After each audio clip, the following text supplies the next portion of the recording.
Hi guys, welcome to my channel CA Prasanna Kumar. This is Pksir over here. Now this is going to be a brief intro session before we actually start the main session of revision of the most important chapter of your entire syllabus when it comes to CA Final FR, that is financial instruments. Okay. Now thanks for all your love.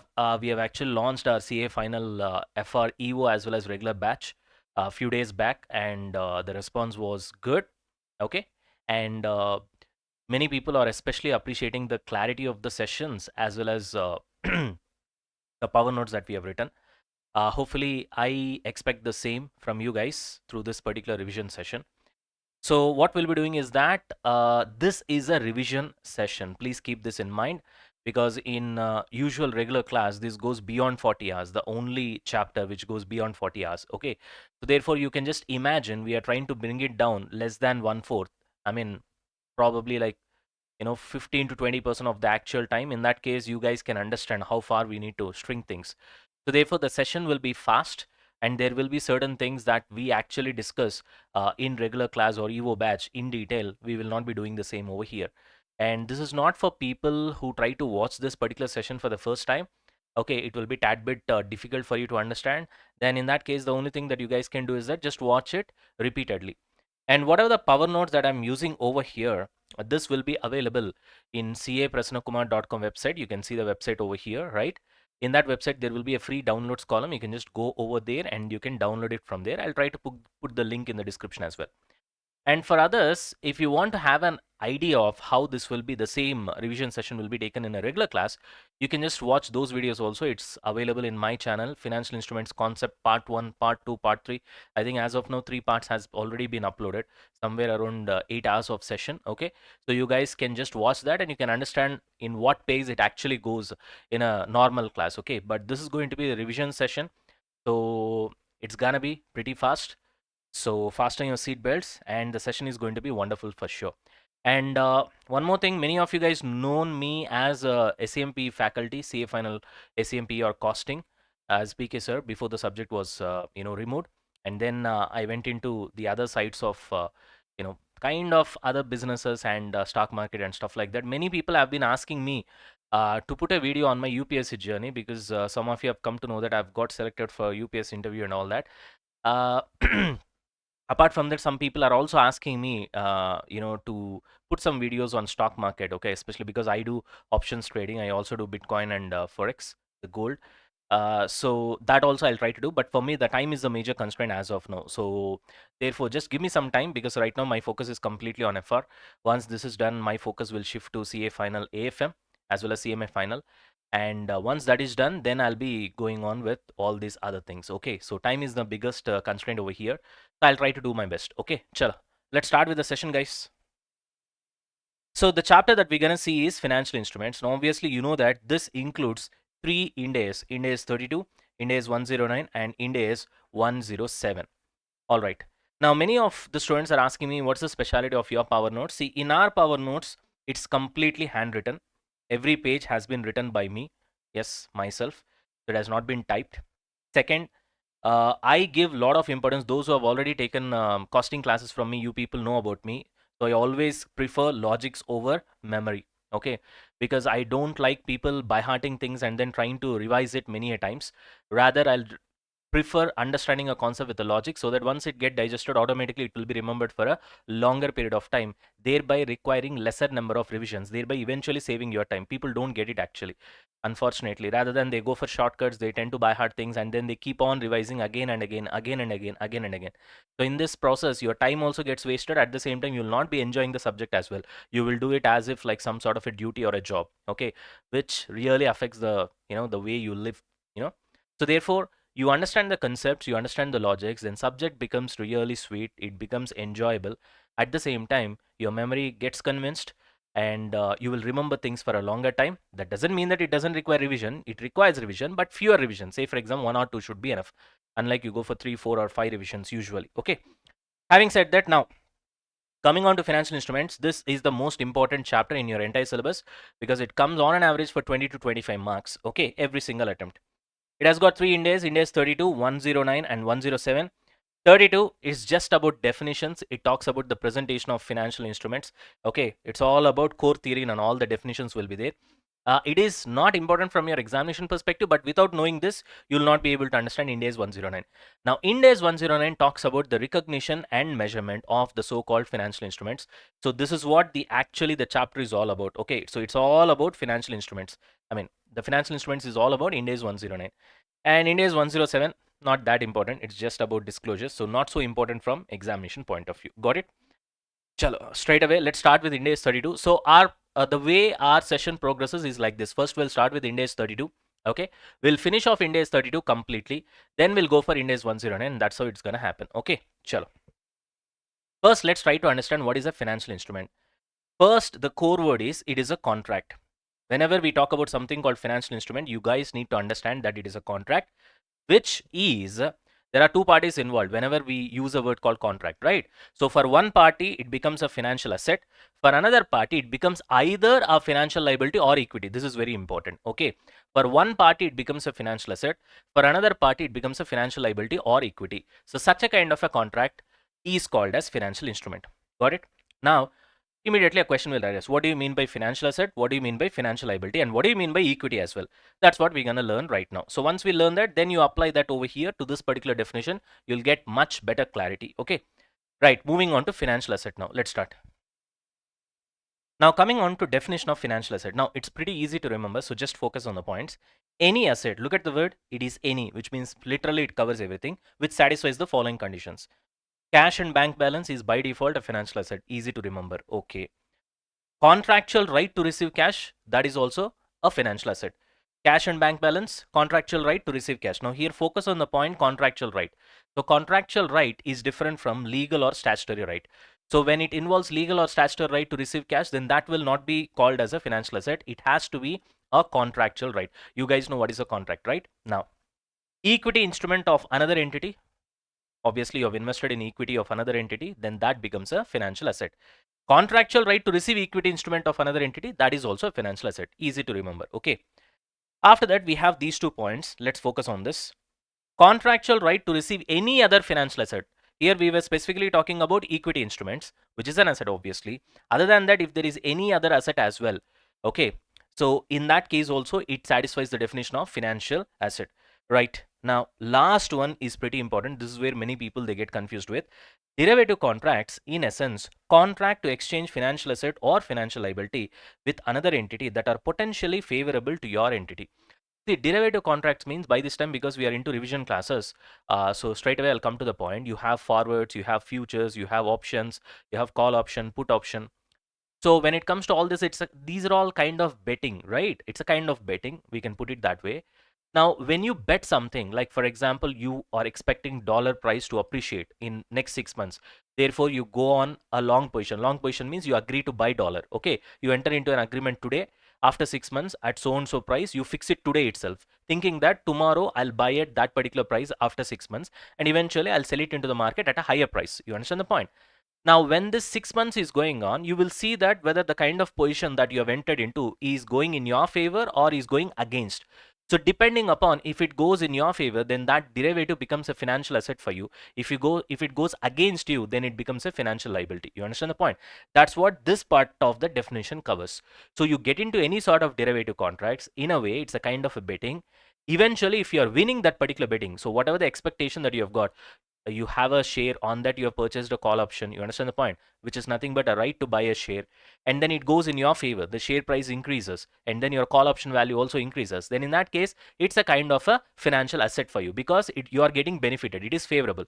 Suppose it is going against your way. You took a long position, which means you think that the price of the so-called share or gold or foreign currency dollar is going to increase, whereas it is going down in opposite direction. In that case, what will happen? You'll be facing loss. When you'll be facing loss, eventually what happens? That becomes a financial liability. So that will be covered under financial liability definition. You understand the point? So this last part is pretty easy. I don't know why people tend to get confused over here. It's pretty easy. All you need to understand is that I've taken a betting. That betting is going in my favor or it's going against me. If it goes in my favor, I get a gain naturally. If I get a gain, it becomes financial asset for me. If it goes against me, then it's a loss. Then naturally it becomes financial liability. The opposite of it. You got it? Although we did not go to the financial liability definition, but that's the way it is. Okay. Now let's look at some examples. Sale of goods. Once you sell your goods, okay, and you will create debtors, so you'll have a right, contractual right to receive cash from them. satisfies this particular point and it becomes a financial asset. Debtors, same stuff. Bills receivable, contractual right to receive cash, purchased debentures. You have invested in debentures, right? So you have a contractual right to receive interest, and after that redemption will happen, correct? So is it a financial asset? Yes, it satisfies the definition. Investment in preference shares, you'll be getting preference dividend at one particular point of time. If it is compulsory redeemable preference shares, you'll be getting redemption money as well. So you have a contractual right to receive money. In that case, it satisfies the definition. It is a financial asset. Loan issued, you have a contractual right to get interest as well as the principal repayment. Yes, financial asset. You got it. Investment in convertible preference shares or debentures of any equity. So when you have invested into a convertible debenture, say for example, what does it mean? After some point of time, when the redemption is going to happen, it might get converted into what? Unless it is mandatory conversion. If it is optional, it might get converted into equity shares. Then you'll be getting the equity shares of that particular, other, whatever the kind of company that you have invested in. In that case, you have a contractual right to receive equity instruments of the other entity. So it satisfies the definition. It becomes a financial asset. So the summary is pretty simple, Nana. When it comes to financial asset, first it is cash and bank balance. You remember just the way I tell you, okay? Cash and bank balance. Next, contractual right to receive cash. Next, you have invested in equity instrument of some other entity, right? And then contractual right to receive equity instruments. Then continuous contractual right to receive any other financial asset as well. And finally, you have a derivative where you have done some sort of a betting and it is going in your favor. Then it becomes a financial asset. Easy peasy to remember. Got it, everybody?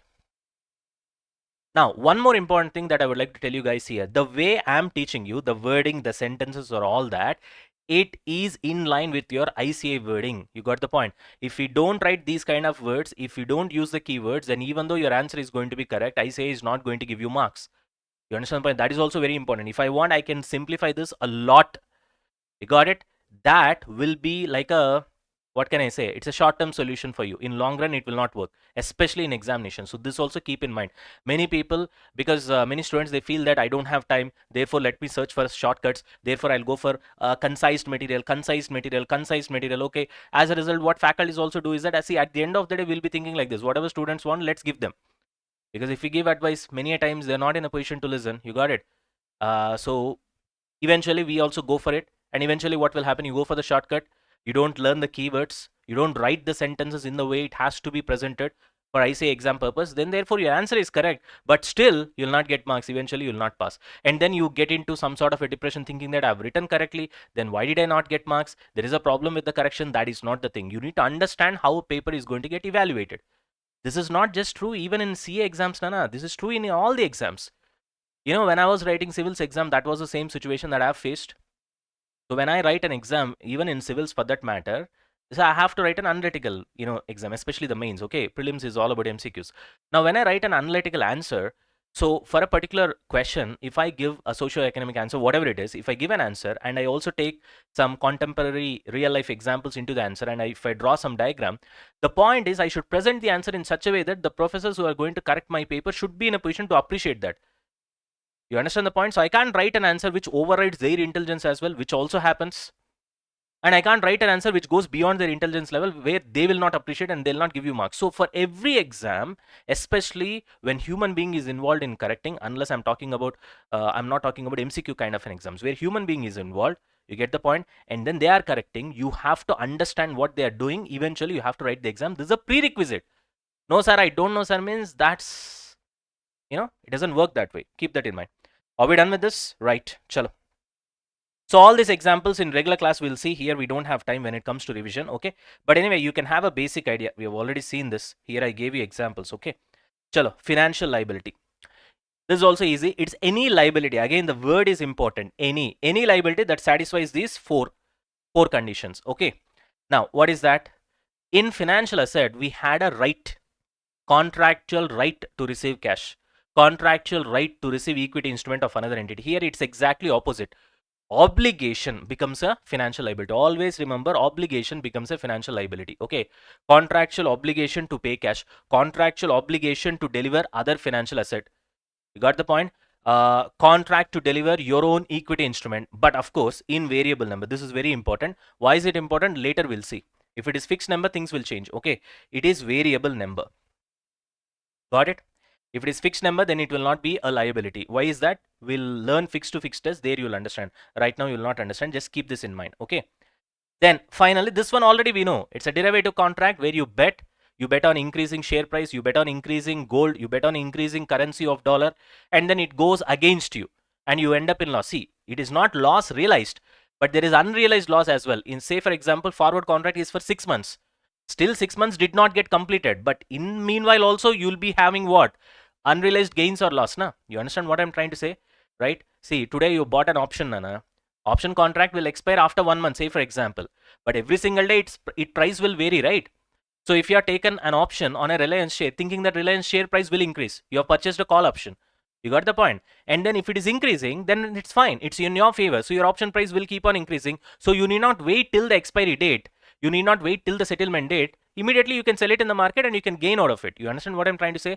So therefore, if it is going in your favor, the kind of a derivative, the betting, it becomes a financial asset. If it goes against you, you purchased a Reliance share, a call option on a Reliance share, and then it goes against you. In that case, what happens? You are facing a loss. You got it? Then it becomes a financial liability. Clear? Easy peasy. Now, okay, say along with me. So what is financial liability? Easy. First of all, you need to remember obligation. Okay. Financial asset means you need to remember right. Okay. Obligation for what? To pay cash. Okay. Obligation to do anything else? Yes. To give any other financial asset. Obligation to even deliver your own equity shares. But not in fixed number, but in variable number. Then only it becomes liability. If it is fixed number, it will not become a liability. Why is that? We'll see later. That's up for discussion. And finally, the betting, the derivative contracts where it is unfavorable to you, which means you're eventually facing loss. It may not be a real loss at the end of the day. What is that? You'll understand when I go to derivative accounting. Till that point, you'll not understand. Right now, just understand that you have taken a betting and it is going against you. Right? It becomes a financial liability. Fantastic. Are we done with this?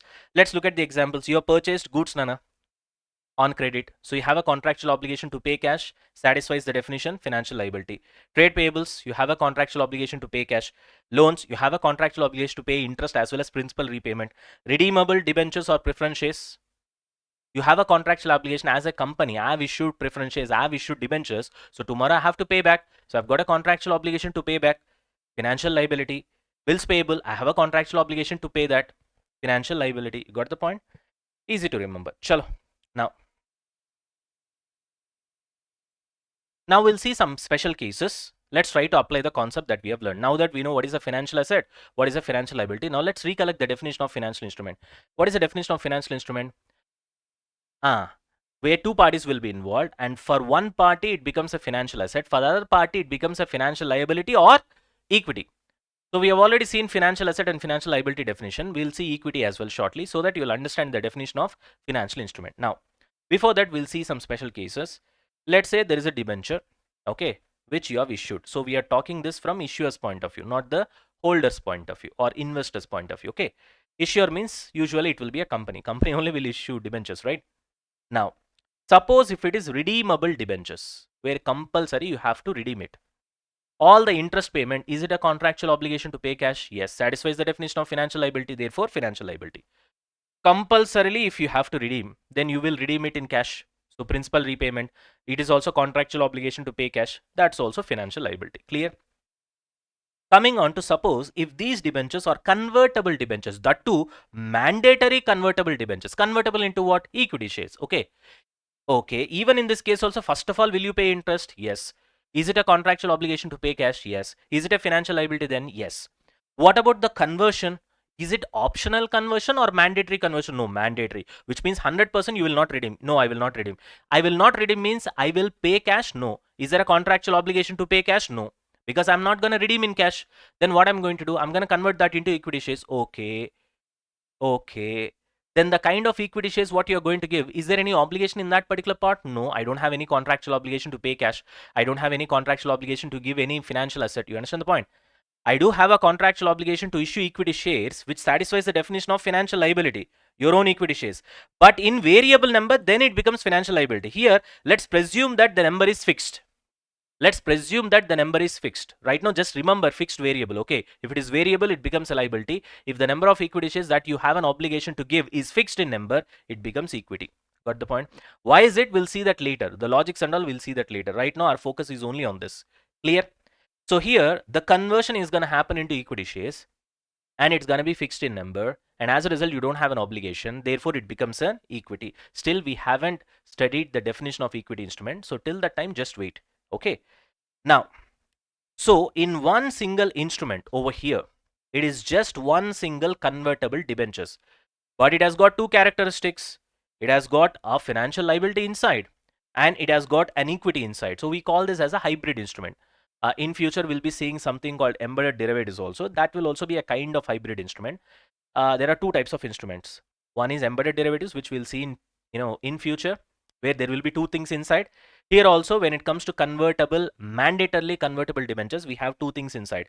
The interest payment will be classified as financial liability, and the so-called principal payment, where you'll be issuing your own equity shares in fixed number, will be classified as equity.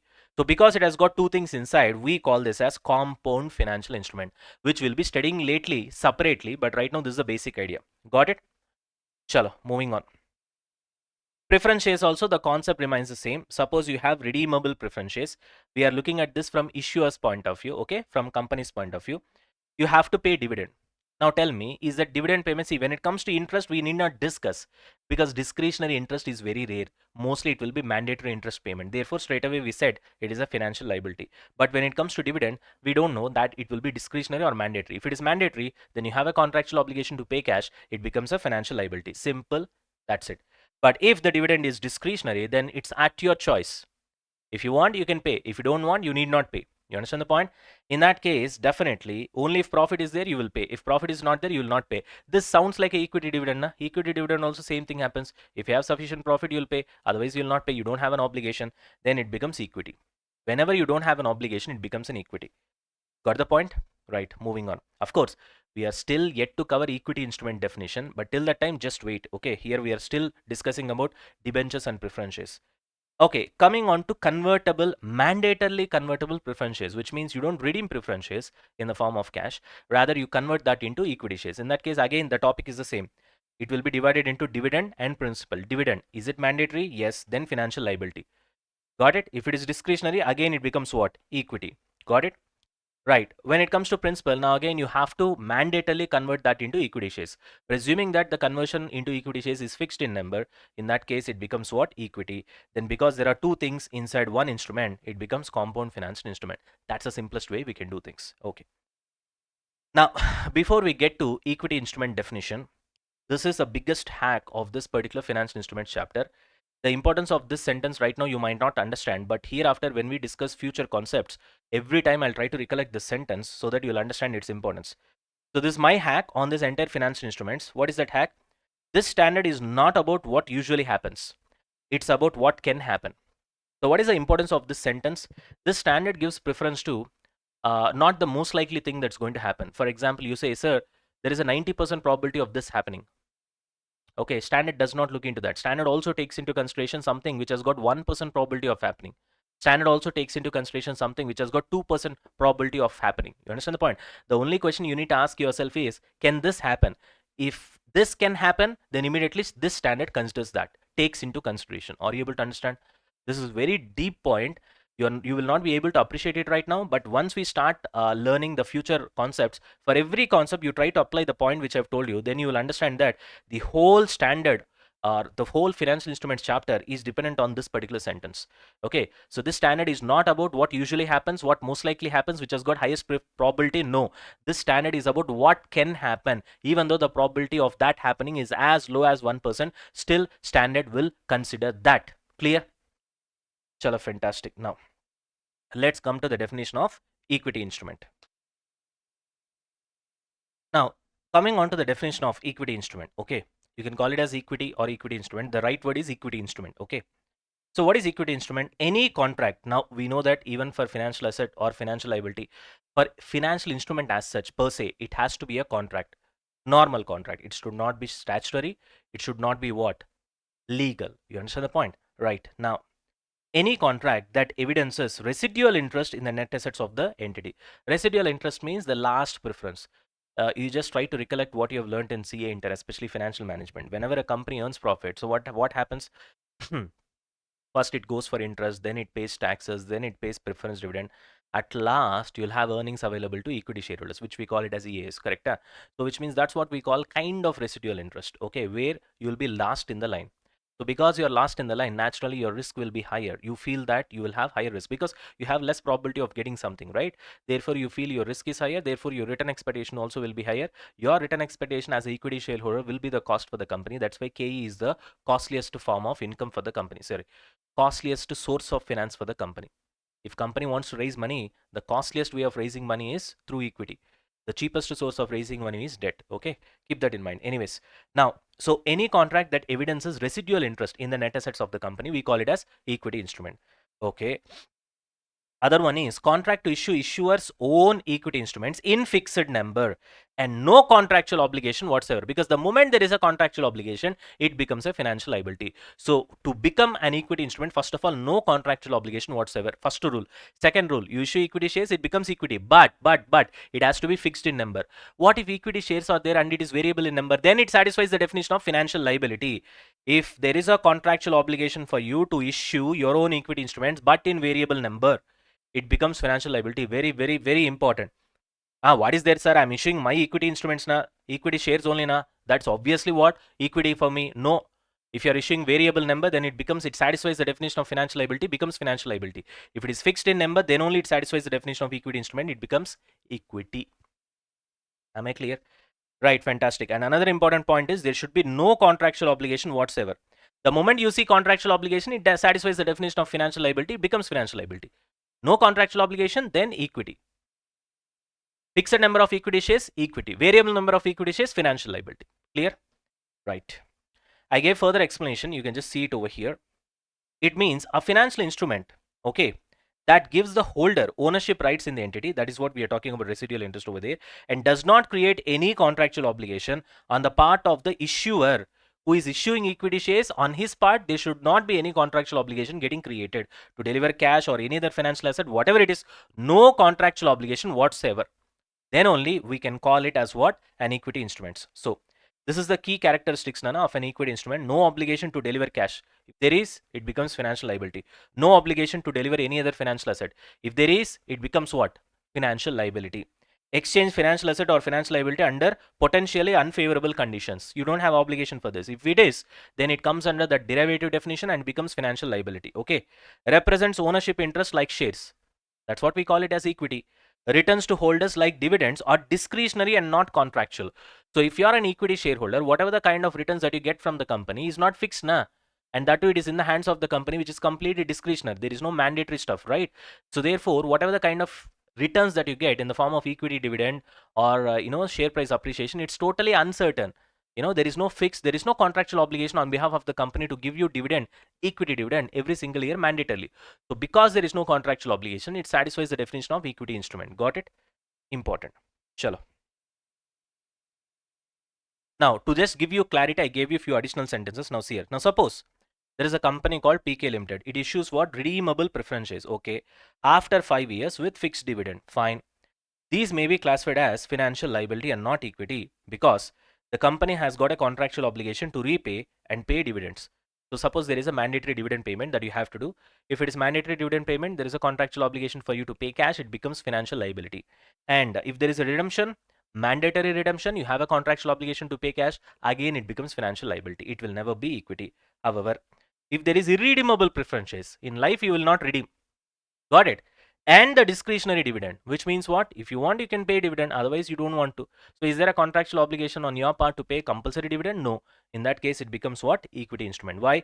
In this whole instrument, there is no contractual obligation whatsoever. So even though it sounds like preference shares, so this is what we call substance over form concept. The entire index is based on that. Substance over form means form is nothing but name. Substance is nothing but the reality. Okay. What is the name? Preference shares. What is the reality? Equity. The name is preference shares, reality equity. Irredeemable preference shares, you don't have any contractual obligation to redeem. Fine. At least with respect to dividend, do you have any contractual obligation? No, that is also discretionary. So which means in this entire instrument, there is no contractual obligation whatsoever. Satisfies the definition of equity instrument, becomes equity instrument. Simple, that's all. So substance over form. Substance is equity instrument. Form, preference shares. Got the point? So it gets classified under equity only in the balance sheet as well. So that's what is something new for you to learn. debentures with life of 5 years which are converted into equity shares at the end of 5th year. Okay, it is getting converted into equity shares, so it sounds like equity if it satisfies the rule. What is that? Fixed number of equity shares, because that's what we have seen in the definition. So if it is fixed, it becomes equity. If it is variable, it becomes financial liability. We have seen this in both the definitions. However, what is the logic behind this? That we will see later. That's why I put a question mark over here. Students also will have a question mark, but you have to wait for that. Got it? Chalo. Now, all right, guys. Now, so far what we have seen the definition of financial instrument, we have seen the definition of financial asset, we have seen the definition of financial liability, we have also seen the definition of equity instrument, correct? We have seen some special cases. After that, we have also seen some examples. Okay, that's what we have seen so far. Right, now let's get back to the main concept of Ind AS 32. Still we are in Ind AS 32 only. Okay, contracts entered on non-financial assets to be executed in future. Now tell me one thing, the name itself tells you that it is non-financial asset, which means it is other than financial asset, right? So if it is a financial asset, then it is automatically covered under these sections, right? I mean, why am I talking about sections? These Ind AS, right? Ind AS 32, Ind AS 109. Okay. Now here, the name itself, we are saying specifically that it is a non-financial asset, correct? So obviously, by default, the understanding is that it will not be covered. Now the next question, what do you mean by non-financial assets other than financial assets, which does not satisfy the definition of financial assets? What is the definition of financial asset? Easy to remember: cash and bank balance, then contractual right to receive cash, then what? Exactly, investment in equity instruments, contractual right to receive equity instruments, correct? And contractual right to receive any other financial asset. And then of course derivatives, where you do betting, where it is in your favor. So this is nothing but the definition of financial asset. As I told you, easy to remember. Just remember the way I taught you. Now the point is, tell me one thing. If it is a non-financial asset, it means it did not satisfy the definition of financial asset, correct? In that case, automatically it will not be covered under the so-called Ind AS 32, correct? But still, in some cases, it will be covered. Now, what is that? Okay, first let's try to understand what do you mean by non-financial asset. Gold, okay, non-financial asset. Goods, non-financial asset. Because gold, if you see, it does not satisfy the definition. What is gold? Is it a cash? No. Is it bank balance? No. Is it contractual right to receive cash? No. Is it contractual right to receive any other financial asset? No. Is it contractual right to receive any equity instrument? No. Is it any derivative where it is something favorable to you? No. It does not satisfy any of the definition. Therefore, gold, we can call it as a non-financial asset because it does not fit into the definition of financial asset. You got the point? Fantastic. Now, so these are all the examples, Nana. Goods, any commodities for that matter, land, gold, you know, PP assets and all those things. All these, they don't fit into the definition of financial asset. Okay, so therefore we call it as non-financial asset. Now, what is the topic that we are discussing right now? Contracts entered on non-financial asset to be executed in future. In short form, we'll call it as NFA. Non-financial asset means let's call it as NFA. Now, by default, what you have to understand is that these so-called contracts entered on non-financial assets to be executed in future is not covered under Ind AS 32. However, there are certain special cases, special scenarios where it will be covered under Ind AS 32. So by default, it is not covered, but in some cases it will be covered. In what cases it will be covered, that's what we are going to learn. So before we get to that, let's see a normal example. Suppose ABC Limited agreed to buy 100 tons of cocoa beans from XYZ Limited in 12 months. In 12 months means it is to be executed in future, naturally. What are you buying? Non-financial asset. What is non-financial asset? Cocoa beans, obviously, correct? So it is a contract of non-financial asset to be executed in future. So obviously it will not be covered under Ind AS by default. Right. At how much? At 1000 rupee per ton. Fine. Now tell me, is this a typical case of a non-financial asset to be executed in future? Yes. Is it covered under Ind AS 32? No. Now let's look at case 1. ABC Limited entered into a contract to buy cocoa beans, okay, same cocoa beans, to meet his own consumption requirement in business. And this contract will be closed by physical delivery of cocoa beans in 12 months. Now tell me one thing. So he has entered into a contract to buy those beans in future, such that beans become raw material for him. When we say own consumption requirement, it means he's going to use them as a raw material and convert them into some other finished goods. Now here you tell me, is there any speculative intent in this? No. You understand the point? Therefore, automatically it will be out of scope of Ind AS 109. So we call this as an executory contract, means no accounting done initially. After 12 months, I mean for a 12-month period, accounting will be done only on delivery, which means when you buy the cocoa beans, at that time you will pass the normal entries. It's like you're purchasing your raw materials. That usual entry you will do. Okay. This exemption from Ind AS 109 is called own use exemption. Anything that I've underlined in power notes like this, these are all keywords which you need to use in the examination while writing your answers. Very, very, very, very important. You got the point? So what is the word that you'll use? Own use exemption. Own use exemption means what? If you are entering into a non-financial asset contract to be executed in future, like in this case, you're going to buy cocoa beans and you're going to use those cocoa beans for your own consumption in your own factory to convert that into some other finished goods eventually. In this kind of scenario, there is no speculation involved. Therefore, automatically it will be scoped out of Ind AS 109. It is not covered under financial instruments. Clear? This is typical non-normal case. Executory contract means when the contract gets executed, at that time you'll pass the entry. Got it? Right. Now, are we done with this? All right, guys. Now, yeah, executory contract means I just told you in a simplest way, Nana. Okay, I can understand your doubt. The point is, it's like neither party has fully, performed their obligation. Got it? Or both have performed equally. That kind of situation, we call it as a executory contract. Here, neither of them has, performed their, parts fully, right? Because they're going to perform after 12 months. One is going to pay money, the other is going to give the cocoa beans. So therefore, we call it as a executory contract. So because none of them has performed their duties at the beginning, therefore, you will not pass any entry. When they perform their duties, where one will pay money, the other one will buy the cocoa beans. Okay, the other one will deliver the cocoa beans, the other one will buy money. Will pay money for the same. At that time, they'll pass the entry. Okay. Right. Anyways, so this we call it as own use exemption. This is pretty important. Chalo, now let's move on to case 2. In case 2, ABC Limited entered into a contract to buy cocoa beans, same, to meet his own speculation needs. Here, in question itself, it's very clear that he's talking about speculation. Speculation means what? It is kind of a betting only. It's kind of a betting only. Okay. And this contract will be closed by net cash settlement. They are not even taking physical delivery. If you want to have own use exemption, you need to take physical delivery. Only then the raw materials you'll be using for your own manufacturing in your own factory, correct? You're not even taking physical delivery. You're just going with net cash settlement, and you are pretty clear that your intention is speculation.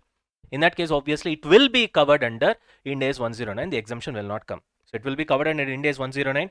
Obviously, because it is speculative intent, it will be recorded using FVTPL kind of accounting. What is FVTPL? We'll see when we go to Ind AS 109. Still, we are in Ind AS 32 itself. Okay. Right. FVTPL means fair value through profit and loss, where you will be remeasuring the value of your contract, and any change in the fair value will be transferred to P&L account. Okay. In depth, we'll try to understand what this is later. Right now, just focus on the concept right now here. Next, case 3, example 3. The contract has to be closed only by way of physical delivery. That's fine, which means it proves the authenticity, right, of own use exemption. But ABC Limited is not in cocoa beans business. Arey yaar. Then how will he use it for his own consumption? And not only that, cocoa beans is highly marketable, which means just like that you can sell. Even though you're not using it for your own consumption, it is highly marketable means you can just sell it. Gold is highly marketable, you can just sell it. You understand the point? Unlike the other metals. So Ind AS 109 says, I caught you.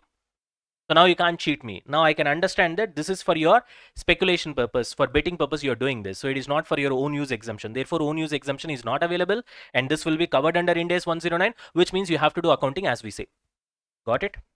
Chalo, next example.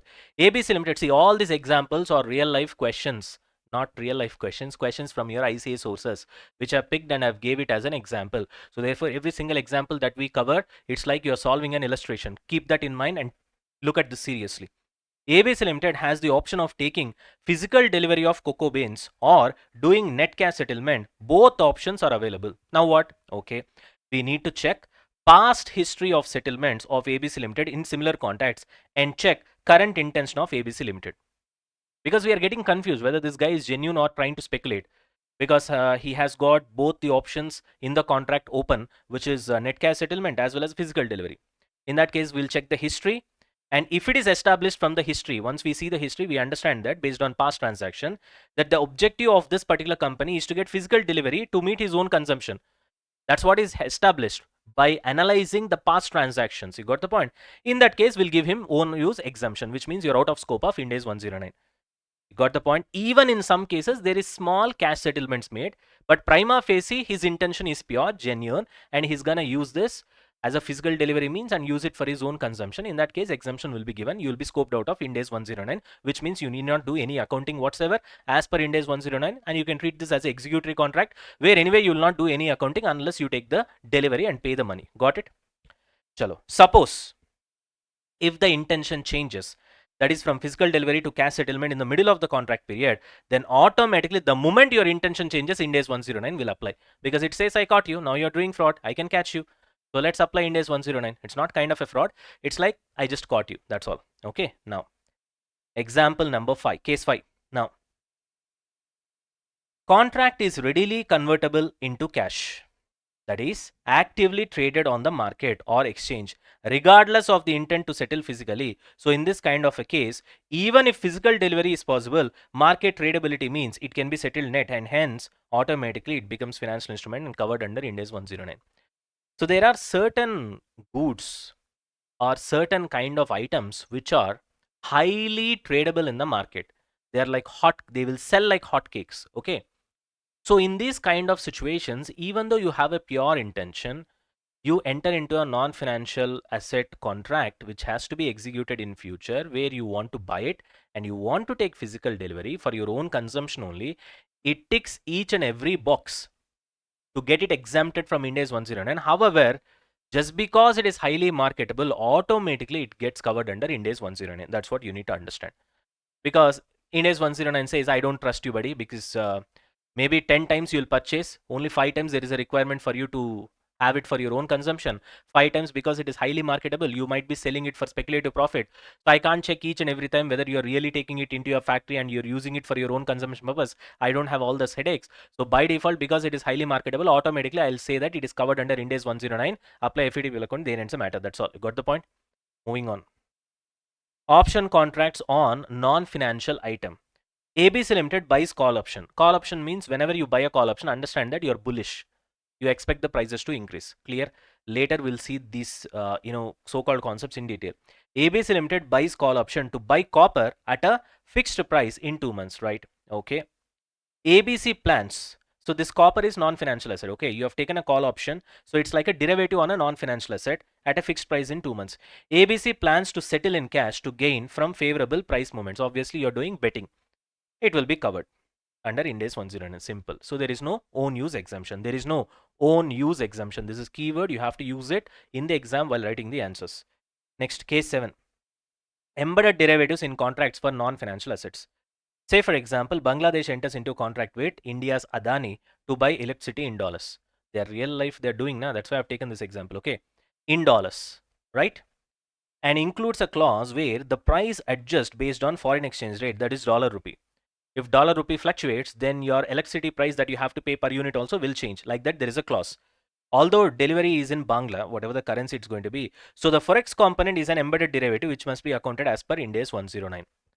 What is embedded derivative? You don't know right now. Okay, so let's not discuss too much about it. When we go to the embedded derivatives concept, you'll understand.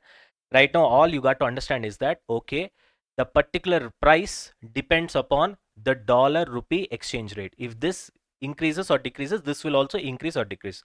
So therefore, there is a kind of a derivative element over here. So automatically it gets covered under Ind AS 109. That's all. Let's not discuss about embedded derivative right now. It's a complicated concept. You'll understand it. It takes separate time to discuss, at least 15 to 20 minutes. Got it? So we'll discuss that in future, in this chapter only. Next, case 8. Partial physical delivery plus net settlement for the balance. A contract to deliver 1,000 tons of coal, which is a non-financial asset, allows the buyer to take half physically and half in cash. So in this case, what we have to do? Should we exempt from 109 or it will be covered under 109? Very simple.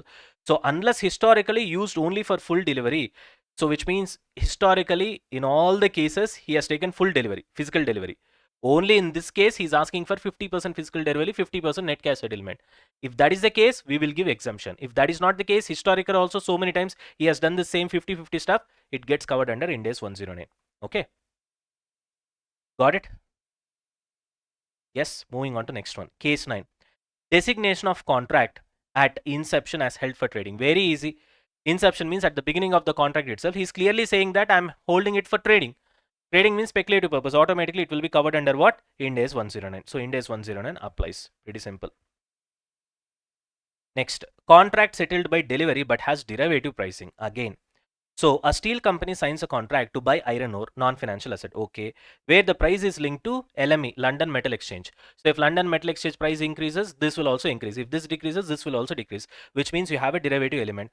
So contract should be bifurcated into host contract and under normal accounting and embedded derivative as per Ind AS 109. Again, just like that, this forex component over here, in case of Bangladesh buying electricity from Adani example, here also you got to understand that even though you're actually buying iron ore, which is the main contract, which we call it as a host contract, it has a embedded derivative element in that, and that keeps on fluctuating. Therefore, it gets covered under Ind AS 109.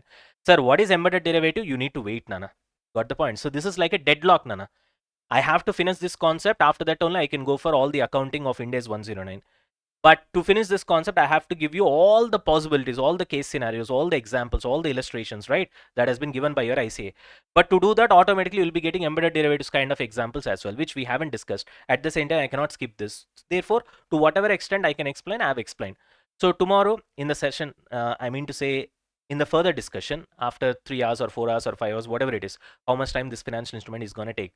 After that, once you know what is embedded derivatives, then you can just come back and you can just revise it, Nana, because anyway in YouTube, how many times you can watch, you can watch. Are we done with this? Chalo, that's it. This summary table, the purpose what I've prepared, I mean the purpose behind this is so that this will be helpful for you the day before the exam to revise. That is the reason I've prepared this summary table. You see, all that we have discussed so far, I've just put it into simple table. So the moment you see non-financial assets, kind of a contract concept, okay, where you have a contract of non-financial asset which has to be settled in future, and you have a doubt whether it will be covered under Ind AS 109 or not, you see this table and it is done and dusted. That's all. Your revision is done. Chalo, moving on. All right, guys, let's continue. So now we're done with so-called NFA contracts, okay, which are to be settled in future. So this is done, non-financial assets, okay. You can just download the power notes and then go through the revision of this part, Nana, the entire summary that I've written, okay, because it's a revision session. I have to go with the new concept, otherwise it will take too much of time, okay. I hope you guys can understand that. Chalo, next concept is contracts to be settled by entities' own equity instruments. Entity's own equity instruments, in the sense either the entity, the company, will give its own equity instruments to somebody else, or from somebody else it will receive its own equity instruments. Ultimately, either you are giving or you are receiving, the total contract is getting settled by entity's own equity instruments. In some cases, entity may give and settle the contract. In some cases, entity may receive its own equity instruments and settle the contract. Either way, ultimately the contract is getting settled by entity's own equity instrument. That is the concept.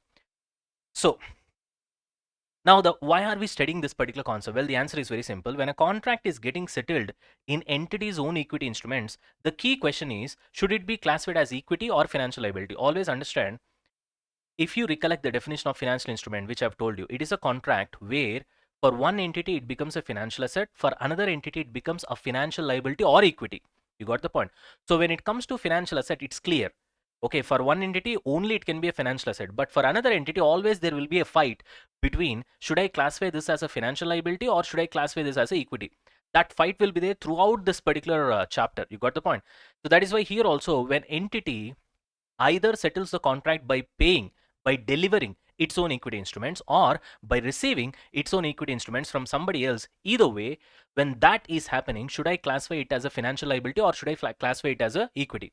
Now, don't get this doubt and ask me silly doubt saying that, sir, obviously you are either delivering or getting equity instruments only now, sir, so obviously it should be classified as equity only now. No, because already we know the definition of financial liability and equity instrument as well. We have gone through that, and you know that if you are settling your whatever the kind of contractual obligation in equity instruments, but the number is variable in nature, it comes under financial liability. And if the number is fixed in nature, then only it comes under equity instrument definition. So therefore, we have already seen that it can be an equity instrument, but because of variable and fixed in number, it can be a financial liability, it can be an equity as well. So therefore, apply that logic over here.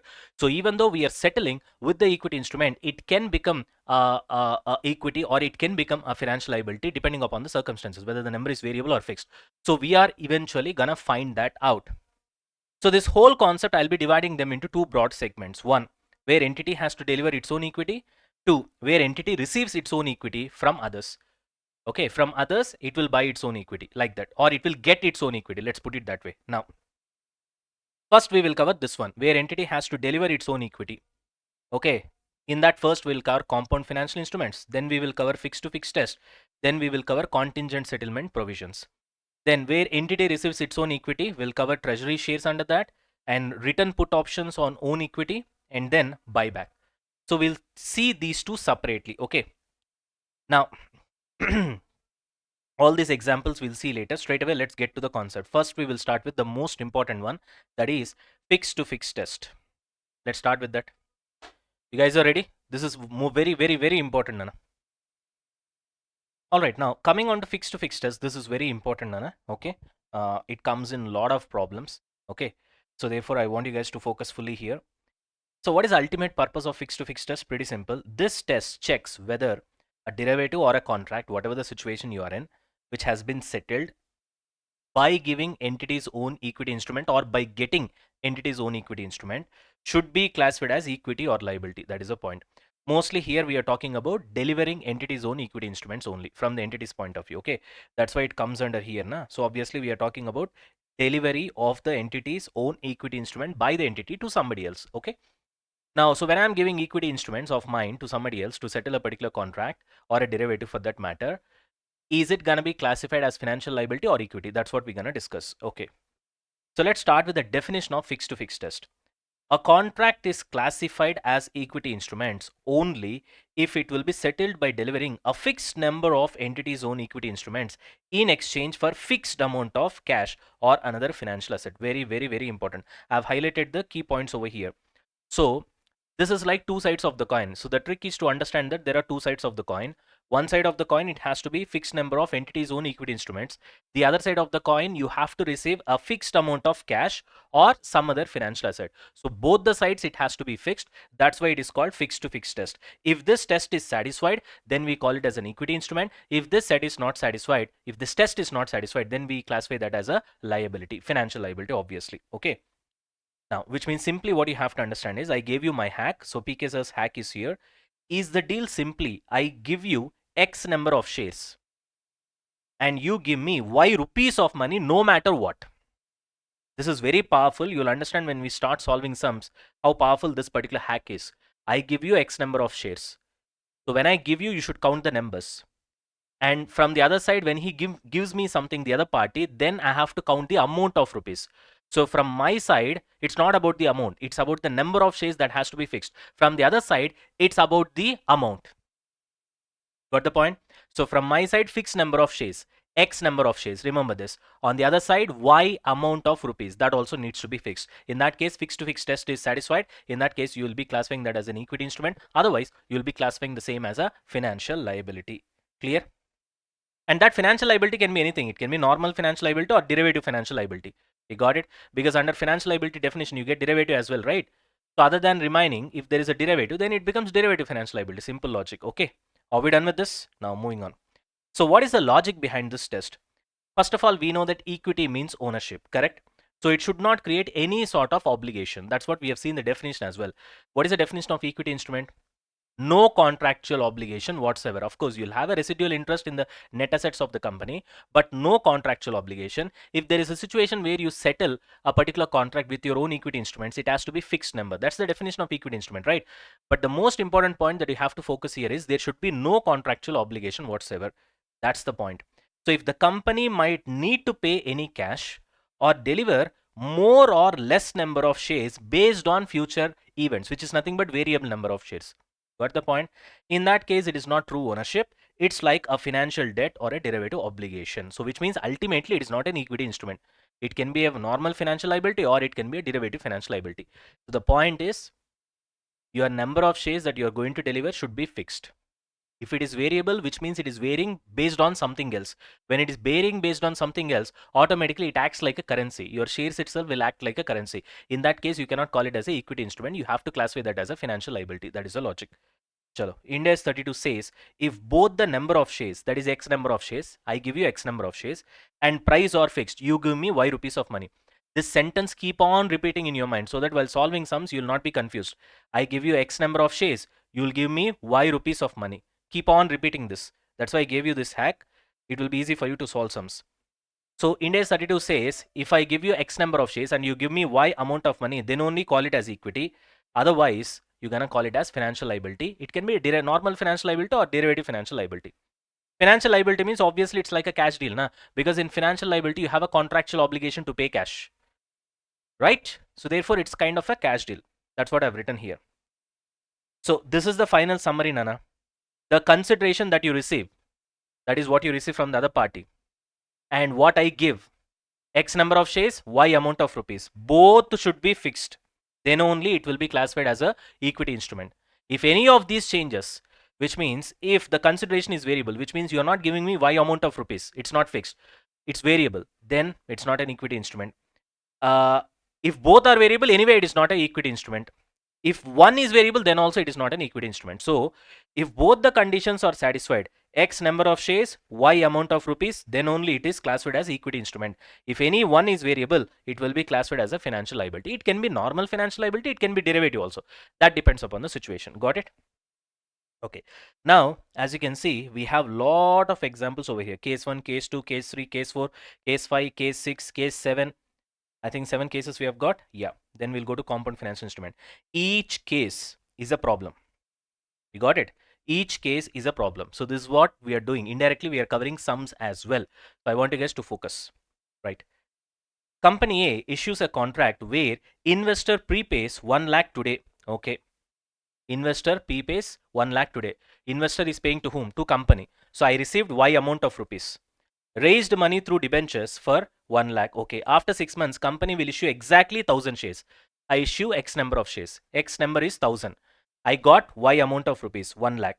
So both fixed to fixed test is satisfied? Yes. So which means, is it an equity instrument? Yes. Got the point? Because there is no variability, there is no future cash flows, just a delayed share issue. That's all. There is no contractual obligation whatsoever. Therefore, it will be classified as equity. Got it, Nana? Now let's take an example. Now suppose after 6 months, market price of the company A share is like this. It can be anything. Now the market price will change. But ultimately, I will issue only 1000 shares. My number which I'm going to issue is fixed. So therefore, if you look at the value of the market, I mean value of those 1000 shares for the guy who has got the shares from me, it keeps on changing. So which means his return is not protected. His return can be anything. And that's what should happen in case of an equity. To classify something as an equity, see, if you're an equity shareholder of a company, your return is protected. Your return can be anything. It keeps on fluctuating depending upon the market price, depending upon the situation, correct? So your return should not be protected. Then only you'll be classified as an equity. Suppose you take debenture holder, for example, you're getting interest, your return is protected. Irrespective of any situation, you'll be getting the same amount of interest. I'm giving you the conceptual logic. Try to get this. Are you able to understand? Chalo. So see here. So the holder of the shares takes risk just like equity shareholder of company A by getting himself exposed to 1000 shares variable returns. His return can be 1,20,000. I'm not talking about percentage terms, value of the shares. 1,20,000, or it can be 1,10,000, it can be 1 lakh, it can be 90,000. Depending upon what the market price on that particular day is going to be. But this risk is not being taken by the company. So company has got no risk. I'm going to issue 1000 shares. That's all. Who is actually bearing the risk? The other party. So company should not have any risk. I'm going to give you 1000 shares. That's all.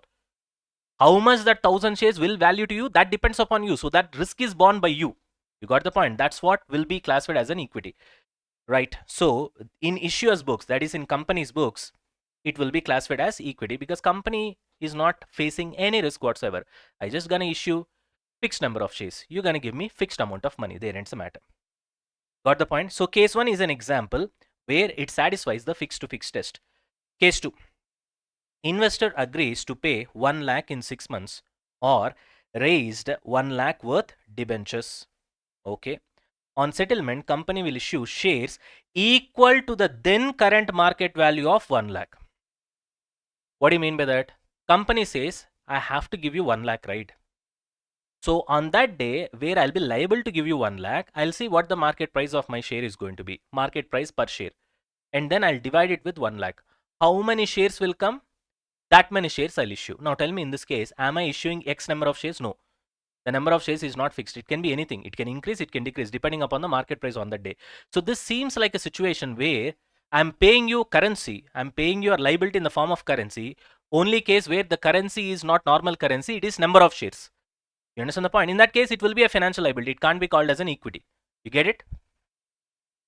Now tell me in this case, did I issue X number of shares? No, obviously. You understand the point? So the risk is with the company only, na?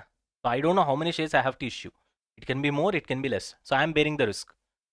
You understand the point? So therefore, the fixed to fixed test is not satisfied. I don't know how many shares I'm going to give. So if X number of shares condition is not satisfied, of course, on that side, why amount of rupees is satisfied? Because I'm getting only 1 lakh.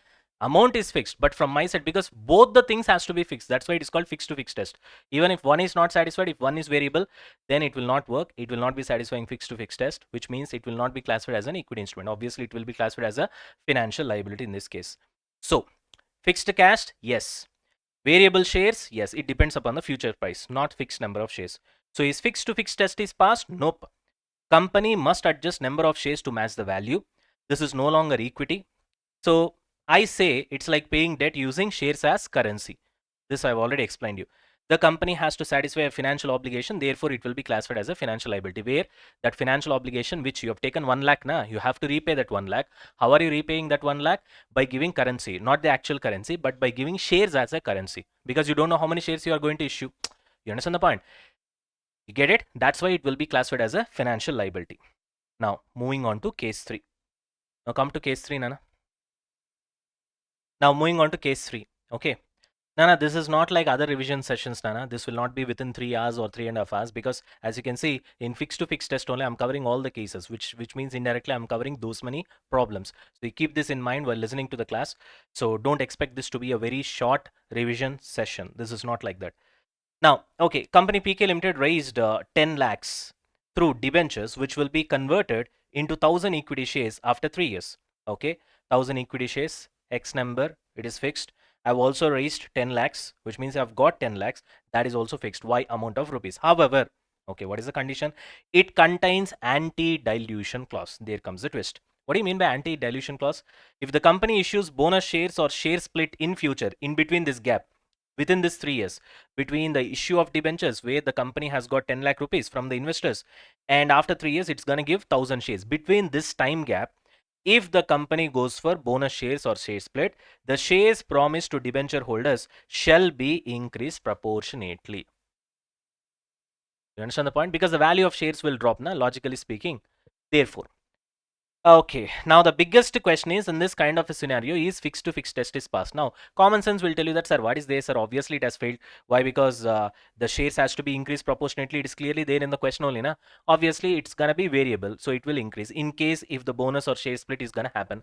So as a result, what can happen is what we need to consider when it comes to this whole chapter. You only have told me. As a result, it has failed a fixed to fixed test. That's what your conclusion is going to be. That's what pretty much majority of the people they do it. But there is a lot of depth to this, so I want you guys to listen carefully. There are two types of anti-dilution clause. Sir, in anti-dilution clause, there are two types. Yes. What is that? You will try to understand. See here. Here, increase in number of shares will happen if the company goes for bonus shares or share split in between that 3 years point of time, right? But what is the purpose of this increase in number of shares? That you need to focus. The purpose is what? Is it to protect the return of the shareholder or the rights of the shareholder? That is the difference. If the purpose of increasing the number of shares is to protect the return of the shareholder, in that case, the fixed to fixed test is failed. But if the purpose of increase in number of shares is to protect the rights of the shareholder so that his ownership share remains the same, in that case, still, even though you're issuing more number of shares, still fixed to fixed test is passed. Increase in number of shares is to protect the rights of the instrument holder, in this case, if you're going for bonus or share split, but not to protect their return. Okay, therefore, it preserves the original ownership percentage.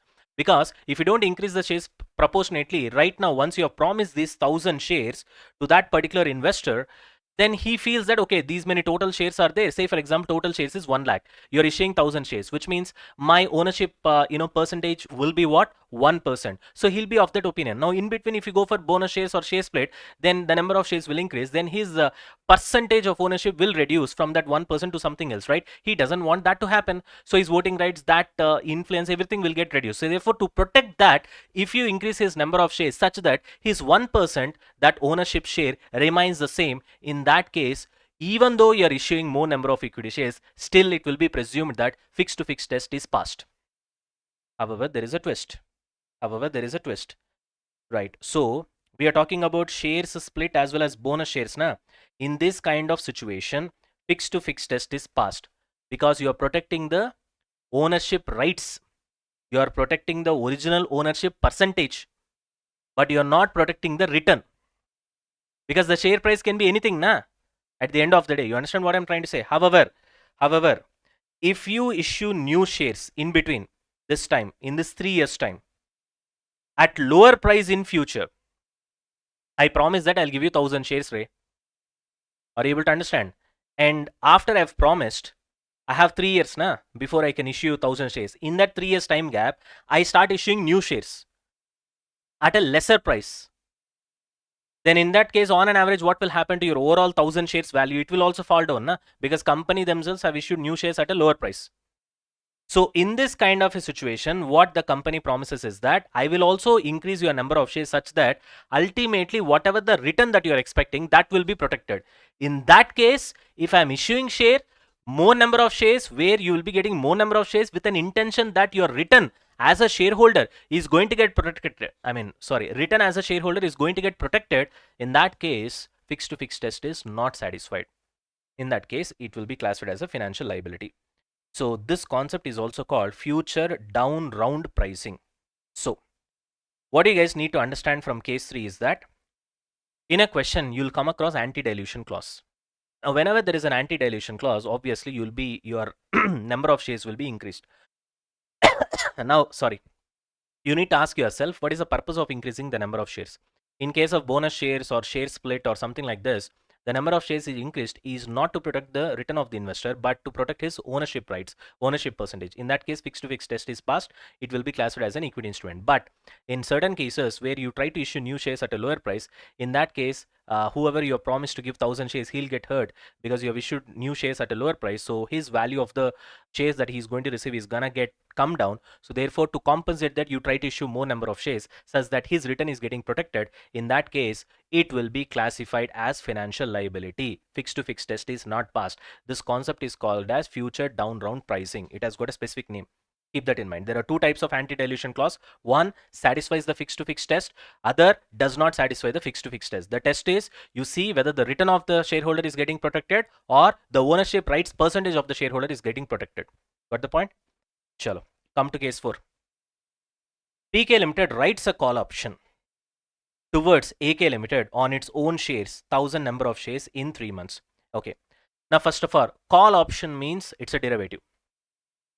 Options means in that there will be two people, one who buys the option, the other who sells the option. You should have this basic understanding, Nana. I can't go through the basics. This is a revision session. Okay. I can't teach you all what is option, what is forward, what is future and all that. Okay. You should have a basic idea. So call option means basically it's a right to buy. Whoever buys the call option, he will have a right to buy a particular share, say for example. Okay.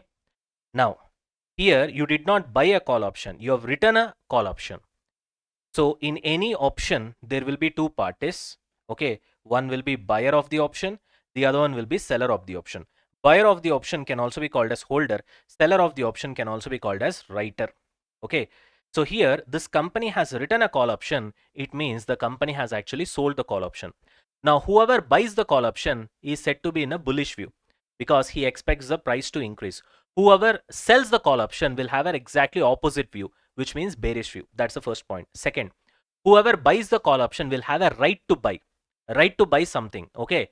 Whoever sells the call option will have an obligation to sell. You got the point? One person will have the right, the other person will have the obligation. Now tell me one thing, PK Limited has sold the call option, correct? Which means PK Limited has got obligation to sell. To sell what? It has sold the call option towards AK Limited on its own equity shares of 1000 numbers in 3 months. So PK Limited has basically written a call option, which means it has sold a call option to some other company saying that I'll have an obligation to sell my own equity shares of how many numbers? 1000 numbers in 3 months. Okay. Now the problem is when you have sold the option, which means PK Limited has sold the call option, which means AK Limited has bought the call option. So AK Limited will have right to buy, PK Limited will have obligation to sell.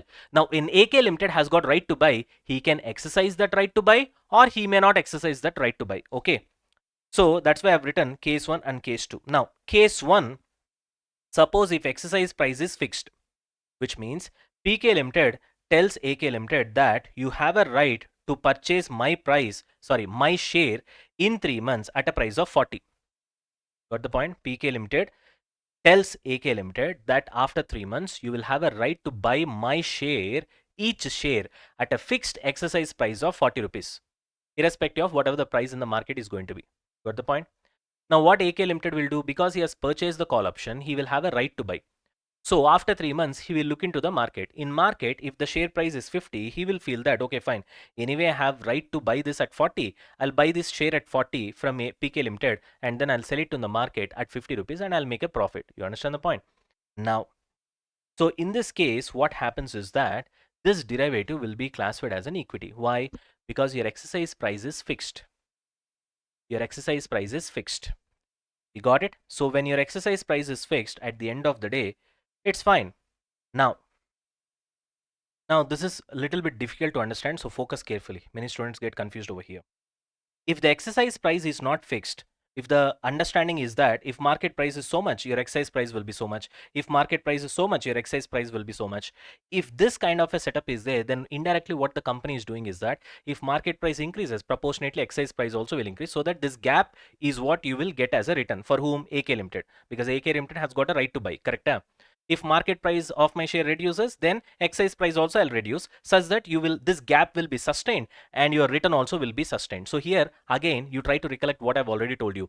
Is PK Limited here is trying to protect the return of the AK Limited, because AK Limited is going to buy your shares, right? Which means AK Limited is going to be your shareholder. Now tell me, are you trying to protect the return of the equity shareholder in this case too? Yes, because if market price increases, I'm also increasing the exercise price, thereby this gap remains constant. If market price reduces, I'm also reducing the exercise price, which means the gap remains constant. So you are trying to protect the return of the equity shareholder. Therefore, fixed to fixed test is failed, and as a result, you should classify this as a financial liability. This is a derivative because it's an option, call option, so it's a derivative.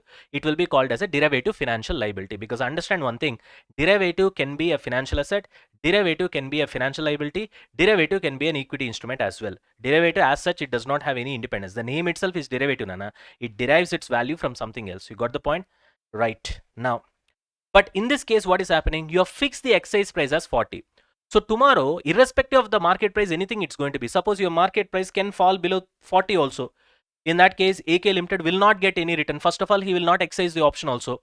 Suppose if your market price can be 50 also, in that case, AK Limited will exercise the option of right to buy. He will buy at 40, he will sell at 50. In that case, he'll get profit. Now tell me one thing, is his return is getting exposed in this case? Yes, it is getting exposed. Just like an equity shareholder, he might get profit, he might not get profit. That's what the characteristic of equity is going to be. You are exposed to variable returns. If you're exposed to variable returns, it should be classified as an equity. In this case, AK Limited is not exposed to variable returns. His return is getting protected because of the variability of the exercise price along with the market price. Therefore, here it will be classified as financial liability. Here it will be classified as an equity. Clear? Chalo. Moving on to case 5. Now look at the next example, case 5. ABC Limited, okay, what is actually happening is that XYZ Limited, for XYZ Limited, ABC Limited said that it will issue 1500 own equity shares, which means X number of equity shares fixed. XYZ Limited, what it will do, it has to give consideration for the same, right? So when it issues own equity shares, for what it is issuing, ABC Limited will buy 1000 shares of XYZ Limited. Now tell me, after 3 months, this is what is going to happen. So this will be the consideration.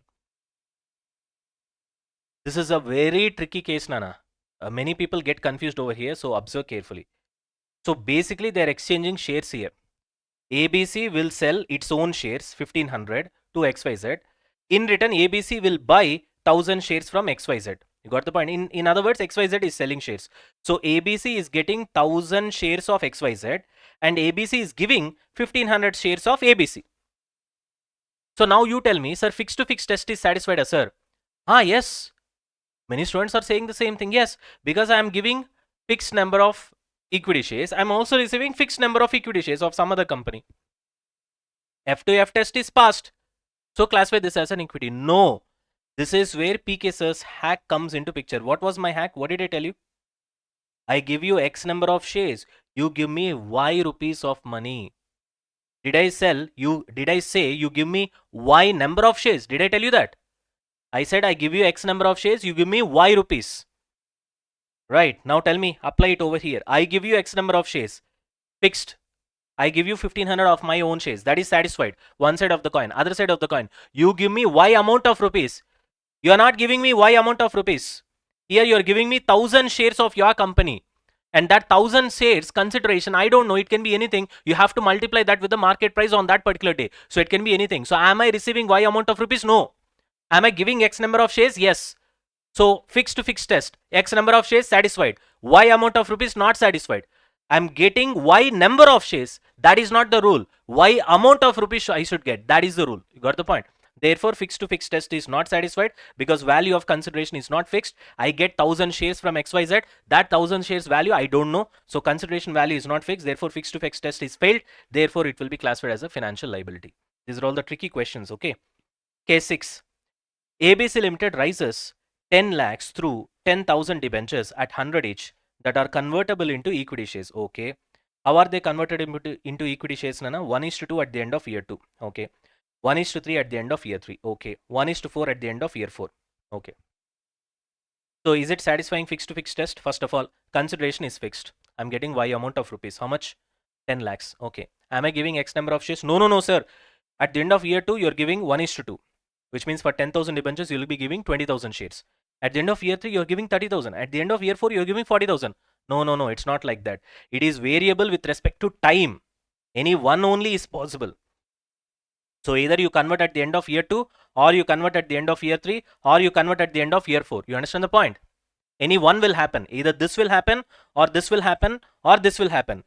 So you see them as independent situations. In that case, your number of shares is fixed. This is an independent situation, 20,000 shares fixed. This is an independent situation, 30,000 shares fixed. This is an independent situation, 40,000 shares fixed. They are variable with respect to time. You understand the point? But if you look at independent situations, they are fixed. Are you able to understand? So they are not going to protect the return of the equity shareholder. Therefore, is fixed to fixed test is satisfied? Yes. Yes. In that case, it will be classified as equity instrument. Got the point? Debenture holders may exercise conversion at the end of second year or third year or fourth year, Nana. But whenever they exercise it, ultimately the number of shares is fixed. Therefore, fixed to fixed test is satisfied. Suppose they exercise at the end of year 2. Okay, they'll be getting 20,000 shares. At that time, market price can be anything. So are their return is getting protected? No. Suppose if they exercise at the end of year 3, already it is fixed that they'll be getting 30,000. And that 30,000 shares market value can be anything. Is their return is getting protected? No. In that case, it should be classified as an equity instrument. Simple. Moving on. Case 7. Now here you see conversion ratio depending on conditions. So PK Limited issued call option. It writes call option. Writes call option means I sell call option. I sell call option means I've got obligation to sell something. You got the point. The other guy will be buying call option. He'll have right to buy. I'll have obligation to sell. So PK Limited issued rights call option. So I sell call option. I've got obligation to sell. Sell what? My own equity shares. At what price? At 50. Okay. But the condition is I'll be going for 100 shares if profit in year 1 is greater than 10 crore. Okay. It will be 200 shares if profit in year 2 is greater than 30 crore. Okay. It will be 300 shares if profit in year 3 is greater than 40 crore. Okay. Right. Now tell me, these are all different conditions. Okay. They are dependent on each other or independent of each other. Now, getting profit greater than 10 crore in year 1, is it dependent on year 2? No. Let me put it this way. Is getting profit greater than 30 crore in year 2, is it dependent on year 1? No. Is getting profit of greater than 40 crore, is it dependent on year 2? No. So each of these are independent of each other. So when they are independent of each other, you see them as 3 separate contracts, just like here. When you see them as 3 separate contracts, in each contract, the number of shares is fixed. So when number of shares is fixed, because you are looking this as an independent situation, then fixed to fixed test is satisfied. If fixed to fixed test is satisfied, then this will be classified as equity. Sir, what is this, sir? I'm having doubts, sir. Wait. Keep that doubt like that. Automatically, it will get clarified. Now look at B point. PK Limited issued rights call option where it has got obligation to sell its own shares at a fixed exercise price of 50. Okay. 100 shares if profit in year 1 is greater than 10 crore. 200 shares if profit in year 1 only greater than 30 crore. 300 shares if profit in year 1 is greater than 40 crore. Now tell me one thing. If you touch 40 crore, that is possible only when you cross 30 crore. 30 crore crossing is possible only when you cross 10 crore. So which means crossing 30 crore is dependent on whether you have already crossed 10 crore or not. Crossing 40 crore is dependent on whether you have already crossed 30 crore or not, because all these are happening in year one itself. So therefore, crossing 30 crore is dependent on 10, crossing 40 crore is dependent on 30, which means all these conditions are dependent on each other, which means you should see them as one single independent contract where the number of shares is not fixed. Therefore, fixed to fixed condition is not satisfied. Therefore, you classify this as a financial liability. So finally, the main hack is, they have written note also. All above examples or questions from ICA sources. Okay. For consideration, value should be fixed. That is, I should be getting Y amount of rupees. For shares, number should be fixed. I should be giving X number of shares. So this is the ultimate hack. If you apply this hack, I give X number of shares, you give me Y amount of rupees, you will be easily cracking all the fixed to fixed test cases. Some unique cases are there that I've already explained you over here. So it is not a problem. Correct? Chalo. Are we done with this? So we are done with a very important concept, fixed to fixed test. Chalo, Nana. Right. So let's continue with the session, guys. The revision session which we have started. So I think till here we have done fixed to fixed test is finished. Okay, let's start with compound financial instruments. Now you people tell me, already we have discussed about compound financial instrument. We had a small idea, right? So it is a kind of a hybrid instrument where a single instrument has got two things. One is a financial liability, the other one is a equity. So you'll have a financial liability portion as well as what? Equity portion. Chalo. That's why it is called a hybrid instrument. Hereafter we'll be getting one more hybrid instrument, which is embedded derivatives, that we'll see later. Okay. Now, is it something new for us? No, in India is 102 already we have seen ESOPs with a cash alternative. Okay, ESOPs with a cash alternative. This is the entry that we'll be passing now. Employee compensation debit to SBP reserve as well as SBP liability. You understand the point? Do you guys remember? So here also it's a kind of hybrid instrument only, na? Because ESOPs with a cash alternative, you'll be having two things over here: liability portion as well as the equity portion. For equity portion only, we'll be creating SBP reserve. For liability portion, we'll be creating SBP liability, right? So that's why I've written this, because in this power notes, you guys know that in our syllabus, we have finished Index 102. After that only we have come to financial instruments. Therefore, I just wanted you guys to remember, and I know that you guys mostly won't remember, whoever is listening to the classes. Anyway, this is a revision session, so things are different. Chalo. Anyway, let's continue. So let's go with examples and let's try to understand what is the challenge with respect to compound financial instruments. Okay. One thing is that you guys know that it is not like any other financial instrument because it has got two parts. It's a kind of hybrid instrument where you have a liability part as well as what? Equity part. Now, let's start with first example. As usual, you guys know that these examples, they represent questions from your ICA sources. Okay, so don't take it in a lighter sense. Now, ABC Limited issued redeemable preference shares. Okay, fine. With a discretionary dividend. So redeemable preference shares means you have an obligation, contractual obligation to pay back, right? The principal. So whenever you have a contractual obligation to pay, obviously it becomes what? A liability. So this is liability part. With the discretionary dividend means there is no obligation on your part to pay dividend, right? So whenever there is no contractual obligation, it satisfies the definition of equity instrument. So therefore this becomes equity part. So you have equity part as well as you have liability part in a single instrument. That's why we call it as what? Hybrid instrument. The official name is compound financial instrument. Got it? Chalo. Another important thing that you guys need to understand is that whenever in the question, if he says that the preference shares or cumulative or non-cumulative preference shares, mostly we should consider dividend as discretionary. You got the point? Preference shares with mandatory dividend clause, then the dividend is mandatory. So if it is mandatory, he'll specifically mention that it is mandatory.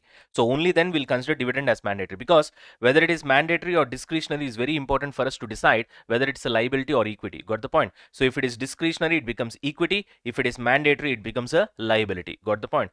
So therefore, first we need to understand when dividend will be mandatory, when it will be discretionary, right? For that, we have to closely observe the question.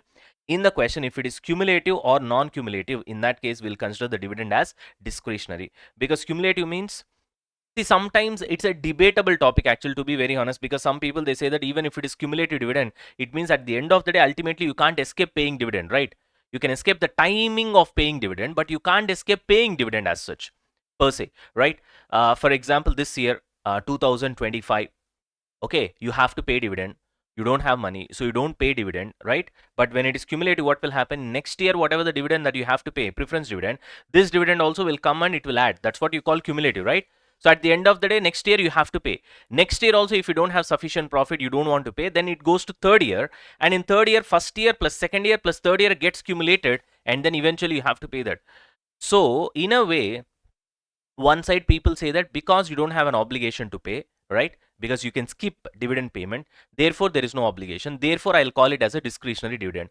In a way, some people they say that no, even though you are escaping the timing of paying dividend, but at the end of the day you can't escape the money. One day or other, whether it is second year or third year or fourth year, one day or other you have to eventually make the payment, and therefore I'll rather consider this as a obligation. So it's a kind of debatable topic. That's okay, but as of now we'll consider this as a discretionary, right? Non-cumulative preferences, there's nothing much to debate over here. It's not cumulative, so you have money, you pay dividend. You don't have money, it will not count. You'll go to next year, and only that year's dividend only you have to pay. In that case, it is purely discretionary, so it will be classified as equity. Mandatory means it's mandatory. Obviously, there will be an obligation. There is nothing much to debate. So non-cumulative preference shares always discretionary. Mandatory dividend always mandatory, so it becomes a liability. Only cumulative dividend, I mean cumulative preferences, there's a kind of debate. That's okay. This is the thing. Now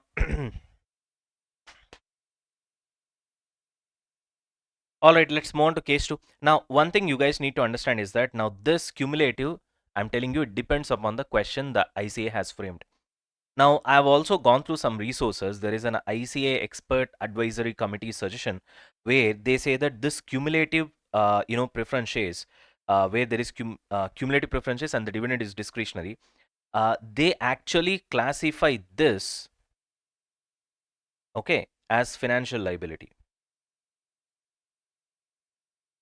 But I also have seen certain questions from your ICA sources only, where in the question it was specifically mentioned that the preference shares is cumulative, but yet the dividend was taken as discretionary. So therefore, this is a kind of thing where it depends upon the question that we solve. Okay, but if you ask me my personal opinion, when it comes to cumulative preference shares, the dividend is not discretionary. It's a kind of you are just postponing the payment. At the end of the day, you have to make the payment. At the end of the day, when you have to make the payment and you can't escape, so it's a kind of an obligation which satisfies the definition of financial liability. So if you ask me, I would rather personally classify this as a first financial liability. That's the point. Anyways, let's move on. Case 2. Irredeemable debentures issued. Perpetual bonds. Irredeemable means you never pay back the principal, okay, with mandatory interest, obviously. Mandatory interest, contractual obligation to pay, satisfies the definition of financial liability, so it's a financial liability. Irredeemable debentures means you never ever pay back the principal, which means you don't have a contractual obligation to pay, which means that principal amount satisfies the definition of equity. So therefore, you have equity with respect to principal amount, you have financial liability with respect to interest. Therefore, it becomes a compound financial instrument. It has got two. So we call it as a hybrid instrument, correct? Chalo. Case 3. Compulsory convertible preference shares at the ratio of 1:3 with mandatory dividend. The moment you see the word mandatory dividend, you know that it's an obligation, therefore it is financial liability. Okay. Compulsory convertible preference shares. All right. Compulsory convertible preference shares means it will be converted into what? Equity shares only. Okay. At the ratio of 1:3. Is the number of shares fixed here? Yes, it is fixed. Fixed to fixed test is passed? Yes, it is passed. Then it will be classified as equity. Now, however, there is one thing. Suppose if this number of shares is not fixed, sir, then what is the situation? If the equity number of shares that you're going to give is going to be variable, then naturally this part becomes liability, na, sir. If this part becomes liability, this is already liability, then in that case, the entire instrument will become financial liability, na, sir. No. Still, it can be compound financial instrument. How, sir? How, sir? How, sir? That's what we're going to see in case 4. It's very interesting. Many people don't get the logic. I'll explain you with the logic. Don't worry. You need not by heart anything. So as of now, what you need to understand is that, okay, fine. If there is a convertible option and if the number of equity shares is fixed, automatically it becomes equity. Already, you have to pay mandatory dividend, which is a financial liability. So you have financial liability and equity in a single instrument. So it is hybrid and it is compound financial instrument. That's it. Now coming on to case 4. Now this is the interesting case. So I want you guys to listen carefully. Ready? Yeah?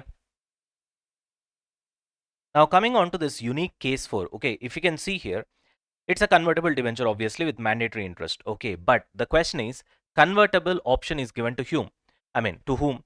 You have two options over here. One is conversion at the option of the holder or investor, which means to the other party, presuming that I'm the company. Okay. Other one is conversion at the option of the issuer, that is myself. Okay. If I'm the company. Now, let's look at this case because it's quite interesting. This is normal. If conversion is at the option of the holder or investor, which means I gave the ball is in the other guy's court, not in the court of my company, right? Not in the court of the company. In that case, what happens is that, first of all, it's a mandatory interest.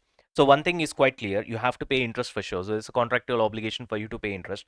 So it's a financial liability, everybody knows that.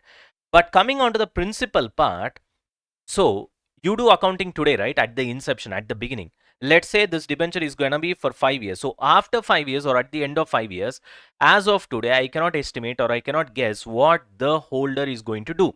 Is he going to ask for the conversion option or is he going to ask for the redemption option?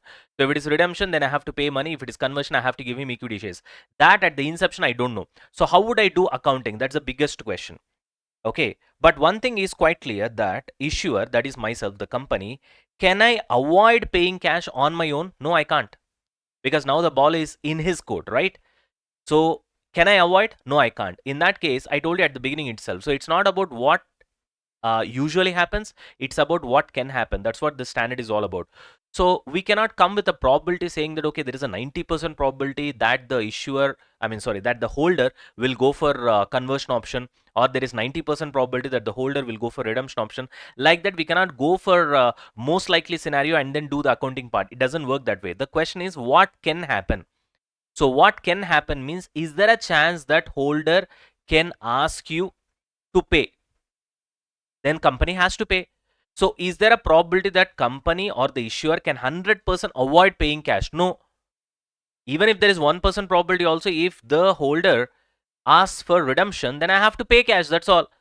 In that case, can I avoid paying cash? No, I can't. In that case, it becomes a financial liability. So now don't come to a conclusion that, okay, this is financial liability, this is financial liability, therefore at the end of the day, the entire instrument is financial liability. No, still it is a compound financial instrument. Still it is a compound financial instrument. Now that's what I told you, it's a unique case, right? So that is the reason I've kept this over here. How? Please try to explain us. Okay, we'll see that. Now see here. So the logic behind that is, you got to understand, you have to go for the substance, not the form. Let's say investor wants 18% for any company. Okay, company PK Limited issued debentures, these debentures on the same day, so that you can see the difference between one and the other. Let's say investor wants 18% because he feels that PK Limited as a company, the risk is in such a way that I need at least 18%. Okay, fine. I issue redeemable debentures for 18%, let's say for a period of 10 years. In that case, investor is happy because he wants 18%. I'm also giving him debentures at 18% interest. He's happy. He's getting interest of 18%. Fine. But I give him another option on the same day. I say to the investor that you want 18%, right, for a debenture, but then let me give you another option. I'll give you redeemable debentures at 15%, where there will be a compulsorily convertible option to 10,000 equity shares at the end of year 10, because this debentures I'm going to issue for 10 years. After 10 years, I'm going to give you compulsorily convertible option of equity shares. In that case, investor says, okay, fine. In that case, I'll accept a lower interest rate as well, because I'm going to get equity shares now. And in equity shares, what will happen in this 10-year time period? Definitely, when compared to the market price of the equity shares of the company right now, it's going to increase like anything. Obviously, because you're going to invest in a sound financial company only, right? So as a result, he will be accepting a lesser rate of interest because of this compulsory convertible option. You got the point? Right. I'll give third option as well, where the convertibility into so-called equity shares will be given to the investor himself.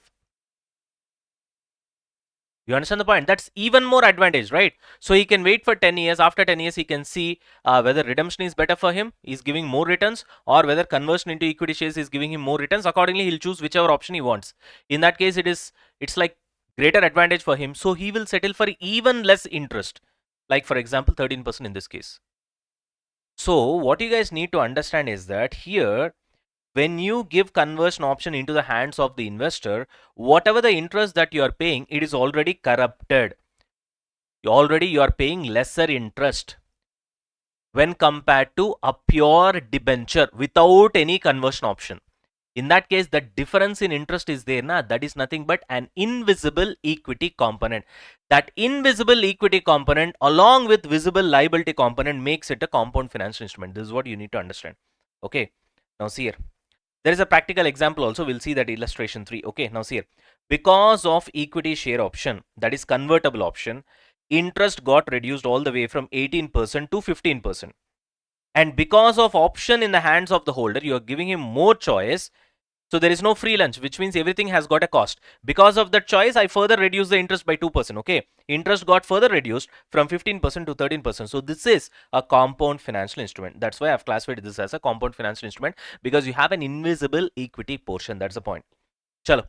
Next one, conversion at the option of the issuer. Which means conversion is at the option of the company itself. First of all, you are paying mandatory interest, so that will be classified as financial liability, and conversion is in my hands, which means obviously I don't have any contractual obligation to pay any cash, so I'll classify that as an equity. As simple as that. So it's a compound financial instrument. It's a simple case. This is a simple case. Okay, right. Now let's move on to the next one. Contingent settlement provisions. Now moving on to next thing, that is contingent settlement provisions. Okay, so let's try to get to the definition, what it is first, and then we'll get to the concept. And mind you, we are already done with compound finance instruments, but if you could concentrate, I've just taught you what is CFA. That's all. Did I teach you the accounting part? No, because still we are in Ind AS 32. Let me make it very clear. So this is not the end of CFI, because still we have to look into the accounting part. That we'll be doing once we go to Ind AS 109. So right now, as long as Ind AS 32 is concerned, as long as we are in this particular Ind AS, it's all about definitions. It's all about what is what. We're not gonna focus on the accounting part. Did we discuss accounting part of financial assets? No. Financial liability? No. Equity instruments? No. So all those will be covered once we get to Ind AS 109. So right now we are still in Ind AS 32. Let me make that very clear. Otherwise you guys will get doubt. He did not cover all those things and stuff like that. Am I making myself clear? Fantastic. Now, contingent settlement provisions. So we are still on the left side of the topics that we are discussing. If you could remember, what do I mean by left side? That is this one. So where entity has to deliver its own equity. We did cover fixed to fixed test. We did cover compound financial instruments, and we are about to cover contingent settlement provisions. Once we are done with this, we'll come to the right part where entity receives its own equity. In that case, we'll be covering treasury shares and return put options on own equity, and of course buyback. Right. Now let's continue with contingent settlement provisions. A financial instrument may contain a provision that requires the issuer to deliver cash or another financial asset to settle the basically instrument, okay, only on the occurrence or non-occurrence of a future uncertain event, which is nothing but contingency that is beyond the control of both the issuer and the holder. So here the keyword is, whenever we talk about contingency, obviously it is dependent on occurrence or non-occurrence of a particular future uncertain event. Another important thing that you guys need to understand is that it should be out of the control of both the issuer and the holder. So if these two conditions are satisfied, then only it satisfies the definition of contingent settlement provisions as per Ind AS 32. This is very, very, very important. It should be out of the control of both the issuer and the holder. I make myself very clear in that. Yes. Now what we need to find is that whether this so-called contingent settlement provisions, okay, is gonna be a liability or equity. That's what our struggle is going to be. Okay. Now ask yourself, is the issuer obligated to settle in cash or financial asset? Which means, is the issuer has got some sort of a obligation? Okay. Yes, sir, there is obligation. Okay. Even if it is under certain condition, that is contingent. So there is no 100% certainty. Despite that, it will be classified as financial liability. Again, what is the reason, sir? I told you, what is the key for this entire standard? It's not about what usually happens. It's about what can happen. Is there any slight chance of happening something? This so-called contingent incident is also, it's not like 100%, right? So there is a slight chance of that happening. Even that is there.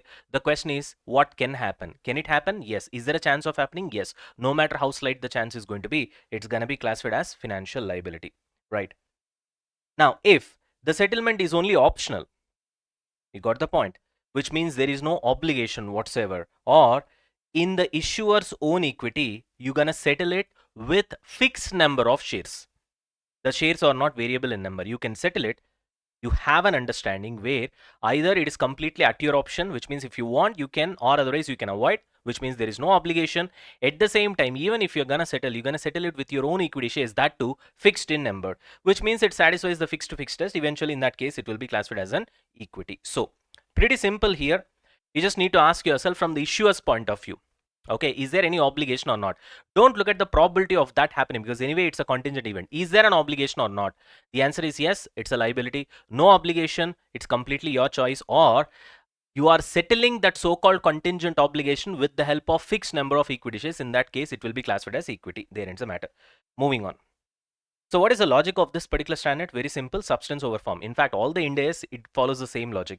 Even if the instrument, the so-called financial instrument, appears to be equity, if in substance the issuer might have to settle in cash, then it is a liability, even though the name is equity.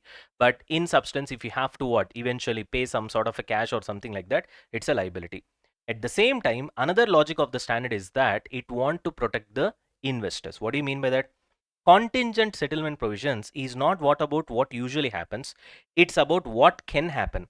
So even if there is a slight hint or possibility of cash outflow outside the company's control, because here itself we have seen in the definition that it is beyond the control of both the issuer as well as the holder. That's what I told you, that sentence is key.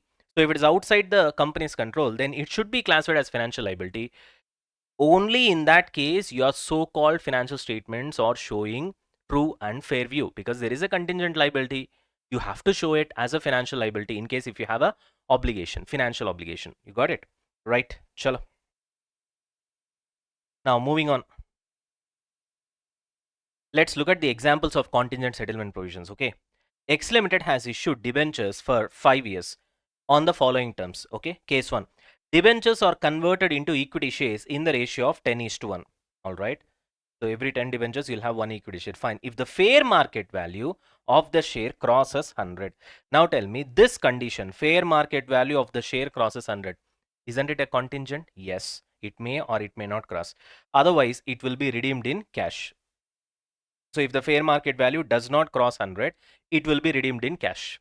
Got it? Now, will this be classified as financial liability? Yes, because although there is a slight chance that it will not cross 100 and it will be redeemed in cash, is there a chance of that happening? If there is a chance of that happening where you have an obligation to pay cash, automatically it becomes financial liability. This will be classified as financial liability. Any expectation about future market price of the share is irrelevant for the classification today, because there is a chance. The question is, what can happen? Can this happen? Yes, there is a chance. Automatically it will be classified as financial liability. Simple. Moving on. The debentures are converted into 10 equity shares if market price is greater than 100. Otherwise it will be converted into 15 shares. All right, so it can be either 10 or 15. So here you need to understand that you might be thinking that okay, it's an equity, but that's not the case. Why? Because even though the settlement will happen only by issue of shares, the debenture cannot be classified as equity because fixed to fixed test is not satisfied. The number of equity shares is not fixed. It can be 10 or it can be 15 depending upon that so-called uncertain event. So it is variable in number. It's just like you're using shares as a currency. So therefore it will be classified as a financial liability, not equity. Next, third case, the debenture will be converted into equity shares at 5:1 only when the market price of the share is greater than 100. Okay, right? The debenture issued will be classified as equity instrument since there is no possibility of making any cash payment. What you need to understand is that, what is the difference between these two, Nana? Case 1 and case 3. In case 1 also, I'll be converting that into equity shares. If the fair market value of the share is greater than 100, there will be a time limit for that. In this example, I did not give you. Otherwise, it will be redeemed in cash, correct? Do you find any otherwise over here? The debentures will be converted into equity shares at 5:1 only when market price is greater than 100, which is similar to the case 1. But do you find any other one here? Otherwise it will be redeemed in cash. Otherwise, the number of shares will be different. Something like that? Nothing. So which means there is only one condition. Market price of the share should cross 100. In that case, I'll be issuing fixed number of equity shares. There ends the matter. So when that will cross, whether in 2 years or 3 years or 5 years or 6 years, that's all. Once it crosses, I'll be doing this. You understand the point? Otherwise is not there in this particular case. Therefore, you don't have any contractual obligation either in payment of, either in the form of cash or in the form of variable number of equity shares, where shares are used as a currency to make your payment for the obligation. So therefore, this will be classified as what? Equity instrument. Clear? Right. One more example you see here. This will be I think there is one question based on this. Anyways, now see here. Preference shares redeemable in equity shares, okay, which means convertible preference shares, obviously. But if war breaks out, it will be settled in cash. Okay, so war breaking out is a contingent settlement provision. That's what I've written here. The war trigger is a contingent settlement provision. Now the question is, sir, what can happen, sir? So war can happen. Therefore, let me classify this as a financial liability. Nope. Why? Because war is a unique situation where it rarely happens for some countries. If, in fact, for some countries it never happened. For some countries, the probability of that happening is pretty high. You understand the point? You take all these Nordic countries like Norway, Denmark, and you have Switzerland, you have Poland, lots of countries over there where pretty much what did not happen, right? So in those kind of countries, if you're doing a business over there and you look at this sort of a contingent settlement provision, then obviously you'll be of the opinion that, it's pretty rare, almost like 100% pretty much it won't happen. You understand the point? In that case, what you will do? It's a stable country, so let me classify that as an equity. You got it? Right, because the war happening is not possible. Only if war happens, only you'll be settling in cash. Now, but let's talk about India, for example, or Pakistan, for example, or Israel, for example, or the Badawala, USA, for example. Obviously, there is a probability of, kisi na kisi war is going to break out for sure. You understand the point? In that case, it will be classified as a financial liability. That's the point. Got it? Chalo. Now, let's come back to the next concept, that is buyback. All right, guys, coming on to this concept called buyback. Now, it's pretty simple, Nana. Buyback means you're just repurchasing your own shares, okay, as a company. Now, always feel that you're the company over here. So, when a company buys its own equity shares from the shareholders, usually what company does is that whenever it buys back its own shares, usually it is cancelled. So I'm not saying 100% of the cases. There are cases where it will not cancel it. It will keep its own shares as an investment, and then when the price rises, it will be selling it. Although it's not available in India, that's what we call it as treasury shares. That we'll see it later. But right now the point is, when it comes to buyback, usually you buy back your own shares, okay, from your equity shareholders, and you eventually cancel it, thereby reducing your outstanding share capital. Okay. So now Ind AS 32 says that, still we are in Ind AS 32, keep that in mind. When an entity purchases its own equity instrument, those instruments are deducted from equity, obviously, because you purchased it from your equity shareholders, so it no longer exists, and moreover you cancel it, so obviously it will go out of its existence. It will be removed eventually from your balance sheet. But Ind AS 32 specifically says that no gain or loss shall be recognized in P&L whenever you do this. Usually whenever buyback happens, generally what happens is that companies, most probably they pay premium and then they buy back. So most of the situation there will be loss, but still Ind AS 32 says that, see, forget about whether it is loss or gain, it doesn't matter. Ultimately it will never touch the P&L. Okay, if at all you want all the adjustments, you make it in other equity. Other equity means retained earnings, general reserve, and you have, of course, securities premium standing over there. You can use that and pay the premium on buyback. You understand the point? Whatever the extra that you're going to pay to your shareholders, and eventually try to, purchase your shares and eventually cancel it out. Got it? Now there are two questions for us. First question is, okay, why is that the gain or loss of the buyback of the equity shares when a company does should not go to P&L? This is first question. Second question, what's the purpose behind buyback? Why would any company do that? Well, for that the answer is pretty simple. There are two reasons. So many reasons are there. Just I thought two reasons are enough. One is to increase your EPS. How will you calculate your EPS? Your earnings available to shareholders divided by number of outstanding shares, right?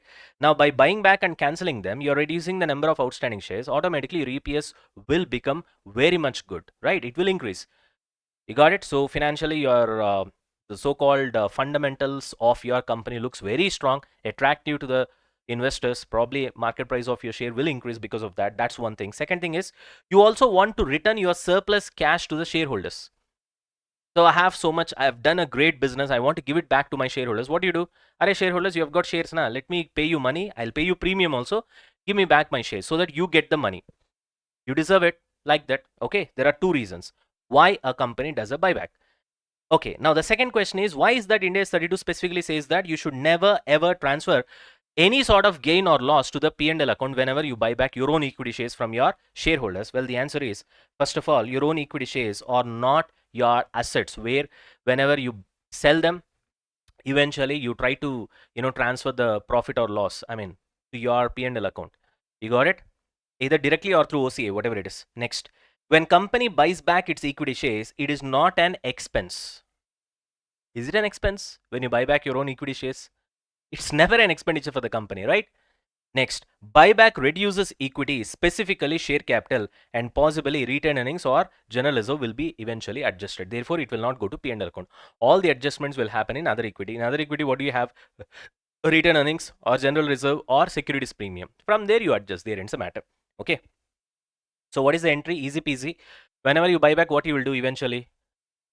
You cancel your outstanding shares, right? They'll be at great balance. You debit it to cancel it out, right? Suppose your equity share capital face value is 10. You purchase from your shareholders by paying 15. In that case, from your bank, 15 goes out. So, to bank account, obviously. And the difference of 5 rupees, whatever the premium that you have paid on buyback of your shares, will be adjusted against other equity. It can be anything. It can be securities premium or retained earnings or general reserve. Got this? Right. Now, okay, why are we studying this right now from India's point of view? Again, the same question. The fight is always between equity and financial liability, Nana. Financial asset will never come into picture. So it's easy to understand. Always the fight will be between financial liability and equity. That's where the confusion is. Because the concept is so confusing that you're always looking at substance over form. So the form, the name can be anything. The name may sound like equity, but the substance can be a liability. The name may sound like a liability where it is debentures, but the substance can be equity. You understand the point? That's why so much of discussion is happening when it comes to Index 32. That's why we have to focus on all this, so-called definitions and concepts of each and every item. You got the point? So again, what is the problem here? When you buy back your equity shares, that so-called thing should be classified as equity or financial liability. Now, don't tell me this kind of, sir, what kind of stupid question is this, sir? Obviously, you're buying back your equity shares only, na? Obviously, it's going to be equity only, na? What is this question, sir? That's where the problem comes. Substance over form. What is that, sir? See here. Does the company has an obligation to deliver cash or financial asset to the shareholders to buy back their shares? Is it an obligation? Is it a commitment? Compulsorily, I'll pay you cash and I'll buy back. If it is yes, obviously financial liability satisfies the definition of financial liability. If it is no, no, it's completely at the company's choice, at company's discretion. If company wants, it will do buyback. Otherwise, it will just stay quiet. So company does not have any obligation whatsoever. Satisfies the definition of equity instrument, then it will be classified as equity. Got it? So if the company has a contractual obligation to buy back its own shares at a fixed amount, then that obligation is financial liability, even though the shares that you are buying is equity. Substance over form. Clear? Right. Let's look at an example so that you'll have 100% clarity. With respect to accounting also, we'll cover here itself. You guys are ready? Now, only problem with this example is that we haven't gone to Ind AS 109. So therefore, you guys have got no idea with respect to accounting.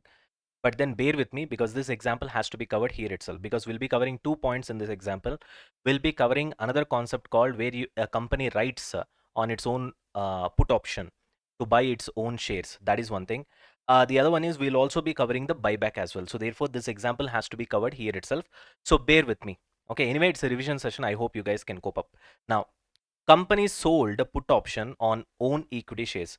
Again, never get confused whenever you get options like this. So first of all, put option means what? Right to sell. Call option means right to buy. Right to sell, right to buy applies for those who have bought the put option. Now here, did he buy the put option? No, he has sold the put option. So it's exactly, it will be opposite. So if you buy a put option, you have right to sell. You have right to sell to other guy, which means other guy will have exactly what is the situation. His situation will be he has to buy. Now when you have right to sell, if you exercise that right, the other guy has to buy, na? So he'll buy, but he'll not have a right, he'll have an obligation to buy.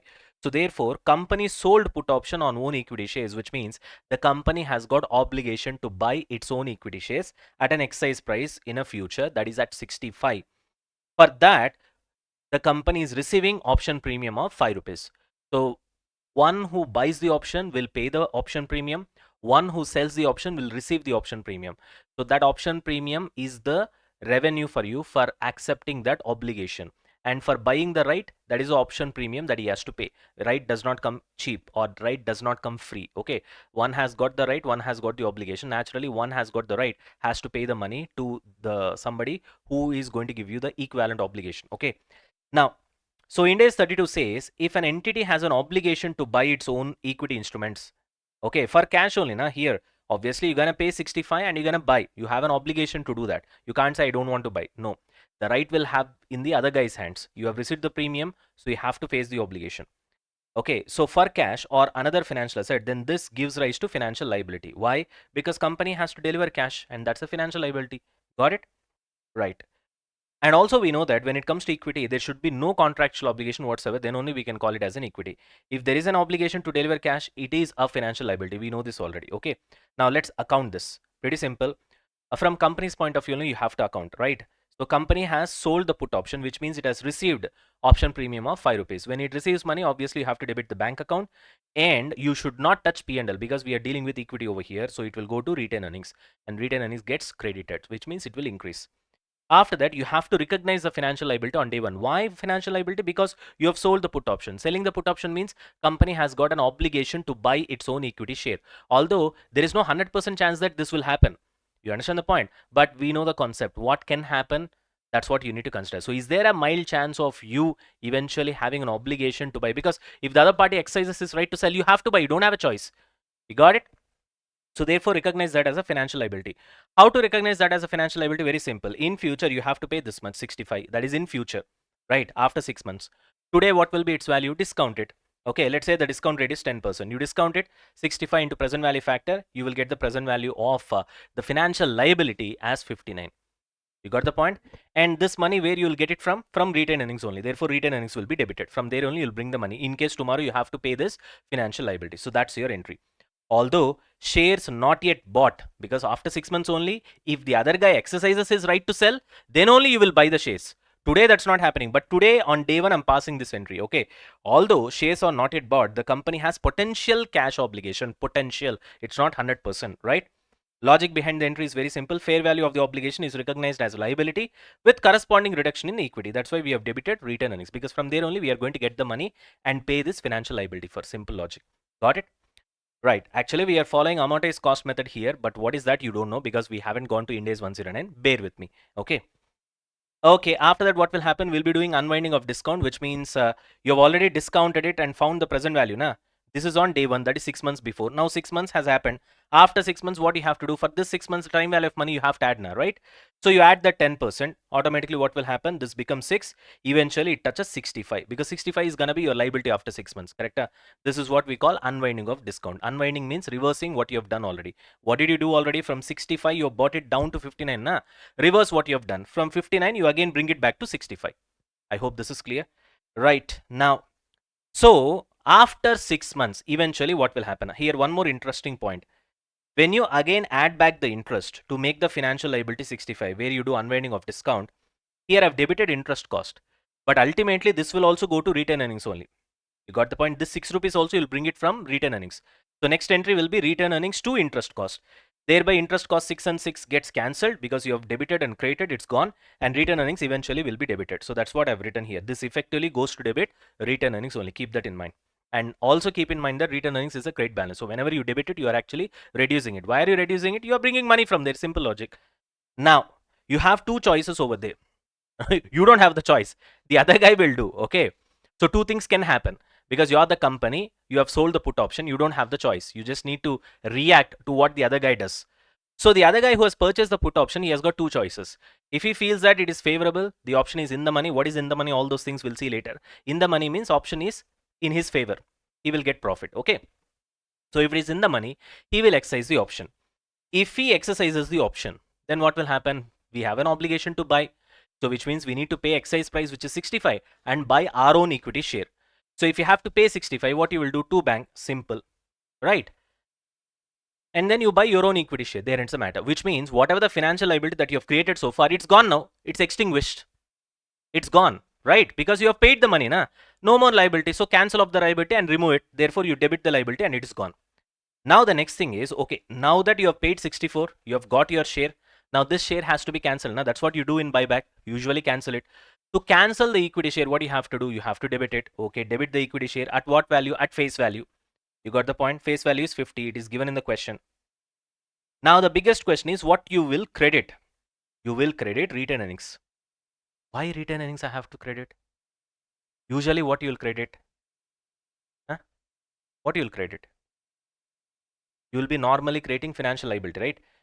Or bank, for example. You got it? Why you'll credit bank? Because that's where you'll bring money from. Now you have got money from where? Retained earnings. Therefore, create retained earnings. You bought money from retained earnings. With that only you have purchased your equity shares. Now, therefore, create retained earnings, as simple as that. Now, the next question is, why did you credit by 50? because the face value of equity share capital is 50. That's the easiest way of understanding. Therefore, I've created retained earnings by 50. No, give me a better explanation. Yeah, I'll give you. Suppose if you do normal buyback without this put option, writing, selling put option, all these things. If you do normal buyback, what is the entry? You purchased your equity shares worth face value of 50. So to that extent, equity share capital will be debited 50. Done. How much did you pay to buy that? 60. Hello? No, no, sir. We have paid 65 to buy that, na, sir. No, no. Actually, we did not pay 65. Okay. Even though, okay, let me put it this way. Even though we actually paid 65, but we have received an option premium of 5 rupees, na. So our net cost is 60 only. Okay, let's put it this way. Today you are paid 65 only. Okay, I accept. But then you have received 5 rupees at the beginning, na, 6 months back. So your net cost is 60. How much eventually went out of your bank? Here you have debited your bank for 5, na. Here you have created your bank by 65. So what is the net credit? 60 only. So ultimately 60 left your bank, correct? To the extent of 60 only you have to put. That's why I put 60. Okay. Your face value is 50. The balance premium extra 10 rupees that you have paid, where it will go? It will go to retained earnings only. So which means ultimately your retained earnings should be debited to the extent of 10 only, correct? But what did you do with respect to retained earnings? Here you have created by 5. So this is minus 5. Create means minus 5. Here you have debited by 59 plus 59 minus 5 plus 59. Here again debit of 6 minus 5 plus 59 plus 6. Correct. So minus 5 plus 59 plus 6, total you have debited to the extent of 60. Whereas according to our entry, you should debit it only to the extent of 10 only. So you have debited nearly 50 more. So to compensate that, now you credit by 50, it gets cancelled out. Ultimately, you have debited retained earnings to the extent of 10 rupees. This is another way of looking at it. Whichever way you want, you can follow. Got it? If holder lapses the put option, lapses means he will not exercise his right to sell. When he will do that, if he finds that there is no benefit in doing this, therefore I will not exercise my option. In that case, what will happen? Whatever you have created so far, cancel it. Cancel it means reverse it. Reverse it means there is no more financial liability. So debit it. And all this financial liability, to create that, you have taken the money from retained earnings only. Na? By taking the money from retained earnings, you have debited it so that you have reduced it. Now again increase it back. So credit it. You got 65. There ends the matter. Done? Chalo, moving on to the next concept, treasury shares. Now, coming on to treasury shares, it's not that important in India, Nana, because it's not permitted in India. I already told you, na, it's just like a buyback. But the thing is, you will buy your own shares and you will not cancel it. Okay, you will hold your own shares as an investment. Now, just understand why it is not permitted in India. Because if this is allowed, what will happen? The company guys will have the first-hand information, right? So they know that if they are going to launch any new product which is going to really work, or if their financials are going to be really good, or if they are going to start up a major branch or something like that, they will just buy back their shares and keep it as an investment. Ultimately, they'll get benefited out of it. So therefore, this is not allowed. But in some countries, it is allowed. So you cannot show this as an investment in balance sheet and can't call it as a financial asset as well. Accounting is done by adjusting retained earnings. So you'll pull the money from retained earnings and you'll pay it to the bank and you'll purchase your own shares, just like in buyback. But the only thing is, in buyback, you'll also cancel the shares, but here you don't do it. You just keep it like that. And tomorrow, like an investment, your own shares, okay, your own company shares, you will keep it as an investment. Tomorrow, once it increases in its price, the market price increases, you will again sell it. You'll get the money. So therefore, bank account will be debited to retained earnings. That's it. Right. Next, transaction cost and all these things we will see once we get to Ind AS 109. There we will see how the accounting and all those things will be done. Right now, it's not the right time to discuss that. Okay. Chalo, accounting for equity instruments also, let's see in Ind AS 109. There again, we'll be discussing the same. Okay. So right now, let's focus on this treatment of interest and dividends. Very easy, Nana. Financial asset, whenever you buy a financial asset, for example, you have invested in debentures, which means you bought debentures, you bought preference shares. Eventually, what will happen? You will be getting interest or dividend. So obviously, it is income for you. You'll recognize that in P&L. Pretty simple. If you have issued debentures, then it's a liability for you, and interest and dividends will be expense for you. So you'll recognize that also in the P&L. However, there is one student down which I want to discuss over here.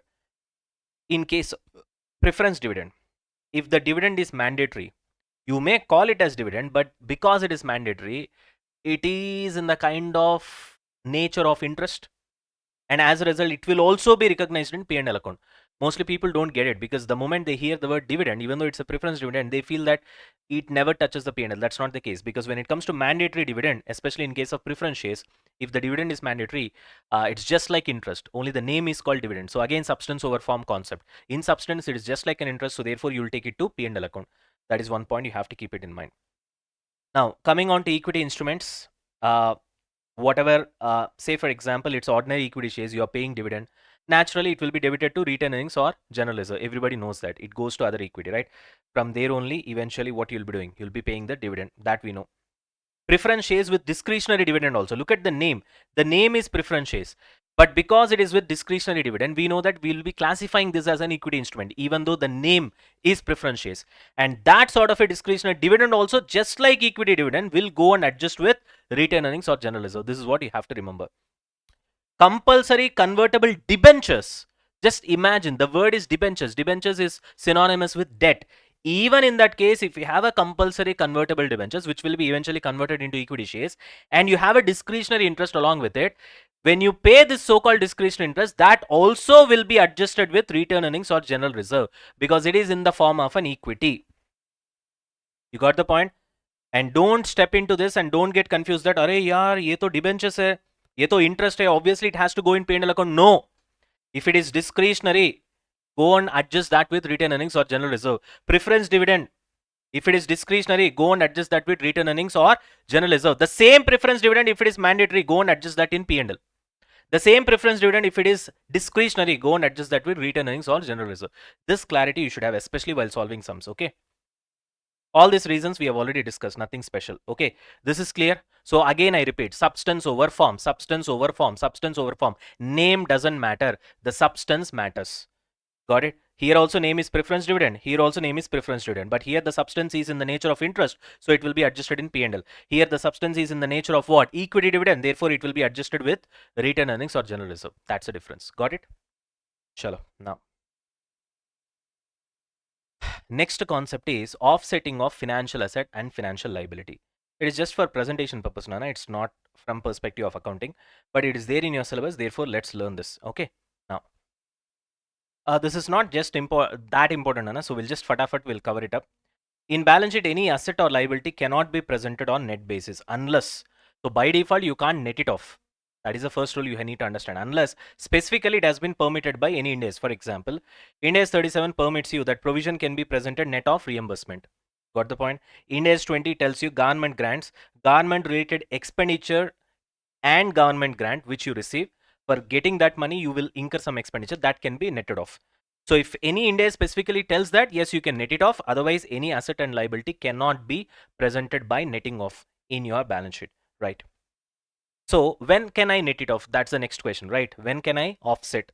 The answer is an entity shall offset a financial asset and financial liability only when both the following conditions are met. The word is both, not either of them. Okay, both the conditions should be satisfied. First one is it should be a legally enforceable right. The other one is you should have the intention to settle net, which means the parties involved. Okay, right.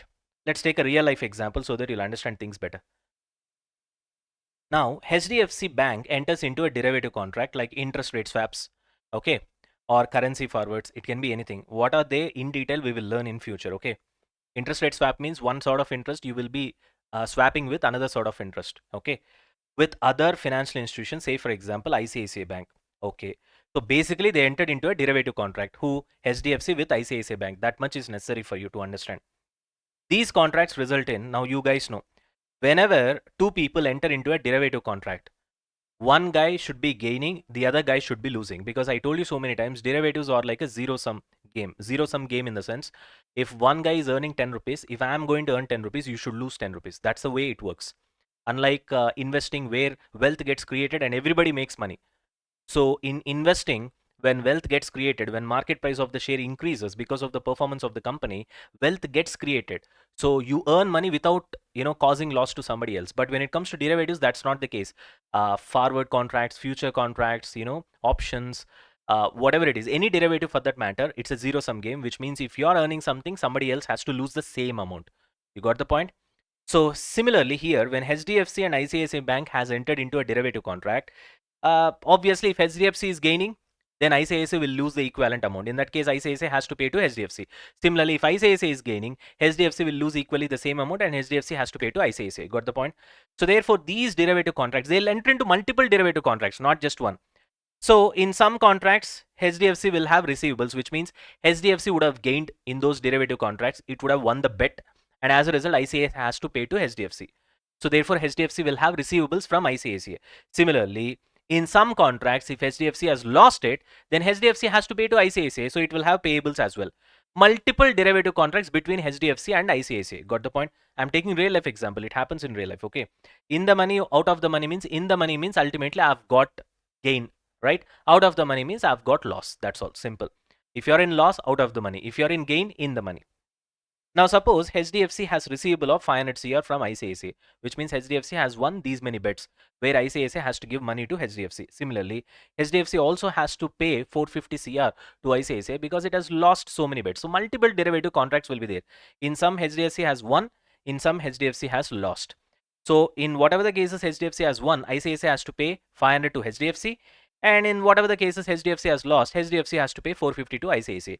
So what they have done, these two banks have legally enforceable master netting agreement like ISDA. ISDA is nothing but International Swaps and Derivatives Association. Okay.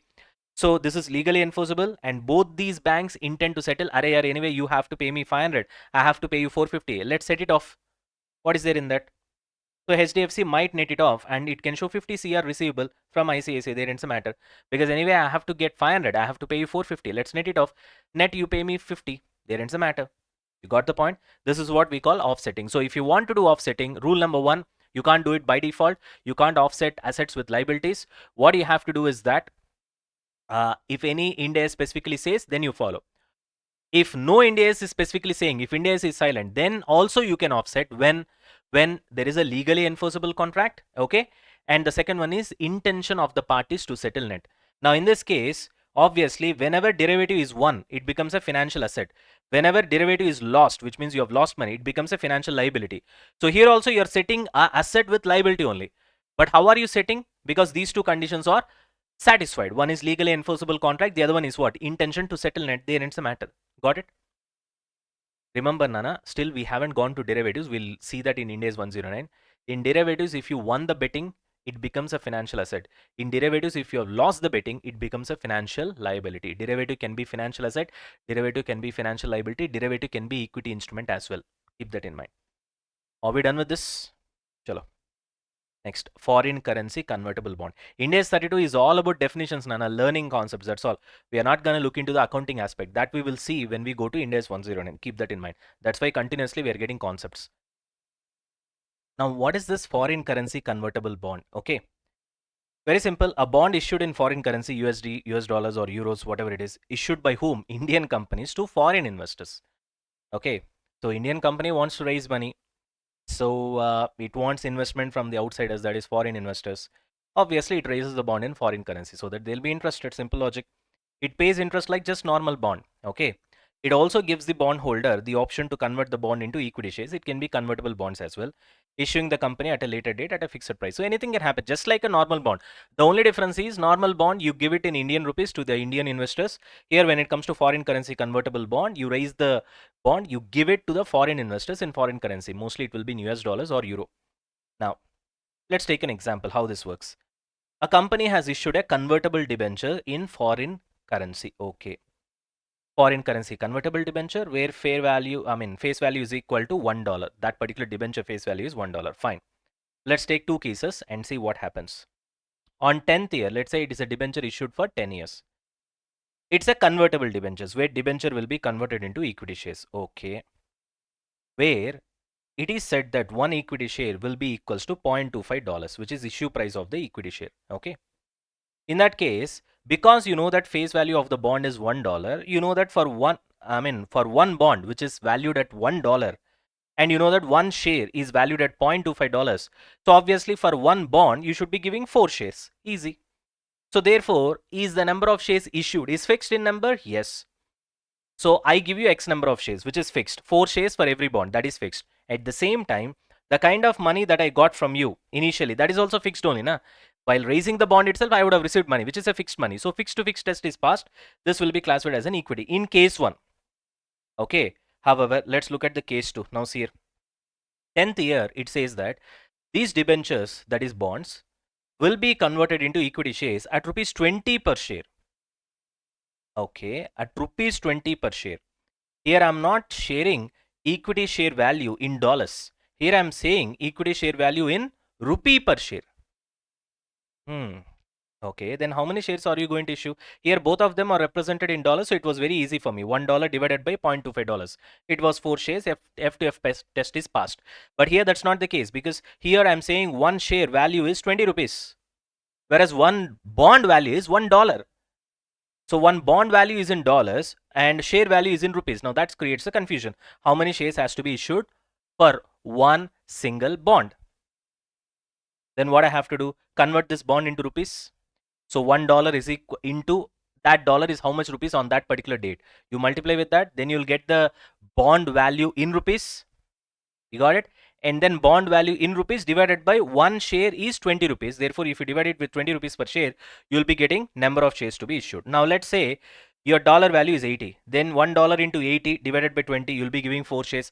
Suppose dollar value is 100. Then $1 into 100 divided by 20, you'll be giving 5 shares.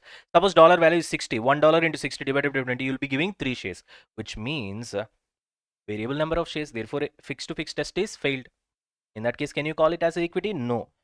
However, we got a carve-out point over here, which means our Indian ICA says, "Hum to alag hai." We are different. IIS 32, that is International Accounting Standard, says it is a financial liability because fixed to fixed test is failed. Why it is failed? Because you're going with variable number of shares. Now, however, IIS 32 says it is equity because issue price is fixed. Just because issue price is fixed, it is fixed only. But at the end of the day, what is the result? You are giving variable number of equity shares. It can be 4 per bond, or 5 shares per bond, or 3 shares per bond. So obviously it is variable. So it has to be a financial liability, but we did a carve out.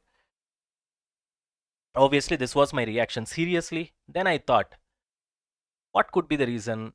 Our people are not this stupid, right? Then I thought, okay, some big business people will be there, some big business companies, and they would have raised money. They would have raised their bonds in foreign currency. They would have got a lot of foreign currency convertible bonds. They don't want to show it in their balance sheet as a liability. They want to show it as an equity. Your financial statement looks good that way. So therefore, they would have influenced. Therefore, our guys did the carve-out point, typically India being India. I hope you are getting what I'm trying to say. Anyways, we are done with this. Let's move on.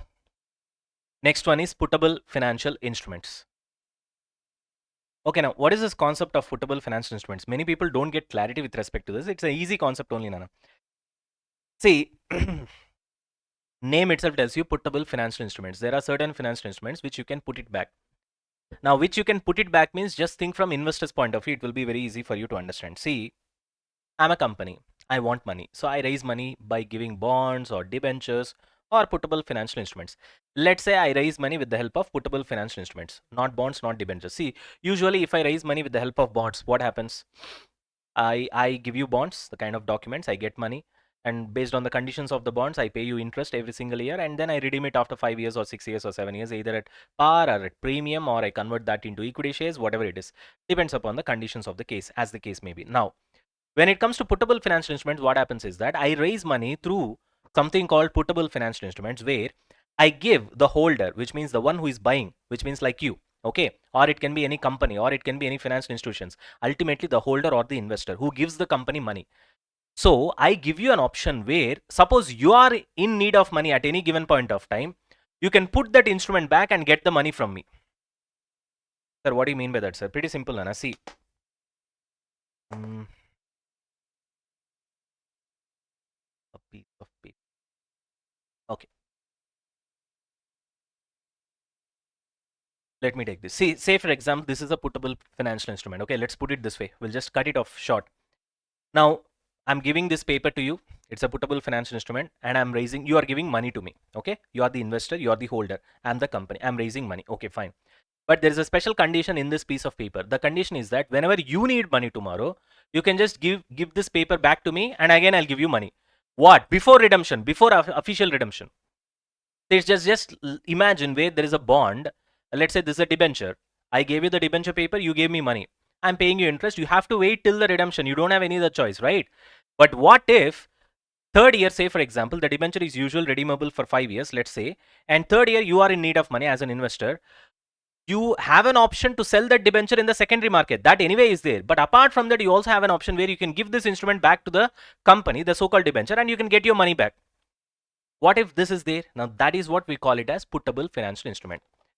So which means from company's point of view, think, I gave you a piece of paper called puttable financial instrument. I put a condition saying that whenever you want, you can just put it back and get your money, right? And I gave it to you. And let's say this is having a period of 5 years or 10 years, whatever it is. Let's just understand for ease of understanding purpose. And I've raised the money, I'm doing my business. Now I know that at any given point of time, anybody of you can come back and put this instrument back and ask money. So in that case, do I have a contractual obligation to pay you money whenever you give this paper back to me? The so-called puttable financial instrument, right? So when I have an obligation to pay you back money, whenever you ask money from me, isn't it a contractual obligation for me to pay cash?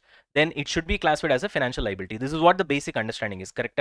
According to the concept of or definition of financial liability, right? However, Ind AS 32 provides an exception saying that certain puttable financial instrument can be classified as equity despite having the repayment obligation.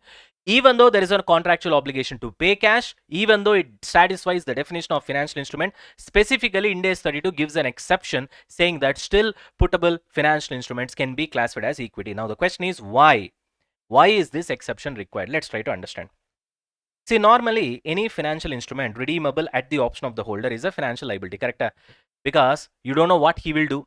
He may ask you to redeem or he may ask you to convert. So therefore, there is always a chance of redemption. So he'll ask you for money. Therefore, I have an obligation to pay money. Therefore, it's a financial liability. But in certain cases, like mutual funds, cooperative societies, which means I'm not talking about normal companies. I'm not talking about normal companies. I'm talking about special organizations like mutual funds, cooperative societies, partnerships. The residual interest means what? In normal company, equity shareholders will have the residual interest in the net assets of the company. That is last preference. Residual interest in the entity is often structured as puttable instruments in these kind of companies. I'm not talking about usual organization, usual companies. I'm talking about these kind of special organizations like mutual funds, cooperative societies, and partnerships. Mostly it will be mutual funds, Nana. Actually, this concept is created because of mutual funds now. So the residual interest here, whoever has got residual interest in a mutual fund will be referred as puttable instruments, not equity shares, okay?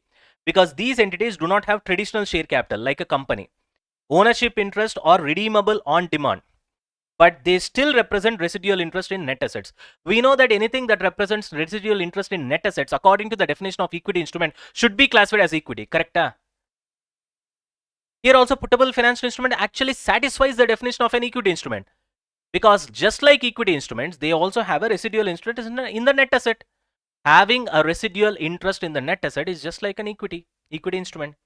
So to avoid misclassification of such ownership interest as liabilities, Ind AS 32 gives a specific exception saying that even though you have a contractual obligation to pay cash for the puttable financial instrument, whenever that guy comes back, the holder comes back and puts the instrument back, because they have a residual interest in the net assets of the company in case of special organizations like mutual funds, partnerships, and the so-called cooperative societies, let's classify this as a equity instrument. Of course, there are certain conditions for this exception. Remember this as a memory trick, Nana. Mnemonics, just like pick me in college now.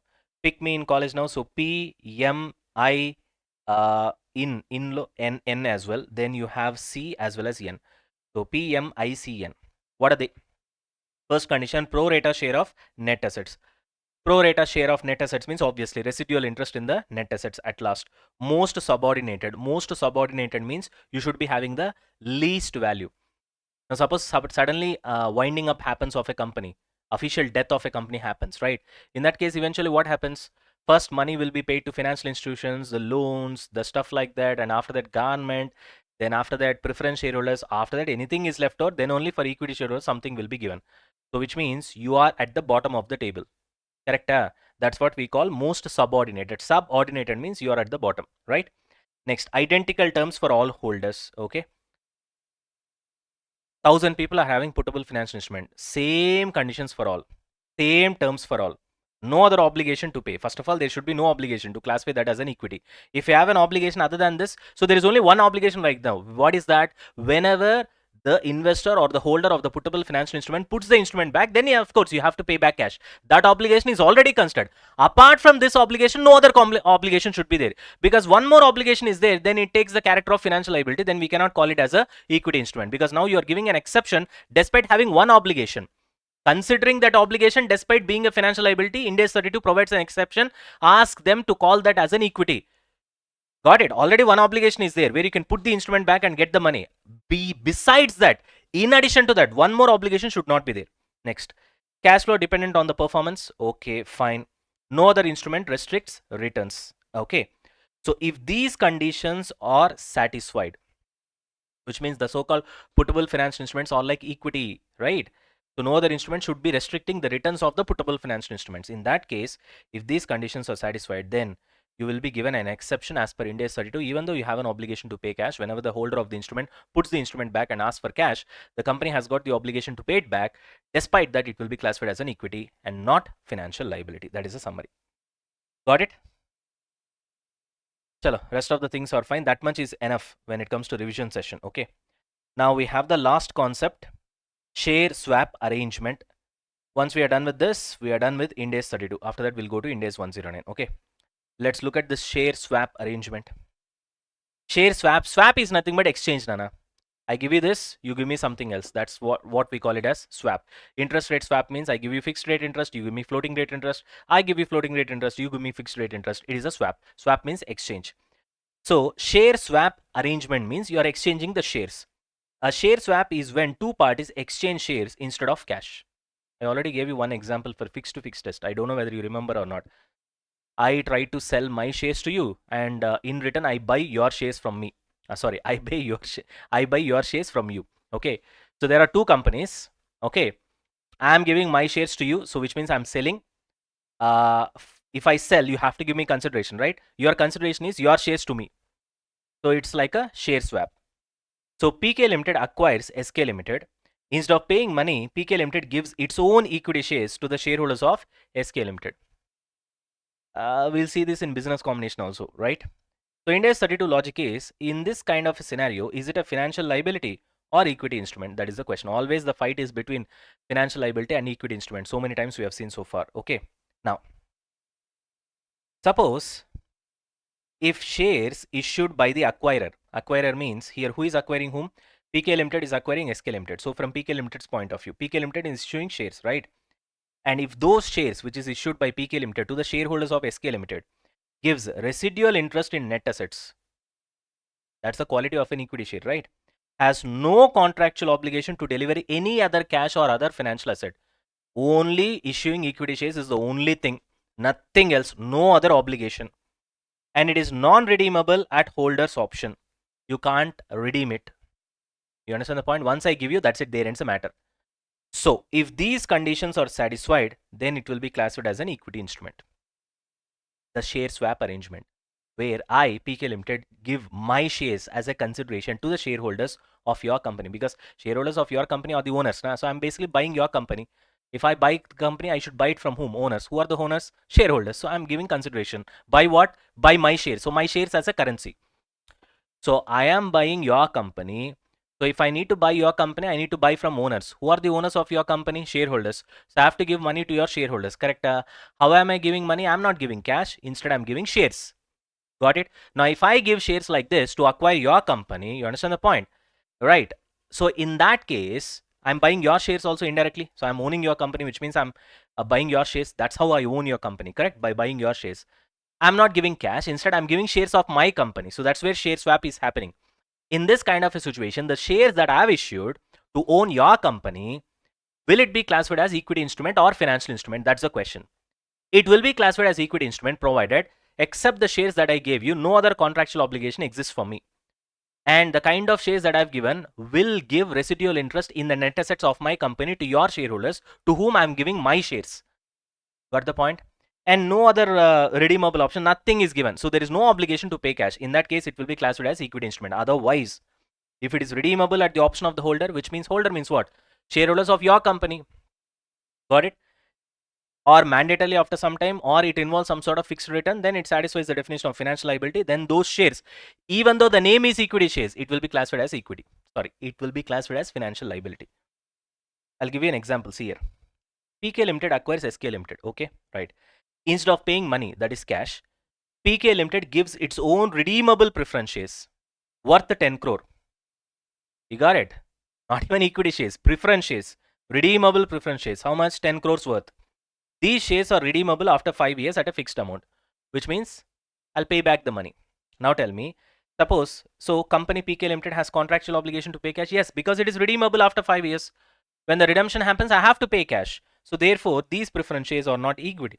They'll be classified as financial liability because you have a contractual obligation to pay cash because you have given redeemable preference shares. However, suppose PK Limited issued normal equity shares which are not redeemable. There is no fixed dividend, discretionary dividend. You understand the point? So if it is discretionary dividend, I don't have any contractual obligation, which means I satisfy all the conditions of an equity instrument. Then it will be classified as an equity instrument. Got the point? Again, the logic by Pksir, it's pretty simple, Nana. Form of the instrument called share is not enough, which means the name, just because you're calling it a share, doesn't mean that it should be classified as equity instrument. What matters is substance. Does it create an obligation to pay? In that case, even though it is called as a share, it will be classified as a financial liability. Suppose if it does not create any obligation to pay, then it will be classified as an equity instrument. Substance over form is what we have discussed so far. So with this, we are done with Ind AS 32 revision. Okay. In the next session, we'll go with Ind AS 109. Right? This is the major, most important part. Okay. But then, if you want to understand this in a perfect way, definitely we have to learn Ind AS 32 perfectly. Right? That's the foundation, and this is where we're gonna build a building. Okay. Right. Thank you, guys. All right, guys. Let's continue with the revision. So we are done with Ind AS 32. Now let's go with Ind AS 109. Now, Ind AS 109, typically it means your actual financial instruments chapter. Although we are done with Ind AS 32, that too we have covered a lot. But still, if somebody says financial instruments as a chapter, they by default mean Ind AS 109. Not Ind AS 32, not Ind AS 107. So that's the thing over here. All right, now let's start going. Different methods of accounting for financial instruments. Now, first of all, you know that Ind AS 109 is all about recognition and measurement. Now that we are already done with Ind AS 32, we know what is a financial instrument. We know what is a financial asset. We know what is a financial liability. We know what is an equity instrument. We know what is a compound financial instrument. So we basically know everything. We know buyback, so we pretty much know the definition what is puttable financial instrument, what is a share swap arrangement. We have read lot of theory. Okay, we have covered lot of theory. Now, so all the theory is done. Now it's time for us to actually recognize all these financial assets or financial liabilities or per se financial instruments and measure them as well. So recognize them means you guys know, okay, when you have to take it into your balance sheet and stuff, and measuring means at what value you have to take. That's what we're gonna see. Now, different methods of accounting for financial instrument. What are they? Financial instruments, we know that typically we classify them into financial asset and financial liability. Now I can ask, what about equity instruments? That we will see later. Now, when it comes to financial asset, with respect to recognition and measurement, we have three methods: ACM, FVTPL, FVTOCI. Amortized cost method, fair value through profit and loss, fair value through other comprehensive income, right? And when it comes to financial liability, we have only two, ACM and FVTPL. You don't have FVTOCI here. Got the point? And that too, once we go to financial liability, you will see that 95% of the cases anyway will go with ACM by default. Only there will be certain special cases which we'll learn specifically. Only in those cases we'll be measuring the financial liability using FVTPL. Otherwise, by default, it goes with ACM. So when it comes to financial liability, it's pretty easy. By default, it's going to be ACM most of the times. Okay, nothing much to discuss over there. But when it comes to financial asset, that's not the case. It can be ACM, it can be FVTPL, it can be FVTOCI. This will be a lot more interesting. Therefore, we'll be spending a lot of time learning this not that much. By the time we finish this off, you'll be well versed with respect to all these methods. Then this will be a cakewalk, literally. Okay, of course, in this we'll be spending good amount of time to learn the special cases where your financial liability will be measured using FVTPL instead of ACM. That's it, right? Having said that, now let's see the methods first. Okay, see, there are different ways of covering this. Usually what people do is that straight away they discuss when it comes to financial asset, in what cases you'll measure it under ACM, in what cases you'll measure it under FVTPL, in what cases you'll measure it under FVTOCI. After that, they'll try to learn what is ACM, what is FVTPL, what is FVTOCI. But then what I feel is that first you need to learn the methods. What is ACM? What is FVTPL? What is FVTOCI? And then if we try to learn why you have to use ACM for financial asset measurement in a particular scenario, you'll be able to link it better, because now that you know what is ACM, you'll be able to understand it better instead of by hearting. So this is the right way of going through things. That's what I felt, and that's how we're gonna go in this revision session. Okay, chalo. Let's start with the first one. So what is the first one? We have amortized cost method. So what is this amortized cost method? All right, guys. The first thing is initial recognition. Okay, initial recognition when it comes to ACM method is always done at fair value. But the important point is transaction cost will be adjusted with fair value. So whatever the transaction cost that you have got, incidental expenses, it will be adjusted with fair value. Keep this in mind. Next, interest income or expenditure is measured using EIR. So why interest income or expenditure? It depends, because ACM method gets applied both in case of financial asset as well as financial liability. So depending upon whether it is financial asset or liability, it can be either interest income or interest expense. Therefore, whether it is interest income or interest expense, both the cases, ultimately it will be measured using effective interest rate. Is it something new for us? No, we have already seen it in Ind AS 23. I've already gave you an example and I've explained you over there. But since it's a revision session, you guys would not have an idea. But anyway, at a later point of time, we'll see. But at the end of the day, just have this idea. Effective interest rate means that is the real interest, what you're actually paying in case of financial liability, or what you're actually earning in case of financial asset. It has got nothing to do with the actual contractual cash flows. See, when it comes to each and every financial asset or financial liability, there will be two things. One will be the coupon rate of interest, which is like 10% debentures, 8% debentures, stuff like that. That is the contractual cash flows that you get. Either you get or you pay, whatever it is. That will be one. Apart from the coupon rate of interest, there will be something called the real interest that you either earn in case of financial asset or you pay in case of financial liability. That real interest, what you calculate, is nothing but effective interest rate. You got the point? What is that in detail? We'll try to learn. Right now, this much of understanding is enough. Right. So interest income or expense is measured using effective interest rate. Okay. Measurement is covered here. Accounting is already covered in Ind AS 32. But anyway, we're going to discuss the whole thing here itself. Now, this is very important. No subsequent fair valuation on each balance sheet date. Why? Because the logic is very simple. Look at the name. What is the name? Amortized cost method. The name is cost, not fair value. So if it is fair value, yes, at each balance sheet date, at each reporting date, on every 31st, we'll be doing fair value remeasurement. And if there is any gain or loss, we'll be taking to P&L account or OCA, as the case may be. But here, the name itself tells you that it is a cost method. Therefore, you will not be doing any fair valuation. You will not be doing any revaluation at each balance sheet date or each reporting date. So which means during initial recognition, first time you will calculate fair value. That's it. Now, the next question is how to calculate fair value. All these things we'll see. There is time for that. Right now, just remember. Step by step, we will learn. Okay. Right now, what you guys need to remember when it comes to ACM method, very simple. First of all, initial recognition will be done at fair value. Transaction cost will be adjusted with the fair value. First point. Second point, interest income or expenditure, as the case may be, depending upon financial asset or financial liability, it will be measured using EIR. What is that EIR? All those things we'll see. Already I gave you an idea. Next, no subsequent fair valuation whatsoever. Only one time you will do fair valuation. That is during day one, initial recognition. That's all. After that, you will not do any fair valuation. Why, sir? Because look at the name, sir. It is cost method, sir, not fair value. Clear? Now moving on to FVTPL. So what is FVTPL? Fair value through profit and loss. Here also, initial recognition will be done at fair value. Fantastic. What about transaction cost? Now this is very unique. This is very unique, and it is unique only to FVTPL. The transaction cost will not be adjusted with initial recognition of fair value. Instead, it will be taken to P&L account. Got it? Next, interest income or expenditure, as the case may be here also, because FVTPL comes for financial asset as well as for financial liability. Okay. Therefore, I've written interest income or expense is recognized directly in P&L at the coupon rate. EIR method need not be applied. In this case, there is no question of effective interest rate. Got it?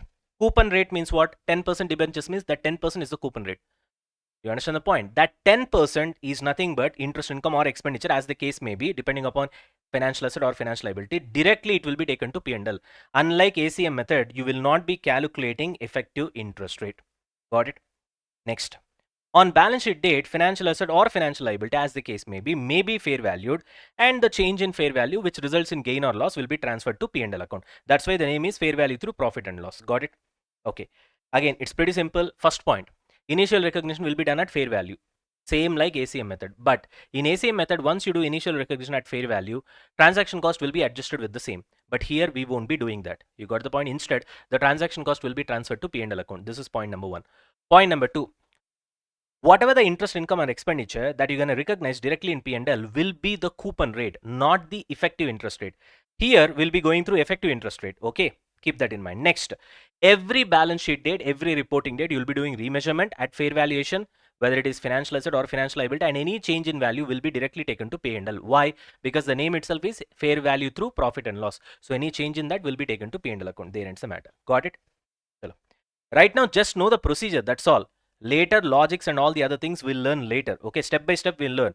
At the beginning itself, we'll not be learning everything. Okay. Next, FVTOCI, fair value through other comprehensive income. Now, here it applies only for financial asset because already we have seen in case of financial liability, this does not come into picture, right? What is OCI? You guys know that statement of P&L has got two parts. One is P&L, the other one is OCI. Correct? This OCI basically accounts for all the unrealized gain or loss. It will go to OCI. Will not be considered for EPS valuation. This is basic idea which we know already. Now, initial recognition here also is done with fair value and it will be adjusted with transaction cost, which means this is exactly similar to ACM method. Correct? Next. In FVTOCI also, which applies only in case of financial assets, interest income, here there is no question of expenditure. Why? Because financial liability will not come. Interest income is measured using EIR as if ACM method is applied. So in other words, FVTOCI is a little bit of mix of your ACM as well as FVTPL. Okay.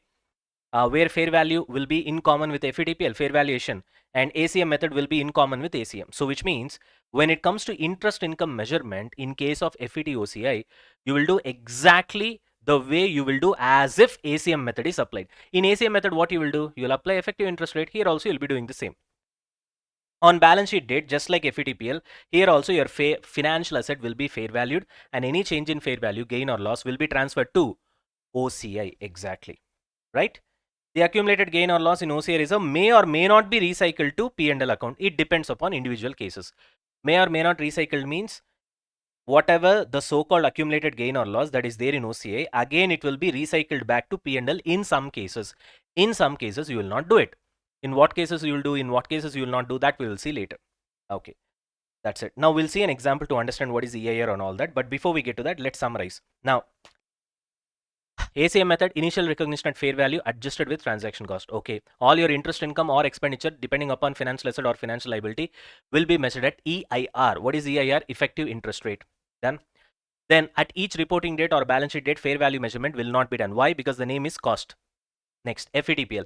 In FVTPL also initial recognition will be done at fair value, of course, but transaction cost will be transferred to P&L account directly. Here, when it comes to interest income or expenditure recognition, it will be calculated using coupon rate, not EIR, and straight away that will be recognized in P&L account. Next, every balance sheet date on each reporting date, fair valuation will be done with respect to your financial asset or financial liability, and the change in fair value will be transferred to P&L account. Done. Coming on to last one, FVTOCI. Here name itself tells you that it applies only in case of financial asset, not financial liability. Okay. Here also initial recognition will be done at fair value and it will be adjusted with transaction cost. Fantastic. Here interest income only. There is no question of expenditure because this applies only for financial asset. Interest income will be measured using EIR as if ACM method is applied, which is amortized cost method. Clear? And at each balance sheet date, of course, fair valuation will be done on all changes in fair value, whether it is gain or loss, will be transferred to OCI. And from OCI, whatever the unrealized gain or loss that you have got may or may not be recycled back to P&L. In some cases, it will be. In some cases, it will not be. That's it. Are we done with this? Moving on. Let's look at the example so that you'll have an idea. All right, guys. Now, anyway, some of you are already wondering what is this effective interest rate. Let's have clarity now itself. A Limited issued 9% debentures of, okay, so this is 100 each, that's fine, face value at 5% discount, okay. These debentures are redeemable after 3 years at par value, right? 3 years debentures. Show the accounting in the books of A Limited applying amortized cost method. Now, first thing you tell me, A Limited has issued debentures. Issued debentures means what? It has raised money. Tomorrow it has to pay. It has got a contractual obligation to pay interest, which is 9%, as well as it has to redeem after 3 years, which means in A Limited books, it's a financial asset or financial liability. It's a financial liability for sure. Right. Now, the next question is, when it comes to financial liability, you can measure it using ACM or FVTPL, correct? Here, specifically, it has been asked to follow ACM. So, we'll be following ACM, amortized cost method. Now, How to do this ACM? Pretty simple. Now observe carefully. Initially, they have issued 9% debentures at a face value of 100 but 5% discount, which means once they're given 5% discount, they'll be receiving money of how much? 95 only. So you received 95 rupees. Fine. Every year you have to pay 9%. This 9% is the coupon rate on the face value, which is 100 into 9%, 999. This will be cash outflow because it's a liability for you, contractual obligation to pay cash. We call this as contractual cash flows. We call this as contractual cash flows. And of course, at the end of third year, you have to redeem at pay value. You have to redeem at par value, which means you have to pay it back. Par value means 100 will be redeemed by 100 only, right? So 100 will be the cash outflow. So all these are, if you can see, especially this 999, these are all contractual cash flows. Hereafter, you'll be using this term only. These are all key terms. You have to use exactly these words only. That's how ICA also is using this kind of terms. So that's how you get good marks in exam. So please be careful. Don't use any words that you like to, So contractual cash flows, contractual cash flows, contractual cash flows. And this is coupon rate. Clear?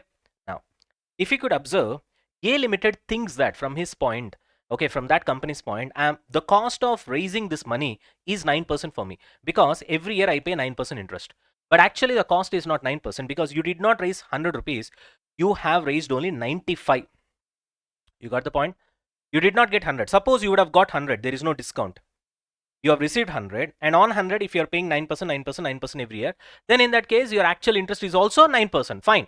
But did you get 100 rupees at the beginning? No, I've got 95 only. I've received 95 indirectly. So on 95, I'm paying 9% interest. Indirectly, the percentage is worked on 100, not on 95. So indirectly, I'm paying 9 rupees on 95, right? So which means the percentage of payment that I'm paying is more than 9%. The actual cost for me is more than 9%. It is not 9% because I did not get 100 rupees. I got only 95 rupees, whereas I'm paying 9% on 100. But in reality, I did not get 100. So my actual cost is more than 9%. What is that actual cost for you? That is nothing but effective interest rate. 99% of the cases, it will be given in the question. Okay, so need not worry about how to calculate all those things. Of course, it is just like your internal rate of return. Okay, what you have calculated in your CA Inter or CMA Inter, financial management. So it is similar to that. Okay, when the time comes, we will also do calculation. But right now, just understand that it will be anyway given in the question. Concept, I already explained you. That is the actual interest cost for you. The reason being, this 5 rupees, what you have lost here, this is also cost only enough for you. Because you did not get 100, you got only 95. That 5 rupees is also covered and converted into percentage and averaged for 3 years. That's how you've got the actual percentage as 11.048%, which is much higher than 9%. So even though your coupon rate, your contractual cash flow is 9%, your actual interest rate is how much, Nana? 11.048%, which will be given in the question. So don't worry. All right, now let's coming on to accounting part. ACM method, we already know. Now recollect, just now we have studied. ACM method means initial recognition will be done at fair value. Fantastic. Now the question is, what will be your fair value? We'll look at that.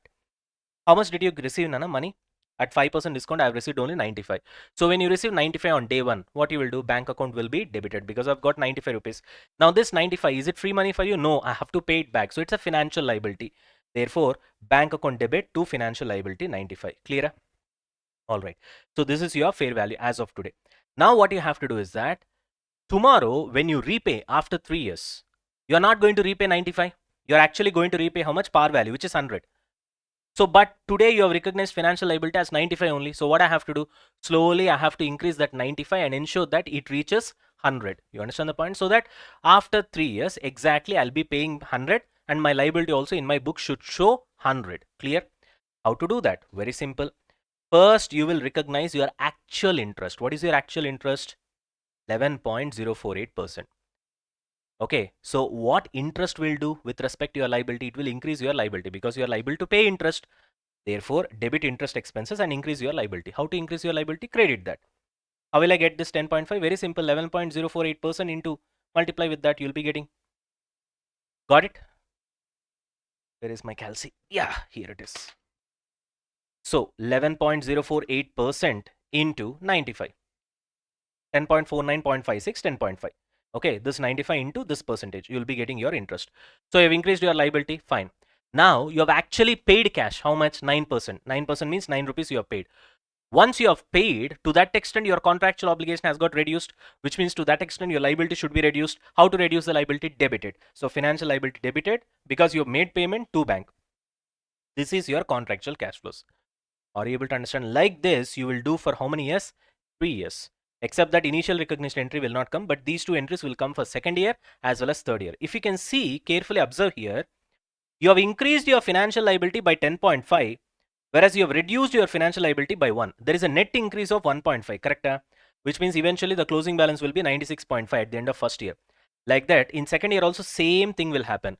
Your effective interest rate 11.048% will increase your liability, and your contractual cash flows of 9% will reduce your liability. There will be a net increase again. And again in third year there will be a net increase, such that slowly this will become 100, and at the end of third year you will be paying back 100. So once you are paying back 100, your financial liability also in your book should show 100, right?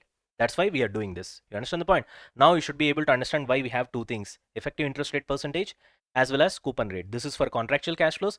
This is your actual interest rate. According to you, you know that this is your cost. Got it, Nana? Chalo.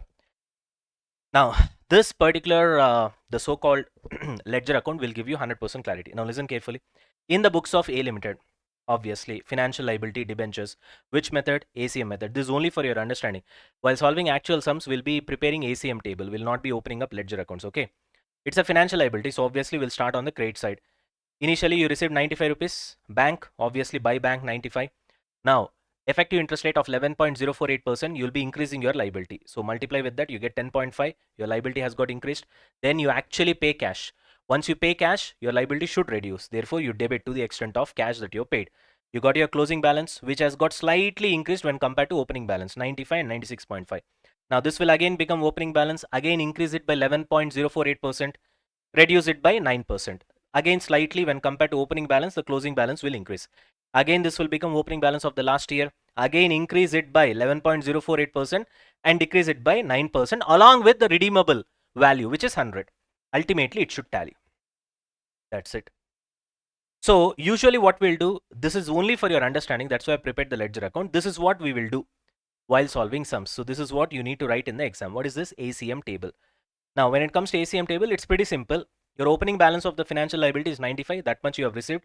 You add interest to the extent of EIR 11.048%. You add 9%. You reduce. You get your closing balance. Again, next year, same 11.048% add 9% less. 11.048% add 9% less than. Of course, in the last year, in addition to 9%, you'll be redeeming as well. That also will be added. That 100 rupees. Finally, it should automatically become 0. All right. So now that you know how this ACM methodology works, we have seen the entries as well. But here, for some problems, I'll just teach you some tricks. So you guys, let's focus on this. Now see here. Each year closing balance. This one is closing balance. Okay, first year closing balance. This is closing balance of second year. This is, of course, third year, you'll not have any closing balance. Each year closing balance represents discount or present value of remaining cash flows. Okay, what does it mean? For example, let's start with 96.5. This is the closing balance of first year, right? This represents present value of future cash flows. What are the future cash flows? 9 in the second year, 109, that is 9 plus 100 in third year. If you discount these two, it should match with 96.5. Similarly, the closing balance of second year, which is 98.16, is present value of future cash flow, which is 109. Similarly, first year, initially you can also count 95. Generally, for 95, we will not be using it, but it's okay. 95, what are the future cash flows? You have 9 in this year itself. Then you have 9 in the second year. Then you have 9 plus 100 in the third year. All these three, if you discount, you'll be getting 95. Got the point? Anyways. So 95 represents present value of three remaining future cash flows, 99109. 96.5 basically represents present value of two remaining future cash flows, which is 9 and 109. 98.16 represents present value of one remaining cash flows, that is 109. I've already explained. Sir, why are you discussing this unnecessarily? There is a logic behind that. The closing balance of a financial asset or financial liability under ACM represents present value of future cash flows discounted at effective interest rate. This is very, very important while solving problems. Why, sir? Because there are certain problems. Here it is 3 years, so easily you have calculated 3 years by, building ACM table. But just imagine problems having 15 years, 20 years, 25 years. What you will do? In that, he'll specifically ask you, let's say, for example, if it is 15 years, he'll ask you last 2 years, last 3 years. What you will do? You'll prepare ACM table right from first year. That much time will not be available. That's where we'll be applying this trick. Okay, any year closing balance is equal to future cash flows. How much is there? You see, discount it at EIR, you'll get this value. Easy peasy. Got it? This trick really help you in solving sums. Are we done with this? Let's move on to the next question. Next example. Okay, now coming on to example 2. In example 1, we have seen financial liability, correct? In example 2, we'll be going with financial asset most probably. A Limited has advanced an amount of 1 lakh to B Limited. On 1st April, it has collected processing charges of 10,000. Okay. On the same day from B Limited, this loan carries an interest rate of 10%. This is your coupon rate. Contractual cash flows. Okay. The loan is repayable after 3 years at a premium of 5%. So show the accounting in the books of A Limited for all 3 years using ACM method. Now, first of all, it's a financial asset because I have a right, contractual right to receive cash flows, both interest as well as principal repayment. Now here you guys need to understand is that even though the contractual cash flows what you receive is 10% every single year on 1 lakh, which means basically 10,000, 10,000, 10,000.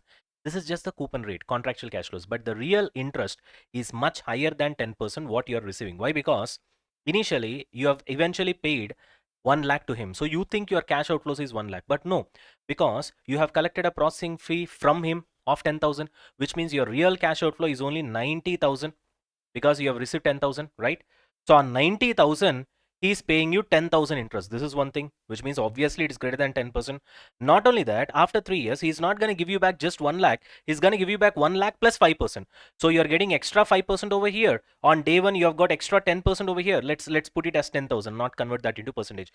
So this 10,000 what you have got extra, plus this 5% what you are going to get extra, in addition to this 10% what you are getting every single year, put together, you convert that into percentage on an average for all the 3 years, it gets to 15.87%. This is what we call EIR, effective interest rate. Clear? Right. Now, how to do accounting? Very simple. First of all, your initial recognition will be what, Nana? 90,000 is the outflow. So therefore, to bank, 90,000, and you have to recognize financial asset, 90,000. There ends the matter. That's all. This is what you'll do at the beginning, correct? Chalo. After that, what will happen? Every year, 2 entries, Nana. One will be EIR entry, one will be contractual cash flows entry. EIR entry will be what? It means you need to receive 15.87% interest. You got to recognize interest income. So when you recognize interest income, your financial asset value should increase. So financial asset debit to interest income, correct? 15.87% into 90,000. Done. After that, what you will do? You'll be actually receiving contractual cash flows. Once you receive the cash flows, to that extent, your financial asset value should be reduced. Why? Because any asset represents future economic benefits. Once you realize the benefits, your asset value has to be reduced. Therefore, asset has to be created. Once you receive money, bank account will be debited. So bank account debit to financial asset. Got it? How much? 10,000, because that's what the coupon rate is. These two set of entries, you'll pass every single year for 3 years. Got it? Chalo. Now let's look at the books of A Limited, how this works. Loan receivable, obviously financial asset. We are applying ACM method. Opening balance 90,000, financial asset debit to bank. So financial asset debit to bank 90,000. Clear? Now you will increase it by 15.87%. You will reduce it by 10%. You'll get your closing balance. Again, increase it by 15.87%. Reduce it by 10,000. Because it is asset, increase will go on the debit side, reduction will come on the credit side. Exactly opposite to financial liability. Last year also, you'll increase it by 15.87%. You'll reduce it by 10% plus 1,05,000, which is principal repayment along with 5% premium. Done? So this is how your ACM table looks like. Same stuff only. 90,000, increase it by 15.87%, reduce it by 10%. Again, closing balance will become opening balance, increase it by 15.87%, reduce it by 10%. Increase it by 15.87%, reduce it by 10% plus 1,05,000, which is 1 lakh plus 5% premium. Automatically, it will become nil. Got this? Remember, your actual interest income or interest expense recognition, what you'll be putting using effective interest rate EIR is your actual interest according to you, the calculation. But the coupon rate will be the contractual cash flows. Got it? So always call coupon rate as contractual cash flows only. Always call EIR as interest income or interest expense depending upon whether it is financial asset or financial liability. Clear? Keep this in mind. Now this we already know. Closing balance under ACM method will always represent present value of future cash flows discounted at EIR. This already we have learnt in the earlier sum. Correct? All right. Now, if you look at the logic behind EIR, why did we take 15.87%? Yes, you see this. This is 15.87% plus 15. I told you this is the real interest. Okay, not the coupon rate. 15.87 plus 15.87 plus 15.87. 3 years, if you put together, total it comes around 45,000. Did you really receive 45,000? Yes. How? 10,000, 10,000, 10,000, 30,000 for 3 years.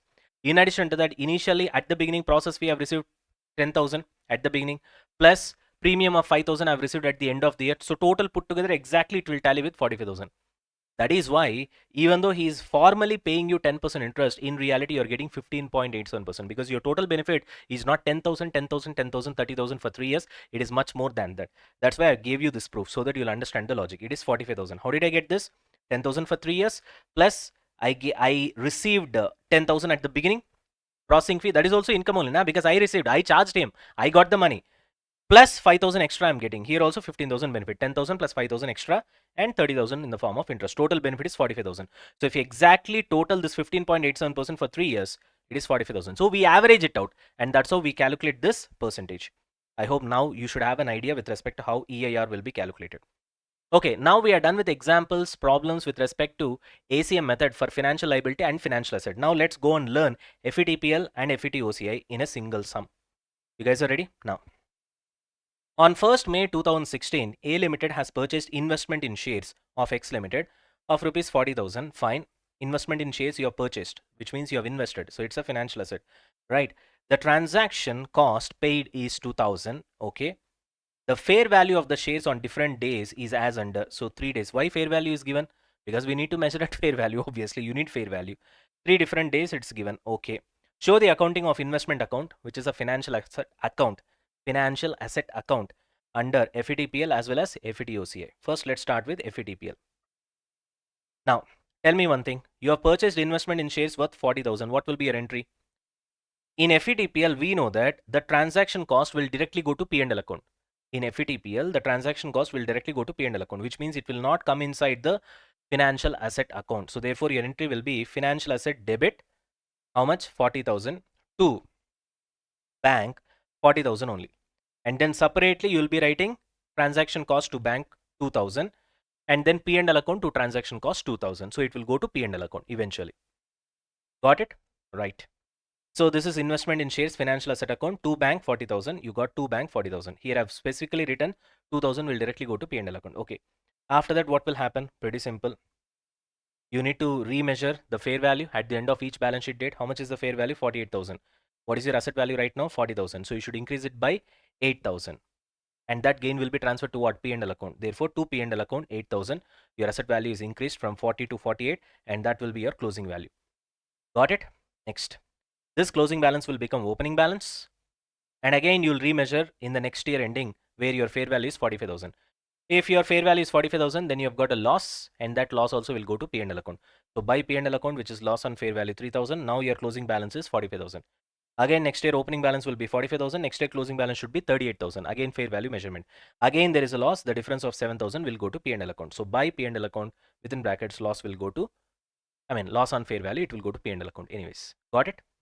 So it's pretty easy. You just recognize it at the beginning. Every year you do the fair valuation. If it is gain, then to P&L in case of financial asset. If it is loss, then by P&L. That's all. You take it to P&L account. That's all. As simple as that.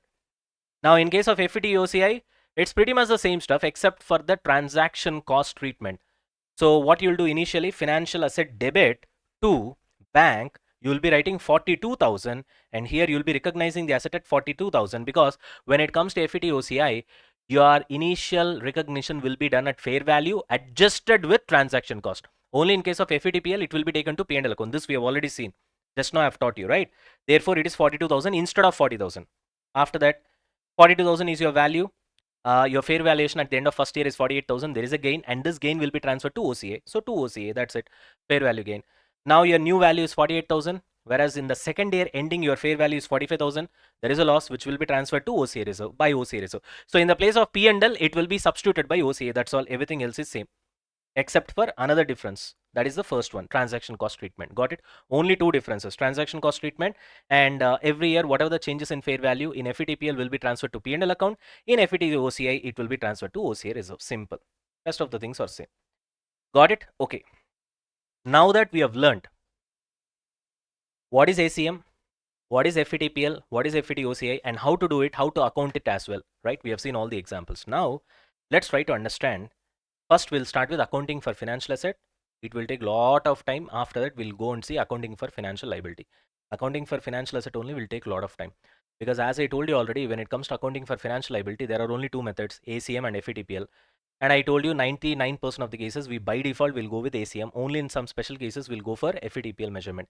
Therefore, it will not take much of a time. But accounting for financial assets will take lot of time. That's what we're gonna see right now. Ready? Yeah. This will be very interesting. I want you guys 100% focus here. Now, accounting for financial asset, I'm gonna classify this into two broad categories. Okay, investment in equity. This particular financial asset will treat it separately, and all other financial assets will come under this particular section. Sir, what is special when it comes to investment in equity? I'll tell you.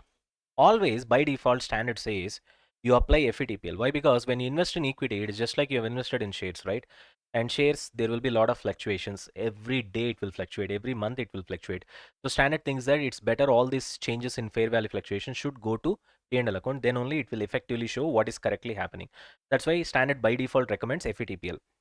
But however, sometimes certain companies they invest in equity for a long term reason. For example, for 4 years, 5 years from now. In that 4 years or 5 years time, they don't want to sell it. In that case, they feel that if this is my intention, FETPL method does not suit me because I don't want all these fluctuations to get into P&L account because I'm not doing trading, I'm doing investing. Therefore, I would rather prefer FVTOCI such that all the changes in fair value should go to OCI and it should not impact my P&L. In that case, standard gives you choice. You can choose to go for FVTOCI, but what standard says is that it is an irrevocable option, which means once you choose to go for FVTOCI, there is no going back. There is no going back. Is that clear? And tomorrow, if you feel that no, I'll try to again get back whatever the unrealized gain or loss that is there in OCA reserve, I'll try to get it back to P&L account by recycling. That is also not allowed. Logically only because by default standard already allowed you FETPL. You voluntarily said that I don't want FETPL. I wanted to go for FET OCA. Now after some time again, if you say that whatever that is there in OCA, the unrealized gain or loss, I want to take it to, I want to recycle it to P&L account. Why would standard allow it? It will say no because it was your choice. You have chosen to go for it. Got it? So this is one thing, keep that in mind. All other financial assets will apply a different logic. Equity instruments is different. Okay, sorry, it's not equity instruments, investment in equity. Okay, now all other financial assets, purchase debentures, that's a financial asset. Loans given, you'll have a contractual right to receive interest and principal repayment, it's a financial asset. Bonds, trade receivables, fixed deposits, government securities, in all these cases, you have to apply two tests to decide which method you need to apply to measure these financial assets, because you have three choices: ACM, FETPL, FETOCI. So I'll make this very simple, so listen carefully. There are two tests for you. One is business model test, which means what is the purpose of having a financial asset. Second one is SPPI test. SPPI test means sole payments of principal and interest. Got it? So first let's start with business model test. Here in business model test, if you feel that so the purpose of the financial asset that I'm having, say for example, I've purchased debentures. Why did I purchase debentures? I want to keep these debentures with me for 5 years. Every single year I'll collect the interest, and after 5 years anyway he will redeem it. I'll take the redemption money and then I'll go. This is my intention, which means I will hold it till maturity. My purpose is to hold to collect the interest as well as principal repayment. If this is your intention, if this is your intention, plus if you satisfy SPPA test, which means in addition to this, okay, your business model test is hold till maturity. Plus, if you satisfy SPPA test, means from this particular financial asset, I'm talking about debentures, sole payments of principal and interest should be there. Which means except interest and principal, nothing else should be there. No other cash flow should be there. Now tell me, in case of debentures, what I'm talking about, do I have interest? Yes. Do I have principal repayment? Yes. Other than these two, do I have anything else? No. So therefore, SPPA test is passed. At the same time, your business model test is hold to collect, which means hold till maturity. If these two tests are passed, you will apply ACM method. That is the first thing you need to understand. It's logical only because in ACM method, you don't need to revalue at fair value, right? And you don't need to do that in this case because why would I measure it at fair value at each balance sheet date? Because my intention is to hold it till maturity. The purpose of having this financial asset, that is investment in debentures, is only to collect interest and principal repayment. That's all. It makes sense. Now, coming on to second one. Suppose your business model is hold to collect only. You want to collect interest, but you also say that in case if I get a good value for my debentures, then I'll sell it off. I don't have intention to sell it off, but in case if I get a good opportunity, I'll sell it off. Or if my financial position suddenly goes bad after 2 or 3 years and I'm in a liquidity crisis and I want money, in that case also I'll sell it off. So there is a chance of me selling off, although that's not my primary intention. Okay, then plus now you do SPPA test. That is satisfied. Okay, SPPA test is passed. but your primary intention is to hold it till maturity. But in case there is a need, I will sell also. In that case, apply FVTOCI. So this plus this, you will apply FVTOCI. This plus this, you will apply ACM. Apart from these two, no sir, my intention is trading purpose, speculation, and SPPI test is also not passed, sir. So which means whatever the cash flows that I get from this particular financial asset is not just principal and interest, I may get anything else as well. In that case, apply FVTPL. So if I have to simplify this, very easy. See, remember, hold to collect till maturity plus SPPI test, ACM. Hold to collect and you may say plus SPPI test, FVTOCI. Got it? Clear? Okay. So trading or speculative purpose, SPPI test is failed, sir. FVTPL. Right? Okay. Another important thing is, in this case, if you are applying FVTOCI, if there is any accumulated gain or loss which is unrealized, you can again recycle that to P&L account on derecognition of financial asset. Here you can do, which means whatever that is there in OCI reserve, that fair value changes, the gain or loss, you would have transferred to OCI reserve, if you apply FVTOCI. From there, you can again transfer it back to P&L account. You can recycle that back. You can reclassify that back. You understand the point? In this case, you can do that. Okay? Whereas here you can't do. In case of investment in equity, you can't do, because by default, India says that you go for FVTPL, but you have intentionally wanted to go for FVTOCI. Here you can't reclassify your so-called unrealized gain or loss or accumulated gain or loss that is there in OCI reserve. You can't reclassify it back to what? P&L account. Here it is not allowed because of the logical reason, obviously. Here it is allowed. Got it? Chalo. Next. Alright guys, let's continue with the revision session. In the earlier session, we have completed till here, right? We have seen, the different methods for measuring and recognizing your financial asset. We started with investment in equity separately. We discussed that by default, it will be FVTPL. If not the case, you have an irrevocable choice as per Ind AS 109 to go for FVTOCI. But once you do that, you can't come back. And moreover, you can't recycle the unrealized income, the gains or losses that has been, accumulated over a period of time in your OCA, right? After that, for all the other financial assets, we have seen that you have to do two tests. One is business model test and the other one is SPPI test, which is also called as contractual cash flow test. So in business model test, if you're going to hold till maturity plus you satisfy SPPI test, we'll go with ACM. Hold till maturity plus if at all, if there is any necessity, you will sell it. Plus if you satisfy SPPI test, then we'll go for FVTOCI.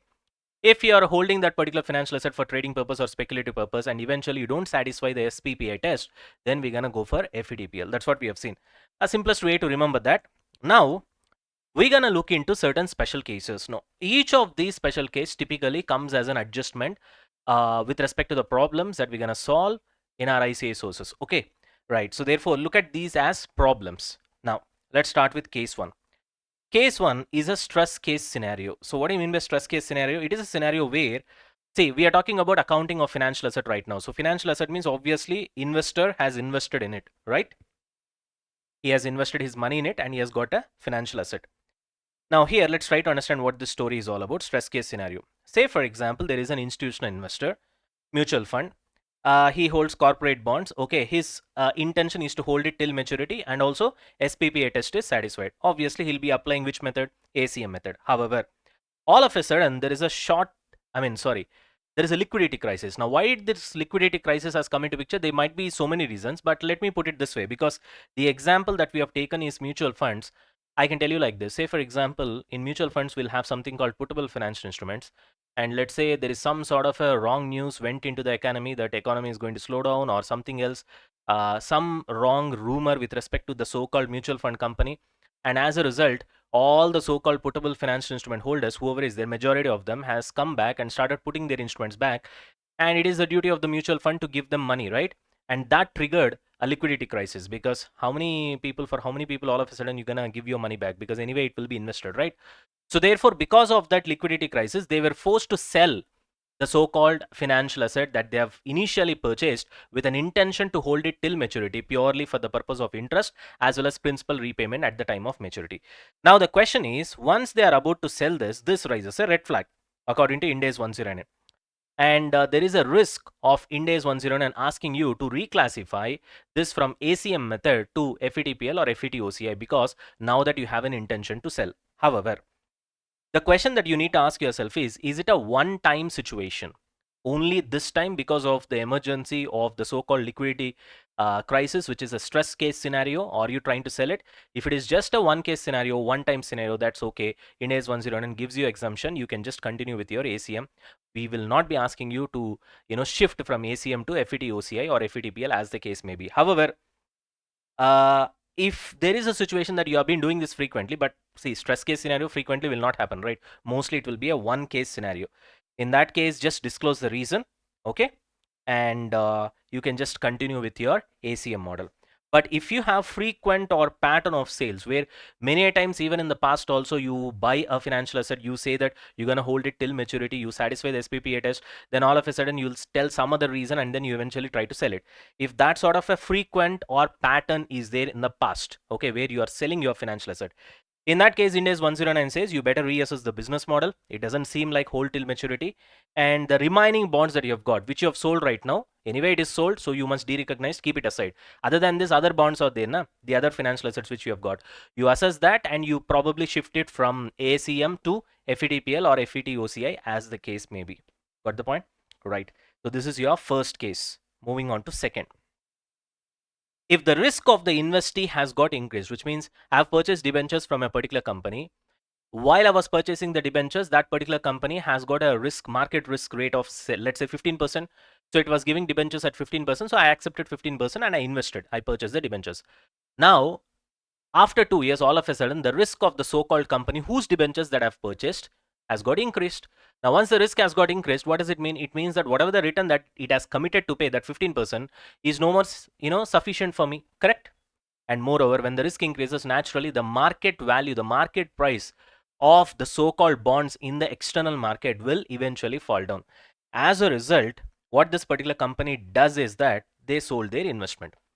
Now, once you have sold their investment, then immediately you cannot come out with an argument saying that initially you said that you will be holding it till maturity, and also because SPPI test is satisfied, that is the reason we allowed ACM method. Now all of a sudden you are trying to sell, therefore it is something wrong like that and all. You can't say. Standard says there is no problem because it is not a contradiction of business model. Because the investor's risk has got increased, there is no meaning in holding it till maturity because eventually you'll be facing loss. Okay. So there is no logic in holding something knowing that you're gonna eventually face loss. So it's a correct thing to what? Sell it off. And that doesn't mean that your business model has got changed. Your business model, your thought process did not change. The one whose so-called debentures that you have purchased, in the sense we are talking about the investee, his so-called financial position has got deteriorated, and as a result you are forced to sell that. And that's how you do business. You don't do business thinking that no, I can't change my business model. Even though I'm going to face loss, I'll keep it like that. Like that, nobody does business. Got it? That's case 2. Case 3. Every year, you're selling insignificant number of bonds. Say, for example, you've got 1 lakh bonds. Some 100, you'll be selling every single year. Why? Only to prove that there is liquidity with respect to the so-called bond that you're holding as an investment. To prove the liquidity, you're just selling some 100 units, 50 units out of 1 lakh units that you've got. In that case, that selling is not wrong. To prove that your investment has got liquidity, there is nothing wrong in that. So it is not a violation of business model. So all these things, what you are trying to understand each and every case, so far we have seen 3 cases, is all about whether you are violating the business model or not. Anyway, SPPI test is satisfied. Business model, whenever you have chosen ACM method, it means that you're gonna hold it till maturity. In all these 3 cases, in first case also you are about to sell it, you have sold it eventually. Second case also you have sold it. Third case also you have sold it. But for that, the reasons are really genuine. In first case, it was a stress case scenario, so you're forced to sell. Otherwise, you can't survive. In second case, the risk of the investee company from whom you have purchased the debentures, their risk has got increased. As a result, your market value of the bond or debenture will fall down. As a result, you are forced to sell. Here also, there is no, your mistake is not there. In third case also, you're just selling some insignificant, like 1% of your debentures, only to prove that the so-called investment that you're holding, the financial asset, is liquid enough. Here also, there is nothing wrong. So therefore, in all these 3 cases, your Ind AS 109 says that there is no problem here. Still, your business model test is clear. No problem. If the business model test is failed, then Ind AS 109 will force you to reclassify. There is a concept called reclassification of financial asset as well. We'll see that later. Reclassification means whatever the existing business model that you've got is no more holding good because you have lied about your business model, or eventually your business model has got changed, and as a result you will be forced to reclassify from ACM to FVTPL or FVTOCA. Got it? Chalo. 3 cases are done. Now let's come to case number 4. Now looking on to case 4, Nana. Okay, now see here. We have already told that to decide which model we need to apply, which method we need to apply when it comes to financial asset, whether it is FVTPL or FVTOCI or ACM, we have to do 2 tests. One is business model test and the other one is SPPI test. In that, SPPI means what? Sole payments of principal and interest. Now here you need to understand one thing. Sole payment of principal and interest means, say for example, if I buy debenture of a particular company as an investor, then why would I buy anything? Provided if my risk expectation and the return what that particular company is offering me in the form of interest from that so-called debenture, if it matches, then only I will buy. Simple logic, correct? My return and the risk has to match, right? Now, here, basically this interest, whatever you are paying, say for example, I'm just taking an example of debentures, will actually compensate two things. Okay, one is time value of money, the other one is compensation for the risk taken. Time value of money means it's a risk-free rate. Risk-free rate is nothing but, let us put it this way, because it's a long discussion actually. But to put it in a simple way, uh, any investment that you do in this particular country where there is zero risk, then minimum you should get risk-free rate of return. Got it? Generally, RBI bonds will have that. Sometimes it will be 4%, sometimes it will be 5, sometimes it will be 6. Let's, for example purpose, let's say risk-free rate of return is 6%. Then you invest in any company, okay, minimum it should pay 6%, provided if its risk is zero. But you guys know that no company's risk is zero. Got it? Let's say their risk is 10%. Then in that case, for this 10% risk, they have to provide you 10% return plus base return is risk-free return 6% they have to provide. Totally, they have to provide you 16%. This much of understanding is enough right now. Once I start discussing this, it alone will take at least 15 to 20 minutes. Since it's a revision session, we don't have that sort of luxury. Okay. So all you need to understand is that always the so-called interest that we get when we invest in debentures or bonds has to compensate two factors. One is minimum risk-free rate of return plus risk premium. Risk premium is nothing but I'm taking additional risk by investing in your company when compared to RBI bonds, where in RBI bonds I'll be having zero risk. Still RBI bonds is paying me 6%, whereas in your company that is not the case. You are having more risk when compared to the RBI bonds. So pay me minimum what RBI bonds pays me, plus in addition to RBI bonds, how much is the extra risk your company is carrying? To that extent, give me additional compensation as well. For additional risk, the additional compensation that I get is nothing but risk premium. Got it? Now, let's say there is a company called PK Limited. Its risk appetite is 18%, which means if it gives 18%, I'll be ready to invest in that particular company. That is the logic. So, AK gave loan to so-called PK Limited at 15% itself. How is that possible when the risk appetite is 18%? Why would somebody give at a lesser rate of interest? It doesn't make any sense. There is a logic for that. What is that logic? He gave loan at 15%, which is less than the bare minimum risk appetite of this particular company. Why? Because eventually it will be converted into 1000 equity shares. So AK thought, whatever that I'm losing here, the so-called 3%, I'll be compensating myself by way of equity shares. You understand the point? Now tell me one thing, in this kind of a situation, AK is the investor. So therefore, AK has got the financial asset because it gave loan to PK Limited. So it will have contractual right to receive cash flows, right? So AK has got financial asset, which is nothing but loan given to PK Limited. Now tell me, this so-called loan, does it satisfy SPPI test? No. SPPI test means sole payment of principal and interest. So you should be getting interest from PK Limited. You should be getting principal repayment from PPA Limited. That's all. But here, in addition to that, you're getting equity shares as well. So which means something in addition to SPPI you're getting. You got it? Which means SPPI test is failed. Once SPPI test is failed, automatically ACM method will not work. FVTOCI also will not work. You have only one choice, FVTPL, you got to apply. You got it? So loan at 15% to PK Limited at the end of year 3 have option to choose either 1 lakh redemption or 1000 shares. Therefore, SPPA test is failed. Why? Because in SPPA test, it should be only interest and principal repayment and nothing else should be there in addition to these two. But here, obviously, you have equity shares. So therefore, FVTPL will apply because once SPPA test is failed, automatically your ACM is gone, automatically your FVTOCA is also gone. Because for ACM, it has to be holding till maturity plus SPPA test. For so-called FVTOCI, it is hold till maturity or may sell plus SPPA test. So whether it is ACM or FVTOCI, the common point is SPPI test should be satisfied. The only case where SPPI test failed means you have only one option, that is you have to go for FVTPL method to recognize and measure your so-called financial asset. So here you have extra equity shares, right? Also interest of 15% is tainted low interest, which I call it as corrupted interest. Okay, it's not genuine interest, which should actually compensate the risk appetite of the so-called company. Due to equity shares conversion option only, you have agreed for lower rate of interest.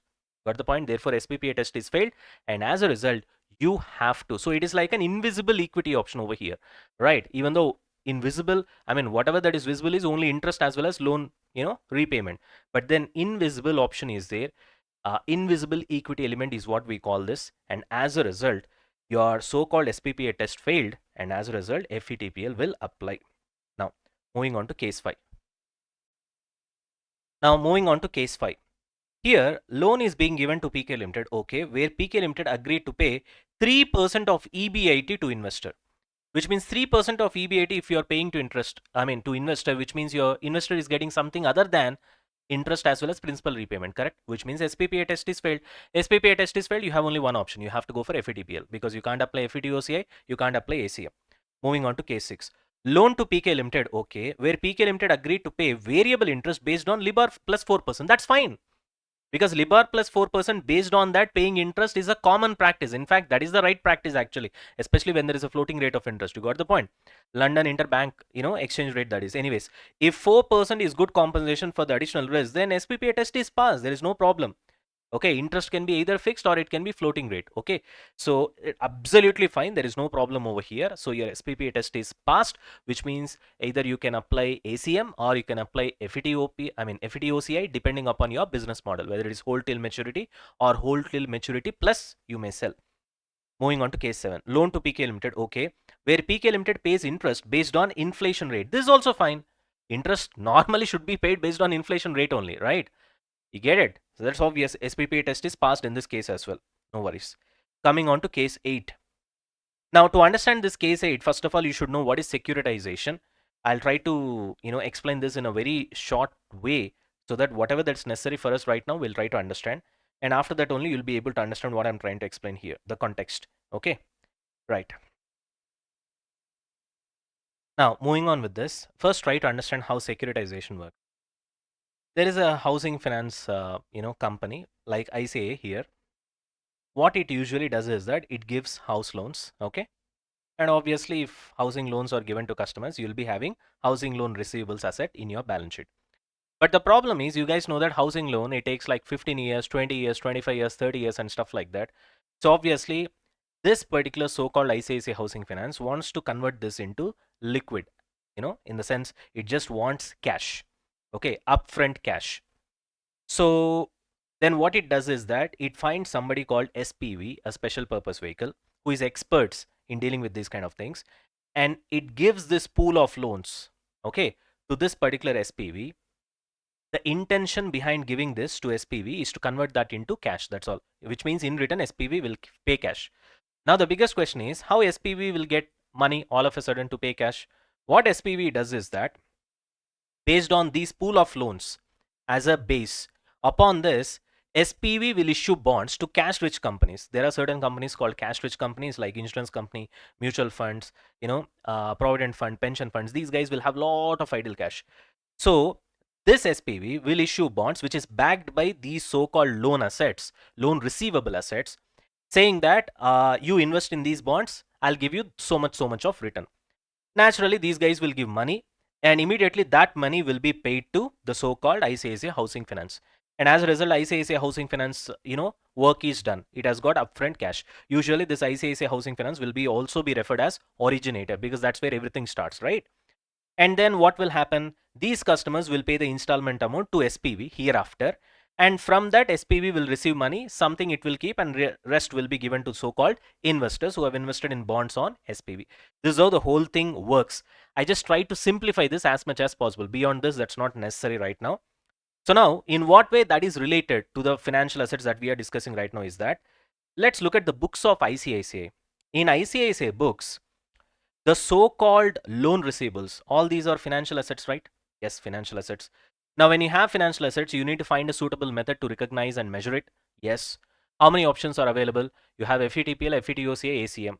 Now here, what is the intention? As long as the loan receivables are there in the books of ICICI, what is the intention of ICICI? It wants to sell it. So it wants to sell it, then in that case, it has to be measured at FVTPL because your intention is to sell it. Got it? Right. Now, what about books of SPV? Once it is sold, then these loan will come to the books of SPV. What is the intention of SPV? SPV will hold the so-called loan receivables till the end of its term. If the housing loan term is, say, for example, 15 years, it will hold till 15 years. It will keep on collecting the installments from the customers. You got the point? Which means in SPV books, the same housing loan receivables should be measured using what method? ACM, naturally. Why? Because his business model is hold till maturity. Are you able to understand? To understand this only, we try to understand what securitization is. So in the books of originator, you have to recognize the so-called housing loan receivables following FVTPL, whereas in the till it is sold only you have to recognize. Once it is transferred, then after that nothing is there here to recognize also. After that, once it is sold to SPV, in SPV's books, the same housing loan receivables will be recorded using ACM because it satisfies the business model test of hold till maturity. Done. Now, in some case, let's say this ICICI and SPV, the special purpose vehicle, both these guys are a single group like parent and subsidiary. In that case, from group point of view, you can apply ACA method. Why? Because within the group, you are selling to somebody else, right? It is not going outside the group. In that case, your actual intention is hold till maturity from group point of view. From group point of view. And as a result, you can apply ACM from group point of view in those financial statements, group financial statements. Okay. Chalo. Moving on to case 9.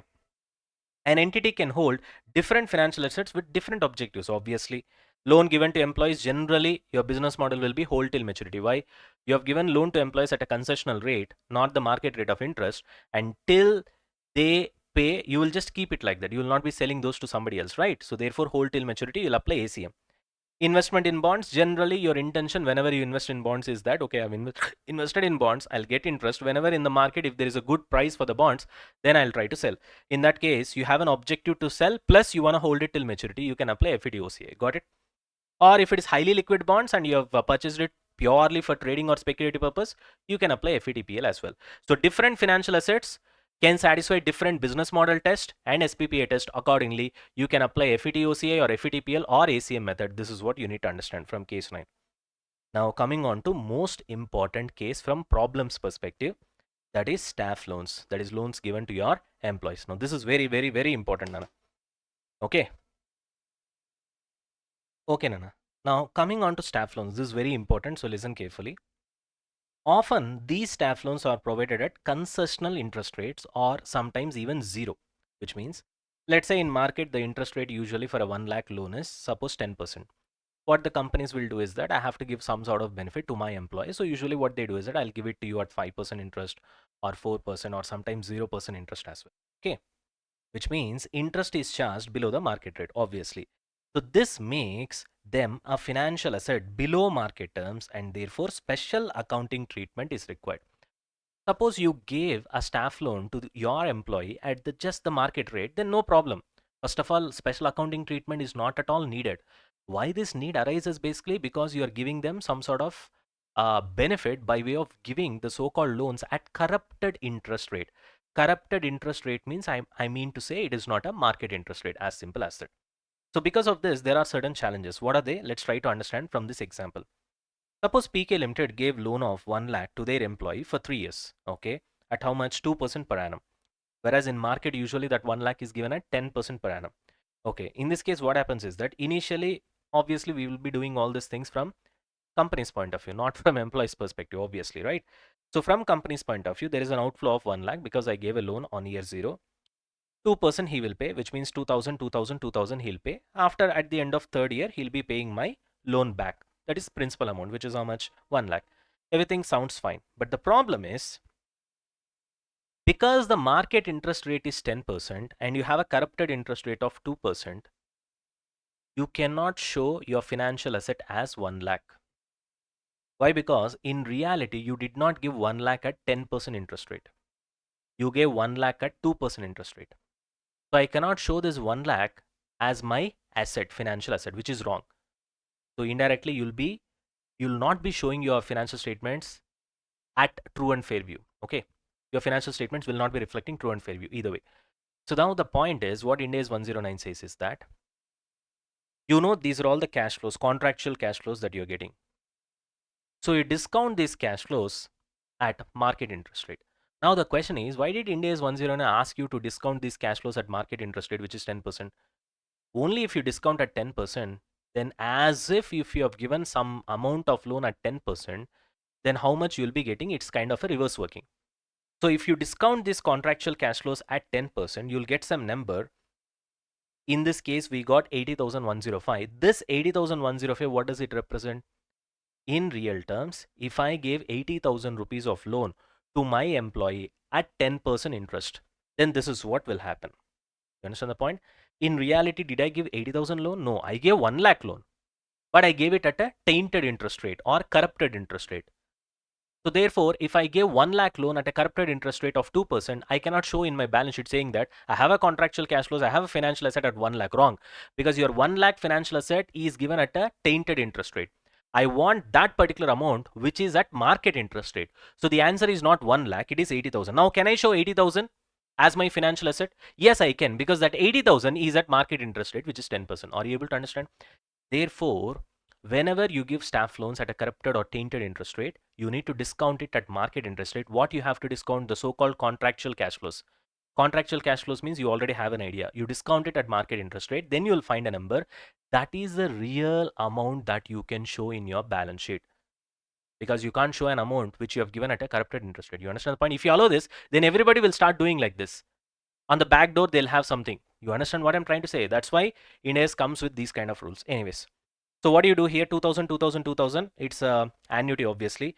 You multiply that with present value annuity factor or cumulative discount rate for 3 years. That is nothing but 1 divided by 1.10 equals to grand total. Correct?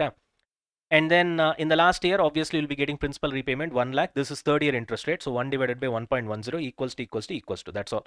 Automatically, you'll be getting 0.75131. You get your number. Got it? Chalo. That's it. Now, here there are 2 points you have to remember. Scenario and accounting treatment. If you gave loan to your staff with 0 conditions, then the difference between the so-called fair value of the loan, which means the real value of the loan, what it should be, versus the actual value, what you have given, the contractual cash outflow, the difference between these two should be immediately recognized in P&L account as expense. What expense?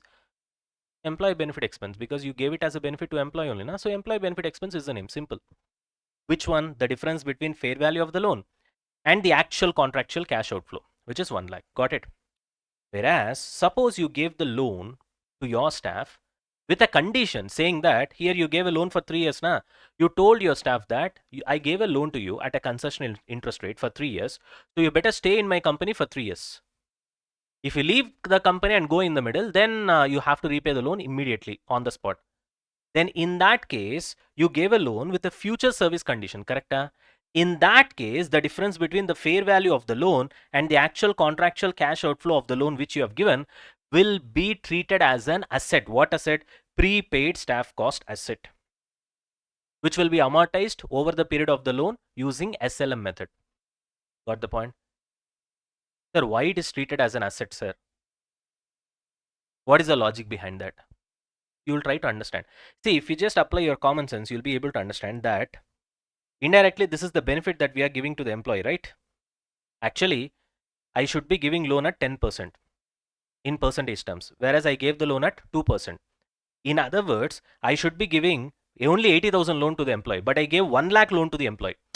Giving 80,000 loan at 10% is equal to giving 1 lakh loan at 2%. Again, I repeat, giving 80,000 loan at 10% is equal to giving 1 lakh loan at 2%. You understand the point? That's the way it works. So, actually, I should be giving only 80,000 loan to my employee at 10%. Whereas I gave 1 lakh loan to the employee, which means that 20,000 is a kind of employee cost for me. But because in scenario 2, the employee will be doing service in future, because that's a condition that I've inserted, indirectly it's like an asset for me. So this benefit I'm giving to the employee, in return employee will be giving me service as well. So I treat it as an asset. As and when I get the service, 1 year service is done. Okay, to that extent, out of this particular asset, 1/3 will be taken to the P&L account as an expenditure. Second year, employee has stayed in the company and given the service. Then that particular portion will be taken to P&L account from this prepaid staff cost asset. Third year also, that portion will be taken to P&L account. You understand the point? That's the way it works. Right. So the entry will be pretty simple. Staff loan account debit. It's a financial asset at fair value, obviously. To bank, the contractual cash outflow, what you have paid actually.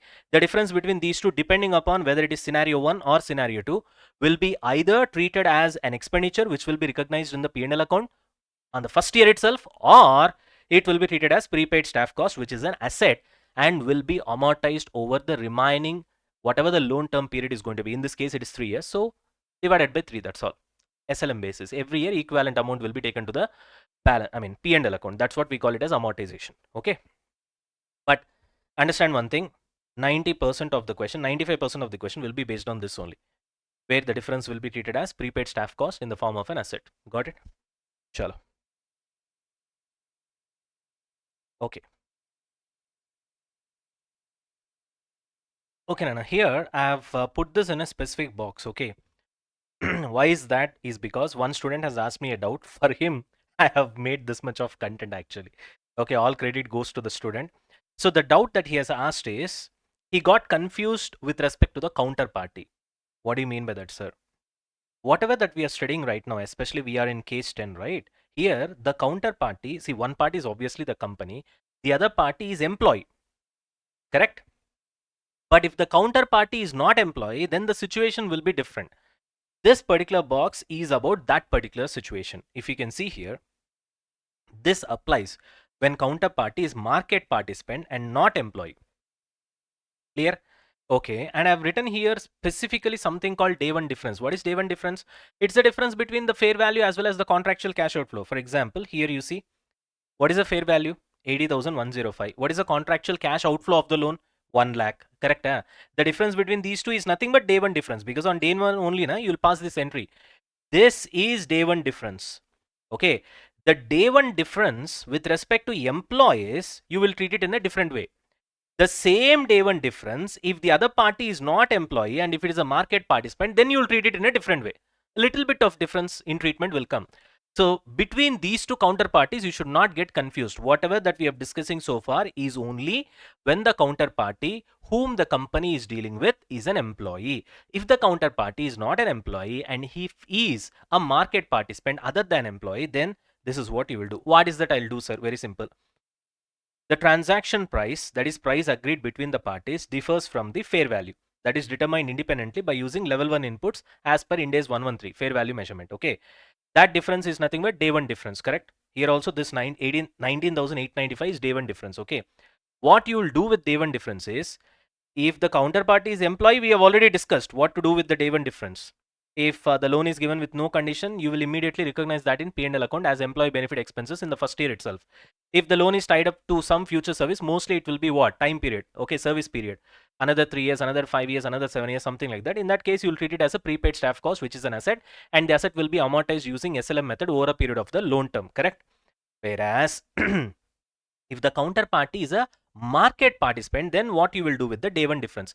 Again, the day one difference concept is the same. It's the difference between fair value versus the actual transaction value. Here also transaction value is 1 lakh only, na? In the transaction, you actually paid 1 lakh, whereas the fair value of that 1 lakh is 80,105. Got the point? Same stuff here as well.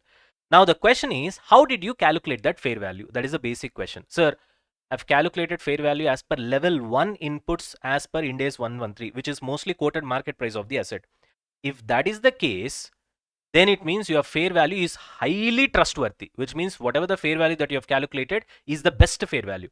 In that case, Ind AS 109 says that I trust that fair value a lot. Therefore, the difference between fair value and the transaction value, in our case, it is 19,895. You just straight away take it to P&L account because I trust the fair value a lot. Why? Because it is calculated based on level 1 input as per Ind AS 113, which is fair value measurement Ind AS. However, if level 1 input is not, there are so many inputs now, level 2, level 3 as well. As and when you go down, the trustworthiness on the fair value will come down. Okay. So if no level 1 input is used, then recognize the difference as an asset if appropriate, or else transfer to P&L immediately. So here in this case, if the day one difference is based on level 1 input, which usually is quoted market price of the asset, in that case immediately recognize that in P&L. If that is not the case, and if the fair value is calculated based on level 2 or level 3 input, in that case treat the difference as an asset. If that is not possible, then only transfer it to P&L account. Got it? In the above staff loan case, the fair value of 80,105 is not based on level 1 input here also, correct? And therefore, the gap of 19,895 may be recognized as prepaid staff cost and will be expensed out in the form of amortization over a period of the loan. Got the point? Of course, if there is no future condition with respect to the loan, in that case, you will immediately recognize that in P&L account. Got it? Chalo. Now, so this is your first entry, day one entry. After that, what you will do? Simple stuff. Because anyway, you will be applying ACM method, na? Amortized cost method. So what you will do? Very simple. First, you will recognize the interest. Here it's a financial asset, so we'll recognize interest income. What interest income? Based on market rate of interest, not the corrupted rate of interest. Okay, market rate of interest is how much? 10%. So to that 10%, recognize the interest income. So once you recognize the interest income, automatically your financial asset value should increase. Therefore, debit the staff loan account to interest income at 10%. So 80,105 into 10%. You got this? So increase the value of the financial asset. After that, anyway, you'll be receiving the actual contractual cash flows, which is nothing but interest you'll receive now, which is 2%. Once you receive the interest, to that extent, your financial asset value has to come down. Because always remember, asset represents future economic benefits. When you start realizing those benefits, asset value will come down. Okay. Now, so to the extent of 2000, you have to credit the asset because asset value has to come down, and you'll be debiting what? Bank account, because you're receiving money, obviously. Besides these two entries, which is common entries when it comes to ACM, you will have one additional entry, which is nothing but amortization of staff cost. What is that amortization? Already prepaid staff cost is there, na, which is an asset. This asset value has to be reduced now because you want to amortize and on straight line basis, because in this case it is for 3 years. Therefore 19,895 divided by 3. Each year 1/3 will be taken to what? P&L account, correct? Hello, yes, everybody. All right. So 19,895 divided by 3. How much you get? 6632. That much will be taken to P&L account. So what will be your entry naturally? You have to reduce the asset value. So two prepaid staff cost, and you need to debit staff cost. Sir, why staff cost, sir? You should be taking to P&L account. Now, yes, the name of that expenditure is staff cost. From there, it will be taken to P&L account only. Next entry will be P&L account debit to staff cost. P&L account debit to staff cost. Got it? Right. Now, so first year entry will be like this, Nanasir. Your opening balance of the financial asset will be 80,105. For that, you will add 8,011, which is nothing but the so-called imaginary interest, right? Which is 10%. And then you will reduce the receipt of contractual cash flows. Got it? This has got nothing to do with your balance of the financial asset. Okay. So you'll be getting 86,116, and this will become again opening balance 86,116. Again, you will add 10%, you'll reduce 2%. Again, you'll get next number. Again, you will add 10%, you'll reduce 2%. Plus, you will also be getting your principal back. Automatically, it will become 0. So this is just an additional entry only in case of staff loan. Because when it comes to ACM method, you already know that there will be two types of interest. One will be the actual interest, the real interest according to our calculation. The other one will be the contractual cash flow interest or coupon rate, correct? So apart from these two entries, obviously you will have one additional entry only in case of staff loan. That way, if you remember, it will be very easy for you, okay? Which is nothing but amortization of prepaid staff cost. Are we done with this? Chalo, moving on. Right now, moving on. So now that we are done with the so-called staff loans, okay, we have also seen how to pass the entry, how to do the accounting as well. Logically speaking, instead of this, you can also prepare ACM table. That way also it will work. Except that in ACM table, this will not come. Amortization of staff cost will not come. You already have an idea, right? We have already seen that accounting. In ACM table, what will happen? Say, for example, how many years we have got? 3 years. So let me put it this way, 1, 2, and 3. First, you'll be starting with opening balance of your financial asset, which will be 80,000 something in this particular question. You will add 10% with respect to interest income so that your financial asset value will increase, and you'll be reducing 2% to the extent of contractual cash flows of interest which you have received. You'll be getting your closing balance, and this will become opening balance, and again add 10% minus 2%, and again you'll have closing balance which will become opening balance. Eventually you'll do the same here. You not only you will get 2% interest, which is contractual cash flows, plus you'll be getting the loan principal repayment. Therefore automatically it will become nil. Of course there will be a little bit of approximation difference that we can manage. Moving on. Now the next concept that we have is security deposit. Now when it comes to security deposit, we need to think this from whose point of view? From lessee's point of view. From lessee's point of view, usually what happens is that whenever you take machinery on lease, let's say in this example you have taken 4 years, okay, machinery on lease. So initially you will give a security deposit. Let's say you have given, in this case I think 10 lakhs. Yeah, 10 lakhs. Who has given to whom? Lessee has given to lessor. And then you'll be getting, you'll be paying lease rentals. And once the entire lease rent period is done with, then lessor will pay back your security deposit without any interest. Exactly the same amount will come back. So 10 lakhs will be recovered from lessor. You got the point? Now, so it is a kind of refundable deposit. Now, the first question is, why would you pay something called 10 lakhs to the lessor? Very simple. You are taking a big costly machine for lease, correct? So therefore, lessor has always a fear that you might not use it in a right way. You might cause some sort of a damage. These are all machines that will cost in crores, okay?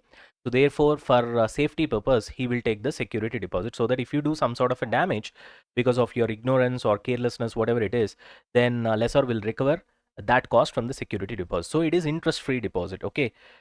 Just think of it like a fixed deposit, okay? Think of it like a fixed deposit. And only thing in this case is that you'll not be getting any interest. So we are thinking this from lessee's point of view, okay? Now what the Ind AS 109 says is that, okay, fine, you have deposited, which means you paid lessor virtually 10 lakhs, and then lessor is going to give back the 10 lakhs after 4 years. Now what Ind AS 109 says is that I'm going to consider this 10 lakhs at its fair value, because this is interest free. Now I'm not going to accept it. Suppose in the market, if somebody pays something at 10%, because the market interest rate is 10%, say for example, let's discount the so-called cash flows which you're going to receive after 4 years, which is 10 lakhs obviously, at 10%, which means the fair value of the deposit is only 6,80,000. Approximately, I'm saying it's actually 6,83,013, approximately 6,80,000. Let's put it that way. So Ind AS 109 says that I will consider as if you have given 6,83,000 to the lessor at 10% interest, such that after 4 years he's gonna pay back 10 lakhs. Now you can ask me, why is that standard is forcing this upon you? Because in reality you have given 10 lakhs na, interest free. Why is the standard is saying I'll not recognize that, I'll not accept that, even though you have actually given 10 lakhs as security deposit to the lessor? I will consider that your financial asset is only 6,83,000. That's what you will show in your books. You will not show 10 lakhs. You will show only 6,80,000 in your books. Why? Because standard feels that if I don't do this, and if I allow 10 lakhs to be shown as financial asset in the books of the so-called lessee books, then standard feels that there might be a chance of misuse. What is the chance of misuse? This lessee and lessor might collude together and say that let's reduce this lease rentals, okay, so that we'll have the advantage, and let's increase this security deposit such that you can show good asset value, and I will use it from some other purpose. Indirectly, by increasing the security deposit, by using this for some other purpose by lessor, he might feel that some of the lease rent is collected through security deposit. You understand the point? Like that, they can collude and they can misuse things. To avoid that only, what standard says is that, okay, no, I'll not allow. Even though you have given it interest free, it doesn't matter. I'll consider it as if you have given 6,80,000 and odd at 10% interest to the lessor, and then he'll be paying back you 10 lakhs. That's all. So therefore, what will be your entry? Discount it at the market interest rate. You'll get your fair value. That will be the financial asset fair value, which is what you will recognize. Whereas actually the outflow is 10 lakhs. So to bank, it will be 10 lakhs. And the day one difference between these two will be called as prepaid lease rent. Got the point? Day one difference between these two will be referred as prepaid lease rent.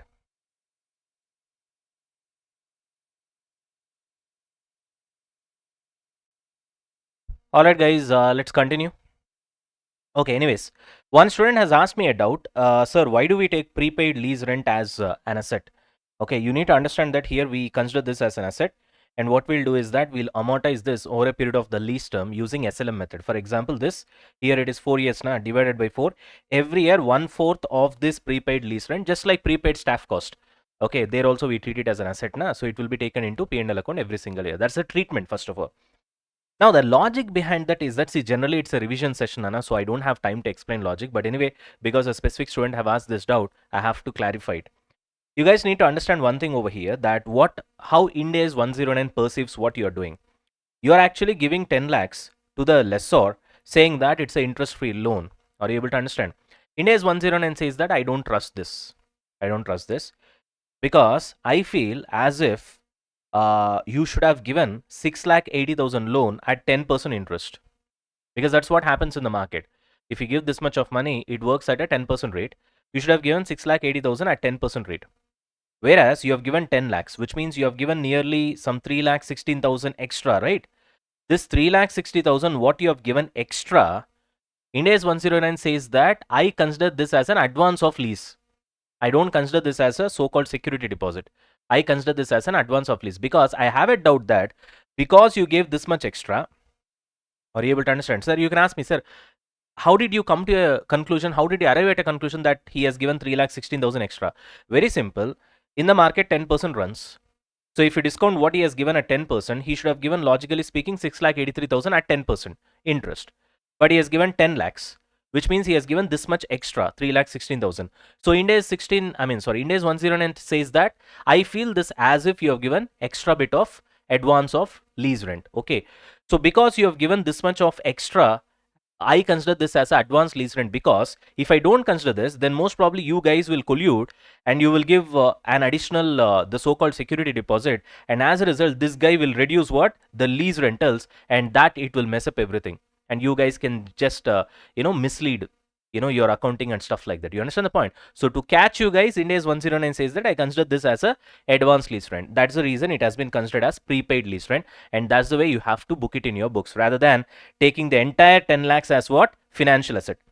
If Ind AS 109 doesn't say this, what you guys will do? You will take entire 10 lakhs and you'll show this as a financial asset, right? Your books will look much, much, much better. You understand what I'm trying to tell you? So Ind AS 109 is pretty smart. It's not pretty smart, actually. Internationally, people have done these kind of things, and then they have caught it, and accordingly they have built what? Rules. Okay, that's the way it works. Now moving on. I hope this is clear. Moving on to demand deposit. Now, a demand deposit is very easy, Nana. Look at the name, demand deposit, which means whenever I demand, you have to give the deposit back. In that case here, there is no concept of time value of money. There is no concept of interest rate accounting. There is no concept of discount. Okay, whatever the real transaction value will be there, na. Say for example, suppose in this example itself, suppose the so-called lessee has given 10 lakhs of demand deposit to lessor, saying that, okay, I'm giving you this much of advance. Whenever I demand, you have to give it back. If that were to be the case, just imagine, it will not happen usually, but I'm just telling you to understand, to explain you the concept. If that were to happen, then we will not be doing all this discounting part. We will be recording the so-called security deposit, in other words, demand deposit, at 10 lakhs only, which is nothing but the transaction value. You understand the point? Because when you don't know when I'll demand it back, and whenever I demand, you have to give it back, time value of money concept will not come. Interest rate accounting will not come. Amortized cost method will not come. It doesn't make any sense, because at any given point of time, you can ask and I have to give you back. You understand the point? So whenever there is a demand deposit kind of situation, same rule applies. In the upcoming session, after some time, we'll be talking about the so-called holding company or parent company giving demand loans to subsidiary, where the parent company will say that whenever I need money, I'll ask you, then you have to pay back. There also will be doing same sort of accounting. So therefore, this is not something irrelevant concept. Keep that in mind. Since the deposit is recoverable on demand, it will be accounted at transaction value. Transaction value is nothing but 10 lakhs in this case. Okay, there is no need to apply ACM method, no need to do any interest accounting, as there is no interest first of all. Okay, for demand loans or deposit. Whereas in security deposit, we did that. Why? Because security deposit is not demand deposit. Security deposit is like fixed deposit. So it is different from demand deposit, which means once you give the so-called 10 lakhs to the lessor, till 4 years, you can't ask the lessor back. Why 4 years? Because in this case, lease term is 4 years. Suppose lease term is 6 years. Then till 6 years, you can't ask back. You understand what I'm trying to say? I hope you're getting it. Chala, fantastic. Now let's move on. Trade receivables. Trade receivables in the sense we're going to talk about debtors. Okay, trade receivables, debtors. Now, tell me one thing. Usually, whenever we sell goods, what is the entry? 2 sales. Let's say 1 lakh worth of goods I've sold. You will, if immediately money is given, you will write cash or bank account. If immediately money is not given, what you will do? Okay, debtors. You will debit debtors to sales. There ends the matter.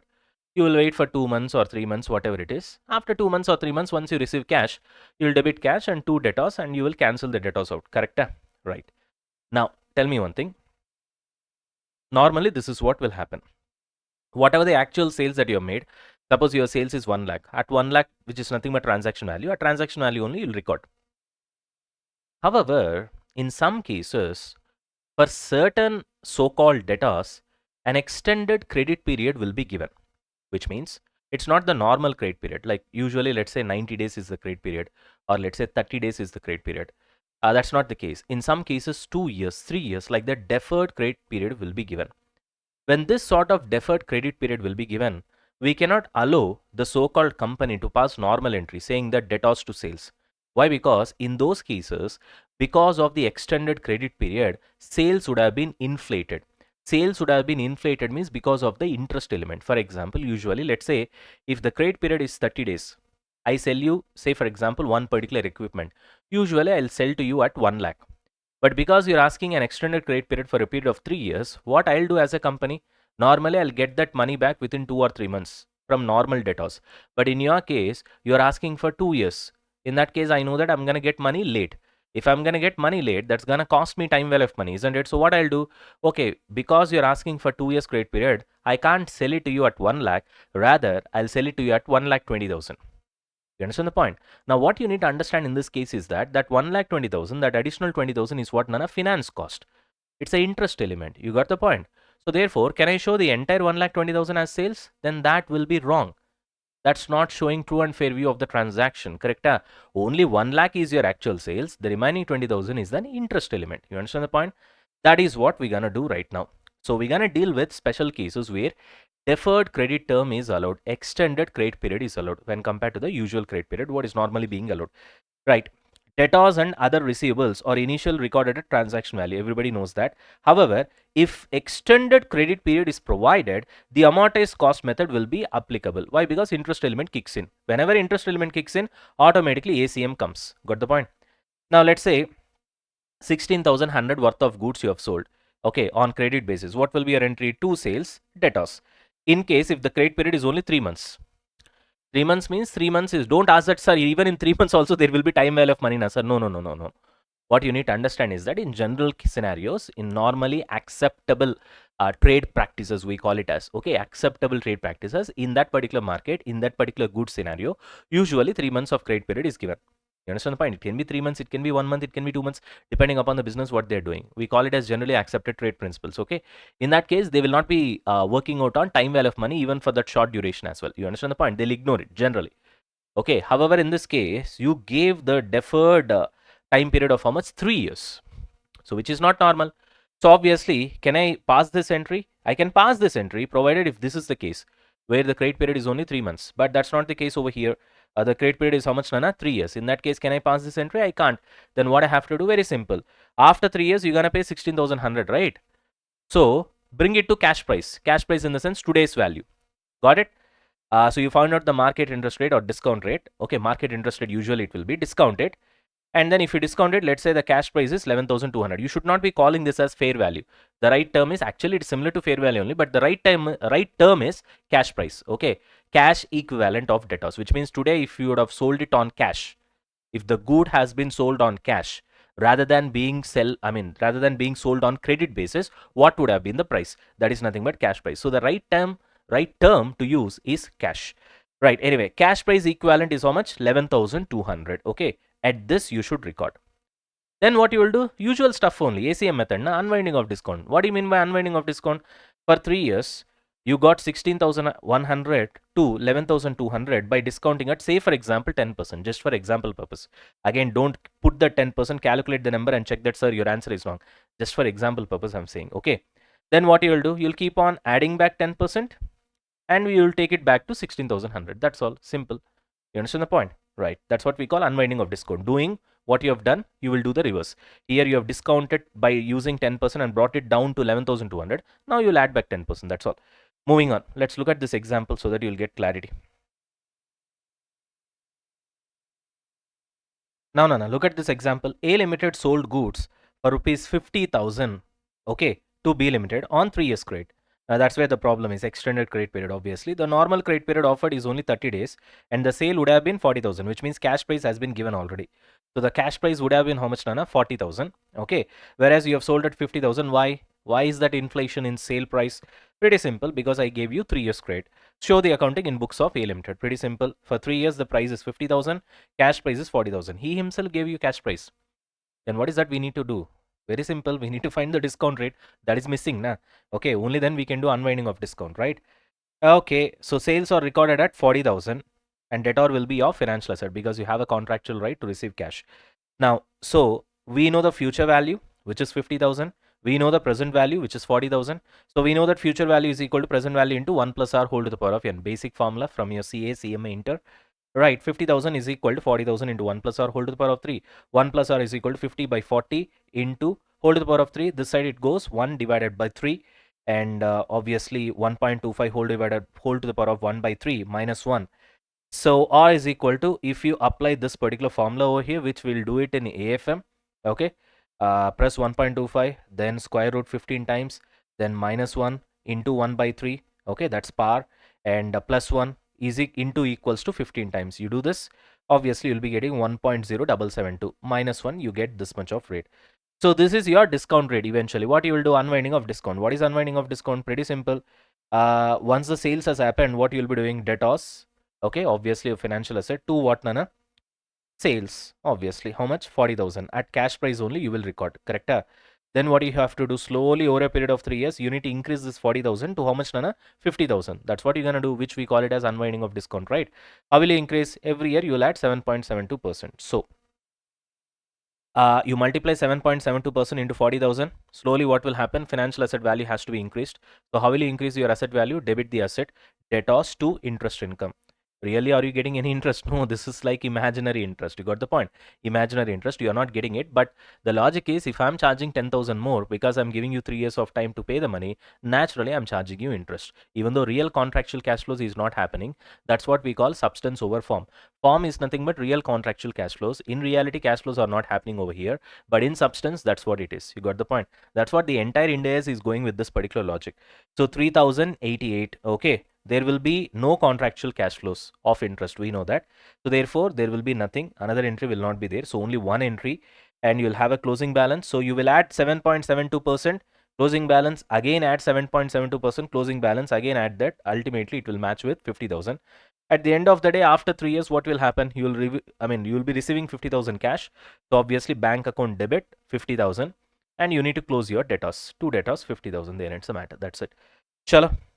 Now moving on to next concept, loans within the group. You know that group includes parent as well as subsidiary, right? So here what I've done is that whenever loans are happening within the group in the sense parent gives loan to subsidiary or subsidiary gives loan to parent, I've divided this concept into 3 categories predominantly: loan repayable on demand, loan repayable on specific date. Next one is loan repayable whenever funds are available. So basically questions has been categorized into 3. Okay. Based on these 3 topics only, you'll get questions. Most probably questions will be based on loan repayable on specific date only. There are few questions which are based on loan repayable when funds are available as well. Anyways, but we need to learn all the concepts, correct? Chalo. Now let's start with the first one. You guys are ready? Now, coming on to loans repayable on demand, this is just like a demand deposit. Quite a bit earlier only we have seen what we have to do when it comes to demand deposit, right? So there is no question of discounting, there is no question of interest rate accounting, there is no question of amortized cost method, right? So it's just you'll record it at transaction value and there ends the point. That's all. Here also same stuff.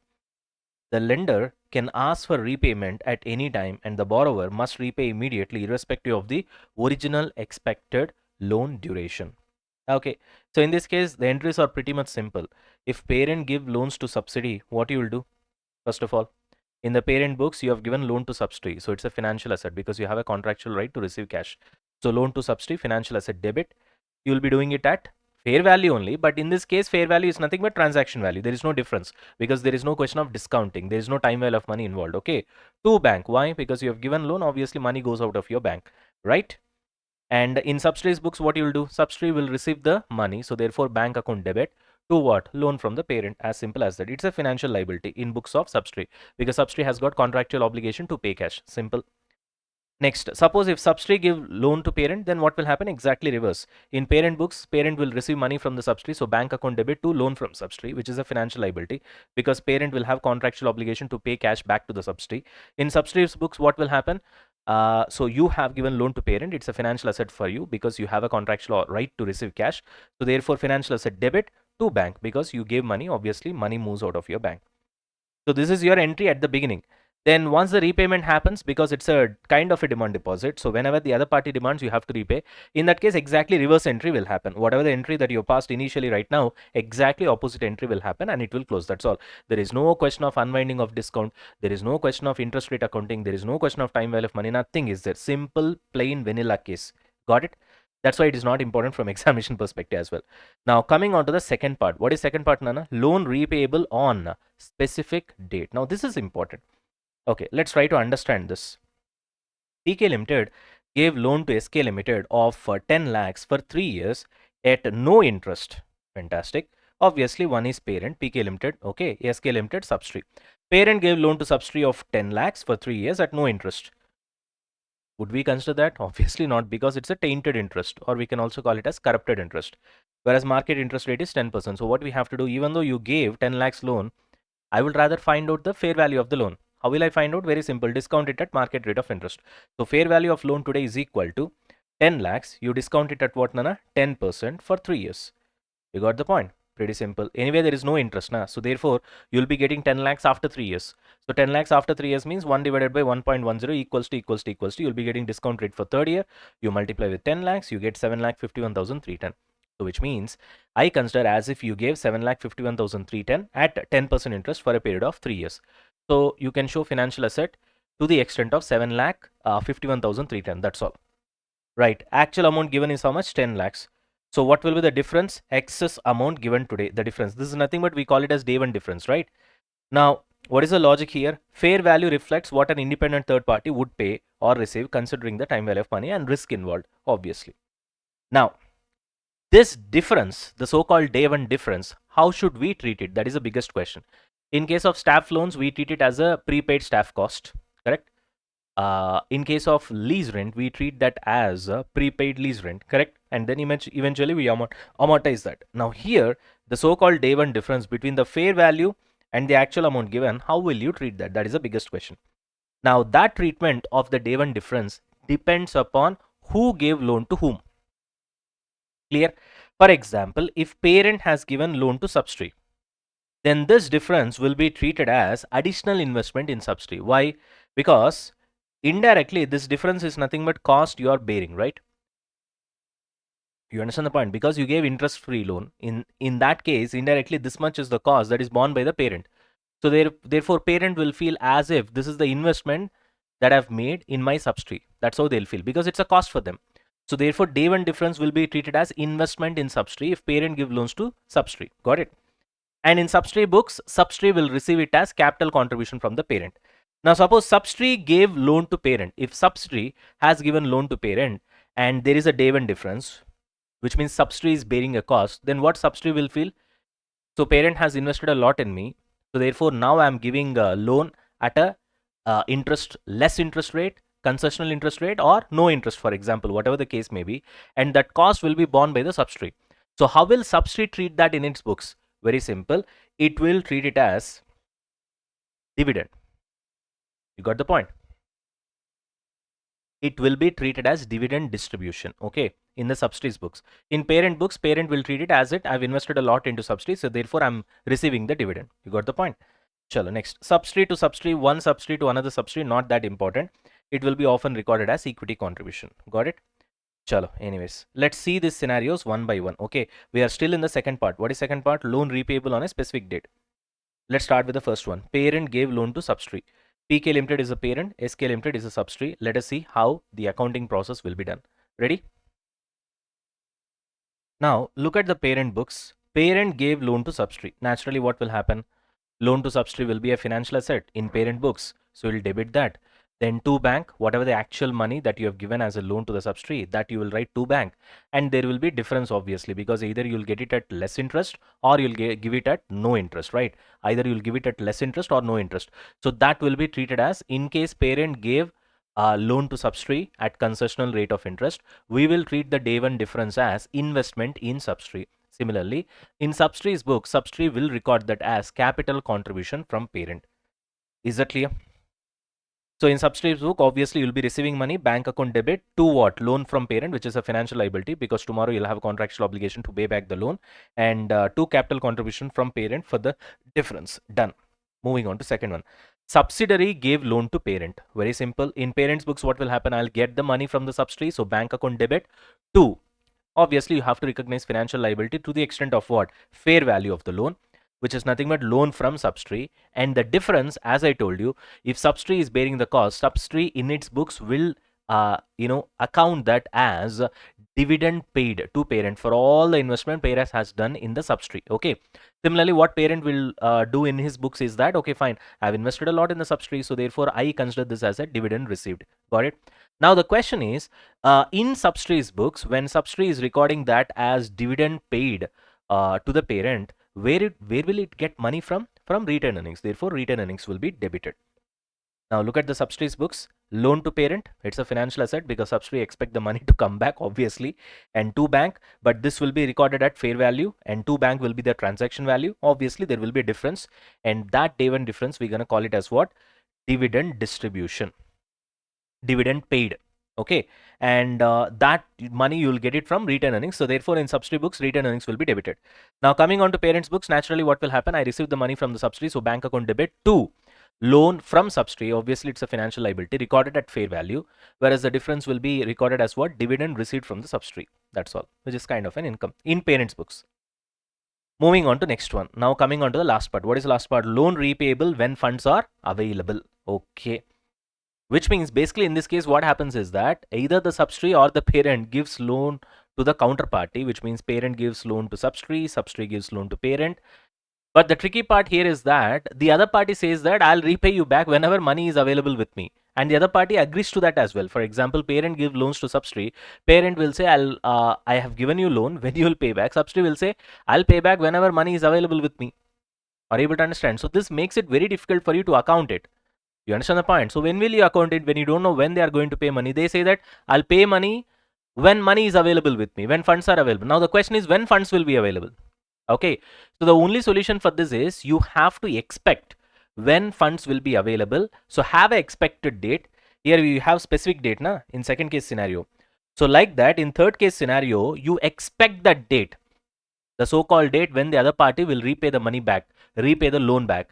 And accordingly, you account it as if it is a second case scenario. Second case scenario means loan repayable on a specific date. Only case here, it is not 100% specific date. You are expecting that date. You will have an expected date and you will account it the same way which we have discussed so far in the second case scenario. Are you able to get my point? A subsidiary gives loan to parent to be returned when parent has excess funds or available funds. Similarly, a parent supports a financially weak subsidiary and agrees to take repayment of the loan only when subsidiary can afford it, which means when funds are available with the subsidiary. So what you will do? Estimate should be made with respect to when the loan repayment will be made. 99% of the problems will be based on this only. Okay, even our ICA sums. So estimate the date of loan cash flow payments if there is a reliable evidence. Then once you know the date, it is similar to the second case scenario. Accounting will be done similar to case 2 and apply effective interest rate. You understand the point? Or market rate of interest. Either the case may be. Just like the second case. What is second case accounting? That's what we have seen here, na? Loan repayable on specific date. Exactly the same kind of accounting you will do.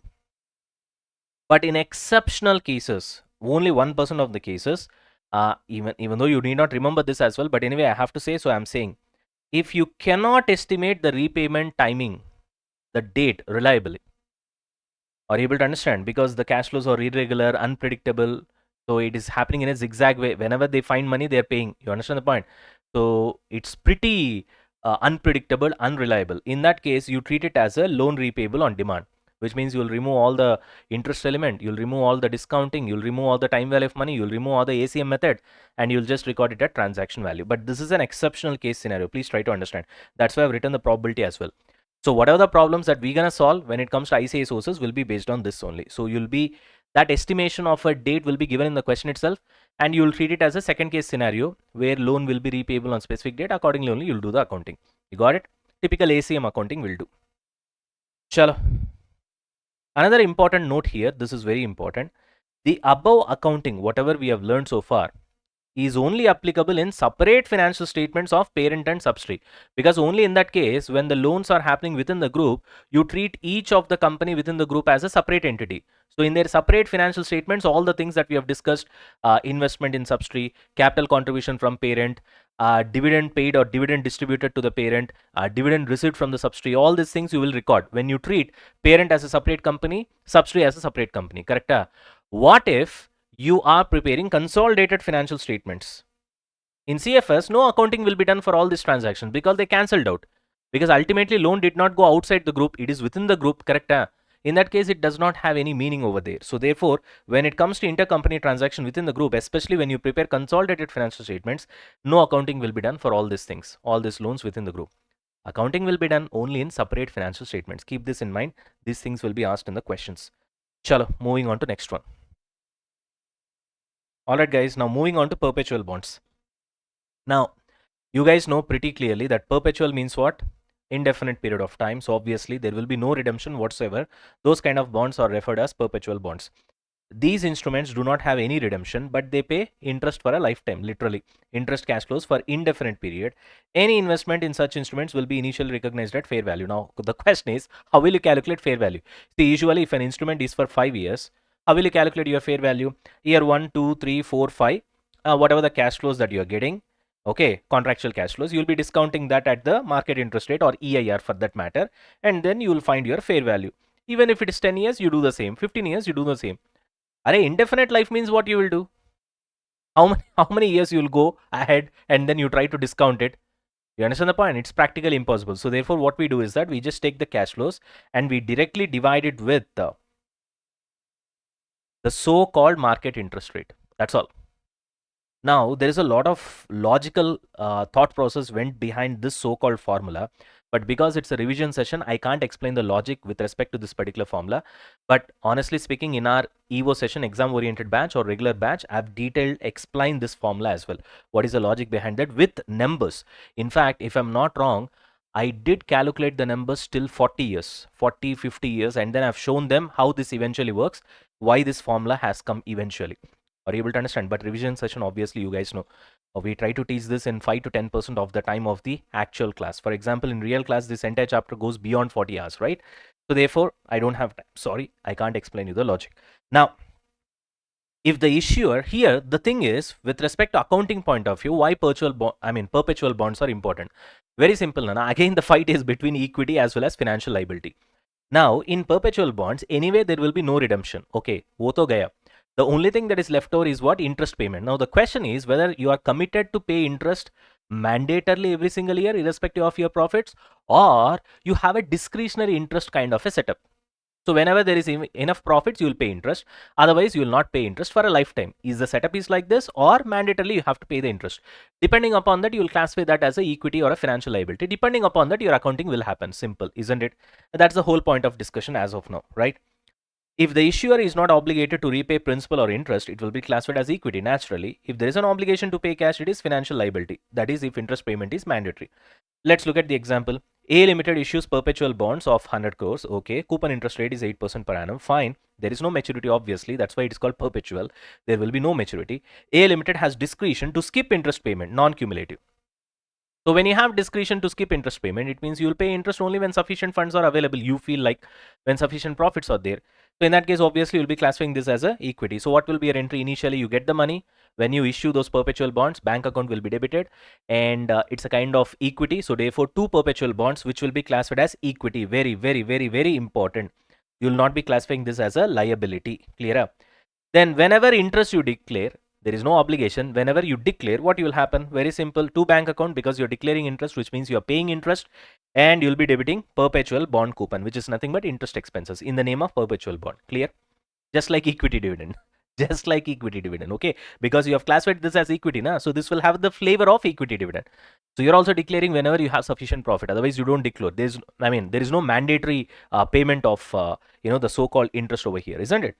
Right, just like equity dividend, similar flavor. Now suppose issuer is contractually bound to pay 8% coupon regardless of profits. which means you have contractual obligation to pay interest. We call it as a financial liability naturally.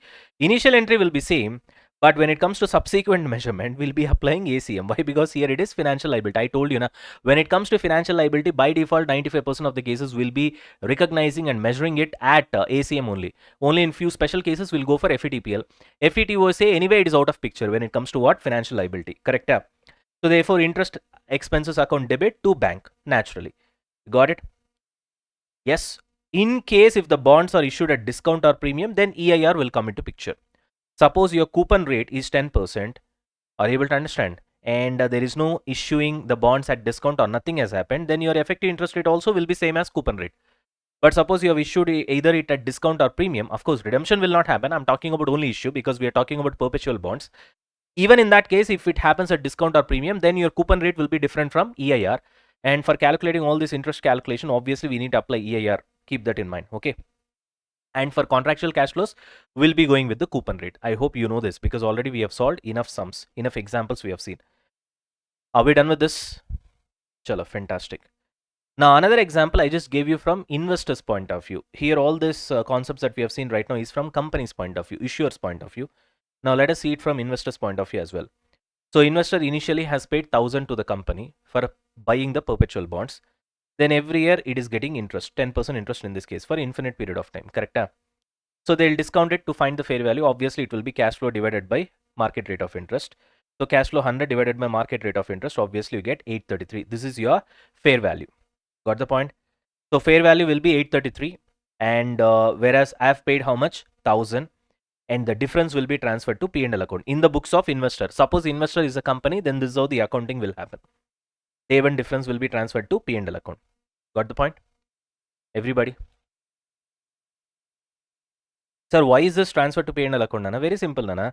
A perpetual bond which is worth only 833, you have paid 1,000. That's all. You have paid more. Therefore, this is a loss which has to be taken to P&L account. Logic is very simple. Nothing else here. You got the point? Chala. So finally, this is the revision of the topics that we have seen so far. Loan to the employee. I'm talking about concessional loans, staff loans. You need to find out fair value of the loan. How will you do that? Future contractual cash flows will be discounted at market rate of interest or in some cases effective interest rate. Okay. Security deposit, same logic. Loans within the group, same logic. Okay. Of course, when I'm talking about loans within the group, I'm talking about loan repayment on a specific date.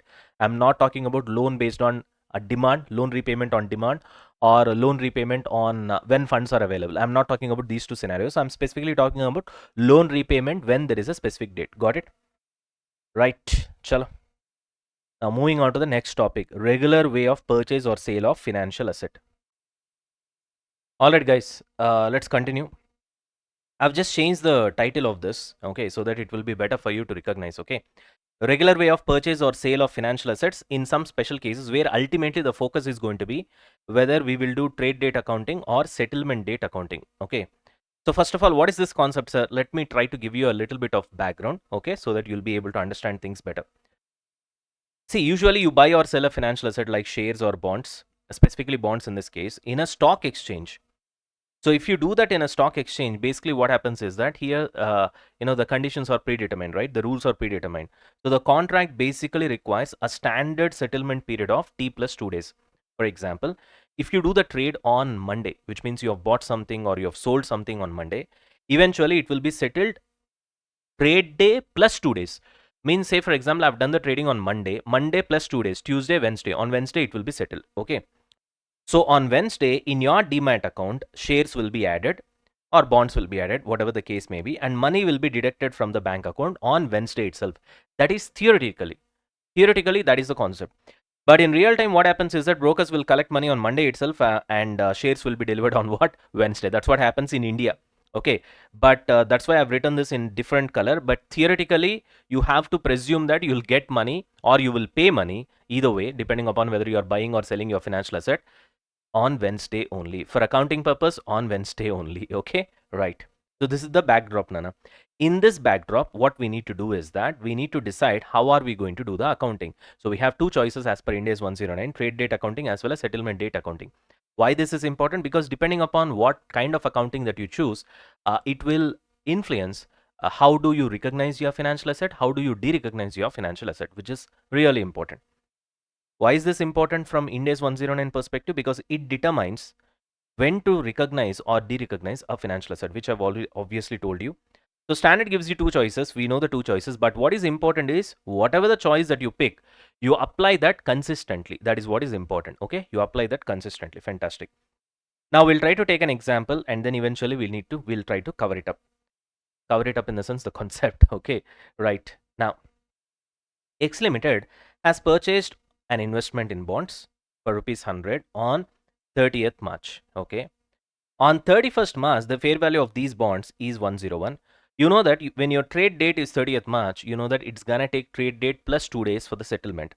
So the above transaction was settled on 1st April and the fair value on that date is 103. So there are three changes: 100, and on reporting date 101, and on the settlement date 103. You get it? Right. Show the accounting in the books of X Limited, assuming the trade date accounting and settlement date accounting. Okay, fine. So we're gonna do accounting as per both the options given by your Ind AS 109. And when it comes to financial assets, you guys know that when it comes to measurement and recognition, we have three choices, right? We have ACM, we have FVTPL, we have FVTOCI. So we have to learn these two methods of accounting, I mean presentation over here, from three choices, that is ACM as well as FVTPL as well as FVTOCI.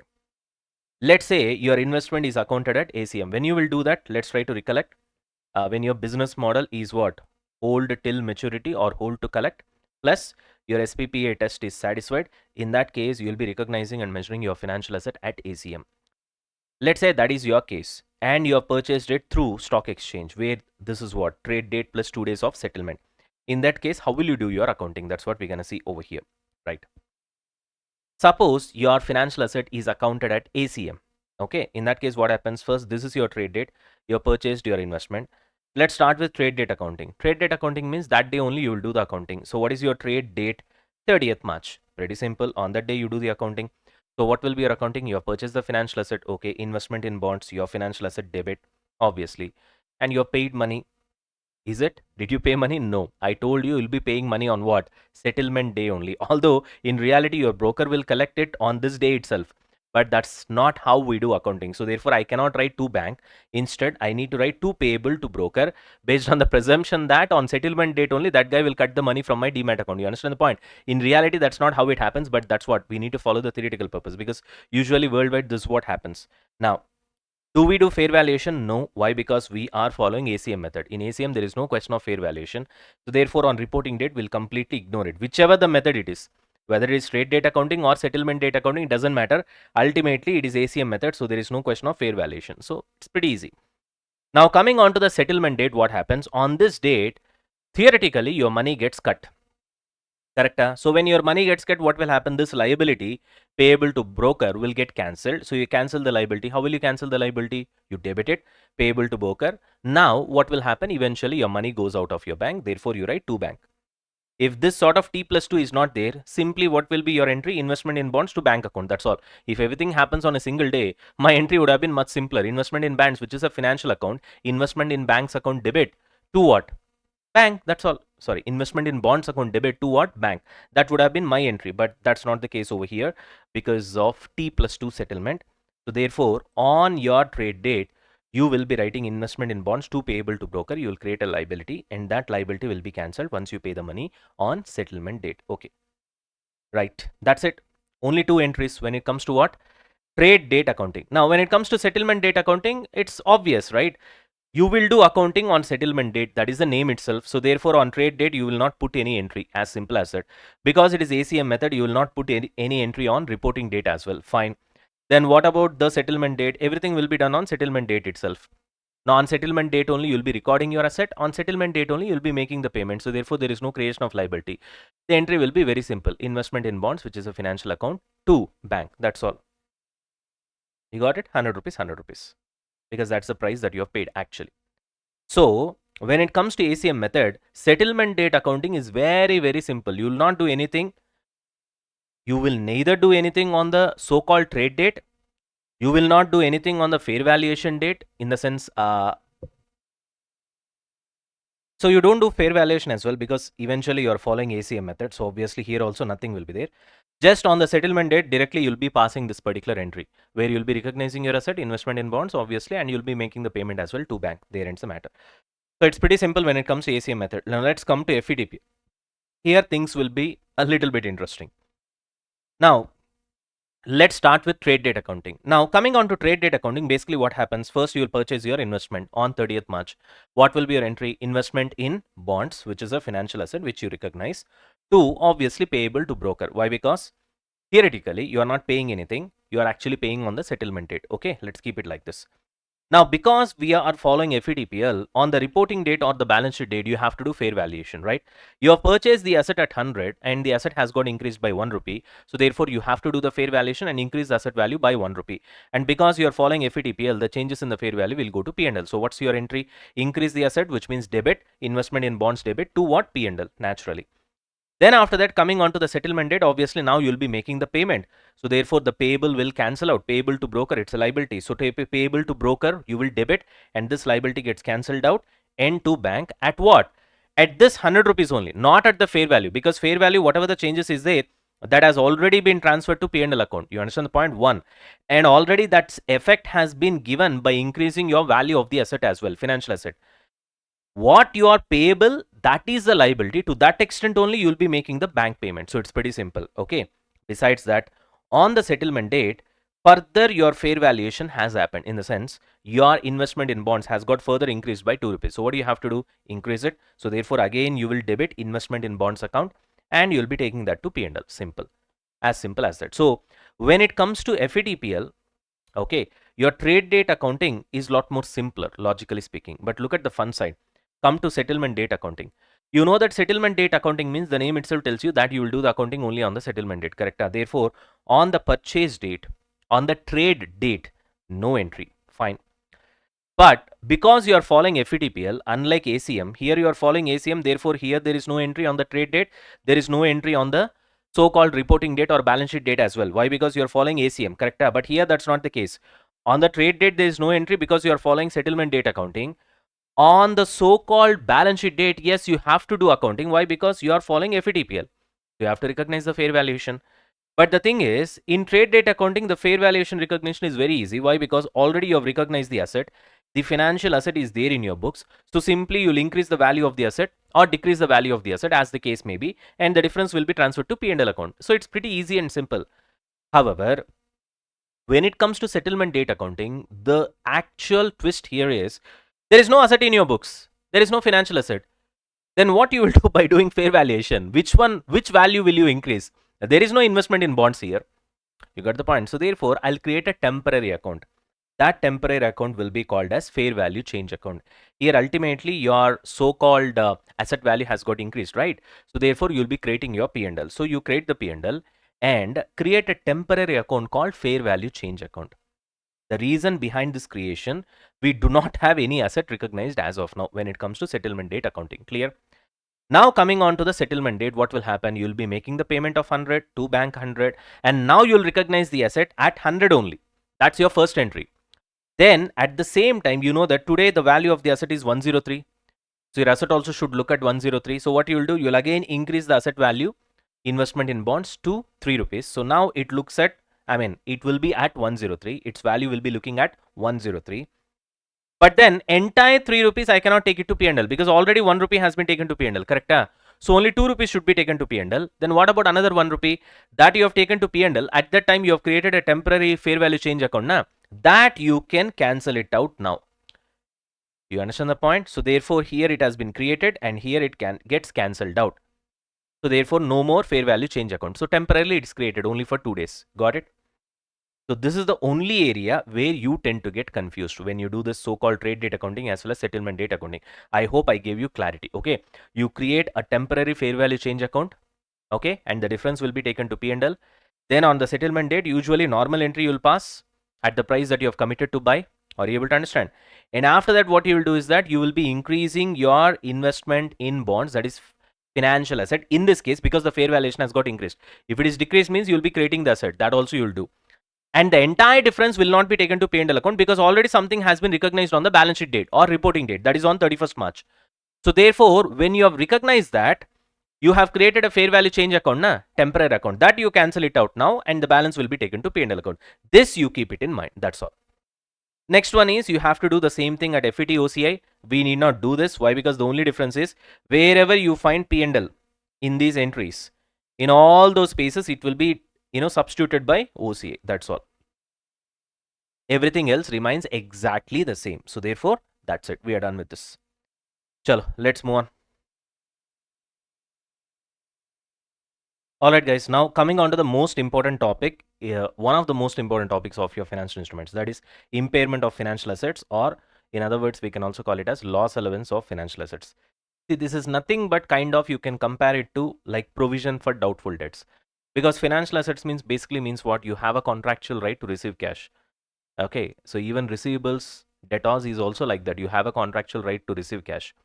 So where in some cases you are doubtful that you may not get your cash back, just like in case of debtors where you don't get your money back, which we call it as bad debts, for that we create a provision, right? So here also similar to that, the flavor is the same. We'll be creating some sort of a impairment allowance, loss allowance, which we call. Okay, it's a kind of provision for doubtful debts. The concept and the flavor remains the same. All right, now we know that when it comes to financial asset, we might recognize it and measure it as per any of these three: FVTPL, FVTOCI, and ACM. But the important point that you guys need to understand here is that impairment of financial asset, the so-called loss allowance, will not apply if you are following FVTPL method. It applies only for FVTOCA and ACM. Let us make it very clear. Sir, what is this, sir? Why is it? We'll understand the reason. Okay, right now just remember this. Now let's start an example. Start with an example. Now, let's say you have invested in bond of PK Limited, which means you have purchased it at 1000 and you are following FVTPL. Okay, right, because you have purchased it for speculation or trading purpose and SPPI test is not satisfied. Let's put it that way. Now, when compared to the date on which you have purchased this particular bond, as of today, that is after 1 year, the credit risk of this particular company has got increased. Naturally, when credit risk increases for a particular company in the market, the expectation of the return from that particular company will increase. As a result, for existing interest rate, whatever the market price of the bond is there, it will fall. So market price of the bond undergoes a fall, right? So therefore, you have a fair value loss of 90 rupees. And if you are applying FVTPL method, then naturally what will happen? This fair value loss, which is nothing but change in fair value, will be transferred to P&L account. So therefore, is there a need of impairment provisions here? Impairment provisions means what? Eventually, you have a doubt that you will not get your money from that particular asset.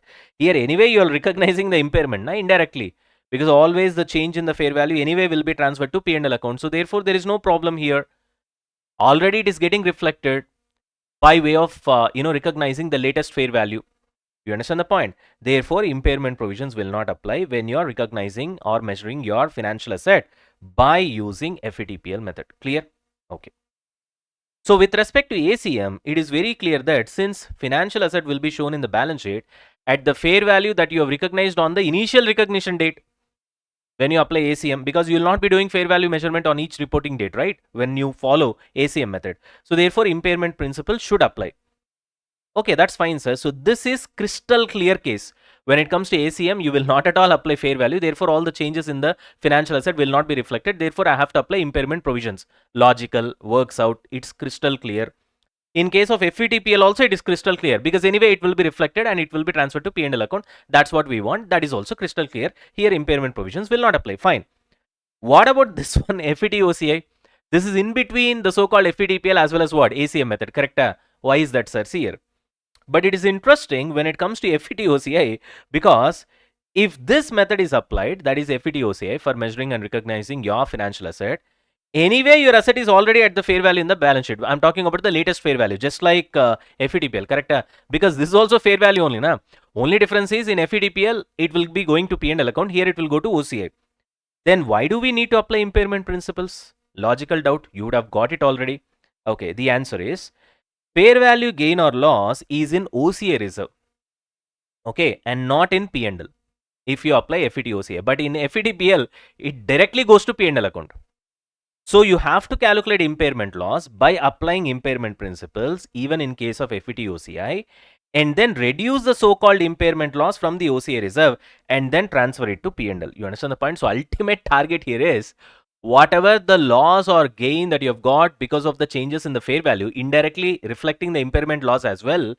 Just like in the case of FVTPL, in FVTOCI also it will be reflected, but instead of getting reflected in P&L, it will be reflected in OCA. Now that you are clear with the logic, okay, why only in case of FVTPL we don't do impairment loss, whereas even when it comes to FVTOCI, even though we are measuring it at fair value, all the changes in the value of the financial asset will be taken to OCI and not P&L. The ultimate target is to take it to P&L. So therefore, what we do is that we create the impairment loss, we calculate it, and then to that extent we reduce the amount from the OCA reserve and then take it back to P&L. Ultimately, our target is to recognize the so-called impairment loss in P&L account. I hope you got that logic. Now, imagine you are a bank. So now we are getting into the concept of impairment calculation. Okay, how to calculate the impairment loss, right? Don't by heart it, just try to understand the logic. Say for example, for a moment, imagine that you're a bank. You lend money to customers. Okay, now you want to make sure that if some customers don't pay you back, you are financially prepared. That's where impairment of financial asset comes into picture, because for bank, all these are contractual right to receive cash only, right? Earlier, under old rules, which means before the impairment loss have come into picture, you only accounted for losses after someone defaulted. But now under Ind AS 109, you must predict and prepare early for possible losses, which is nothing but kind of a proactive kind of a scenario. Okay. This concept is called expected credit loss model. This is what we're going to learn right now. So what do you mean by this expected credit loss model? You will not wait for the actual loss to happen. Instead, you will predict and you will prepare yourself for these kind of possible losses. So there is no 100% clarity that this loss is going to happen, but then we use the word possible. Okay, there is a chance of this happening. There is a chance of this happening. Okay, so that concept we actually call it as expected credit loss model. Okay, right now. So how to calculate this ECL? How does it work? So for that we have certain steps. Let's apply these steps. So let's simplify the process into 5 easy steps. Now these steps are really important, Anna, especially when you get complicated problems. This step only will help you. Are you able to understand? So whatever I say, without any sort of diversion, just listen carefully and try to remember. Now let's look at this 5 steps, Nana. Okay, step 1 is what you got to understand when it comes to step 1. What kind of money are we talking about? See, money people owe you, right? That's what we call it as financial assets, contractual right to receive cash, which means people owe you basically, like loans, receivables.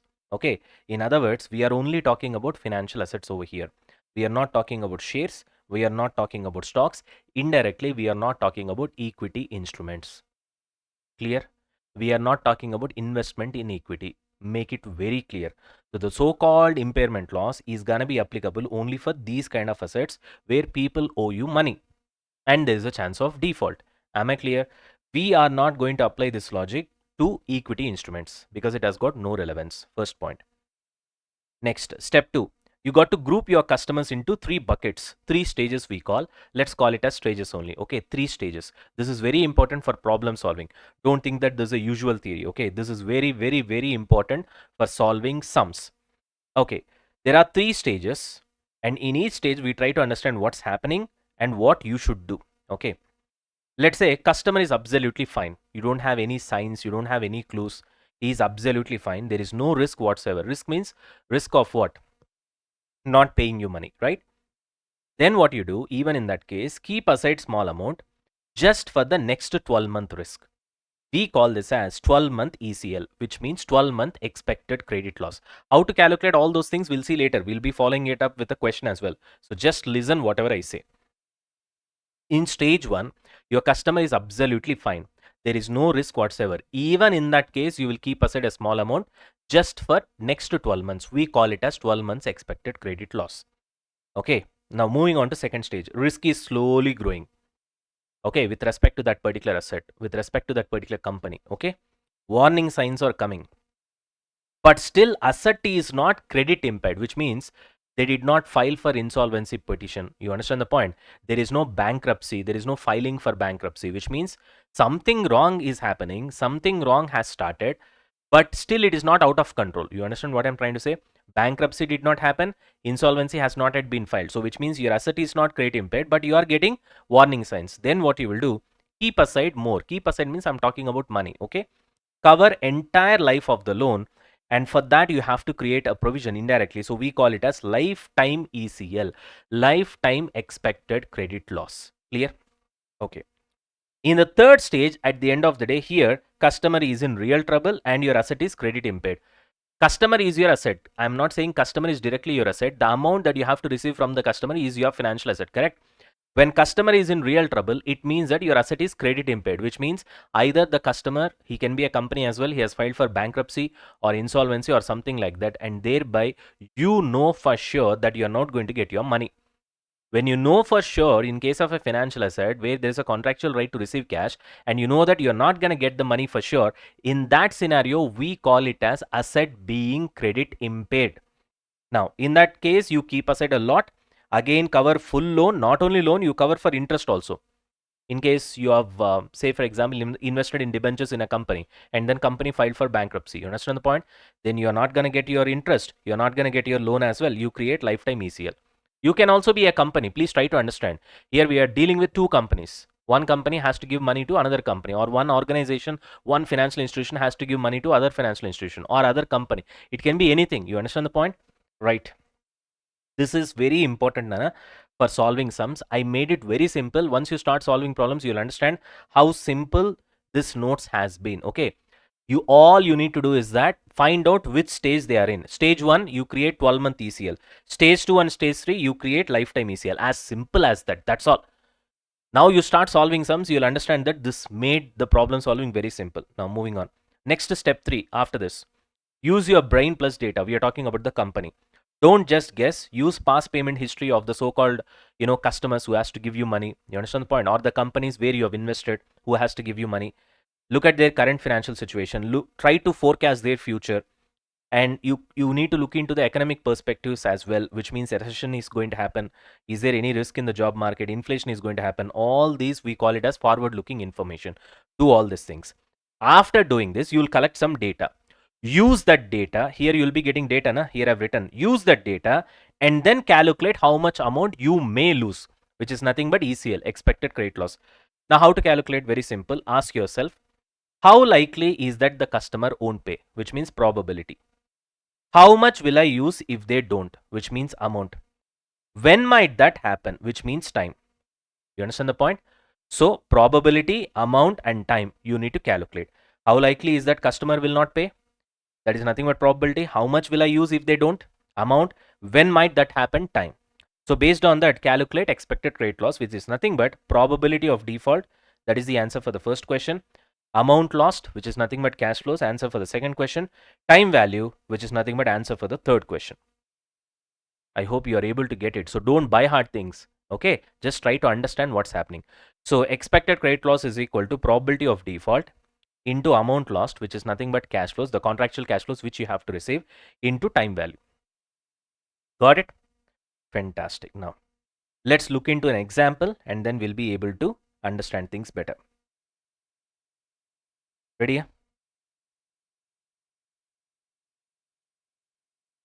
Now look at this example, Anna.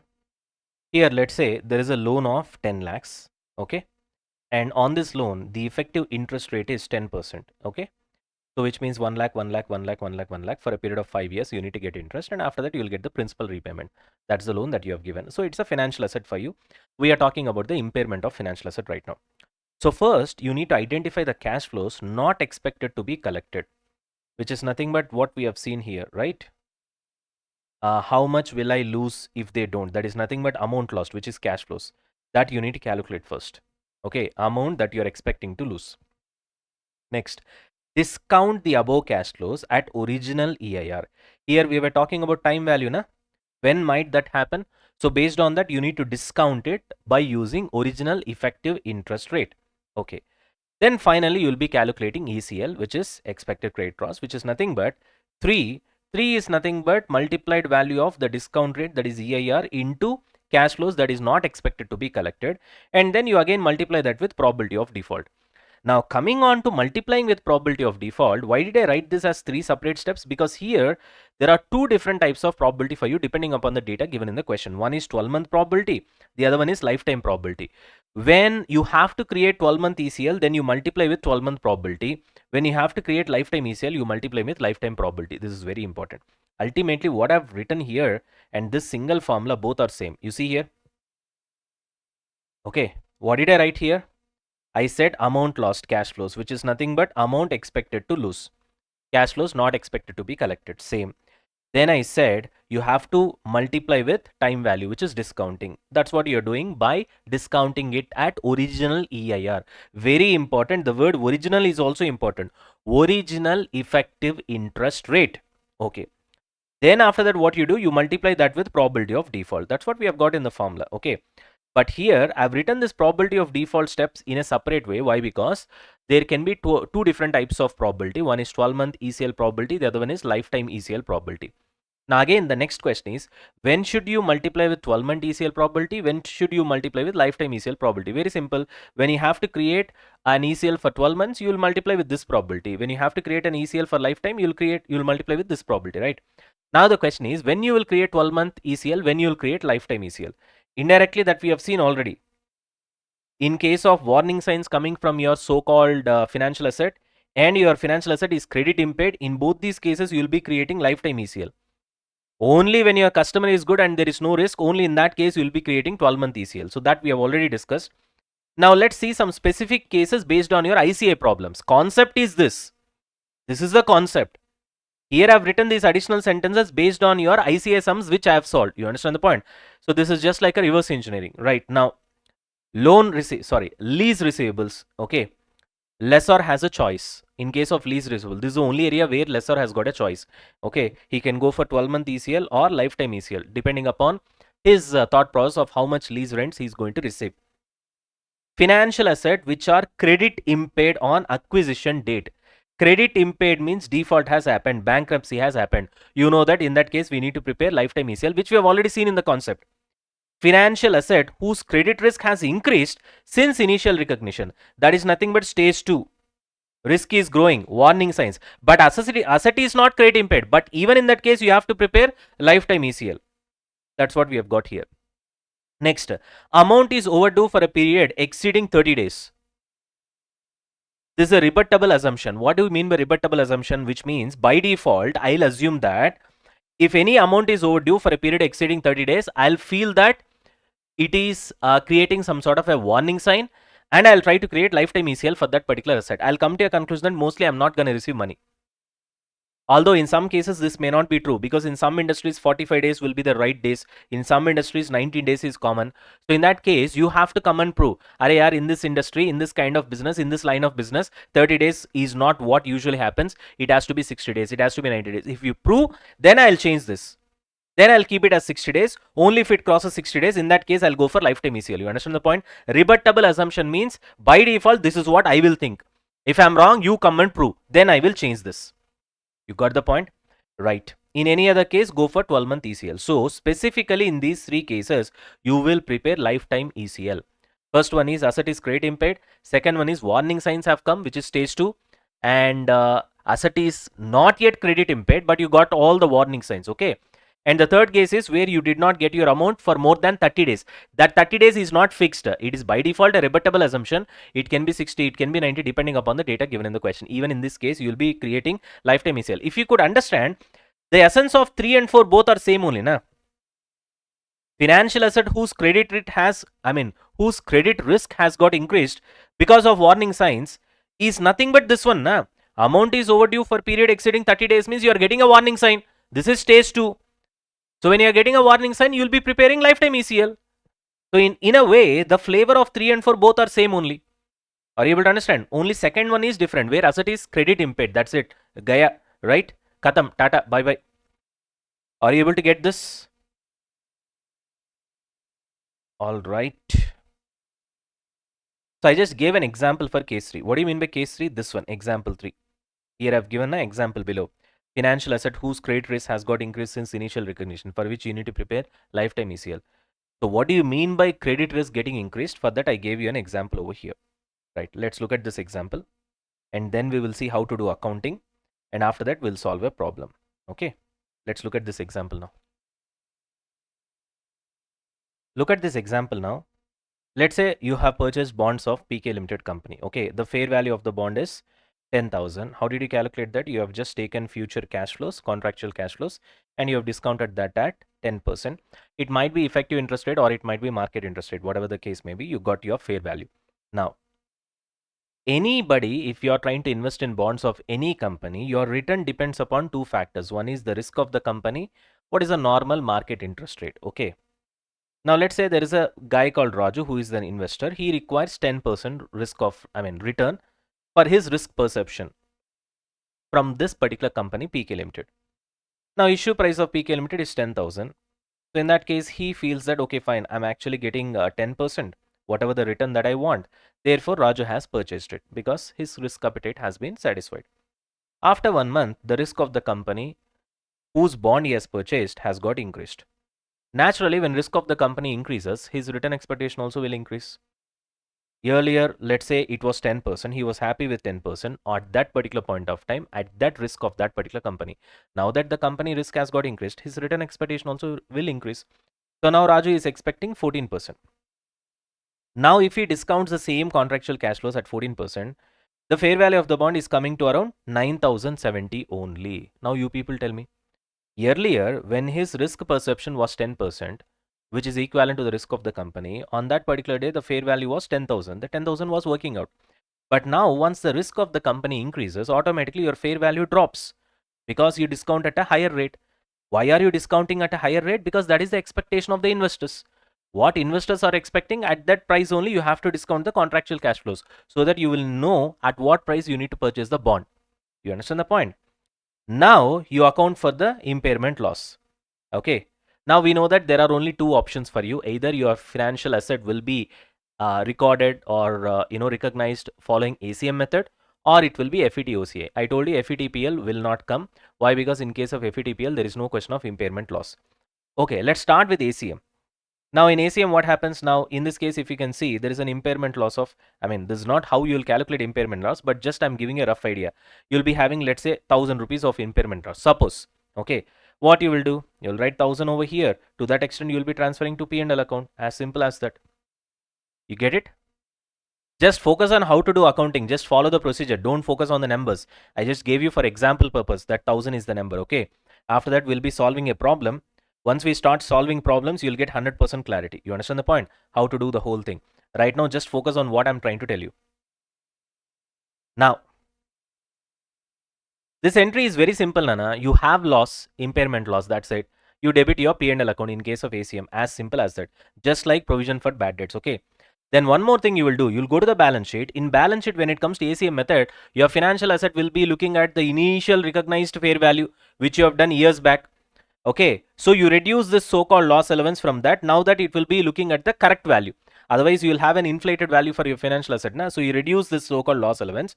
Now you'll have a net financial asset value, which is a correct value. You got the point? Right. And another thing is for interest income calculation, because now that you are recognizing impairment loss, Nana, that doesn't mean that 100% impairment is going to happen. You will still be getting your interest payment. You understand the point? For that, for interest income calculation, which is our imaginary interest income calculation, you will multiply this so-called EIR percentage on what? If the bad debt is 100% certain, then you multiply this EIR percentage on net asset value. If the bad debt is not 100% certain, then you multiply that on gross asset value. That is this one. You got the point? Sir, what is this gross asset and net asset, sir? You'll understand when we start doing some. Okay? Right. This just an additional point. Keep this in mind. So what you need to understand is that for interest income calculation, that is our imaginary interest, when the bad debt is 100% confirmed, then you'll multiply that EIR rate, whatever the original EIR rate you have got, you multiply that with the net asset value. Are you able to understand? If this so-called bad debt is not certain, then you multiply this EIR on net asset value. Got it? Chalo. Now, when it comes to financial asset which is being recorded at FVTOCI, here what is the thing? You got it? Because here already you would have been measuring it at fair value. So whatever the loss is there with respect to the financial asset, I'm talking about impairment loss, would have been taken to OCI reserve. Now, only thing that you have to do is that from OCA reserve, bring it to P&L. So, therefore, debit P&L and create your OCA reserve. You got the point? Because of fair valuation loss, because the fair valuation loss is already there in OCA reserve, just try to bring it to P&L. That's all. And also note that here you will not touch the balance sheet because your asset is already at the latest fair value in the balance sheet. Because that's what you do when it comes to FVTOCI, right? At each reporting date, at each balance sheet date, you will be remeasuring that at the latest fair value. So in the latest fair value, automatically impairment loss will be reflected. Then in that case, why would you touch it? So don't touch it when it comes to FVTOCI. But in ACM, your asset will be reflected at the original so-called fair value which you have recognized years back. Therefore, here there is a requirement to reduce the loss allowance and then show your asset at net fair value. You got the point? Net fair value, or you can call it as latest fair value, whatever the case may be. You got the point? So here a normal entry you will pass. When it comes to FVTOCI, already the impairment loss is there in OCA reserve. From there you bring it and take it to P&L. So debit your P&L and credit your OCA reserve. What do you mean by crediting OCA reserve? Very simple, Nana. When there is impairment loss, it would have gone to OCA and reduced that OCA reserve. Correct? Are you able to understand? It would have reduced the OCA reserve. OCA reserve basically shows credit balance. You would have reduced it because of the impairment loss. Now you are taking it to P&L. So therefore the OCA reserve has to increase. How will you increase the OCA reserve? By crediting. Got the point? And you will debit the P&L because now that the loss is being transferred to P&L, the so-called impairment loss. Simple. But you will not touch the balance sheet because when it comes to FVTOCA, already in your balance sheet, the asset is at the latest fair value. Therefore, you need not touch it. In that, impairment loss is already reflected. Got it? Whereas when it comes to ACA, yes, your asset value also has to be disturbed. It has to be reduced to the extent of loss allowance. Right? Are we done with this? Now, let's look at this sum. San Fran is a company that has issued a public bond. Okay. It reports to its shareholders on a biannual basis, right? T Limited, a company which holds financial assets until maturity, which means they would have applied what? ACM method. That's what I've written here. So this is their business model. They hold asset until maturity. Is one of the many investors in San Fran's bond, which means T Limited basically purchased the bond of San Fran's. On purchase, T Limited deemed the bond to have low credit risk. So when they have purchased, they thought that the credit risk of the bond is going to be pretty low because the fundamentals, I think, they're very strong. So San Fran's strong capacity to fulfill its short-term obligation means the liquidity is really good for that particular company, and that's at least that's how the talk in the market is. It was perceived, however, that adverse changes in the economic environment could have detrimental impact on San Fran's liquidity. Detrimental in the sense negative impact. At T Limited's reporting date, it has access to the following information about San Fran. So all of a sudden, they got access to new information. So having access to the following information means this will come under what? Regarding the concept that we have learned, warning sign. Stage 2. Remember that? Stage 2, warning sign, where all of a sudden the risk increases significantly. So sales have declined 15% over the past 6 months. That's pretty bad. External agencies are reviewing its credit rating, but no changes have been yet made. Even though no changes have not yet been made, but still they are reviewing the credit rating. Although market bond prices have remained static, San Fran's bond price has fallen dramatically. Means what? The problem is that company specific, the entity specific. Okay, it has got nothing to do with the market. Got the point? Because ultimately the market bond prices have remained static, means it did not change. So which means outside the economic environment, we call it as microeconomic environment. That is fine. The microeconomic environment within the company, there is a problem. So in that case, company is doing something wrong. That's how it works. Or it's not doing something right. Okay. Discuss the accounting treatment of the bond in T Limited's financial statements at the reporting date. Sorry. Pretty simple, Nana. Anyway, on the reporting date, they'll be reassessing the credit worthiness. And already they've got access to these two things. So it's like a warning sign, which means from stage 1, it comes to stage 2. Once you have come to stage 2, it means you're getting a warning sign. Although the asset is not credit impaired. Right now, the asset is, financial asset is not credit impaired. That will happen in stage 3. In stage 2, you have a warning sign. All of a sudden, the risk has got increased. Then immediately what you'll do? You will calculate lifetime ECL. That's all. Now, how to calculate all those things? We don't have any numbers over here. So, which means it's a kind of a theoretical question. So, your answer will be what? Lifetime ECL has to be calculated eventually. How to calculate that? We know. That's all we need to write. See here. Using above information, T Limited needs to assess whether the credit risk on the bond has increased significantly since inception, since beginning. It would seem that San Fran's performance has declined, and this may have an impact on its review of San Fran's credit rating by external agencies, is suggestive of wider concerns about the performance and position of San Fran. Fine. The fact that the market bond prices are static whereas there is a decline in San Fran's bond price is entity specific, which means the problem is within the company, micro, not macro. Okay. This is likely to be response to San Fran's increased credit risk. Based on the above, it would seem that credit risk of the bond is no longer low. As a result, it can be concluded that credit risk has increased significantly since inception. It means the T limited should recognize loss equal to lifetime expected credit loss. That's all. So it's like a theory question where you need to apply the concept. Got it? Simple question only, nothing much. Once you know the concept, it's easy to solve. That's why at the beginning of this session also I told you, you revise it and then come, so that problem solving will be very easy. Otherwise, it will seem, very difficult. Chalo. So we should make things easier, not difficult. That's why we are spending so much of time on learning concepts. Moving on to question number 35. Now come to question number 35, everybody. Question number 35. This will solve it, okay? Now, don't come to a conclusion that how to decide when to solve, when not to solve. Depends upon the data in the question. Here, you don't have any data. How much worth of bonds has been purchased? What is your EIR, effective interest rate? What is the probability? Do you have any information in this question to calculate ECL? Because we know how to calculate ECL. We have learned the concept. I don't have any information in the question. Therefore, I can clearly say that, okay, this is a kind of a conceptual theoretical question where you have to give answer in a theoretical way, right? Whereas if you look at this question, lot of numbers are given, correct? So therefore, I can understand that, okay, this is a problematic question. On 1st January 2001, let's presume this as 2001, okay? N Limited purchased a bond for 1 million, which is measured at amortized cost, which means ACM method. Okay, you know that all these problems will have either ACM method or FVTOCI method. There is no question of FVTPL, because in FVTPL, there is no question of impairment. Got it? Of financial assets. So interest is 10%, is payable in arrears. Fine. Repayment is due on 31st December 2003. Fine, which means 2001, because it is January, 2001 is 1 year, 2 is second year, 3 is third year. Totally 3 years. The effective rate of interest is 10%. Okay, so the coupon rate and the effective rate both are same. Opening balance and closing balance in your assets table, financial assets table, the ledger account will be same. You remember the ledger account? Anyway, we'll discuss that. On 31st December 2001, N Limited received interest of 1 lakh. So first year interest has been received. It was estimated that the probability of default on the bond within the next 12 months will be 0.5%, 12 months ECL. That probability is given. 12 months ECL probability is given. If the default occurs within the first 12 months, then N Limited estimated that no further interest will be received and that only 50% of the capital will be repaid on 31st December 2003. The asset's credit risk at 31st December 2001 is low. So risk is low. So he is not saying that significantly the risk has got increased. In that case, shall we go for a lifetime ECL or 12 months ECL? We'll go for 12 months ECL, not lifetime ECL. Clear? Because clearly it has been given in the question that the credit is low. Suppose if he says the asset's credit risk has significantly increased, then we'll move from stage 1 to stage 2. Once you go to stage 2, even though the asset is not credit impaired, still we will go for lifetime ECL. Clear? Anyways, discuss the accounting treatment for the financial assets at 31st December 2001. Okay. I'll give you 30 seconds of time. Properly read the question. Every sentence is important. Okay, after that you and me will solve it together. Read the question, Anna. Fatafat, read the question.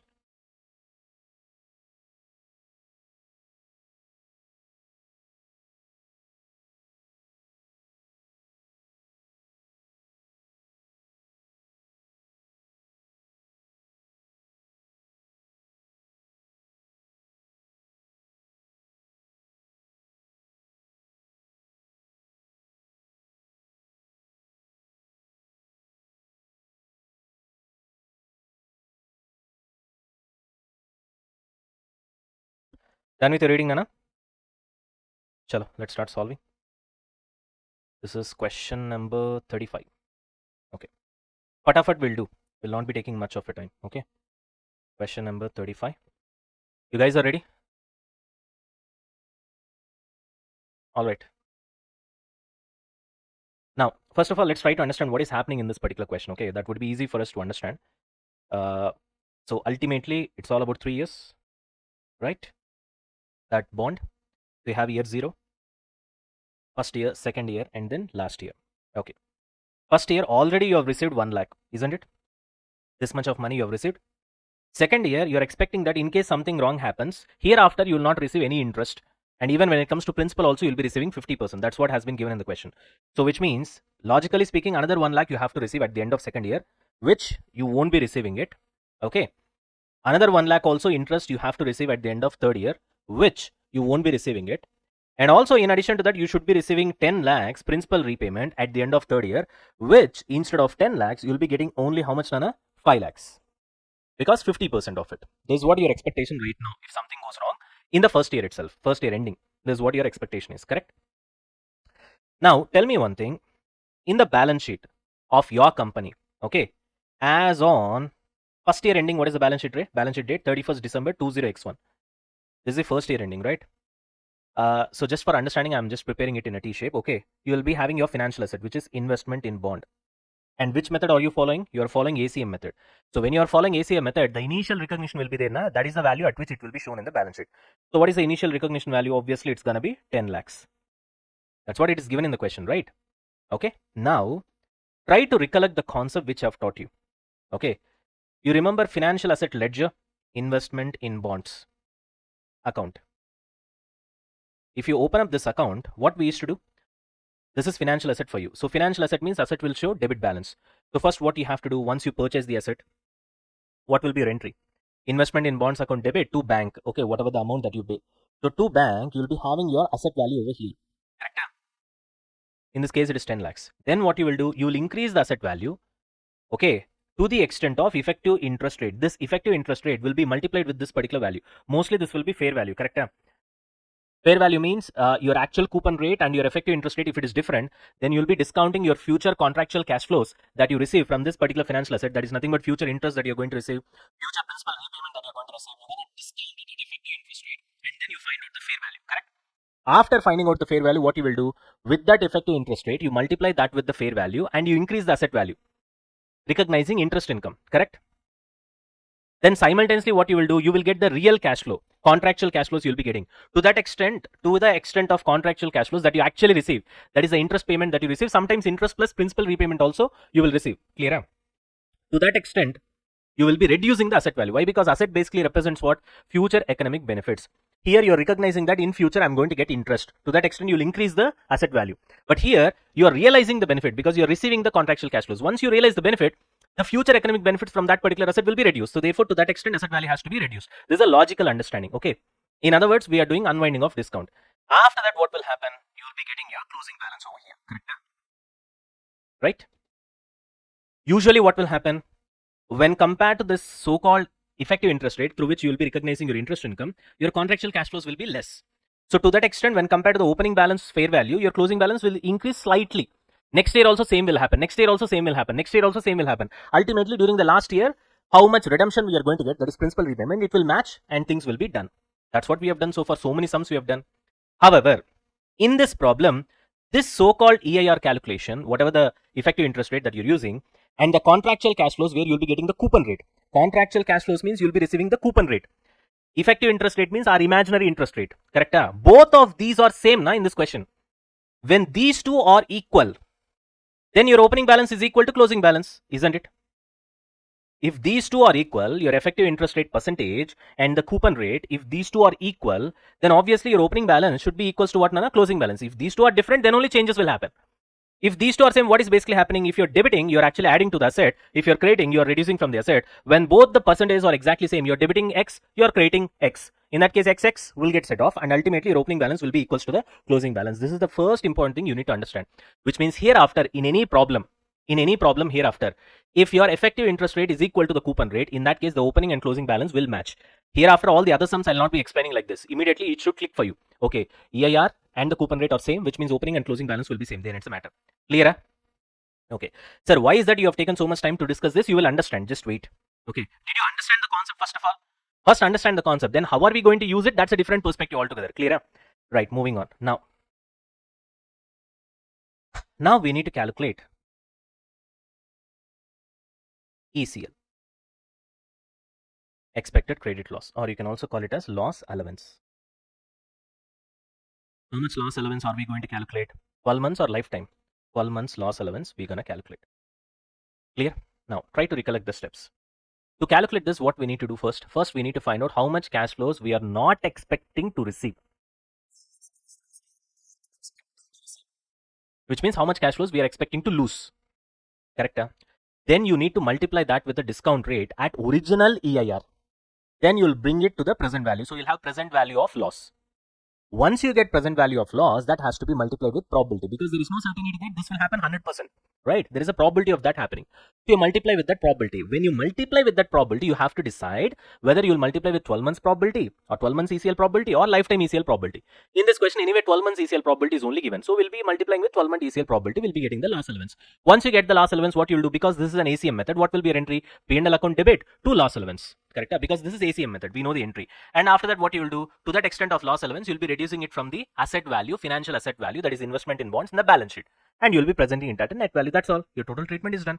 Clearly, we have learned the concept. So nothing new here. We are just going to have numbers. That's all. Clear? Now, what is the first step we need to calculate? Cash flows not expected to come. We need to find out cash flows not expected to come. Right? So first I'll have year as my first column, because already 1 year is done. We are already at 31st December 2001. Now you can ask me, how do you know that we are at 31st December 2001? Because we have already received 1 lakh, na? At 31st December 2001, we are anticipating what's going to happen in future. These things are very important, Nana, to solve. Otherwise, you will by heart what you're doing. Okay. Where are we standing right now? At the end of first year. How do I know? Because first year cash flows of 1 lakh you have already received. If at all you have received second year also, then you will be standing at the end of second year. And that sentence would have been given in the question, but that's not the case. In question, he clearly tells you that first year only I have received, which means you are virtually standing at the end of first year. That is 31st December 2001 you are standing. Okay. Now let's expect what's going to happen. When will be your next cash flow? We need to find out cash flows not expected to come. You are standing at the end of first year. Next cash flow you're expecting to come after 1 year. But if something wrong happens, you are expecting that hereafter no interest will be received. That's what we have done in the diagram here, na? So which means here you are. You are here. You are here. And you are anticipating about the future. And you know that if something wrong happens hereafter, you will not be receiving next 1 lakh. You will not be receiving next 1 lakh. And you will also be receiving only 50% of what you should be receiving at the end of last year. So these are all, whatever the into that I've put, these are all the cash flows not expected. These are all the cash flows not expected. Okay. Right. In that case, 31st December 20x2. That is 1 year from now. You should be getting 1 lakh, but you're expecting that this 1 lakh will not come. I want numbers which will not come only. Okay. Next, 2 years from now, another 1 lakh should come, but you're expecting that it's not going to come. Again, 2 years from now, you should be getting your principal repayment. You are thinking that only 5 lakhs will come, which means 5 lakhs will not come. Please understand here, this 5 lakhs, what I've written is 5 lakhs that is not coming. Because both the numbers are same, don't get confused. 5 lakhs which is going to come, that I'm not taking into consideration. I'm taking that 5 lakh which is not going to come. Clear? Right. Now, you need to discount it at original EIR. What is original EIR in this question? 10%. This 10% is original effective interest rate. Clear? Which will be, so where are you right now? Where are you right now? You're standing at the end of year 1. You're standing at the end of year 1, which means year 2 ending will be 1 year from now. Year 3 ending will be 2 years from now. Don't do this mistake. Okay. Because by mistake, what you'll be thinking is, this is second year, na? So you'll be taking second year discount rate of 10%. 1 divided by 1.10 equals to like that. Many students will do this mistake. That is the reason I've clearly mentioned in the diagram. You are not here. You are not here. You are here. So when you are at the end of first year, from here, second year will be 1 year discount rate. From here, third year will be 2 year discount rate. You understand the point? Suppose if you are at the end of year 0, then probably you'll be having 2 years and 3 years. You get it? Everybody. So because you're here, obviously from here, 1 year discount rate for second year, and from here, 2 years discount rate for third year. This is where you have to be careful. In that case, the discount rate for 1 year will be 0.9091. For 2 years will be 1 divided by 1.10 equals to 0.8264. This is also 0.8264 only, because both these things happen at the same point of time, right? Both interest and principal, because it is the last year. Now you find out discounted cash flows, which are not expected, You need cash flows that are not expected to find out the loss allowance. Okay, keep this in mind. So this will be 90909. This will be, help me out with the numbers, Ray. It's easy only, 82,640. 5 lakhs into 0.8264. This one, 4,13,200. Thank you. Total, buddies, 5,86,750. All right. Okay, so now that we know what is this? Present value of loss. Present value of loss. Now we know that we need to find 12-month ECL. To find this 12-month ECL, what we should do? Present value of loss, that is nothing but cash flows not expected to come, should be multiplied with probability of default. What probability of default? 12 months probability of default. Why 12 months probability of default? Because it is clearly given that risk is low.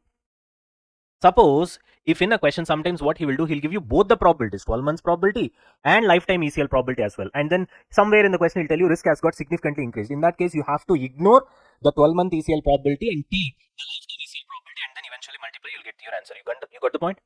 Chalo, that is equal to. This one is 5,86,000. See, if something wrong happens, ultimately this is the loss that I'll face. This much money will not come to me in present value terms. Okay. But the chance of this happening is how much? The chance of this happening is only 0.5%. If there is 100% chance of this happening, that is 5,86,750 will not come for sure, because the asset is credit impaired. Asset is credit impaired, and 100% this money I'm not going to receive. Then in that case, you should not be multiplying with 0.5%. You should be multiplying with 100%. Then entire 5,86,750 will be recognized and debited in P&L account. You understand the point? Which means instead of 0.5%, you'll be multiplying with 1 or 100%. Both are same. This happens when you reach stage 3, where asset is credit impaired. You understand the point? So try to understand how this thing works. Don't buy hard. Don't buy hard. If you buy hard, you'll not remember for a longer period of time. My target, always remember, your target is not to remember today, tomorrow, day after tomorrow for another 7 days. No, till the examination. Keep this in mind. And to remember for such a longer period of time, this is the only way. Don't try to buy hard. If you buy hard, even by buy harding also, there are people who are getting ranks as well. I know that, you know that. But what they do is that they do extreme hard work. They study for 10 hours, 12 hours. They revise 5 times, 6 times, 7 times, 8 times. You understand the point? In that case, you will get a rank for sure. It's not going to miss. But I'm talking about least effort, maximum result. You get it? I hope you guys are able to understand what I'm trying to say. Chalo. So 5,86,750 into 0.5%. How much, Ray? 2,934. All right. This much you will allow. So you will pass the entry. You will pass entry on which day? Today only. Today, where are you? 31st December 2001. This is where you are right now. Try to understand the time scale, and you are guessing about the future. Because the loss allowance is going to be proactive. Nana. Well in advance, you're going to recognize the loss. That's what Ind AS 109 says. Proactive recognition of impairment of financial asset. That is nothing but loss allowance. So today only you'll pass the entry. What is the entry? P&L account debit. Because this is ACM method, Nare. Isn't it, Nana? So ACM method. So P&L account debit to loss allowance. How much is that? 2,934. Alright, so what will be your balance sheet on 31st December 20x1? On the right side, you'll be having investment in bond. If it is T-shaped balance sheet, it will be at its original value on initial recognition, which is 10 lakhs.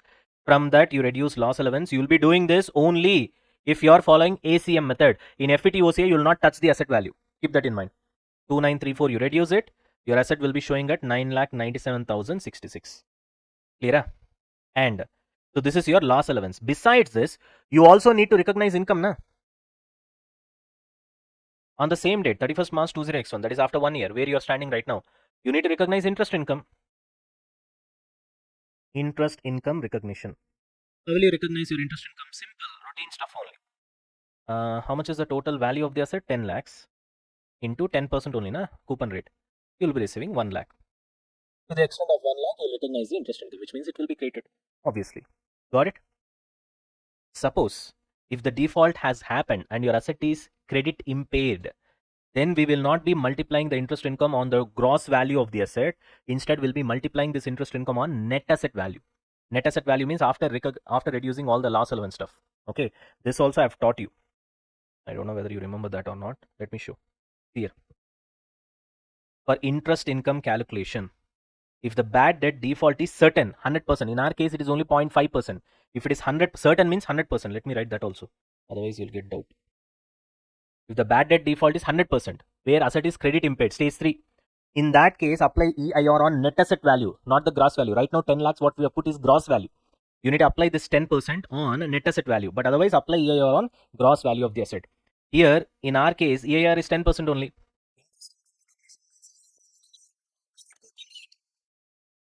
Don't try to forget the concepts. Right? EIR recognition means it is what? Interest income recognition means EIR only, na? This is interest income recognition entry, EIR only. Contractual cash flows means coupon rate. Logically, in this sum, both of them are same. But there will be problems where both of them will be different. In that case, for interest income recognition, this is our imaginary entry. Na? This is how you'll increase the value of the asset. So many sums we have done so far, isn't it? For contractual cash flows, you'll go for coupon rate. For interest income recognition, we'll go for EIR only. Clear? Now, this EIR, should you multiply on the gross value of the asset or net value of the asset is the discussion right now. Got it? If your asset is not credit impaired and if your default is only lesser percentage, in this case it is 0.5%, then you put it on the gross. Suppose your default is certain, okay, then you should not be multiplying this EIR for interest recognition entry on gross value of the asset. Instead, you should go for net value of the asset. Right now, in this sum, you'll not know what this is. In the next sum, you'll understand. Clear? Are we done with this? Okay. Any doubts so far? We're done with this. Problem is solved. Any doubts? To the extent of interest income, your financial asset investment in bonds value will be increased. Investment in bonds account debit to interest income. That's what the entry that we have been doing now so far. Then to the extent of contractual cash flows, which will be based on coupon rate, will be reducing the value of the asset once you get those cash flows. So bank account debit to investment in bonds account, where asset value has to be reduced and you will receive money, therefore bank account will be debited. We have seen this so many times, isn't it? Done? Any doubts in this question before we move on to the next one? Well, fantastic. All right. Here you have your ICA answer. Okay, your ICA answer is cut short. You have our answer as well. You follow our answer only. Okay, this will be a lot more clearer for you. That's why our solutions book is very special, unlike the question banks that you find in the market. Got it? So that this revision, just imagine how our solution is how good when compared to your ICAs. But it is presented in the same way. But you'll understand this very easily. You'll not get doubts in future. Got it? Well. Alright guys. Question number 36 now. On 1st February 2006, let's call this as 2006 only, okay? E Limited makes a 4-year loan of rupees 10,000, right? The coupon rate on the loan is 6%, the same as the effective rate of interest.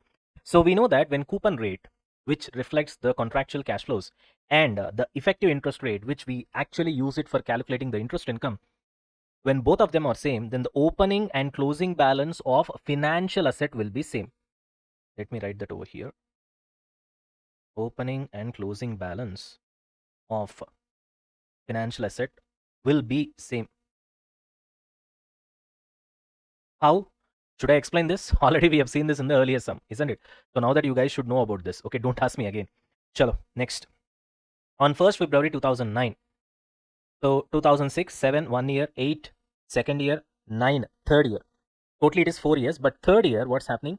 Fern tells E Limited that it is in significant financial difficulties. Question itself has told you very clear. The moment you see this word, what is the sign? You people tell me. The moment you see this word, what is the sign? Should we go for lifetime ECL or sorry, 12-month ECL? Lifetime ECL. Very good. The moment you see that, you need to understand. Okay, that's the first point. And at this time, the current market interest rate of 8%, E Limited estimates that it will receive no interest from Fern. Okay, it also estimates that only 6,000 of the capital will be repaid on the redemption date. How should this be accounted for? Okay. So in the question, it has been clearly given that this guy is facing significant financial difficulties. Okay. All right. Now, read the question. I'll give you just 20 seconds. Once you're done with reading, we'll start and solve it together. Okay.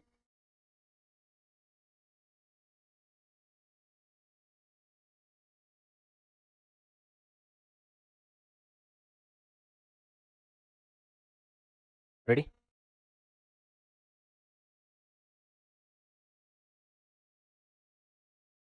All right, Nana.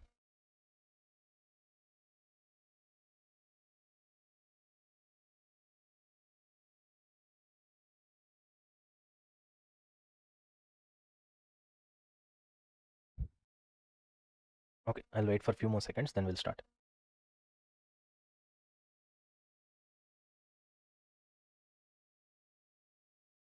Okay.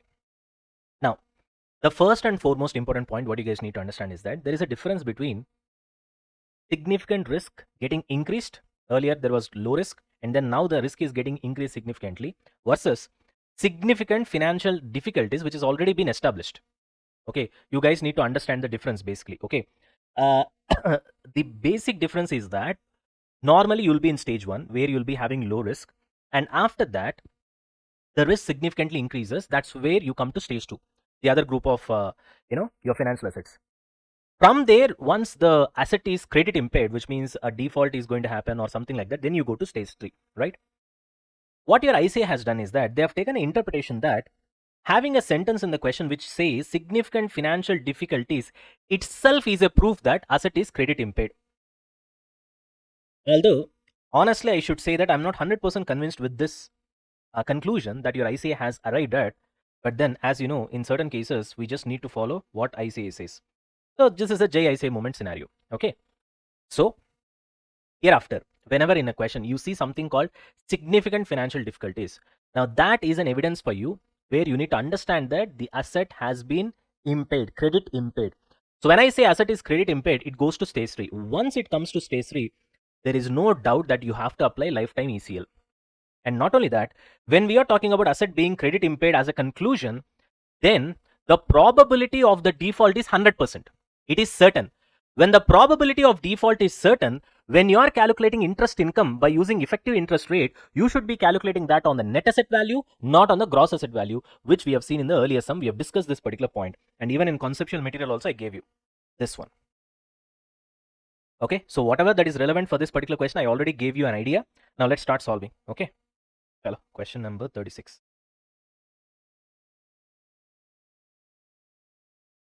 Question number 36. You guys are ready? Okay. Original period of loan is how much, Nana? 4 years. Okay, loan period. That is the original loan period, correct? How many years are completed right now? Because this is very important, and otherwise there is always a probability of you doing mistakes. Okay, in examination also do like this, but you do it in the rough work. Okay, this is not forming part of your answer. Even in the earlier question also, these diagrams are not forming part of your answer. This is only for your understanding. I hope that much of common sense you've got to differentiate at least what you should write in the examination or what you should not write. You understand the point? Our ICA is not like UPSC, Nana. In fact, in UPSC exams, if you write something like this, if you use more and more diagrams, you get more marks actually. You get the point. So I have this habit that I've developed from there. You actually get more marks. You get so they appreciate you and they'll give you more marks. That's how I've got more marks actually, because I'm from science background, right? So I'm pretty decent in diagrams, at least creativity wise. But okay, execution maybe it might go sideways. That's okay. Chalo. Anyways, so but Hamara ICA to very rigid. Okay, what is there in the, because the problem is in UPSC, the kind of people who are correcting your papers or professors of universities who have done PhDs, so by default their average intelligence level is much higher. Okay, because they're actively involved in the subject now. See, the people who are correcting our papers are also qualified CS only. So that doesn't mean that they have the knowledge with respect to all the subjects that they are correcting. Plus, moreover, our people doesn't give enough, remuneration. When this is not given, there is no motivation to correct, and he'll not have any sort of emotional attachment when he's correcting the paper. So you keep this in mind. Okay. So therefore, what we need to do to get good marks, as and when, I mean, in the sense, try as much as possible to match with your IC answer. At the same time, we can't by heart each and every answer in each and every subject in each and every chapter. That's literally impossible task. So we'll try to match 80 to 90%. That's what our target is. Clear? Chalo. So 4 years. Now, where are you right now? I'm either here. Got the point? This is today. You are here. This is really important. Okay. Now, so 3 years got completed. So till here, the time got completed. And Fern, that company Fern, has already informed that it cannot pay any further interest. And principal also, how much it can pay? 6,000 only out of 10,000. That is also clarity is given, which means anyway I'm not going to pay interest for the last year. I'm not going to pay 4,000 out of 10,000. So therefore I'm going to pay only 6,000. You got the point? This you are knowing about this when you are coming to know about this sort of information when third year. This is where you are, and now you are about to get this sort of information. Okay, now you are aware of this sort of an information. Okay, fine. This is what is going to happen in next 1 year. So all the things that you're going to do, your entry passing and stuff like that is going to happen in this timeline. This is the timeline. This is very important. Once you understand this, rest of the things will be easy. Clear? So what is the date according to this question? I think 1st February 2009. That is today. Okay. Next year will be 1st February 2010. Got it? 2010. Okay. Now, tell me one thing. What I have to do. So you know that here, let's look at our balance sheet. In our balance sheet, you'll have the asset loan to Fern, because we gave loan to Fern now, right? And he is following which method? ACM method. If it is FVTPL, if it is FVTOCI, it would have been clearly mentioned in the question. How much is the value of the asset in the balance sheet? 10,000. Why 10,000? Because in ACM, during the initial recognition on year 0, whatever the entry that you pass, the value that you pass, same value will be carried forward for all the years. If it is FVTOCI, then every single year the fair value will be changing, and the difference in the fair value, whether it is gain or loss, will be transferred to what? OCI. But here that's not going to happen because we are implementing ACM method. Clear? Right. What else? Normally, what will be your interest calculation as of today? Normally, 10,000 is the loan that you have given. Out of that loan, he has to pay you how much? 6%. So you should be getting an interest of 600 for the last year, correct? Right. Yes. Okay.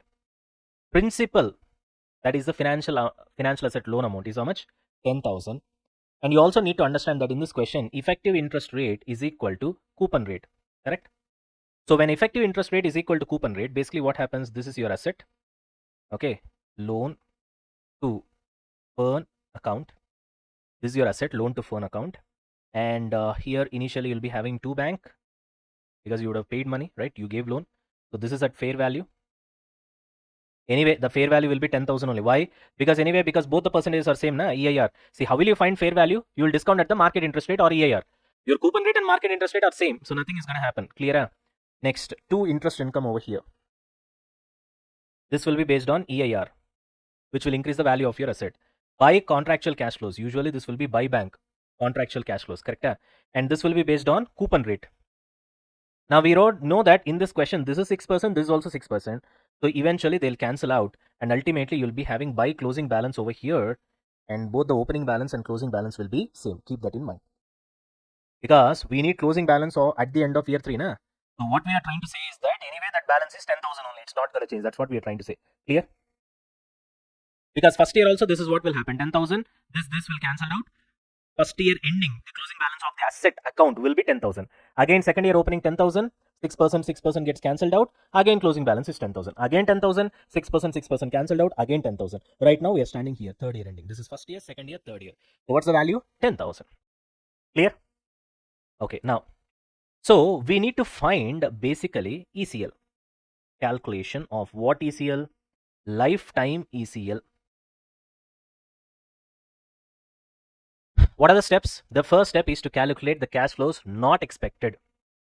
So you guys remember the format that we have done in the previous sum. First column will be year, then cash flows not expected. Then you discount it at what discount rate? Original EIR, which is 6% in this question. Then you'll be getting discounted cash flows not expected, obviously. So coming on to years, where are we standing right now? Hum kidhar hai? Right, third year ending. So which means hereafter how many years are pending? Only 1 year. So in this 1 year, what are all the cash flows that is going to happen? One is that you will get interest. The other one is principal repayment. That's all. So what is the date I should be taking? 1 year from now. 1 year from now means 1st February 2010. Right. So 1st February 2010. How much is the interest you are expecting? Already we have calculated over here, 600. That much you are expecting not to come. Don't get confused. Sir, what is this, sir? It is given in the question that interest, no further interest will be there. Yes, my target is to calculate cash flows not expected to come. So there will be no further interest. Nah. First of all, you need to identify interest to even write saying that this much is not expected to come, correct? So what you need to understand is that no further interest is expected to come. That I know. How much? To calculate the loss allowance. For that, at least I need to calculate the interest. So you think opposite. So if nothing has happened, how much interest I would have received? 600. That I'm not going to receive right now. Right, that's 600. Clear?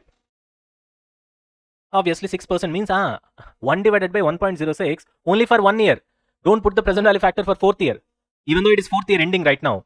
But you are standing at the end of 3rd year when you are calculating all these things. You are standing at the end of 3rd year. So therefore 1 year will be the discount rate. So 1 divided by 1.06 is equal to how much? 0.9434. Okay. Another one, 1st February 2010. What is the other cash flow that you are not expecting? You have to get principal repayment at the end of 4th year. Total you need to get 10,000, but you're not going to get 10,000. How much you are going to get? How much you are going to get? 6,000. Should I write 6,000 over here? 6,000 is what you are going to get. What is the heading here? Cash flows not expected. So you should not write 6,000. You should write 4,000. How much you are not expecting to get? You get the point, right? 6,000 you are expecting to receive. How much you are not expecting to receive? The rest 4,000. So you should write 4,000 over here. Same 0.9434. Multiply this and give me the number, Nana. 4340. You can do this calculation. This is present value of loss. Present value of cash flow loss. Okay. Now that we know present value of cash flow loss, to calculate ECL in the next step, what we need to do? Just what ECL this is? Lifetime ECL. Just take the present value of cash flow loss and multiply that with lifetime ECL probability of default. Lifetime ECL probability of default, because there are two different types of probability of defaults. 12 months, lifetime. So here we need to apply lifetime. That is equal to present value of cash flow loss. We have calculated 4340 into, tell me, what is the probability of this happening? Already asset is credit impaired because of significant financial difficulties. That's what your ICA has concluded. So when asset is 100% credit impaired, then it means that your so-called probability is what? 100%. So into 100%. Or you can also write 1 because the default is certain. Okay. In that case, your answer will be 4340. Now pass the entry. We are following ACM method only. ACM method means what is the entry? P&L account debit to loss allowance. How much is that? 4340. 4340. Clear? So what will be your value on the balance sheet on 1st December 2009? This is next year expectation, 1 year from now. That's why we are discounting. Today we are in 2009, February. Got it? So what will be your asset value? Loan to Fern. 10,000. Should I show it at 10,000? No, this is 3 years before value during the initial recognition because we are following ACM method. Correct? Huh? So you have to reduce the loss allowance and show the asset value correctly. In FVTOCI, this problem will not happen because anyway you will be remeasuring at latest fair value, right? So how much is that? 4340. So what will be your asset value? This is net asset value. This is net asset value. Let me write here. Net asset value. This is gross asset value. Now for last year, anyway, you need to calculate interest income, na? You got the point? Still you need to calculate. Okay. How will you be calculating interest income? You'll be calculating on gross or net. I'll be calculating on net. That's what Ind AS 109 says. Okay. So this will happen on 1st February. 1st February 20x0. That is the last year, 4th year ending. Okay. So your interest income. Recognition. How will you recognize your interest income, Ray? Pretty simple. Exactly.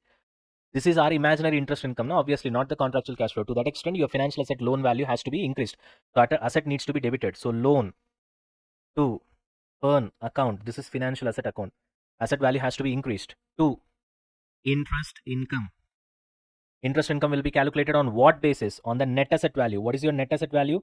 5,660 into 6%. Not 10,000 into 6%. 5,660 into 6%. Okay. How much you get? 340. Because the asset is credit impaired. That is the reason we are calculating the interest income on. Now, don't come with a stupid logic. I already see some people are asking doubts. Array, my dear. Sweet students. This is imaginary entry. How many times I have to say? Not real one. Contractual cash flow entry is real one. Based on coupon rate. How many times I have to say? Huh? You should not even get that doubt.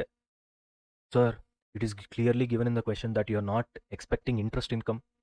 Interest income is not going to come. Here also you have done the calculation.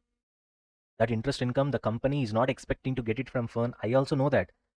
What interest we are talking about? The real cash flow, which is contractual cash flow entry, where you'll write bank account debit. You remember that?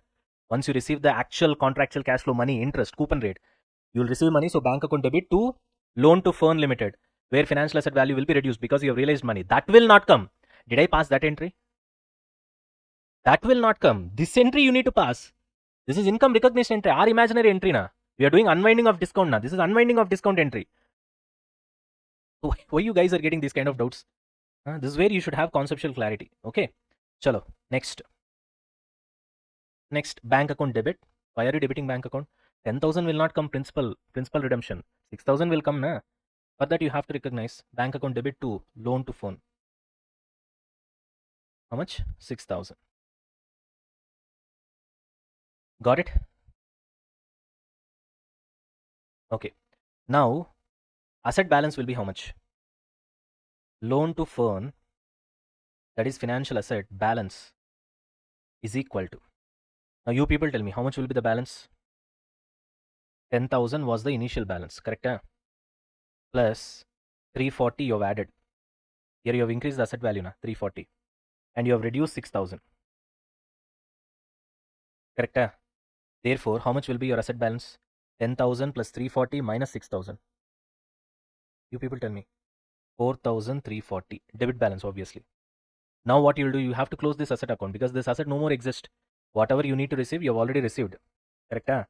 So how to close this asset account? This much of debit balance is there still. So you have to credit it to close the asset to loan to phone. Okay. 4,340. Now asset is completely zero. Clear? Yes? What you will be debiting? Already we have created loan allowance. Na? Where is it? Sorry, not loan allowance, loss allowance. Already we have created exactly same amount. See, 4,340. That you debit. Loss allowance. How much? 4,340. With this entry, what has happened? Earlier, you have created loss allowance of 4,340. Again, here it is debited. It got cancelled out. Coming on to your loan to phone account, it was showing 10,000. You increased by 340. It became 10,340. And after that, you received how much? 6,000. To that extent, it got reduced and it became exactly 4,340. Therefore, loss allowance will be debited. And to that extent, loan to firm, that is financial asset, will be created. So therefore, asset is credited. To that extent, asset becomes zero. And this loss allowance also is gone. That's how you close. Got it? Chalo. Let's go through this once. So what did we discuss first of all? First, we need to understand that we stand at the end of year 3. Then after that, from the question, it was quite clear that because of significant financial difficulties, the asset is credit impaired. Once the asset is credit impaired, we obviously know that we have to create lifetime ECL. How to calculate lifetime ECL? First, we need to calculate the present value of cash flows that you are not expecting to receive. Then you need to multiply that with probability of default, which can be a 12-month probability of default, lifetime probability of default. In this question, it is lifetime probability of default. So the first step is to calculate present value of cash flows not expected to come. So for that, first we need to write cash flows not expected to come. You are at the end of third year, so there is only 1 year pending. So 1 year interest you are not expecting to come. 1 year after, out of 10,000, 4,000 you are not expecting to come. So therefore, put those two numbers and then you discount it at the original effective interest rate, which is nothing but coupon rate in this question. Both are same. Therefore, you'll be getting 0.9434, 0.9434. Why both the discount rates are like this? Because it is just 1 year from now. We are at the end of third year. Therefore, you should be taking discount rate of 1 year only from here, 1 divided by 1.06. Then you get the present value of cash flow loss. You multiply that with lifetime ECL probability, which is 100% in this question because it is certain that that guy is going to default. Then only your asset will be credit impaired, only when it is certain. So you know that for this month, you have to create the loss allowance. This is happening on which date? 1st February 20x9. On that date, all these things are happening. On this date, 1st February 20x9. That's where you have created loss allowance and you have accordingly reduced your asset value and you're showing your asset value at 5660 in the balance sheet. In the balance sheet. Clear? Right. Now, next what you'll do, you'll come to the last year. In the last year, what is happening? You will put an imaginary entry for income recognition. You are not receiving this. This is imaginary. Okay, contractual cash flows entry is the real one. So in imaginary interest income, what we'll do? We think that this much we need to receive. To that extent, we'll increase the asset value because already we have discounted the asset value. Now again, we have to do unwinding of discount. For that, you need to multiply the 6% on the net asset value. That is this one, not on the gross asset value. If there is no certainty of default, then I'll be multiplying this 6% on 10,000 because this is imaginary entry where you have to increase the asset value. So increase the asset value by 340. Already your asset will be showing in the account. In the account, which account? Not balance sheet.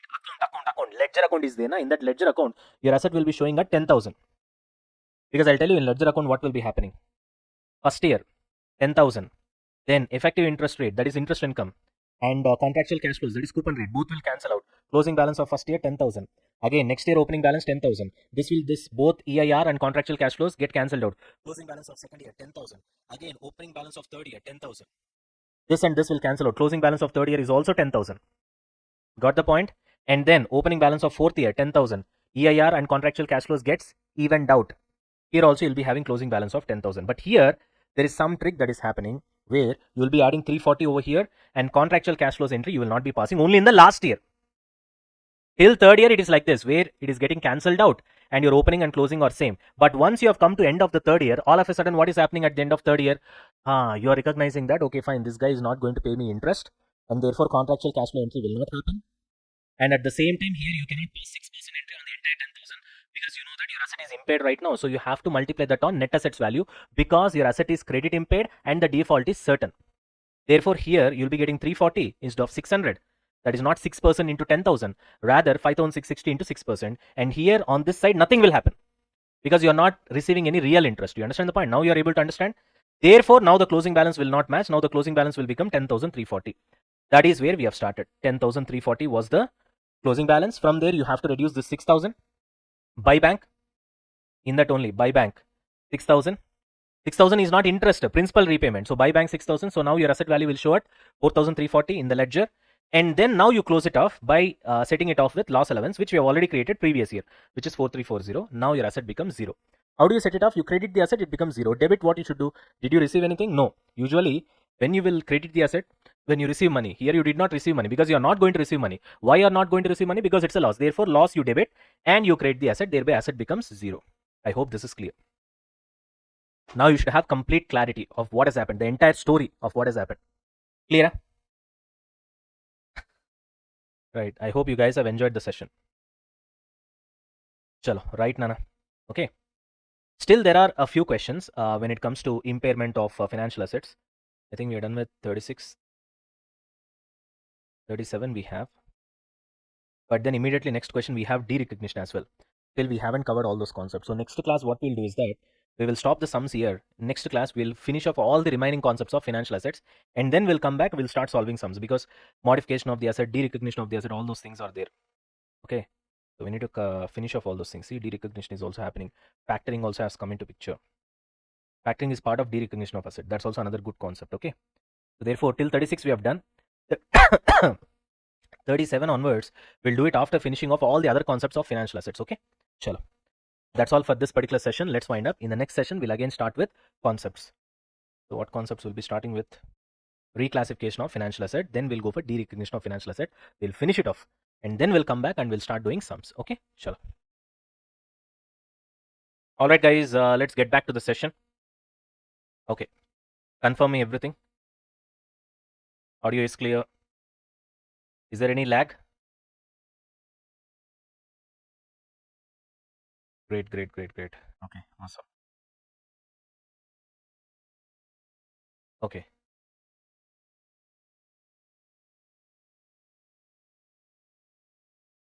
Alright guys. So now, as I've told you in the last session, what we are going to do is that we're going to come back to the concepts, and we have a lot of concepts left. So we're going to finish off those concepts, especially financial assets, and after that we're going to go back to the sums.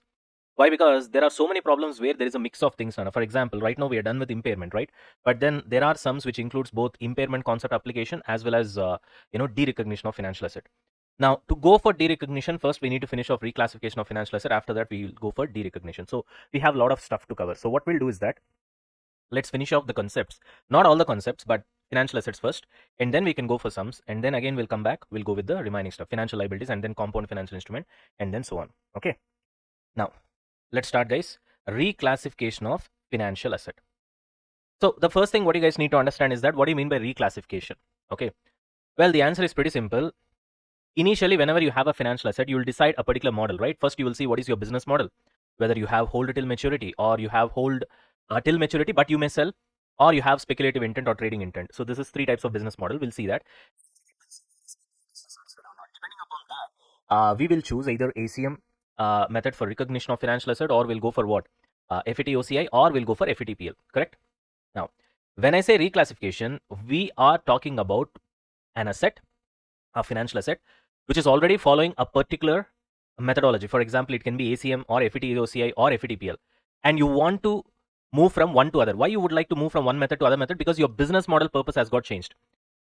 Because the mindset will change, right? The purposes might change, the situations might change, the environmental conditions might change, the economic conditions might change. So initially, probably you would have bought a particular debenture with an intention that you will hold it till maturity.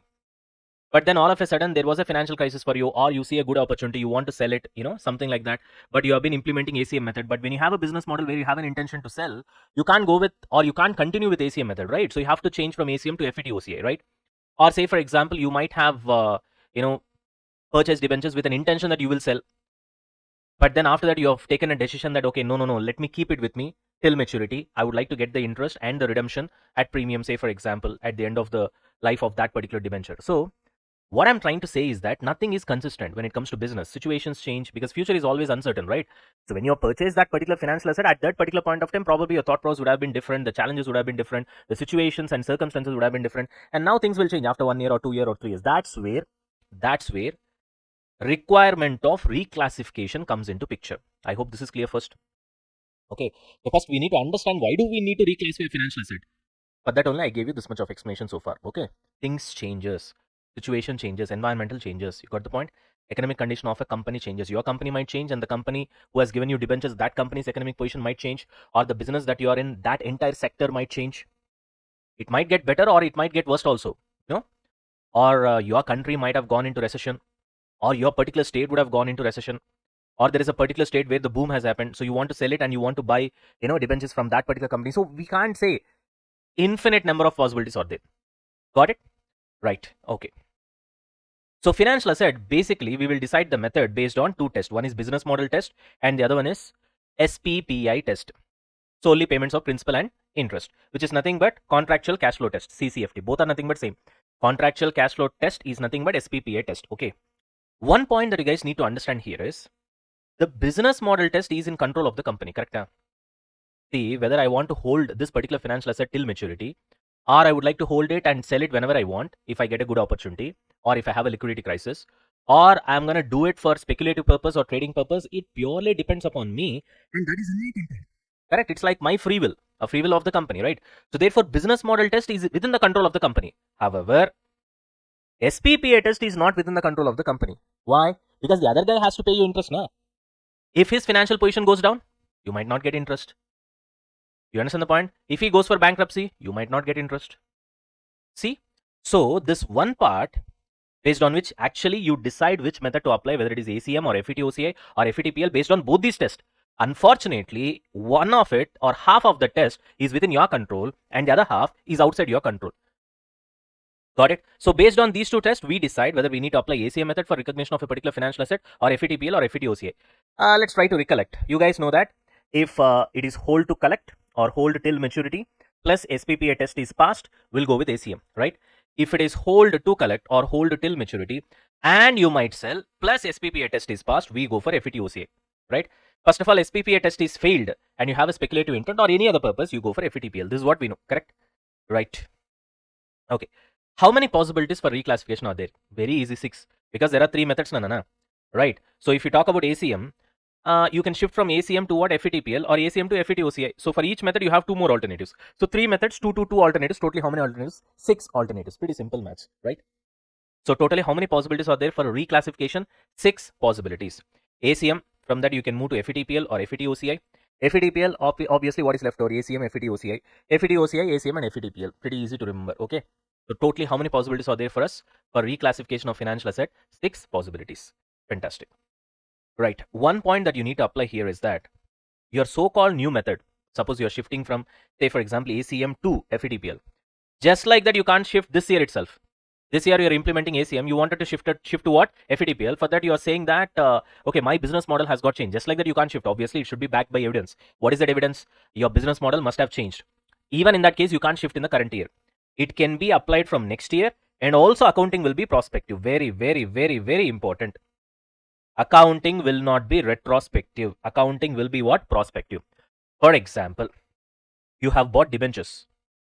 Total 5 years, tenure. Initially, you thought you will hold it till maturity. So naturally, you will apply ACM. So first year, second year, you have applied ACM. And second year ending, you have decided that, okay, I want, if at all I see any good opportunity in next 3 years, before maturity of the debentures, before redemption of the debentures, I might sell it. In that case, your intention is not just to hold till maturity and sell if at all any opportunity comes, or if there is any other challenge comes, like you need money and stuff like that. Okay. So therefore, you decide to change. Got it? And the change will apply from third year, that is from next year. Yes. And From third year onwards, you'll go with FVTOCI. Fourth year FVTOCI. Fifth year FVTOCI. First year ACM, second year ACM will still continue to exist. You understand the point? This is what we call prospective treatment.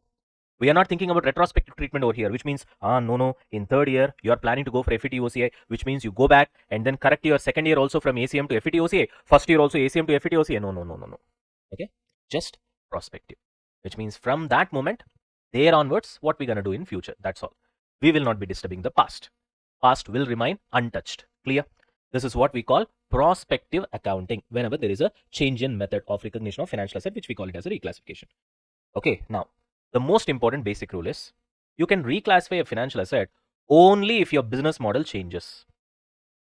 That is, from hold till maturity, you go for speculative intent, or from speculative intent, you go to hold till maturity, or hold till maturity to hold till maturity and sell, or hold till maturity and sell to hold till maturity. It can be anything, right? So ultimately, your business model must change. What is business model? The reason why you're holding that particular financial asset is nothing but the business model. It's not about market going up or down. It's about your purpose changing. Are you able to understand? Just because a market is going up, as a result, you wanted to sell all of a sudden, then it becomes a speculative intent. Na? Initially, you did not have speculative intent. That's the reason you went with ACM. Like that, it will not be allowed. The reclassification from one method to another method. Reclassification will be allowed only if and only if you prove that your business model has changed. Got the point? And that too, if you want to change this year, you can't change it from this year. It will be applicable from next year. Therefore, you can't take unfair advantage. Suddenly, you see a good opportunity. Okay, all of a sudden, the rates have got increased. You get it? And as a result, you can sell it at a really good price, the financial asset, what you have got. But then initially, you thought that you will hold it till maturity. You're applying ACM method. But that now you want to grab the opportunity. You want to sell. Can I do that? Okay, I want to sell. So therefore, I'll change it from ACM to FVTOCI and let me do that. Can you do that? No. What the standard says? New method cannot be applied in current year. It can be applied from next year. Accounting also will be what? Prospective. But ultimately, you can apply from next year. Got it? I hope this is clear. Right. So let's quickly revise the business models that we have seen so far. ACM method, hold to collect the cash flows. That's the total intention, right? And of course, SPPI test should be satisfied. And SPPI test. FVTOCI also hold to collect plus sell and SPPI test. Correct? FVTPL trade for profit, speculative intent trading and SPPI test failed. Okay, you got it? So this is the kind of situations. You can call it as logic or you can also call it as business model. I have just written logic so that it will be easy for you to understand. You can call it as logic or you can also call it as business model. Okay, I gave you real life examples. For example, in what kind of financial assets you would like to hold it till maturity? Fixed deposit, you would like to hold it till maturity, isn't it? FVTOCI, which means your intention is to hold it till maturity, but if there is any opportunity, you will sell. Bonds, okay, you might earn interest, but then suddenly bond price increases, as such, you might sell. Same happens with debentures as well. FVTPL, purely speculative instrument, obviously shares, buy or sell frequently. Got the point? So this is just a flashback of what we have seen already. I've put it in the tabular column. I hope that this will be easy for you to recollect. I hope you guys have recollected. Yes? Confirm me. Now we'll get to the core concept. Till here it's clear. What did we learn so far? Ultimately, you can reclassify your business model. Okay. First of all, you should have an intention. Your business model must change. Only then you can reclassify. Once you reclassify, it will be prospective, the accounting, and you can show the effect from the next year, not from the current year. Second, there are 6 possibilities because there are 3 methods. Each method, there is a 2 alternative. Therefore, totally 6 methods. Got it? That's all we have seen so far. And of course, we have revised the basic business models, which means on what basis your financial asset is originally classified into either ACM or FVTOCI or FVTPL. Because you should know that, na. If you don't know that, then you can't really understand how the accounting of classification happens. Okay, once you change it from ACM to FVTOCI, say for example, then you should know clearly about what ACM is. Then only you will know what you have done these many years. You should also have a clear idea of what FVTOCI is. Then only you can understand what kind of changes we need to do. So you should have crystal clear clarity with respect to all these methods. That's why what I've done is that I've written the content again so that it will be like a revision for you. Okay. So till here it's clear. Shall we start with the 6 possibilities one after the other? Right. First, what I'll do is that I'll explain you the core concept. See how beautifully I've written the content over here. I hope you guys will love it. Okay. Every single possibility I've written logic, what you have to think and what you have to do. Logic, think and action. Like that I've classified and accordingly I've written the entire content. So this is pure theory. Then I gave you summary, which will really come in handy for you the day before the exam. Okay. And after that, immediately you have an example where the whatever that we have learned just now will be applied in a problem. You got it? And then you are done with the concept. See, this is how I don't think there is any better way than learning a concept than this. So you got the intro of the concept, and you have recollected whatever the concept that is necessary to understand this concept of reclassification of financial asset. Then we have got beautifully the concept. First, it has been written, pure theory, and after that, followed by what? Summary of the theory, and followed by example, where you will know A to Z. That's all. You got it? Once we are done with this, then we'll go to derecognition of financial asset. That's another important concept. Anyways, if you guys are ready, we'll start. Ready? All right, Nana. Let's continue. So, what are these 6 possibilities? Okay, first we'll start with ACM. We know that for ACM we have 2 possibilities. From ACM to FVTOCI or ACM to FVTPL. Then we'll go to FVTOCI. Again, 2 possibilities: FVTOCI to ACM, FVTOCI to FVTPL. Then we'll go to FVTPL, FVTPL to ACM, FVTPL to FVTOCI. Right? Chalo. We'll start with the first one. Nana, first listen the concept carefully. Okay, you will not have 100% clarity, because unless we solve the sums, unless you solve numbers, you'll never get 100% clarity anywhere. Okay, so therefore, whatever the logic that you can understand, try to understand the logic. I gave everything that is necessary to understand this in the most simplified way possible. Okay, so I've put in a lot of efforts for the same. I hope you guys appreciate. Chalo, let's start with the first one. If you want to reclassify or shift from ACM method to FVTOCI, okay, first of all, what is the logic? Why would you want to shift? Why any company would like to shift? You used to keep the asset just to collect cash. That's what we call holding till maturity. Your purpose of the financial asset is to collect the cash. Collect the cash in the sense, collect the interest as well as the redemption at the end of the lifetime of that particular asset. End of the tenure also, you can say.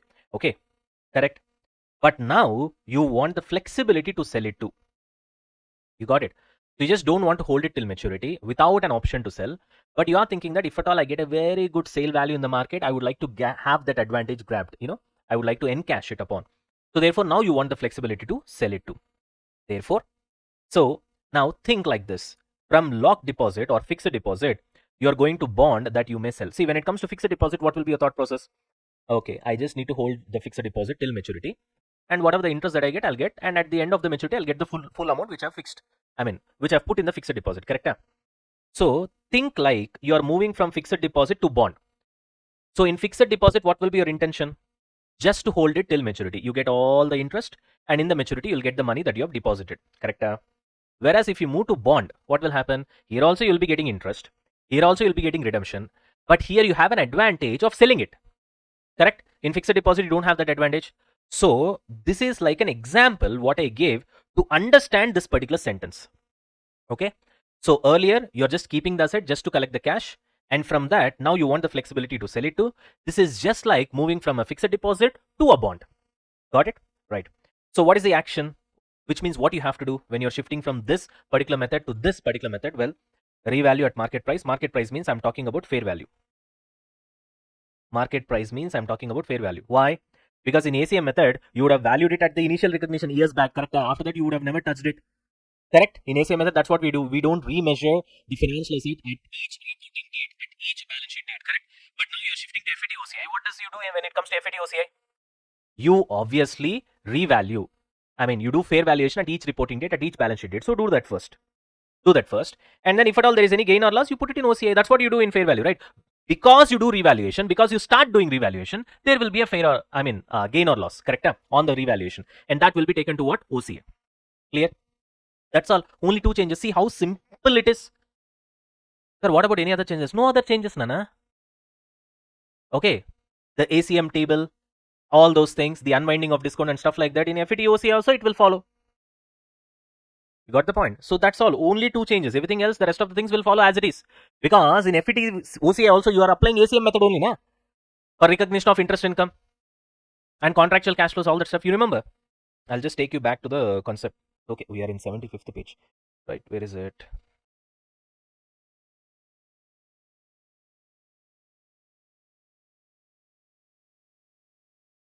Okay, see. FVTOCI, initial recognition is done at fair value, adjusted with transaction cost. Even in ACM also, initial recognition is done at fair value, adjusted with transaction cost. Anyway, we need not discuss about initial recognition because, as you know, this reclassification is prospective. So why are we talking about initial recognition? We should be talking about today. Interest income, because FVTOCI is applicable only for financial assets. It's not applicable for,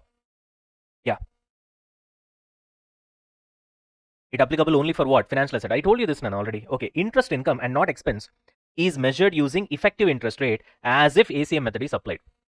In ACM also, you are using effective interest rate to measure the income or expense, because ACM method can be applicable even for financial asset as well as financial liability.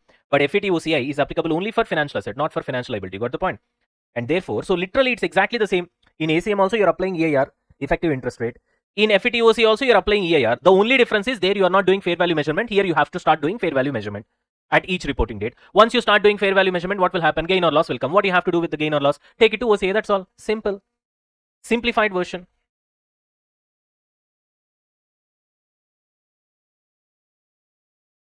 That's why I've restricted this to just 2 points. That's all. Anyway, we are going to solve the sum as well. Don't worry about that. Did you understand this first of all? The concept. Concept is clear. So you used to just keep the asset, financial asset, to just collect the cash, but now you want to have the flexibility of selling it whenever it's required. It is just like shifting from fixed deposit to bonds. Clear? So now what you're gonna do? Very simple. You're gonna revalue it at fair value, at the current fair value, and because of remeasuring at fair value, you'll be getting either gain or loss, and that gain or loss will be transferred to OCA. Simple. Now moving on to second one. What is second one? You are reclassifying from ACM to FVTPL. ACM means hold to collect till maturity. FVTPL means purely trading speculative intent. So what is the logic? You were holding it for long term to collect the cash, whereas now you want to trade it for profit. That's your change in business model, change in thought process. This is nothing but change in business model only, na? This is nothing but change in business model, isn't it? I'll not be writing in each and every case, but I'm just giving you an idea. Got it? Okay. So this is just like shifting from fixed deposit. Fixed deposit is similar to ACM to trading stock. For trading stock, you'll apply FVTPL, isn't it? Right. What is the action that you have to do? Very simple. For ACM to FVTOCI also, what was the change? You remeasure it at fair value. Here also you remeasure it at fair value, obviously, because it is fair value through P&L. Here any fair value gain or loss will be transferred to OCI. Here you'll be transferring that to P&L. Simple. That's all. As simple as that. Easy peasy. Got it? Shall we move on to next one? Right. Now we are done with ACM. Let's go to FVTOCI. FVTOCI, FVOCI is fine, Nana. Okay. If you're really specific about that, let me write then. FVTOCI.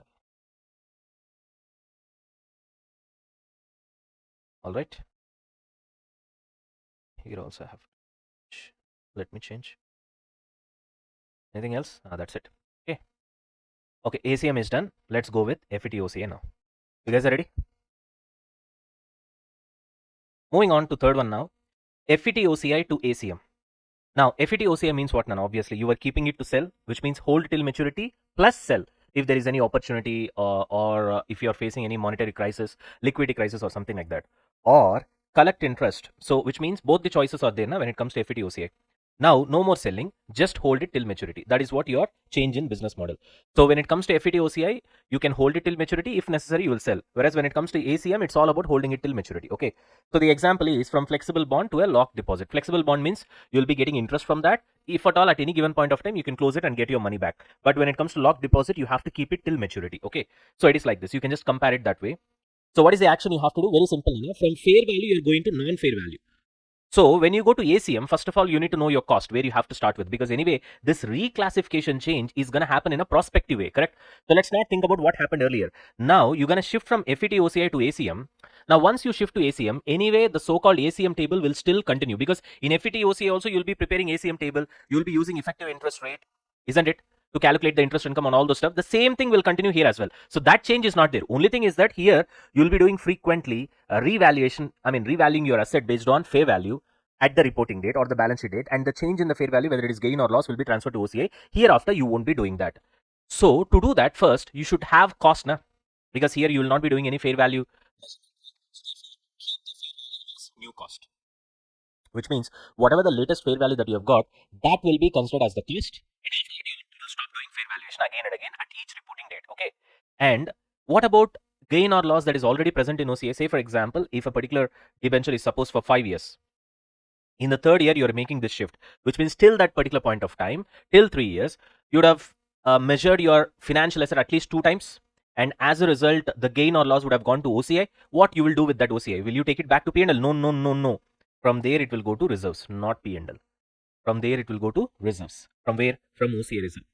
Which means it will go to SOCI, from SOCI it will go to balance sheet. It will not touch P&L again. That's what I'm trying to say. Clear? Moving on. Now, FVTOCI to FVTPL. Here what's going to happen? Okay, your initial intention is to hold it till maturity or sell. whenever it is favorable for you. But now you're gonna completely transform into trading or speculation side. Okay, right, which means from semi trading to what? Full trading. Now when it comes to FVTOCI to FVTPL, tell me one thing. In both the cases, what is common? Fair value is common. Anyway, you'll be doing fair valuation of your financial asset at each reporting date. That is not going to change. But what will change is whenever there is a change in the fair value, that is gain or loss, earlier you will be transferring that to OCI reserve. Now you will be transferring that to P&L. Correct. The next question is, okay, let's say here also the shift is happening on third year. Then till 3 years, anyway, a lot of changes in fair value that you have measured has been transferred to OCI. So OCI reserve will be showing some sort of a balance. It can be a debit balance or credit balance depending upon whether there is gain or loss. Correct. What you will do with that balance? See here, move any OCI to what, Nana? P&L. You'll be moving it back to P&L because you're shifting to FVTPL. Now hereafter any changes that has to go to P&L, right? That's how it is. Got it? You'll have 100% clarity once we start solving sums. Till that time, little bit of clarity might miss. Okay. Just wait, just be patient. Okay, just wait for another 15 minutes. That's all. Right, next one. FVTPL to ACM. Now we are done with FVTOCI as well. Now we have FVTPL. So FVTPL means you guys know it's all about trading or speculation. From there, you're going to change it to what? ACM. First of all, the first change is here you have fair valuation. Here you don't have fair valuation, which means the latest fair value will be taken as cost. That is the first change. The second change is hereafter you will not be remeasuring on each reporting date at fair value, and the changes or the gain or loss in fair value will not be taken to P&L. All those things will not happen. Apart from that, one more change that's going to happen is in FVTPL, here it has not been discussed. In FVTPL, we are not preparing ACM table. We are not recognizing interest income based on what? Effective interest rate. You understand the point? Whereas when it comes to ACM, you have to do that. In ACM and FVTOCI, we'll be doing what? ACM table. We'll be taking effective interest rate. And with that, we'll be recognizing the interest income. You understand the point? In FVTPL, we don't do that actually. Okay. But that you have to do. That point anyway, it is not discussed here. No worries. Anyway, we're going to solve sums now. You'll be able to understand once we do that example. Okay. Last one, FVTPL to FVTOCI. From trading to what? Holding till maturity or selling if it is beneficial. Okay. Now, in this case, what is the thing that's going to happen? Pretty simple. In both the cases, there is fair value. So that's not a problem. But here, all the fair value changes will be taken to P&L. Now, all the fair value changes will be taken to OCI. So, future fair value changes will go to OCI. Whatever till here, whatever has gone to P&L, keep it like that. Got it? Chalo, that's it. Okay. Now, this is the summary, Nana. When it comes to ACM method, AC means here I'm talking about ACM. Okay. ACM method. Right? Now, see here. From ACM method to ACM method, reclassification is not possible. So, the only reclassification that is possible is from ACM to FVOCI. So, what will happen in this case? ACM to FVTOCI. You will start, fair valuation, right? And all the changes of fair valuation will go to OCI reserve. That's what is going to happen. You will also, of course, revalue your asset because when you're following ACM method, you would have never revalued. So, now in this table, what you have to understand is from ACM, when you're doing the shifting, the first thing that you have to do is revalue your asset. Easy. Why? Because so far you did not do revaluation in ACM. During initial recognition, at that time, whatever the cost is there, at that price only, at that value only, your asset will be reflecting in the balance sheet. What asset? Financial asset. Okay. So therefore, the moment you shift from ACM to FVTOCI or ACM to FVTPL, one point is common. First, you have to do revaluation. Then, if it is FVTOCI, hereafter you'll be anyway doing frequent revaluation, fair valuation will be doing. In FVTOCI, the changes in fair value gain or loss will go to OCI. In FVTPL, the changes in fair value gain or loss will go to P&L. Simple, easy to understand. Next, FVTOCI. Now, from FVTOCI to ACM, one thing is the latest fair value that you have got, already you would have measured it because you're following FVTOCI. That will be taken as a base cost. Hereafter, at that value only, asset will be shown in the balance sheet. Got the point? That's it. Apart from that, there is nothing else. Okay, right. In FVTOCI also, we'll be calculating effective interest rate for recognizing interest income by preparing ACM table. In ACM method also, we'll be preparing ACM table. That anyway will be same. But when you shift from FVTOCI to FVTPL, then here there is a problem. Whatever already the gain or loss you have in OCI reserve, that has to be transferred to P&L. And revaluation here I've written, there's no need of revaluation, logically speaking, because anyway you'll be at fair value only, right? Next, FVTPL to ACM, same stuff. FVTOCI to ACM, same stuff. FVTPL to OCI, same stuff. Your whatever the fair value that you've got right now, at that fair value you'll be remeasuring. That will be taken as a new cost. Hereafter, you'll not be doing any fair valuation. Of course, you have to apply that ACM table as well, applying EIR rate for recognizing interest, which you will do it under ACM method and FVTOCI, but FVTPL you will not do it. That point is there. Got it? FVTPL to FVTOCI, what's going to happen? Simple. Anyway, fair valuation you'll be doing, right? And fair value changes, now it will go to what? OCI. Fair value changes will go to OCI. Chalo. Are we done with this? Okay. Now, whatever the little bit of doubts that you have got, automatically it will be cleared once we do this example. Okay. So wait till this example. After that, I'll take the doubts. Okay. After doing this example, still if you have doubts, I'll clarify it. Okay. Till that time, have some patience. Okay. Shall we go with this example? Not doubts, example. Okay, right. Fantastic. All right, guys, let's read the question. A Limited has purchased 10% debentures of face value 10,000, which are issued at 20% discount and are redeemable after 4 years at par value. Original effective interest rate in the financial asset is 17.3%. That is given in the question itself. During year 2, there is a change in the business model of the entity. Okay. The fair value of the financial asset is as follows. At the end of year 1, 8,500. At the end of year 2, 9,500, which is nothing but at the beginning of year 3 as well. Show the accounting for reclassification in all the 6 possible cases. So we're going to cover all the 6 possible cases. So don't worry. Whatever the concepts that we have seen here, everything will be covered. Ready? Chalo. But before we start doing that, first we need to prepare ACM table, because 2 out of 3 methods need ACM table. What are the 2 out of 3 methods that need ACM table? One is FVTOCI, the other one is ACM method, correct? Only in case of FVTPL, we don't want this particular table. So in that case, definitely we need to prepare. Okay, so we already know how to prepare this table. First, take the opening balance of financial asset. At what price you have purchased? Face value is 10,000, but you have purchased at 20% discount, which means ultimately how much you have paid? 8,000. Yes? Hello? All right. Now, are okay, we have a doubt here. The doubt is, they're talking about why did we not calculate the fair value? You forgot the basic concept, Nana. See, if the coupon rate, say for example, in this case is 10%, and suppose for the similar kind of a debentures of similar risk profile in the market, if the market rate of interest is, say for example, 14%, in that case, what you will do, you'll discount it at the market rate, and then you'll find out the fair value, which will be less than the issue price. That is 20% discount, which means 8,000 is what you paid eventually to buy that particular financial asset. Your fair value will be less than that, and then we'll be doing unwinding of discount. Correct? That is a different case scenario. Here, what is happening? You have 10% debentures. He did not give you any market rate, which means on an average your market rate is also what? Market rate of interest is also 10%. So that difference does not exist. But what is happening here is that you gave it at a 20% discount, which means logically speaking you purchased 10,000 worth at 8,000 itself. You understand the point? So which means even though the coupon interest rate is 10%, even though as a financial asset you feel that you'll be getting only 10% interest, but actually you're getting much more than 10% because you have purchased the debentures at 8,000. Now you did not purchase the debentures at 10,000. If you would have purchased the debentures on 10,000 and then you are getting 10% interest, then in that case your actual return is 10%. Correct? But here you purchase the debentures at 8,000 itself because of 20% discount, and of course redemption is only at par. If the redemption is at premium, then that will be different. So therefore 100% you are earning more than 10%. That's where effective interest rate kicks in. Correct? Huh? We have already seen how to calculate this. So how to calculate effective interest rate? Anyways, I'll give you an idea. See here. You have contractual cash flows, which means how many years? 4 years. So 1, 2, 3, 4. Every year you'll be getting 1,000, 1,000, 1,000, 1,000. Correct? Okay. On 4th year you'll be having the redemption, which is at par, which is 10,000. Correct? Okay. These are all cash inflows for you because you have purchased the debentures. You have not issued the debentures. For company, it's a financial liability. For us, it's a asset. We are talking about financial asset. Still, we did not get into financial liability. Okay. That accounting part we'll see later. So this cash inflow has to be discounted at a particular rate, which we don't know, such that after discounting the present value of cash inflows or the discounted cash inflow, that rate I don't know, but it should be a particular rate at which once you have discounted all these cash flows, the discounted cash inflow should be equals to discounted cash outflow.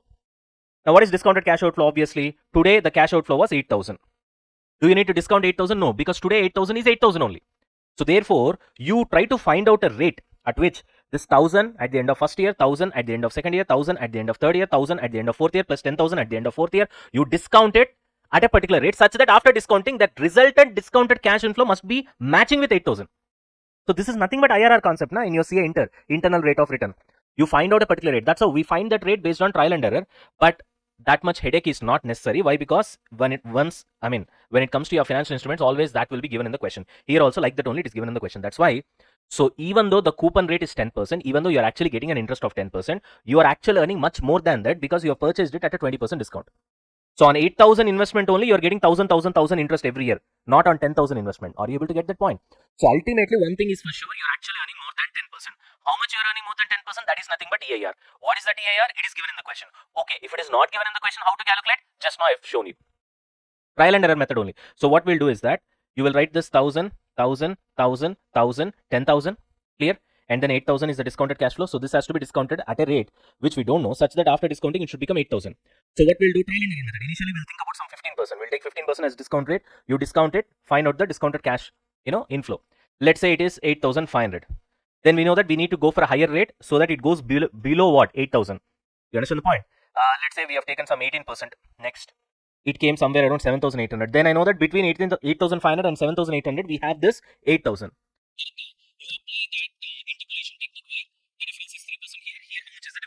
Such that if 8,000 is required to be your answer, then your answer should be in between 15 and 18%. That's how you'll calculate 17.3%. This is not new. Don't try to comment saying that, sir, what is this, sir? Just like that, fat, you have explained. We have done an example in Ind AS 16, not Ind AS 16, borrowing cost, sorry. In borrowing cost, we have done an example with numbers. We have done trial and error and then we have solved it. You want me to show? Okay, see here, Nana. It took me time to search. See here. This is your borrowing cost chapter, power notes. It's there with you, na? Open it up and see. EIR, effective interest rate. I gave you an example, 1 lakh, 1 lakh, 1 lakh interest, and 10 lakh is the redemption. Today, 1 lakh is the loan that you have received, but processing fee was 50,000. So actually, you have received 95,000. Okay, here you have received money. In the example that we are discussing right now in financial instruments, we have purchased the debenture. So there is a difference. Okay, now see here, present value of cash flows, you discount at a particular rate such that it will be equal to 9,50,000. Exactly IRR concept, correct? So how do we calculate this? Trial and error method. So first we went for 11%. We discounted these cash flows. We got 9,75,470. Actually, we should be getting exactly 9,50,000. Then we increased the discount rate. We went to 12%. Still, we have got 9,51,980. I need 9,50,000. Then we again increased it to 12.5%. We got it below the target, which is 9,50,000. So I know that between these two, my 9,50,000 should be there, correct? Between 9,51,980 and 9,40,430, which means between these two, my answer should be there, 12% and 12.5%. You apply interpolation technique, which means for a difference of 0.5%, there is a difference of this much in amount. So I need a difference of how much? 9,51,980 should become 9,50,000. That's all. So for that difference, how much percentage should be the change? You apply that, you get the answer as 12.09% between these two, between 12% and 12.5%. That's your effective interest rate.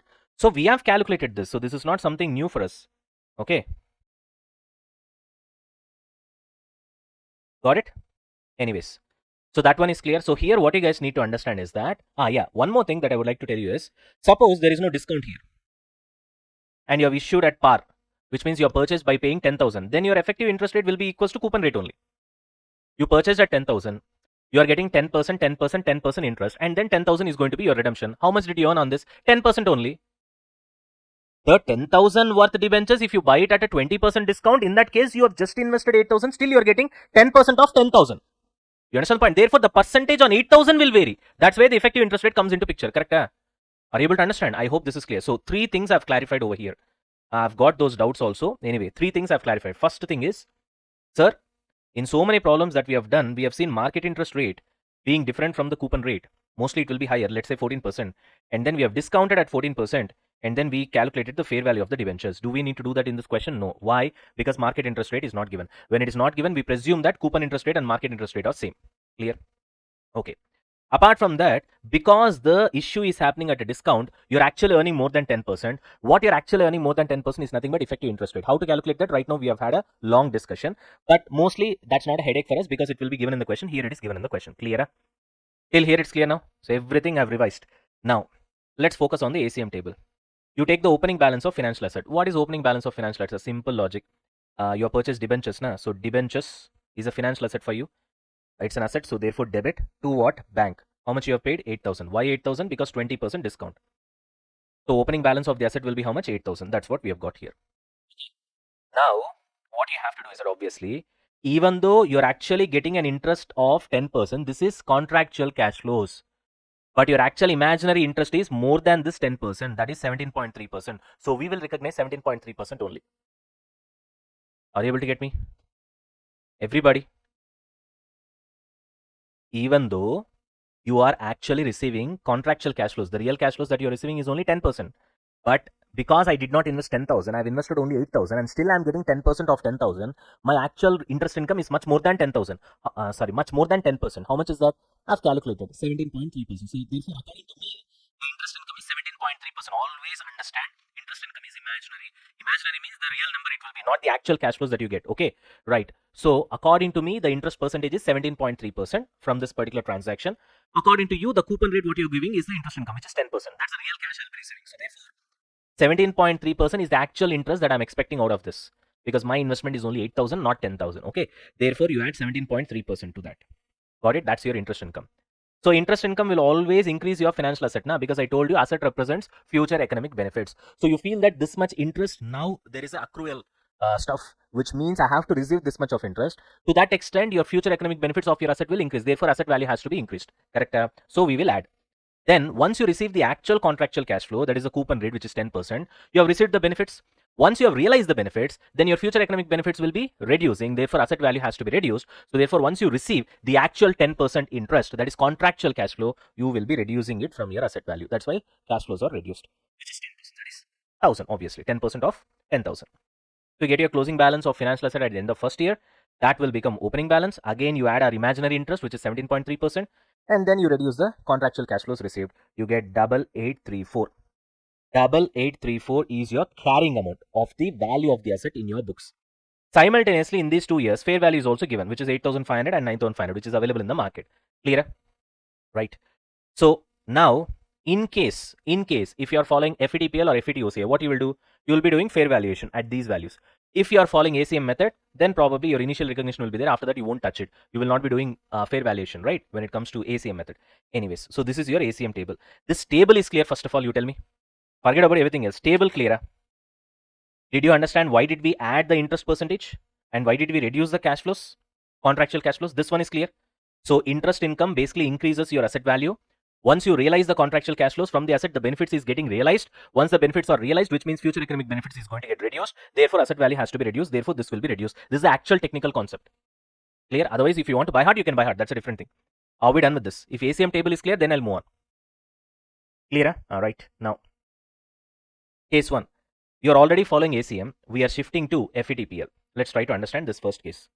If you guys are ready, I'll start. Now, moving on from ACM to FVTPL. So basically, you tell me one thing. ACM to FVTPL means what basically happens? First of all, in ACM, you would have valued your asset at the beginning, right? Whatever the value of the asset is. It just continues like that. You will not be doing fair valuation at each reporting date, correct? Whereas, once you move on to FVTPL, right now you have to do fair valuation. Now, once you do fair valuation, you can see that 9,500 is the fair value of the asset as of today when we are dealing with this reclassification, and the carrying amount of the asset is 8834, correct? Which means there is a fair value gain of how much? 666. Now, once you are moving from ACM to FVTPL, you have to fair value your asset right now, financial asset. So once you do fair valuation, you will be getting a gain of 666. And you know that because you are shifting to FVTPL, once the asset gains this value, first thing you have to do is increase the value of the asset. Second thing that you have to do is where this gain will go. Because this is FVTPL, it will go to what, Nana? P&L account. Therefore, entry will be investment in bond to P&L account. Got it? Okay, this is one way of presentation, easiest way of presentation. Okay, simplest way of presentation. There is other way of presentation that your ICA does in its answers. That is the reason I gave you another entry also. What is this entry? What your ICA feels is that you are moving from ACM to FVTPL. Na? So just feel as if this is a major shift. So you cancel ACM and establish FVTPL. What do you mean by cancelling ACM? As per ACM, your asset value is 8834. Na? You cancel the whole asset. How to cancel a whole asset? How to make asset zero? You credit it. Asset is showing debit balance. You credit it becomes zero. Right? Now again you create a new asset at 9,500. Ultimately the net effect is 666 only. Na? Ultimately asset value increases by 666 only. That's what we have done here. But your ICA does like this in some of the problems. Therefore, I've shown you the alternative entry where your ACM asset ka value 8834 is credited and it is made zero. And then a new asset is debited at a new value of 9,500. Now the net effect of these two is nothing but 666. So therefore, ultimately to P&L 666 is taken. Why? Because we are shifting to FVTPL. This one is clear. Everybody, right? So we need to do fair valuation of the financial asset and remaining gain or loss goes to P&L. You have to stop EIR. Very, very, very, very important. Because effective interest rate will be applicable only in two methods. One is ACM, the other one is FVTOCI. This is where we'll be preparing ACM table, correct? Whereas now we are talking about FVTPL. So in FVTPL, we'll not be preparing ACM table. We'll not be doing effective interest rate, EIR calculation for interest income. You got the point? Therefore, stop EIR. Because in ACM, you would have been doing EIR. So stop that. Which means this ACM table stop. At second year itself, you stop. Do not prepare it for third year. Do not prepare it for fourth year. Clear? Are we done with this? ACM to FVTPL with numbers. आगे चलेंगे. Right. Now, case 2. ACM to FVTOCI.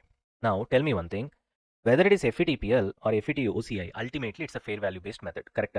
So definitely we will do fair valuation of the asset. Definitely there will be a fair value gain. So definitely the asset value has to be increased. So here also you have to debit the asset value to increase it. Here also you have to debit the asset value to increase it. The only difference is here the so-called gain in the asset value goes to P&L because it is FVTPL. Here it will go to OCA. Therefore to OCA reserve. That's all. R means reserve. Clear? Okay. Here I said you have to stop effective interest rate calculation and ACM table because we are talking about FVTPL shift. But here we are talking about FVTOCI, and you know that in FVTOCI we also will do ACM. So actually we'll be following EIR methodology for calculating interest income. That is nothing but what we do in ACM. You got the point, right? So EIR calculation will continue as it was in ACM. Got it? Okay. So which means interest income will be continue to be measured at 17.3%. That's what we have done here.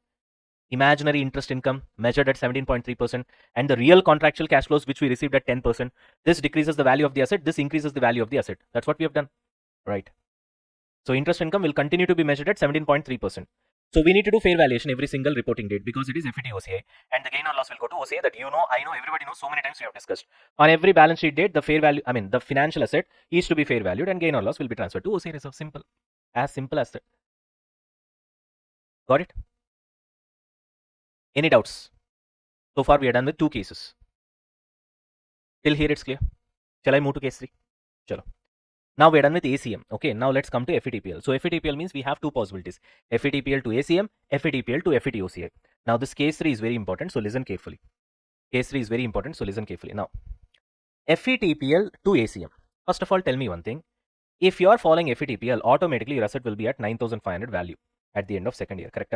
Already your asset is appearing at fair value, which is 9,500, right? Now, do not change this because already it is at the correct value. However, because you're shifting to ACM, this 9,500 will be treated as a cost to start with. This is your starting point.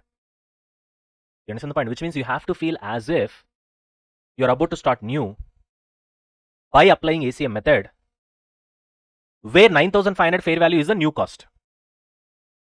Here, when you applied ACM method, how did you begin with? You thought 8,000 is the new cost, and then you have prepared all the ACM table where you have added effective interest rate. With that only you have recognized interest income, and then contractual cash flows, you have reduced the value of the asset. You did all these things now. You started with this first year where the cost of the asset has been 8,000, which you have actually paid. Now, just like how did you start with this 8,000, now you're gonna start with this 9,500. This will be your new carrying amount. Hereafter, you will stop doing fair valuation because you have shifted to ACM. Then what you will do hereafter? You will be preparing ACM table. When you will start from this year, I'll start. But to prepare ACM table, we should know EIR, right? Can I go with this EIR? 17.3%? No. This EIR is for the entire, how many years over here? How many years we have got? 4 years. But now the 2 years have passed now. Now you have only 2 years left. For balance 2 years, how can you say 17.3% is the EIR? Now you have to calculate new EIR. So only 2 years is left hereafter because you are at the end of second year. So third year you will be getting 1,000. Fourth year you will be getting 1,000, and fourth year you will be getting the redemption at par value, which is 10,000. Now discount these cash flows such that after discounting this at a particular rate, the discounted cash inflow should be equals to the 9,500, which is discounted cash outflow today. Because today you are at the end of second year. So because you are at the end of second year, third year will be 1 year from now, fourth year will be 2 years from now. That's why I've written 1 year and 2 years over here. You are at the end of second year, therefore third year will be 1 year from now, fourth year will be 2 years from now. Am I clear? So you again try to find out a particular rate where these cash inflows will be discounted such that after discounting, the discounted cash inflow should be exactly equals to 9,500. What is that rate? If you calculate, that rate comes around 13%. And then do fresh ACM accounting, which means now you should feel that today the new carrying amount of the asset debentures is 9,500. You add interest income at 12.997% or 13%, and you reduce the contractual cash flows, which you'll get at 10%. You'll get closing balance, and that will be opening balance of last year. Again, you add 13%, you reduce 10%, because 13% is the imaginary interest income, which is EIR, and 10% is the contractual cash flows, which is the coupon rate, which you'll be actually receiving. Clear? So I've written here, it is as good as you have purchased new asset today at a cost of 9,500, and the life of the asset is 2 years. Like that, you have to imagine and do the accounting. This case 3 is very important because once you have understood this, rest of the things are pretty easy. Now tell me, did you have clarity with respect to case 3? Everybody. So again, I'll repeat one more time because this is important. FVTPL to ACM. One thing is quite clear. In FVTPL, you'll be remeasuring at each reporting date at fair value. That will not happen. So whatever the latest fair value that you measured, in this example, it is 9,500 because we are standing at the end of year 2. That will be the new cost. Clear?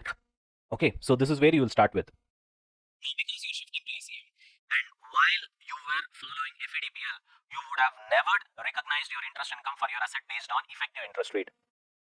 Now, because you have come to year 2, you cannot use the original effective interest rate because that is for 4 years put together. So now what you have to do, you have to calculate a new effective interest rate. Now the question is how to calculate new effective interest rate. Very simple, same philosophy, right? I mean, philosophy in the sense, same way of working out. You have 2 years from now, third year and fourth year, you see how much cash flows you are going to get. You discount it at a particular rate such that it should be equals to the new fair value, which is nothing but the new carrying amount from hereafter. So once it matches, if you find out that particular discount rate at which you discount these cash flows such that after discounting, it should be equals to 9,500. Then that will be your new effective interest rate. So now you prepare ACM table for fourth year and fifth year. Sorry, for third year and fourth year, which will be effectively called as first year and second year. Correct? So what you will do, you will start with 9,500. You will add interest income based on effective interest rate, which is 13%. You will reduce contractual cash flows, that is nothing but coupon interest rate that you receive, which is nothing but 10%. You will get your closing carrying amount, closing balance, and that will become opening balance for year 2, which is technically fourth year. And again, you will add 13%, you will be reducing 10%, and so on. Last year, whatever the balance that is left over, anyway, you'll be getting the 10,000 back as well. You got it? Are we done with this? Chalo, fantastic. Now, case 4. FVTPL to FVTOCI. Now, one thing is quite clear. In both the cases, you have fair value. So, no need to debate about that as well. Only difference is earlier, the changes in fair value would have gone to P&L. Now, we can't do anything. Already it has gone to P&L. Hereafter, it will go to OCI. That's all. So, it is similar to case 3. But in addition to that, every year you need to do fair valuation. In case 3, you will not be doing fair valuation. Why? Because you're shifting to ACM, right? So in ACM, there is no need of fair valuation. Therefore, you don't do it. But here you have to do fair valuation. Whatever you're already doing, you just continue that. Nothing special you're going to do new. Because this is fair value, this is fair value as well. First point. But the point that you guys need to understand here is that once you shift from FVTPL to FVTOCI, you have to implement effective interest rate method. You will use EIR to calculate your interest income just like ACM. Just like, just like ACM. So which means whatever we have discussed so far here, exactly same thing will be copy pasted here. So here also interest income will be recognized using effective interest rate, which we have calculated here at 13% as if ACM methodology is applied. Got it? But of course, on every balance sheet date, you'll be fair valuing your financial asset and the gain or loss will be taken to OCI reserve. Got it? Because it is FVTOCI naturally. You got the point? Chalo. Moving on to case 5. FVTOCI to FVTPL. Now here also things are pretty simple. In FVTOCI, you would have been doing fair valuation at each reporting date. In FVTPL also, you'll be doing fair valuation at each reporting date. However, in FVTOCI, all the changes in fair value would have been transferred to OCI reserve. Now, once you are making this shift, that OCI reserve will be there. Na? Whatever the gain or loss that you've got inside the OCI reserve, what you'll do with that, reclassify that back to P&L. Because now you're shifting to FVTPL. Na? Because from OCI, you can reclassify to P&L. Here, you can't do that because here already it would have gone to P&L. From P&L, you can't reclassify back to OCI. That is not at all possible. There is no concept like that. You understand the point? That's why from FVTPL to FVTOCI, what we do is that whatever the changes in fair value so far, which has already been transferred to P&L, we will not touch it. Because anyway, this is prospective in nature, right? Are you able to understand? So therefore, what we basically do is that hereafter, whatever the fair value changes that we get, that will be transferred to OCI. Whereas here in case 5, whatever already you have done, you would have transferred it to OCI. It is there in OCI reserve. Now, from OCI reserve, can I take it back to P&L? Yes, that possibility is there. So take it back. So financial asset is already appearing at a fair value of 9,500. Don't touch that because anyway, fair value to fair value only change is happening. However, from OCI, the change is happening to P&L. Therefore, whatever you have in OCI, which is 666, because as of now, that is a gain, na? That is a gain for 2 years.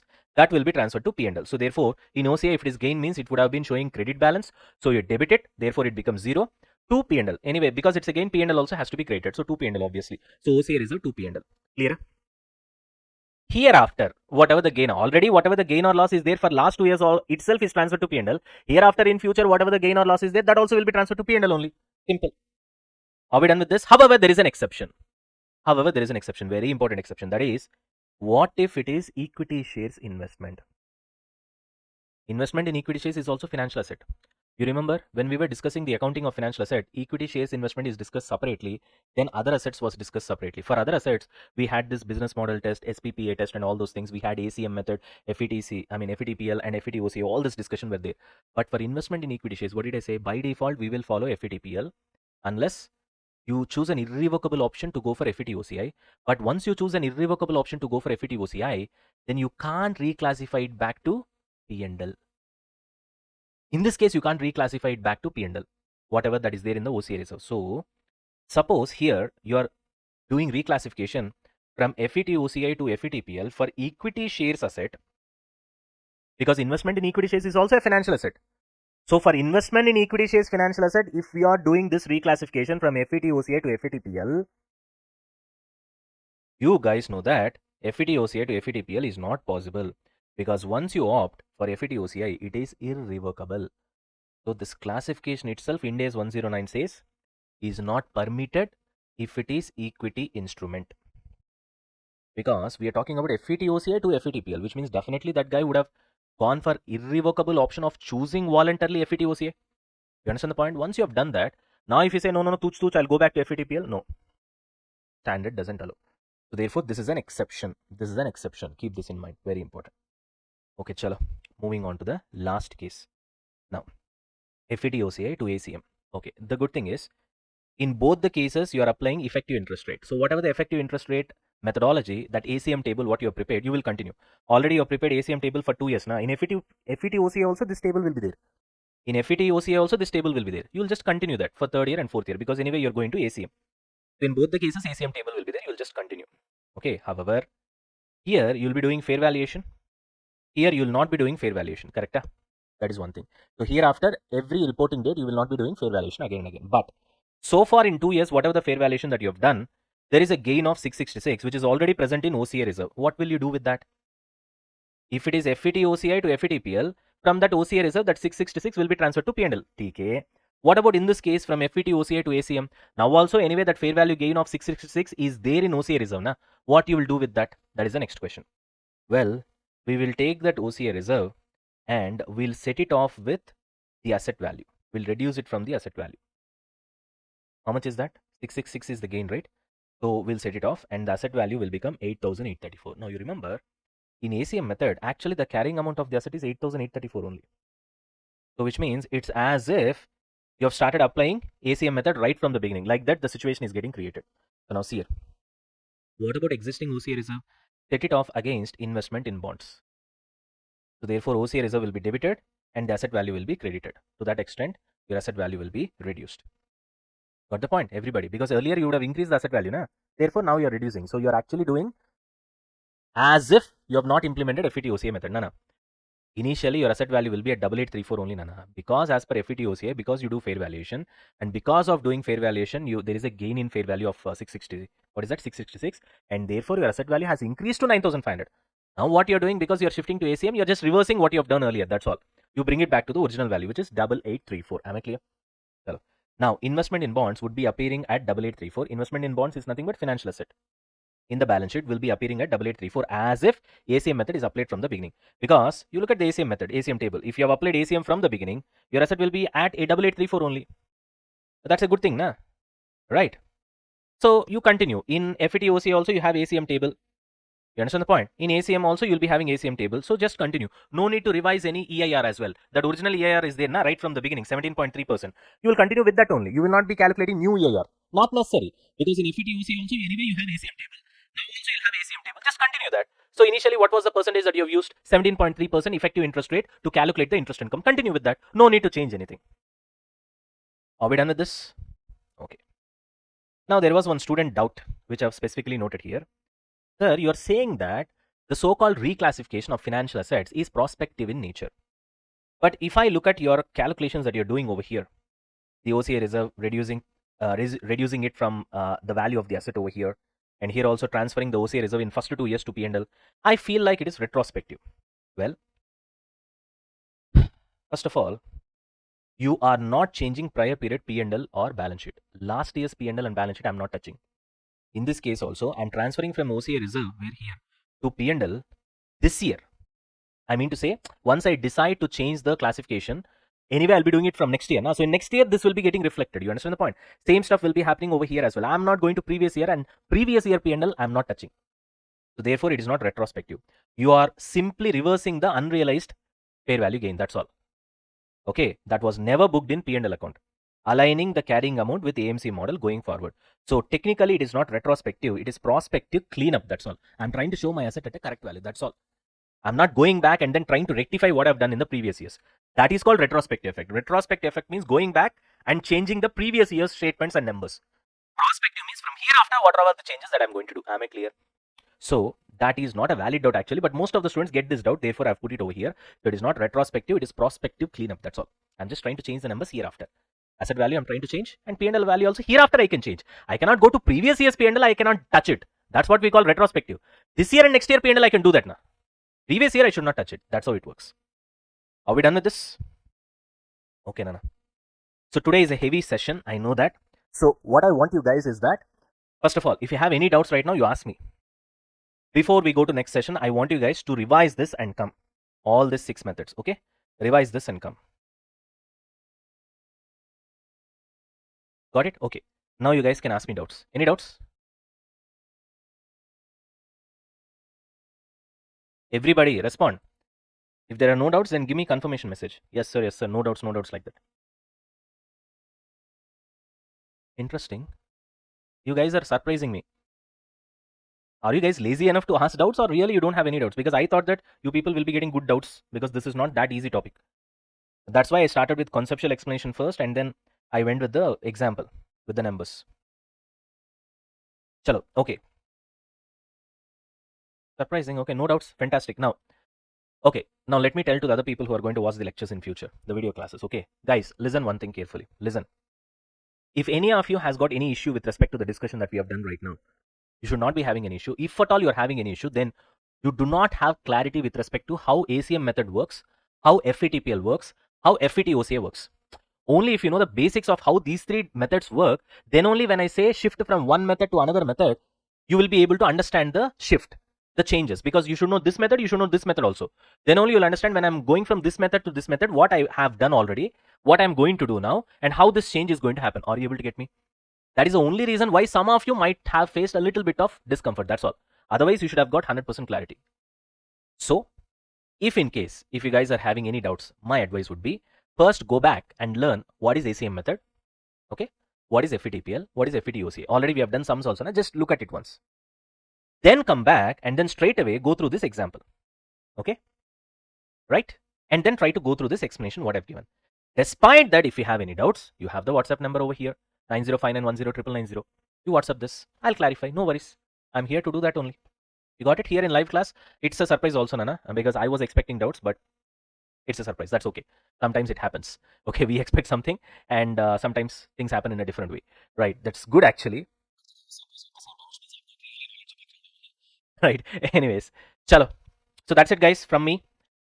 In the next session, we'll go with derecognition of FA, financial asset. After that, we'll be finishing off the financial asset, all the concepts. Then we'll go back to solving sums. Okay. Chalo. Thank you, guys. Bye bye. All right, guys. Welcome back. Welcome back to the another session. So in this session, we'll be going with derecognition of financial asset. Okay. This is also important concept, Nana. Okay, I can't say very important, but it is important. But impairment is a lot more important than this one. Okay. I hope that is clear. See, some of the students are already asking me that, sir, we need important questions. We need, I call it as master questions. Or right now, if you look at the market, they're using the words super 150, super 60, super 50, super 80, whatever it is. So what will I do is that I'll rather call it as comprehensive questions, or some of them they call it as master questions, or whatever it is. The so-called questions which are really important, which we are expecting in the examination to come, or that particular master question, if you solve, you'll be learning a lot of concepts in that particular chapter or in that particular index. So these kind of questions, what I'll do is that I'll try to give you, probably once we are done with the whole session, once this FR batch is done, once we are done with the whole session, then definitely I'll try to give you that questions. Okay. So whatever, see, let me tell you one thing, Nana, whether I'm for it or against it, I don't want to, give my judgment. So what I've honestly decided is that whatever the students are demanding as of now, especially the Gen Z, I'm just gonna provide it. As simple as that. Although it will come with my opinion, but whether to follow my opinion or not, it's your personal choice. Okay. So it's like a free will for you guys. Okay. So based on our experience, we'll tell you that this works and this doesn't work, because I would have at least seen some 10,000 plus students so far in my career. Uh, so apart from that, what will I say is that, like, okay, see, at the end of the day, this is what my opinion is. But at the end of the day, you want it, you take it. There ends the matter. Okay. I'll be doing ABC analysis as well. I'll be providing it. So everything will be available in our YouTube channel. So the YouTube channel is with the name this one, CA Prasanna Kumar. That will be the name of the YouTube channel. So that's where it will be available. And you guys can also follow me on Instagram. Okay, in Instagram again, CA Prasanna Kumar is the name, where I'll be sharing you a lot of other tips as well. For example, recently I've shared a video where I told that there should be 3 movies which should be permanently downloaded and kept in your mobile. Okay, so that whenever you're down, whenever you're upset, whenever you feel that you have a depression or something like that, that lonely feeling and stuff like that, where the studying is difficult, you're not able to concentrate, you're not able to continue, okay, you're not getting that motivation to do the work, you can just watch those videos. It really works because it helped me many times. So like this, so many videos also I'll try to put it, so that way you can follow my Insta, and also you can join my Telegram channel, Pksir classes. Although right now it is not active, it was not active for a period of 2 years. Prior to that, it was active 2.5 years. Okay, when SCMP was there, CA final costing subject. When that was there, when I was at my peak, at the time it was active. After that, the subject was removed. Okay, so you can search with the name Pksir classes. That's our Telegram group. Okay, I'll try to revive all these things. Okay, anyway, we started with a new website and we are reviving everything, new phone number and stuff like that. Anyways, okay. Right. So I'm going to provide you everything. You want ABC analysis, you'll get it. You want Super 50 or master questions, you'll get it. Okay. Although I'll see whether we can fix it in Super 50 or 60 or whatever it is. I'll do that as well. And that will be from your material as well. You want MTPs, RTPs, previous year questions, everything. That also I'll be doing. Now, many of the students are asking me, for every attempt, will you do it? Yeah, I have to do it. It will be there in my YouTube channel. That's obvious. Okay. You need not ask me. And some of the students are asking me, so when is your AFM batch is gonna get launched? Pretty simple. As and when this batch is gonna get finished, immediately I'll launch. I'll take a break of 3 days and immediately I'll launch. In fact, I've already taken one SFM batch. I think 2 years back in Kerala, right? In Thrissur, I've taken one particular batch. After that, I did not take any other batch because I was completely into stock market. Okay. Literally, I gave my 2 years of my life to the stock market and I've cracked it. That's a good thing. Anyway, so that flavor and all, you will see it in AFM. Financial reporting, you are already enjoying. I know that. I've been receiving messages from students. They're loving the logic and stuff like that.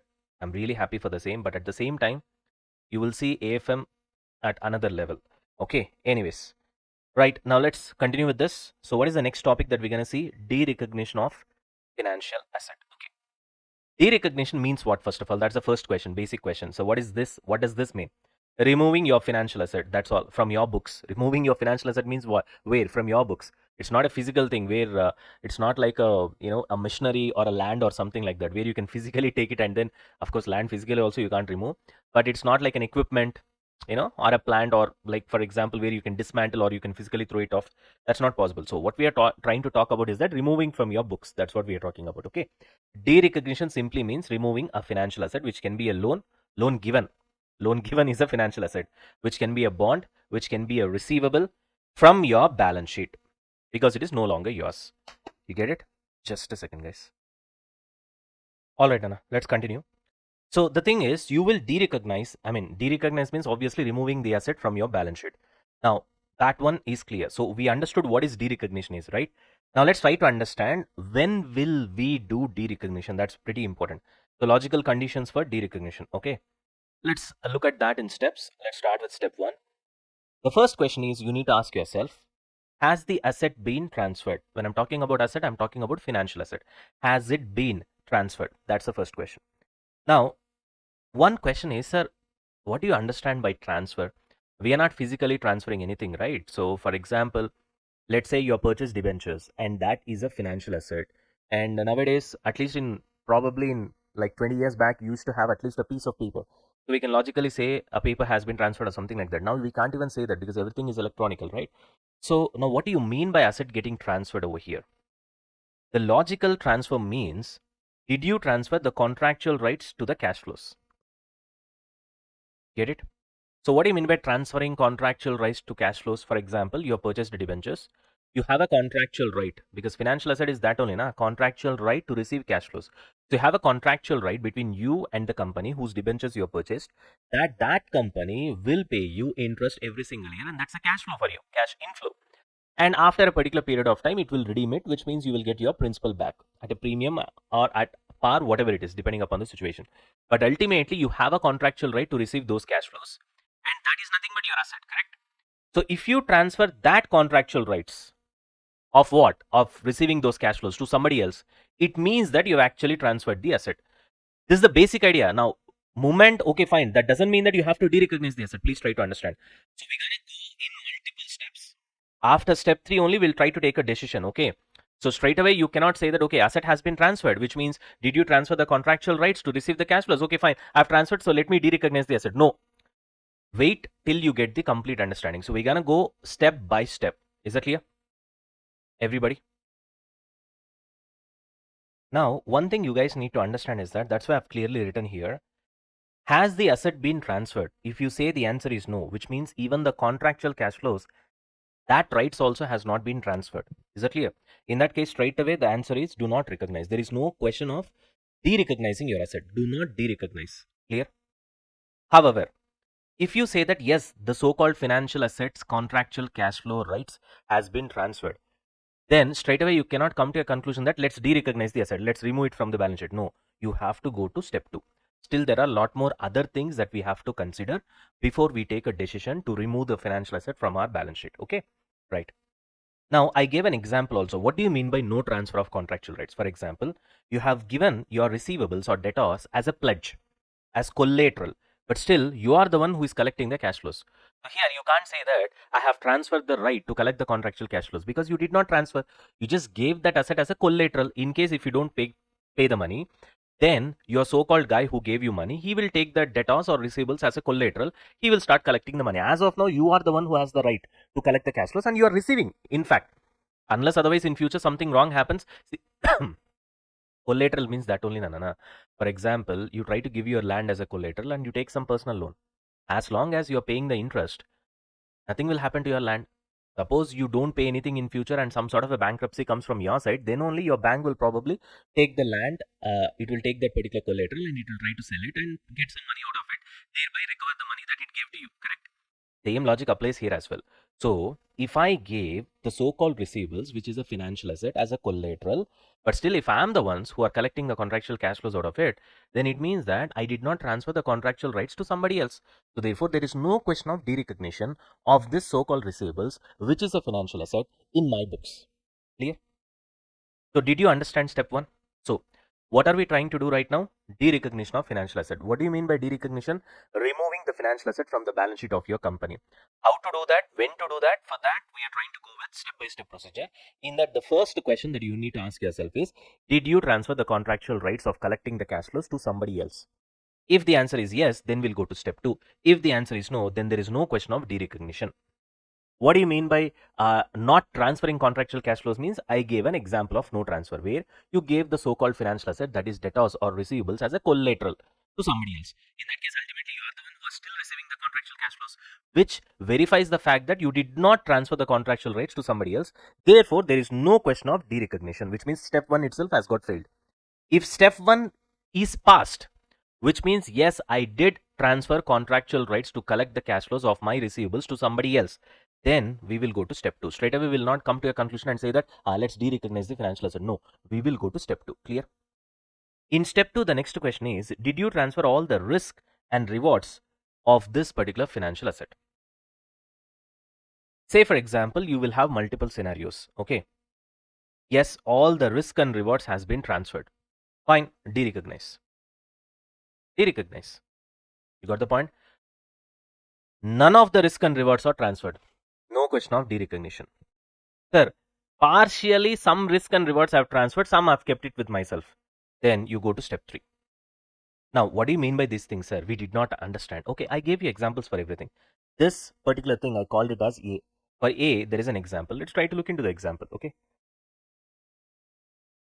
If you look at the first scenario, all risk and rewards are transferred, then you can de-recognize. For that, the example is, suppose you have sold your trade receivables, which is a financial asset, without recourse. Without recourse means, generally, we will see this further. Right now, I just gave you an example. Sometimes you will try to sell your receivables to factors. Now, you would have seen this in your CA Inter or CM Inter as well. Factors are just like a third party organization where they're experts in collecting the money from debtors. You got the point? So when I say you sold trade receivables, which means it reflects all your risk and rewards has been transferred without recourse. Without recourse, what is the importance of this particular sentence is that tomorrow, once the factor starts recovering the money from the trade receivables or debtors, if somebody doesn't pay and if there are bad debts, then that loss has to be borne by the factor himself. It will not come and haunt us back. That's what it means, without recourse. You got the point? So which means, did I transfer all the risk of bad debts also to factor? Yes. So which means, did I transfer all the risk and rewards of my financial assets, that is trade receivables, to the factor? Yes. In that case, you can de-recognize the so-called financial asset, that is trade receivables, from your books, which means you can remove it from your balance sheet and your books as a whole. Got it? None of the risk and rewards has been transferred. Do not de-recognize. For example, same thing you have done, you have sold it with recourse, where you bear the credit risk, you bear the bad debts. Without recourse means that risk is transferred to the factor. With recourse means tomorrow anything happens, say for example 10 lakhs worth of receivables you have sold to the factor, but with recourse. With recourse means anybody does not pay tomorrow in future, I'll be responsible, I'll make up for it. Tomorrow suddenly half the people, 50%, 5 lakhs, they did not pay. Just imagine. Then who will bear the burden? I will bear the burden. Then how can you de-recognize the entire 10 lakhs asset in your books? You understand the logic over here? Because at any given point of time in future, once the factor is not able to collect, then that will come and haunt you back. In that case, you have to pay money. From where will you pay? You understand what I'm trying to say, right? So therefore, you cannot say that I'll de-recognize the entire financial asset from my books. It's not correct. That's why none of the risk and rewards are transferred. Do not de-recognize. Third case scenario is a very unique scenario where some has been transferred, some has not been transferred. Then in that case, it is what we call it as a partial transfer of risk and rewards. Then your answer is go to step 3. Let's go to step 3. In step 3, what we see is that, did you assess the control? In whose hands the control is? Your hands or somebody else? If partial risk and rewards are transferred, now ask, do you retain the control of the asset? No, I did not retain the control. I have transferred the control as well of the asset. Then de-recognize. No, I have retained the control. Then continue to show the asset to the extent of continuing involvement, which means how much involvement is there, to that extent you will show. What is this continuing involvement? Just now we'll see it. Just wait. Okay. Now, what do you mean by control lost? Because you no longer direct who collects or sells the asset.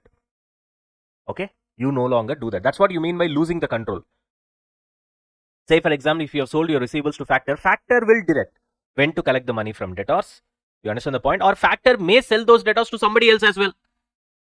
You understand the point? That's what you mean by giving the control to somebody else, which means you lost the control. Have you lost the control? Then fine, de-recognize. No, I have retained the control, which means what? You still have significant say and benefit from the asset. I still say no, don't collect from this guy. No, I gave another 30 days extra time to this fella, so you collect after 30 days. Like that, you are still saying you have a significant say in the asset, which means still the control is with you. In that case, do not de-recognize. You got the money, you show the asset. Got it? Right. Okay. Now in this, there is an extra angle, which is continuing involvement. Let's try to understand that now. After that, we will solve an example as usual so that you'll get 100% clarity. Okay. What did we discuss so far? De-recognition of financial asset. What do you mean by de-recognition? Simply removing the asset from the balance sheet. When will you do that? First, try to find out whether all the contractual cash flows has been transferred. This contractual cash flow is nothing but rewards, Nana. Rewards from a financial asset is nothing but the benefits that you receive. So when I say contractual cash flows has been transferred or not, did you transfer the reward? Okay. No, I did not transfer the reward. Straight away, do not de-recognize. No, I have transferred the reward. Then did you transfer the risk as well? Yes, I have transferred. Then de-recognize. No, I did not transfer. Then do not de-recognize. Some I have transferred, some I kept it myself. Then go to step 3. Okay, did you transfer the control? Risk and rewards are different, control is different. It's like, who is administering that financial asset? Who is deciding? Who is saying? You understand the point? Yeah, I've transferred the control. Then de-recognized. I've transferred the control means I've lost. I have transferred the control means to other person, I have lost the control. So de-recognize. No, I did not transfer the control. Then do not de-recognize. There ends the matter. So ultimately, what are all the words that you have got? Risk, reward, control. Risk should be transferred.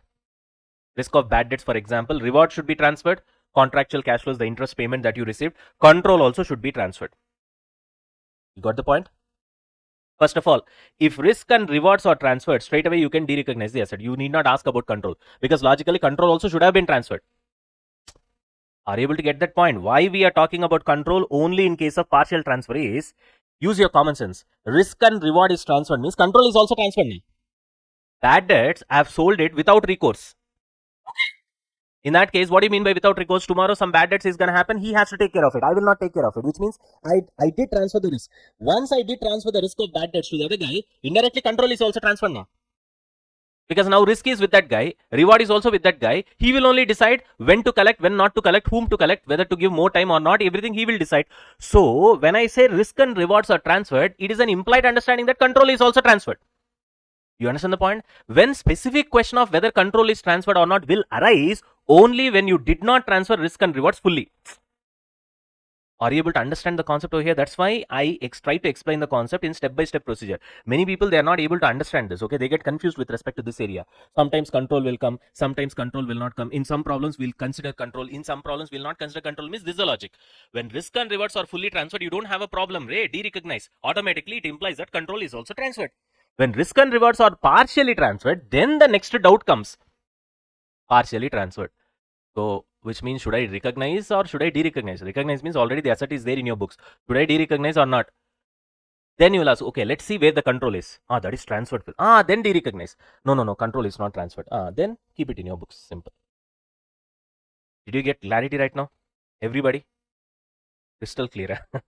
Okay, right. Clear now? So, what are the keywords that you have to remember? Risk and reward.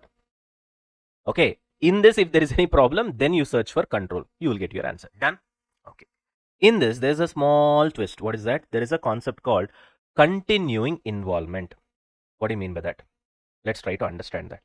Okay, after that, we'll solve this particular example. Once this example is done, as usual, you'll get crystal clear clarity. Right now, we're just focusing on the concept as of now. Okay. Is that clear, guys? Now, coming on to this continuing involvement, even if derecognition occurs, because sometimes you will derecognize the asset, still you will guarantee that to some extent, to this extent of risk, I'll be responsible. For example, let's say you sold 10 lakhs worth of receivables. Okay. And in that there is one big debtor, 2 lakhs is the amount he has to pay. You sell this to factor.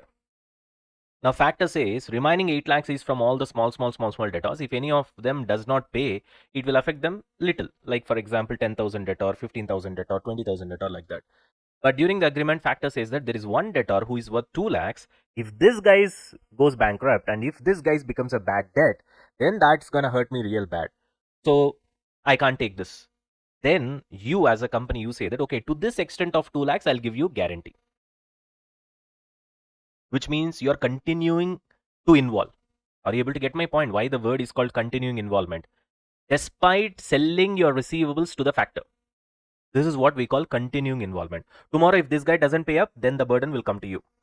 Of course. If he pays up, then no problem for you. You can just enjoy. Okay.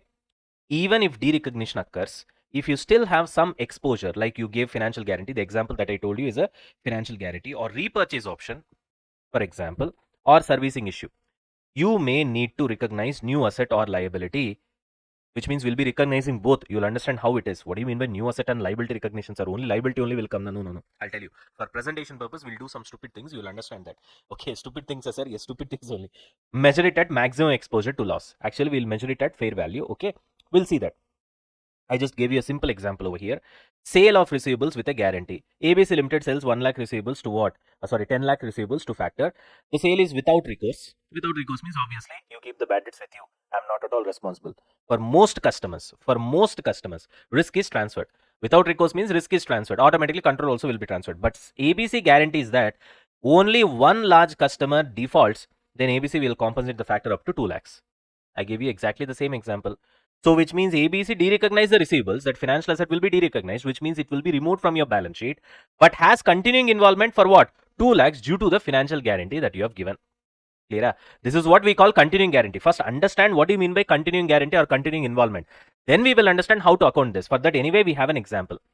Forget about the accounting aspect, Nana. Right now, what did we study so far? We have just learned the concept. That's all. We did not learn the accounting part. To learn the accounting part, anyway, we have the example. We'll see the example and we'll try to learn the accounting part. Till here, what you have to learn is only the concept. Okay. What did we learn so far? If we simplify, first of all, we were talking about derecognition of financial asset. To derecognize that means removing from the balance sheet. When to derecognize that? First ask yourself, did you transfer the contractual cash flows? No. Talk about derecognition, forget about it. There is no question of derecognition. Straight away, that's the answer. No, I have transferred the contractual cash flows, which is nothing but reward. Okay, did you transfer the risk also? Completely risk and reward has been transferred. Yes, derecognized. No, do not derecognize. Partially I have transferred. Okay, partially transferred. Then let's check the control also. Did you transfer the control? Yes, derecognized. Did not transfer the control. No question of derecognition.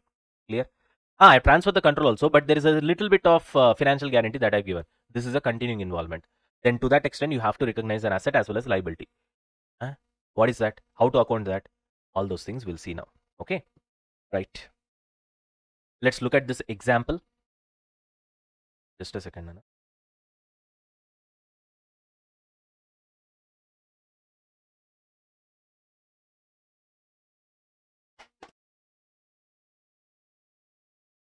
Now, let's look at this example. A Limited has trade receivables worth 10 lakhs. Okay, it has sold the right to receive cash flows. You always, when you read the example, don't just go through the example, connect it with the concepts that we have learned. For example, it has sold the right to receive cash flows. So, which means it is the first point. Has the asset been transferred? Did you transfer contractual rights to cash flows? The answer is what? Yes. Yes. Got it? Chalo. To a factor X Limited for a lump sum consideration of 9 lakhs. Now, they'll show the accounting in the books of A Limited in the following cases. Okay. Now, all we know is only step 1 has been satisfied. We don't know step 2 whether it has been satisfied or not, because I told you one is reward, that is step 1. And in step 2, you need to also look into risk and reward put together in step 2, correct? Reward already it is done, it has been transferred. Now, what about risk? We don't know. Let's look at case 1. The transfer of X Limited is on non-recourse basis. Risk of bad debts is transferred. Non-recourse, risk of bad debts is transferred. Means what? He's clearly saying that without recourse. Without recourse is nothing but non-recourse. So which means you have transferred the risk as well. Any bad debts is going to happen. It's not the recommend by you type. Which means, is the risk completely transferred? Yes. Reward already transferred? Yes. First step only it has been transferred. Risk is also transferred. So all risk and rewards transferred, which means we can derecognize. Derecognize means what? Financial asset will have an asset debit balance. Obviously, you have to credit it. So 2 debtors, you derecognize, because once you put 2 debtors, it has become eventually 0. So it is removed from the balance sheet. And what you will debit? You have received 9 lakhs cash. So debit 9 lakhs. Asset worth 10 lakhs, but you have received a cash of only 9 lakhs. So the balance of 1 lakh will go to what? P&L account, because it is a loss. That's it. See how easy it is, right? All right. Now, are we done with this, everybody? Yeah. Clear. Moving on to next one. Case 2. The transfer of X Limited is on recourse basis. That is, risk of bad debts is not transferred to X Limited. That is retained by what? A Limited. Now you tell me one thing. Did you transfer the risk in this case? Nope. Sale with recourse, where you bear the credit risk, which means it has not been transferred. So when risk is not transferred, will you derecognize the financial asset? What did we write here? What did we learn? No, we will not derecognize, even though the contractual cash flows has been transferred. Reward has been transferred, but risk has not been transferred. Once, that's the reason we say once reward is transferred, go to step 2. So straight away, there is no question of do not recognize. Okay, do not derecognize. Once rewards has been transferred, then you go to step 2. In step 2, you check whether risk has been transferred or not. Yes, risk has been transferred, derecognize. No, risk has not been transferred, then do not derecognize. Do not derecognize means you will not credit the asset. You will not write 2 financial asset or 2 debtors or 2 receivables. Then what you will do? But at the same time, you have received 9 lakhs. Now, okay, I've received 9 lakhs, debit bank account. Okay. Will you write 2 debtors? No, you should not do that, because risk has not been transferred. So I cannot write 2 debtors. If I write 2 debtors, then I'll be derecognizing the asset. I'll be removing it from the balance sheet. You cannot do that. Then what I have to do? Recognize a liability. Why liability? Because without transferring the risk, which means risk is still with you, na? You have transferred debtors, na? You understand the point? Which means whatever the cash that you have received is not 100% yours. at any given point of time, whatever the debtors that you have transferred, if those guys does not pay money to the factor, he will take the money from you. So therefore, I cannot recognize this bank cash. One point. And because there is this risk where in case if debtors does not pay to factor, I have to pay money. To what extent the maximum risk covers the entire debtors? You understand the point? That's the whole thing over here. But I did not receive the entire 10 lakhs from that fella. I received only 9 lakhs. To that extent, I may have to pay back. You understand the point? That's the maximum risk. Although it will not happen 99.9% of the times. But to that extent, you have a risk now. Therefore, recognize a financial liability. So which means in your balance sheet, already financial asset will be there. You did not de-recognize that, right? It stands at 10 lakhs. Are you able to get me? Which is nothing but debtors. On the other side, you will also recognize financial liability to the extent of 9 lakhs. So carrying amount of 10 lakh debtors should not be de-recognized, which means it will stay like that in the balance sheet. However, 9 lakhs is the maximum that the company receives from the factor. Therefore, to that extent, you might have a liability in future, right? But the point is, because you have received 9 lakhs, okay, it means that the value of your 10 lakh asset has been revalued as 9 lakhs only today. That's the reason you received only 9 lakhs from the factor, correct? You understand the point? All right. In that case, it means that your asset value has fallen down.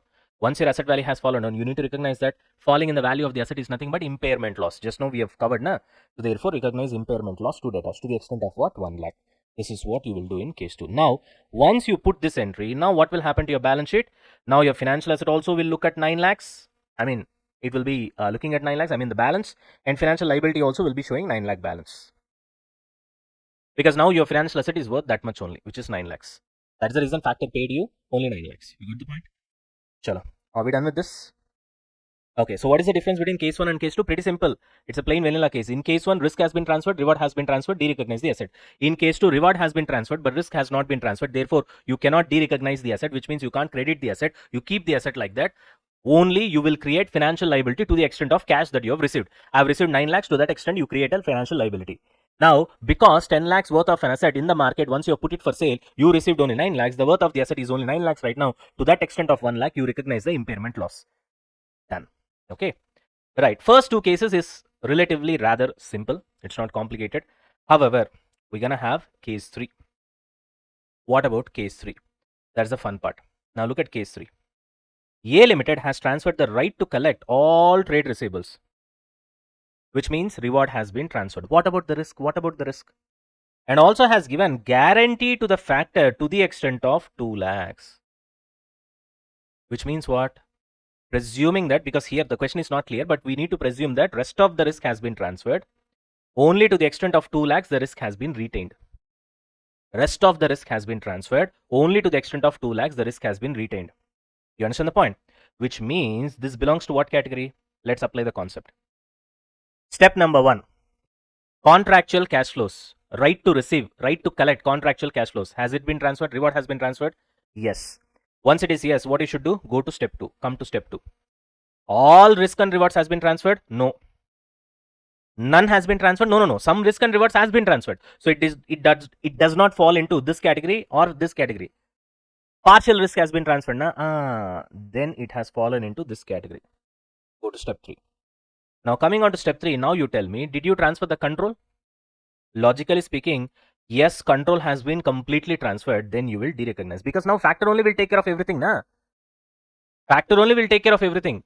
He will only decide when to collect, whom to collect, for which debtor, how much extra time has to be given. In addition to the time that has already been given, everything will be decided by the factor. If that is the case, control has been transferred or not, yes, in that case, de-recognized. However, there is a continuing involvement because there is a financial guarantee. To that extent, you have to keep it in mind. So first of all, can I de-recognize in case 3? Yes. Why to de-recognize in case 3? Rewards has been transferred. Risk has been transferred, except to the extent of financial guarantee. You understand? But risk is not 100% transferred. Therefore, we check the control. Is control is transferred completely? Yes, it is transferred. In that case, yes, you can de-recognize. However, to the extent of financial guarantee, that is continuing involvement that you have done, to that extent, you have to recognize that as well. So let's see how this works. Okay. First time it will be little bit pinchy. Why? Because, your ICA has done little bit of either udhar ka kaam. So we'll try to understand. First of all, tell me one thing. Did you receive 9 lakhs cash? Obviously, bank account will be debited. Can I de-recognize the asset right now? Yes, I can. Why? First step, reward has been transferred. Second step, risk has been transferred, but not completely, partially. So you go to third step. Control has been transferred, yes, but with continuing involvement. But at the end of the day, control has been transferred. Okay, derecognize. So therefore, two debtors, 10 lakhs. You got to derecognize. So credit the asset. Asset is removed from the balance sheet. Because 10 lakhs worth of an asset, you received only 9 lakhs. Obviously, 1 lakh is a kind of a loss that eventually gets to P&L account. This one is clear. Fantastic. Now, this is the problematic entry. Sir, what is this entry, sir? Try to understand one thing. What did I write here? Dummy entry just for show off or presentation purpose. I need to pass entries in such a way that the entry basically communicates what I'm doing. That is the purpose of an entry always. So when I know that I have a continuing involvement because I gave a financial guarantee to the extent of 2 lakhs, then that has to be shown. Okay.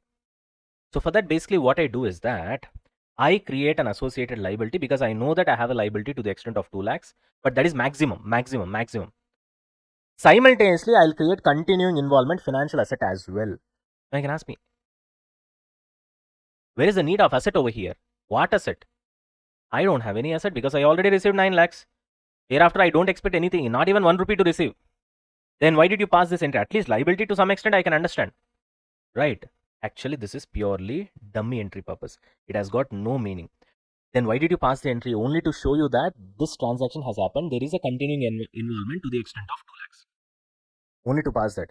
Once in next year, you will understand. Once you complete the entire journey, automatically you will understand what will happen to this particular entry. But as of now, understand that it's a dummy entry. So don't come up with an argument saying that where is financial asset, where is, to that extent, if you go with that logic, 2 lakhs associated liability is also wrong. Because 2 lakhs is your maximum coverage. What is the probability of that happening? That's where fair value of the guarantee is given, 30,000. So 30,000 only is your liability, not 2 lakhs. So this liability is wrong. This asset is also wrong. Then why are you passing? Only to communicate that this setup has been arranged. Once I look at this entry, I'll understand. Okay, all right.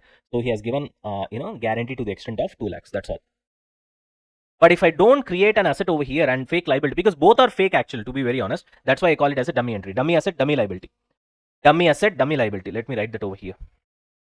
Otherwise, tomorrow you'll get doubt.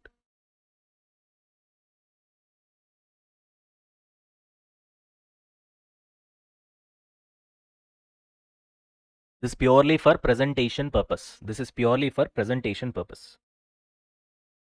Clear? Right. Okay. Now just wait for some time. Automatically, this will get, you'll get clarified with respect to this particular doubt. Okay.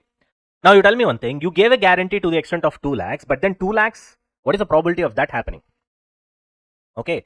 So therefore, the fair value of the guarantee that you gave is 30,000, which means actual liability is 30,000 only. So therefore, your financial guarantee is a liability. How much it is? 30,000.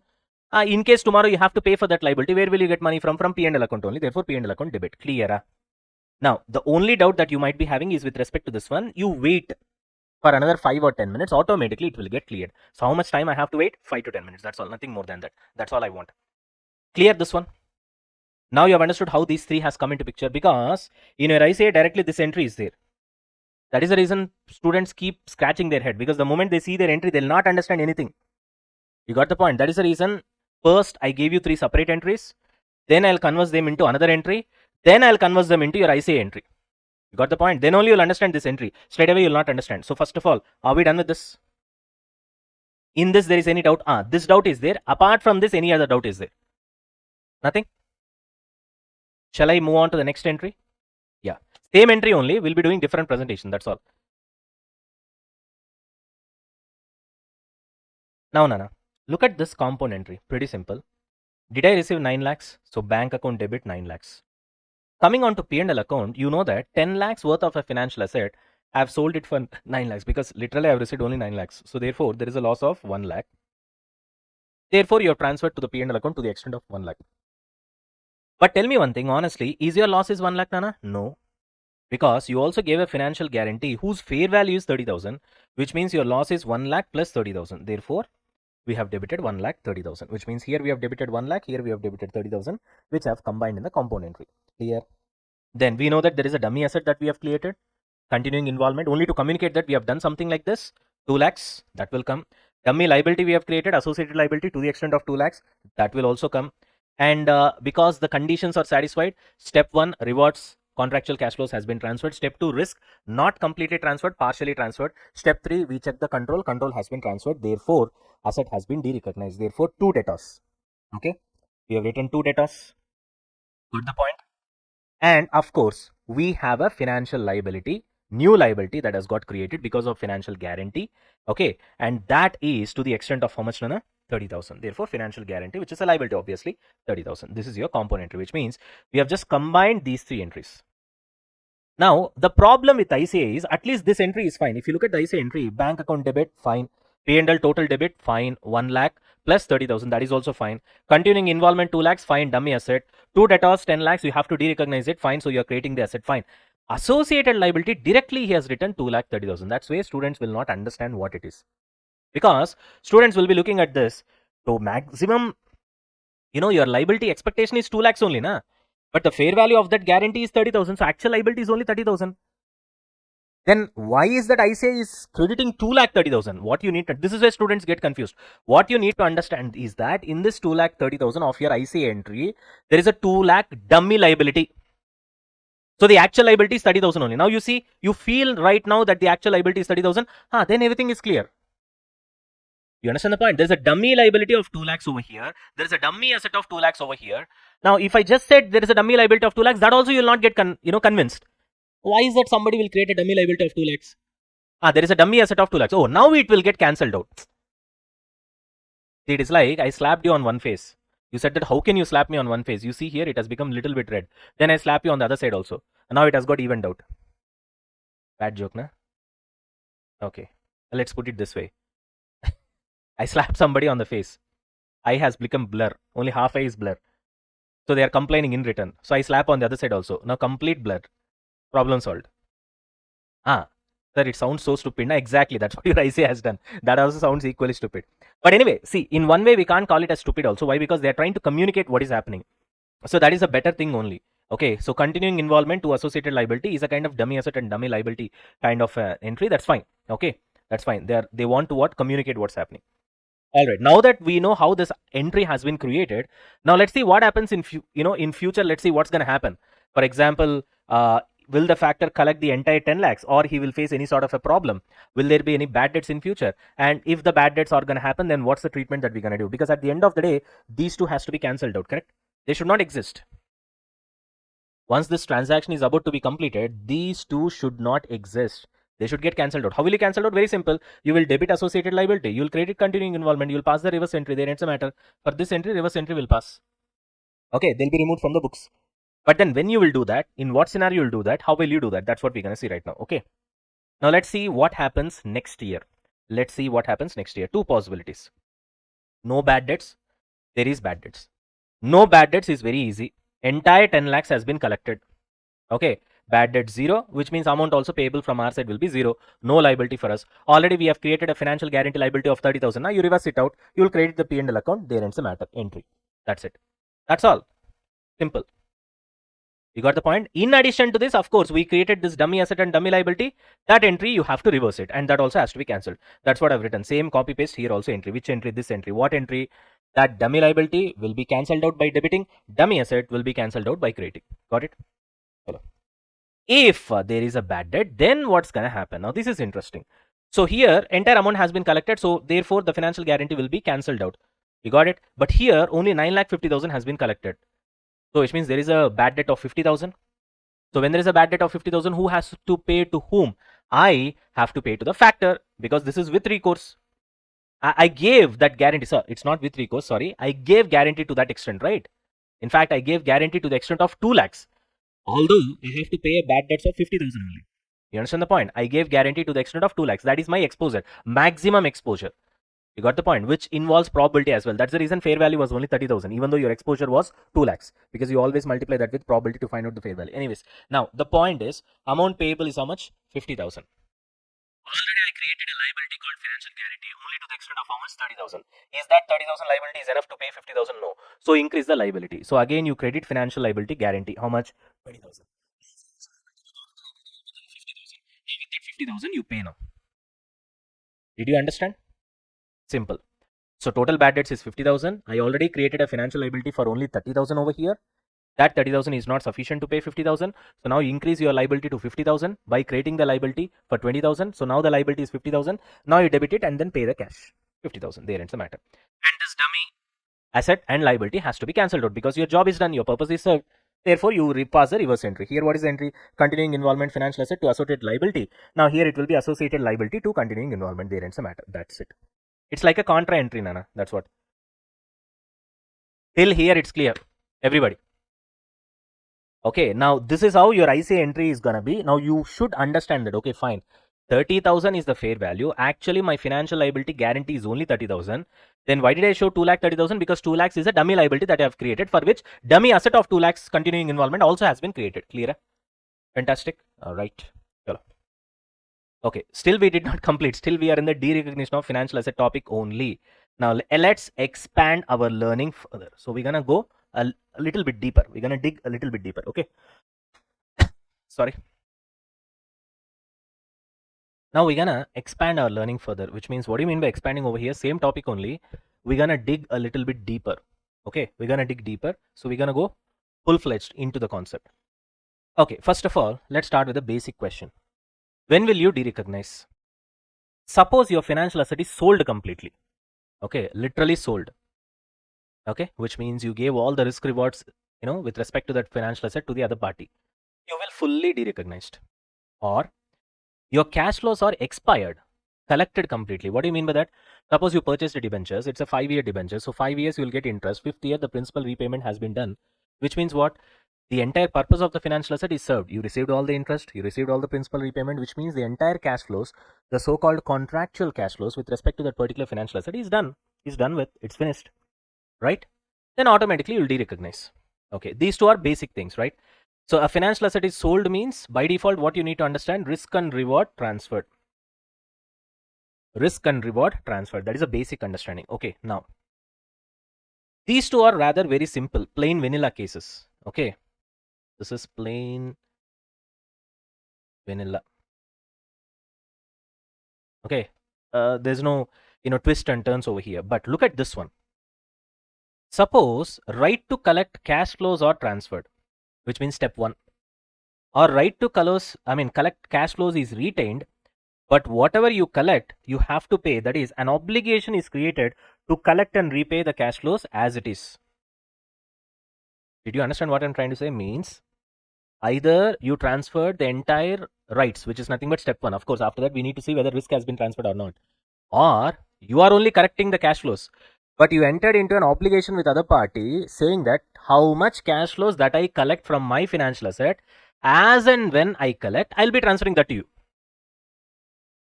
You understand the point? It means, say for example, on a funny side, on lighter side, let's say you're getting 1 lakh salary and the entire salary goes to EMI. You understand the point? Many people, they feel like they're living their life only to pay EMIs. That's how the society has got created right now. Anyways, so the point that I would like to tell you guys is that it's like, I'm only collecting the cash flows, contractual cash flows from the financial asset, because I'll have right to collect now. But as and when I get it collected, I transfer it to somebody else. Now, in this kind of scenario, there is a confusion for us whether we should be going for full derecognition or partial derecognition. This is what we're gonna understand. Okay, now let's understand the concept with examples. Now, this is very important, Nana. Based on this, there are sums where people tend to get confused quite a bit often. Okay, so therefore, I want you guys to fully focus on this. Ready? Full focus. Ready? Now, first example. PK Limited has a financial asset of 10 lakhs. There is a financial asset which is worth 10 lakhs.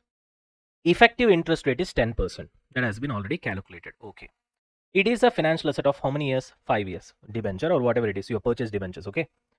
Every year you're getting 1 lakh of interest, which means 10%. 5th year you are going to get interest plus principal repayment. Basic thing. Okay. Now what this company has done is, PK Limited, it has sold the right to all cash flows. This. Okay. From the beginning till the maturity to some other company for 9,50,000. Got it? Now, when I say all the rights has been transferred, you need to understand that risk also has been transferred. Okay. Why to create a doubt? Rights of all the cash flows from the asset. Let me put it this way, and risk as well.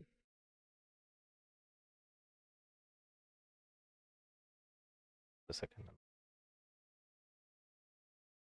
Otherwise, tomorrow when you are revising, you'll get doubt for sure. And risk as well. Okay. So hereafter, you need to understand by default that is the logic. Okay. Cash flows right has been transferred. Risk also has been transferred to what? AK Limited for how much, Nana? 9,50,000.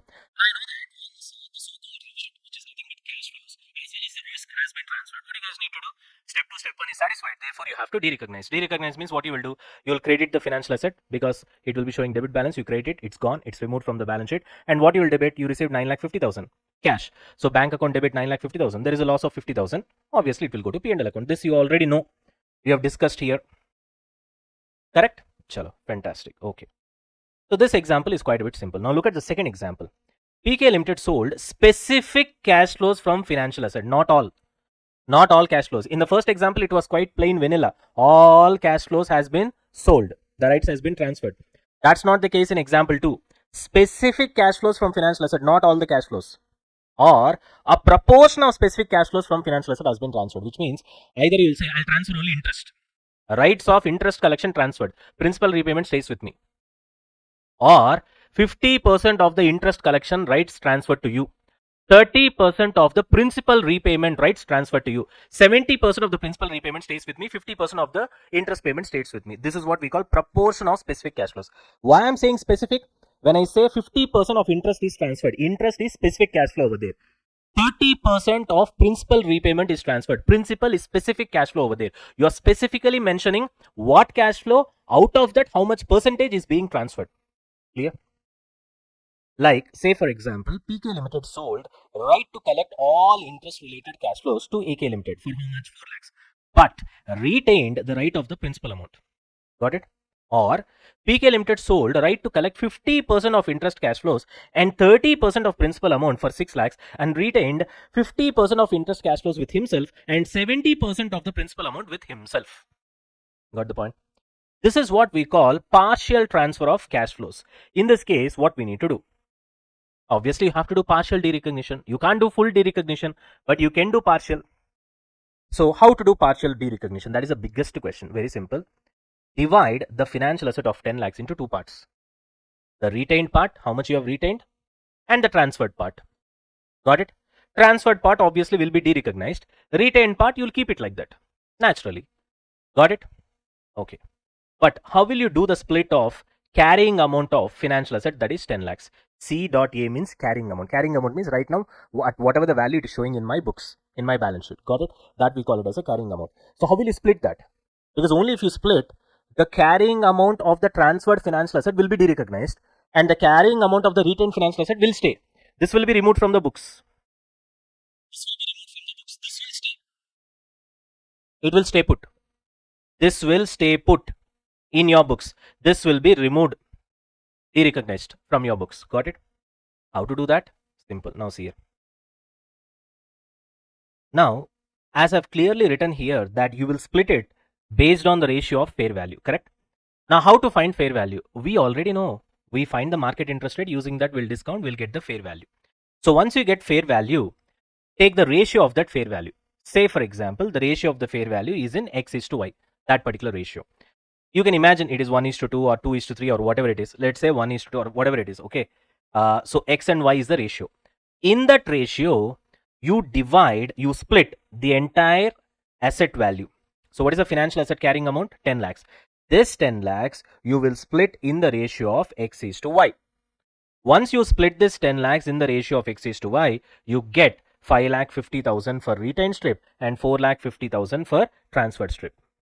Got the point? Again, I'll repeat. You have to do accounting when you do partial transfer of cash flows, specific cash flows or proportion of cash flows to the other company. To do that, you will have to split your financial asset into 2 parts: retained strip, transferred strip. Retained strip will be retained in our books, transferred strip will be derecognized from our books, which means it will be removed. Now, how to split that? For that, you need to find fair value of your total financial asset. And once you find fair value, you find fair value of the retained strip as well as transferred strip, and then take that ratio. In that ratio, you split the carrying amount of the financial asset. Then you'll get carrying amount of retained strip and carrying amount of transferred strip, which in this example, just imagine that the carrying amount of the retained strip is 5,50,000, carrying amount of the transferred strip is 4,50,000, which means this transferred strip is what I've sold. Let's say I've sold it for 6 lakhs, which means I will get 6 lakhs money. Therefore, my bank account will be debited. And this is sold, na? So this has to be de-recognized, the transferred strip. So it will be de-recognized at carrying amount. Okay. So to transferred strip, carrying amount of transferred strip. How much? 4,50,000. So 4,50,000 worth of a strip. I've sold it for how much? 6 lakhs. Naturally, I'll have a profit of 1,50,000 that will be transferred to P&L account. Okay. This is the entry that I have passed. Easy. But you know what your ICA has done? Your ICA says, see, this portion only, na, you transferred. Therefore, directly if you de-recognize this portion, it is simple. But your ICA did not do like that. What your ICA has done is, you de-recognize the entire financial asset. Sir, why should I de-recognize the entire financial asset, sir? I have only partially transferred, na. I did not fully transfer. Then why should I de-recognize fully? No. ICA says, you listen. You de-recognize fully. And then again, you recognize the carrying amount of the retained strip. You understand the point? It's like if you eat this much of biryani, it's fine for your body, daily needs. But what you do is that you eat this much and then you walk for 10 minutes or 15 minutes. Why to eat extra? Why to walk? You could have kept it at simple. I know it's a lame joke, lame comparison, but it's okay. Ultimately, are you getting the point first of all? Now, so if you look at your ICA entry, completely de-recognize the complete financial asset. Remove the 10 lakhs out of your books. Now, how much did you retain? 5,50,000, sir. Debit 5,50,000 because it's an asset, na? So, carrying amount of the retained strip will be debit. The net effect is what? What is the net effect? 10 lakhs minus 5,50,000. The net effect is credit of 4,50,000. That's what I've done here. It's exactly the same. Correct? Rest of the things are same. You receive 6 lakhs, therefore you debit bank account, and there is a gain of 1,50,000. You credit P&L. But ICA entry will be like this. So always they will de-recognize the full financial asset, even though it is a partial de-recognition, and then they will recognize the retained strip carrying amount. Clear? Done. Okay. So with this, we are done with 2 examples. Let's go to example number 3. Third example. PK Limited has transferred right to collect 80% of the cash flows for last 3 years without any identification as to interest and principal transferred. What did I say? Let's say totally 5 years is the financial asset, Nana. I said after 2 years, in the last 3 years, whatever the cash flows that I get, obviously in the last 3 years means what kind of cash flows you'll get? Plus you'll be getting principal remembered as well. But I did not mention anything specifically. In example number 2, I specifically mentioned, you see here, 50% of interest cash flows, 30% of principal amount. Okay, otherwise in this example, all interest. So I specifically mentioned what I am transferring. Here, I said 80% of the cash flows, that's all. What cash flows? Interest cash flows? I don't know. Principal cash flows? I don't know. Whatever the cash flows that you receive in the last 3 years, 80% of it all. So there is no identification of specificity of cash flows. Because there is no specification, in this case, how can you split cash flows? Here there is specification, so I have split them by finding out the fair value. In the ratio of fair value, I have split the carrying amount, and then accordingly I have passed the entry for recognition and de-recognition. Correct? Here, how will you split? It's difficult to split obviously because there is no specification. You just said 80% of the cash flows transferred. That's all. 80% of what? So what Ind AS 109 says is that since it is not specific, partial de-recognition not permitted. Okay. Partial de-recognition not permitted, which means you can't de-recognize your financial asset. Which means a financial asset whose 80% of the cash flows has been transferred. If Ind AS 109 says that de-recognition is not permitted, which means can you show it in my balance sheet? If I show it in my balance sheet, which means I'm showing an asset which basically represents future economic benefits. In reality, I'm showing it like 10 lakhs, but 80% of it goes to somebody else. So that 10 lakhs is not showing true and fair view in the balance sheet, na? Because you're showing 10 lakhs, what the user of the financial statement will think, 10 lakhs worth of something is going to come in future. What you're going to get in future? Nothing. Because out of the 10 lakhs, 88 lakhs will go out. So which means you should be logically showing only 2 lakhs, na? At least first of all, you should not show 10 lakhs. That's one thing is clear. So 109 says partial de-recognition is not permitted. Do full. You get it? remove the entire 10 lakhs. There ends the matter. How? Let's try to understand. See here. Okay. Now that also will be wrong in one case, because how can you do full derecognition? Because anyway you're still getting 20%. That's why. Now see here. So it goes like this. You receive, because ultimately you have sold 80% of the cash flows. For that you'll receive money. Whatever the money that you receive, bank account debit. This is clear. Next, your India is 109 said full derecognition. Full derecognition. To what extent? Full carrying amount. Sir, in my balance sheet, the carrying amount of the financial asset is 10 lakhs. 10 lakhs. Remove. Okay. 2 financial asset 10 lakhs. Gone. But I did not say sell 100% of the cash flows. 80% only. Nah, still 20% is with me. Then what you'll do? That whatever is left over, you know how much cash flows you're going to get, na? Whatever is left over, see, you know how much cash flows are transferred in terms of money. I'm not talking in terms of specificity. Whether you're going to get that cash flows from interest or by way of principal, I'm not talking about that specificity. I'm talking about the number. You know the number at least, na? Ultimately, this much number I'm going to get. Let's say 10 lakhs, I'm going to get cash flows. 80%, 8 lakhs has been transferred. 2 lakhs I'll come, na? Now this 2 lakhs, you discount at market interest rate and find out the fair value. At that fair value, you recognize the asset. Now, many students, what they do mistake is, they could not understand the difference between this entry, where there is no specificity with respect to the cash flows that has been transferred, and this entry. Many people, they feel that both these entries are same. They are not same. Sir, what are you talking, sir? Sir, bank account debit, sir, to the extent of whatever that you have sold, sir, cash flows. Here also bank account debit, sir. Correct, sir. Sir, full financial asset at carrying amount has been derecognized, sir. Here also full carrying amount of the asset has been derecognized, sir. Right.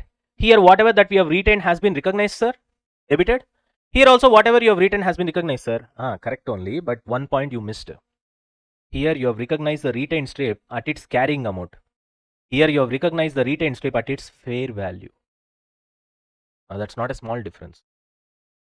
In case of specific transfer, you recognize the retained strip at carrying amount because you ultimately identify the carrying amount. Here also you calculate fair value, but not to represent at fair value, but to find a ratio through which you will split the carrying amount of the total financial asset into retained strip and transferred strip. Keep that in mind. You find fair value here to find ratio, that's all. You understand the point? Ultimately here you will be recognizing your retained strip at carrying amount only. Then there is specificity of transfer of partial recognition of cash flows. You understand the point? Whereas here you recognize the retained at fair value. The above entry looks similar to the previous entry, but they are not same. Why? Because earlier financial asset retained is debited at carrying amount. Now financial asset retained is debited at fair value. Got the point? Don't do these kind of mistakes. I hope this is clear. Okay. Right. This anyway we know this already. Transferring the financial asset means transferring the right to collect cash flows, and the risk and reward should be transferred. If risk and reward are not transferred, you will not derecognize. This we know already. Okay. And I think this point also we have already learned now. I think it's a little bit of repetition. Anyways, telling my financial asset debtors to factor.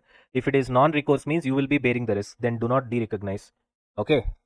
Sorry. Non-recourse means you will not be bearing the risk. Risk will be transferred. Then derecognize. With recourse means it's going to come back. It will come and bite you back. So therefore risk and reward not transferred completely. Therefore do not derecognize. In that case, you'll be showing financial asset as well as financial liability. This already I've told you, na. Whatever the money that you receive from the factor, you'll debit the bank account because you have received money to financial liability, because at any given point of time you have to pay this money back because you are not risk free. Okay, because in maintenance happens, you have to pay that. Therefore, financial asset will not be derecognized, so that will also show in your balance sheet. Got it. This anyway we have learned. There's nothing new over here. Okay, let's come to this example. This is important example. Still, we have not yet done with derecognition of financial asset. This is the last topic. Okay, with this we'll be done with completely the so-called derecognition. Okay, I want you guys to focus. Ready? Yeah? Chalo. X Limited has a loan receivable of 10 lakhs at interest rate of 10% per annum for another 5 years. Okay, he has a financial asset. It has today transferred the complete rights of interest and 30% of principal cash flows to B Limited. Tell me, specific or non-specific? Specific. For how much he has transferred? 5 lakhs. To that extent, you will debit the bank. The market interest rate today is 12%. Why this is given? To find out the fair value. Says that you will find out the ratio. In that ratio, you will split the carrying amount of the financial asset into carrying amount of the transferred strip, carrying amount of the retained strip, and carrying amount of the transferred strip will be derecognized, carrying amount of the retained strip will be recognized. Should we do a partial derecognition or full derecognition? Show the accounting. We will do partial derecognition because there is clearly specific mention of transfer of cash flows. If it is, there is no specific mention of transfer of cash flows. If blindly he says 50%, 60%, in that case, we'll do full derecognition and then we'll recognize the retained amount at fair value. But here you'll be doing partial derecognition. So this belongs to example 2. Okay, now let's solve it fully, because in this example we did not solve it fully. Although I gave you numbers, I told you that there are these imaginary numbers. You find out the fair value. You know how to find fair value. You need to discount it using market rate. Then you find the ratio. In that ratio, you divide this carrying amount, divide them into retained strip and transferred strip carrying amount, and then accordingly you put the entry. But now we're gonna do the same with the help of numbers. Okay, the cash flows transferred are representing interest cash flows specifically identified. Okay, completely transferred interest. Okay, and the principal 30% has been transferred. So what we need to do is partial derecognition, not full derecognition. If it is if there is no specificity involved, then we will do full derecognition like this. Okay, anyways, so first what we have to do is that we need to find fair value. Okay, because we need to find the ratio.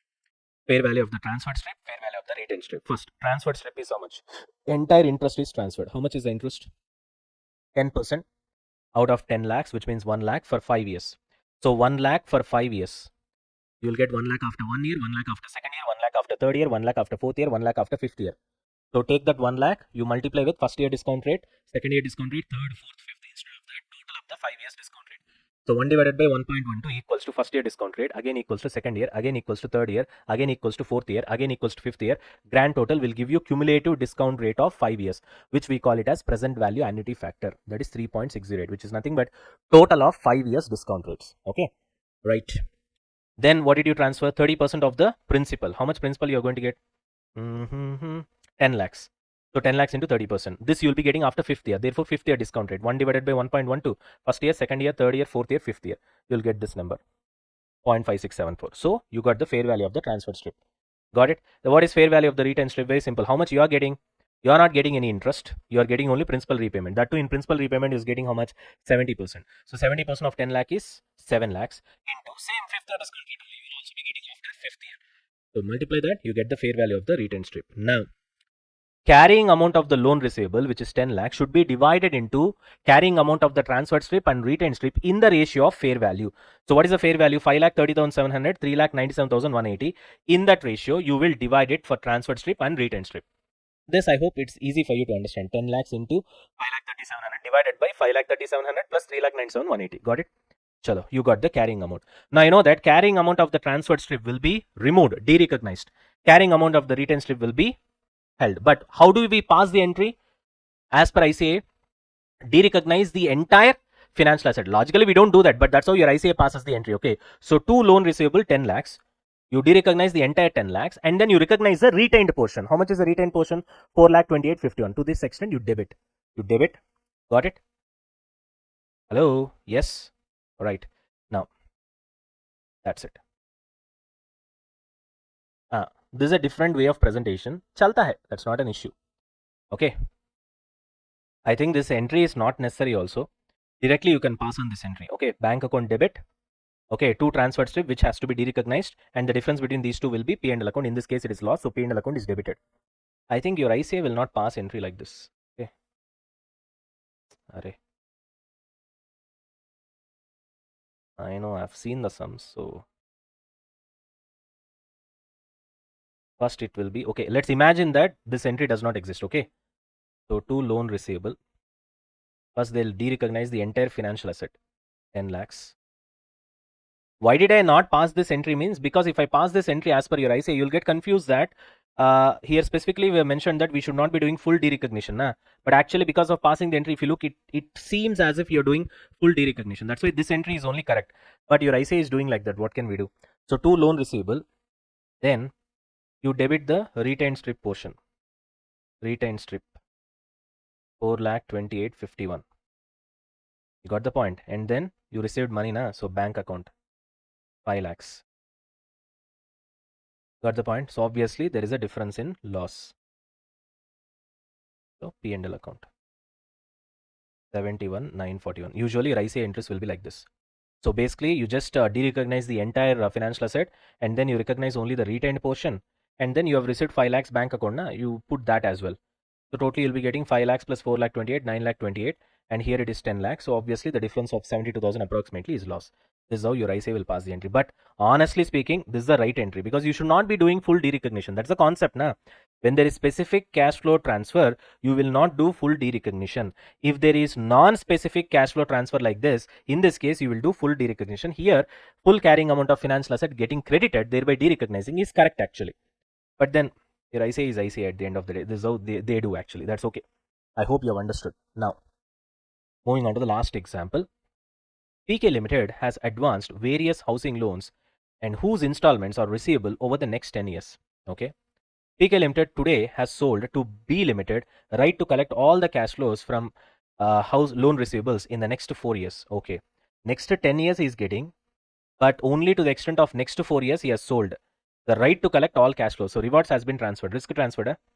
Cash flows are specific. Okay, we presume that risk is also transferred. Cash flows are specifically identified, obviously, because next 4 years, whatever the cash flows that you're going to get, you're gonna transfer. But what cash flows are you going to get? Interest cash flows, or any principal repayment, partial any principal repayment is going to happen because that happens.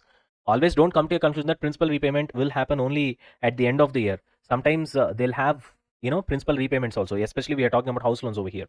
So one thing is clear: cash flows are not specifically identified. Fine, which means partial derecognition is not allowed. Correct? Full derecognition has to be done. So what we'll do, the portion of cash flows belonging to PK Limited is to be recognized separately at fair value. We know that. So do the full derecognition at carrying amount and do the fair value of the retained strip cash flows. What is there? How to find fair value? Just now we have calculated. Na? How to find fair value? Find out the future cash flows that you have retained.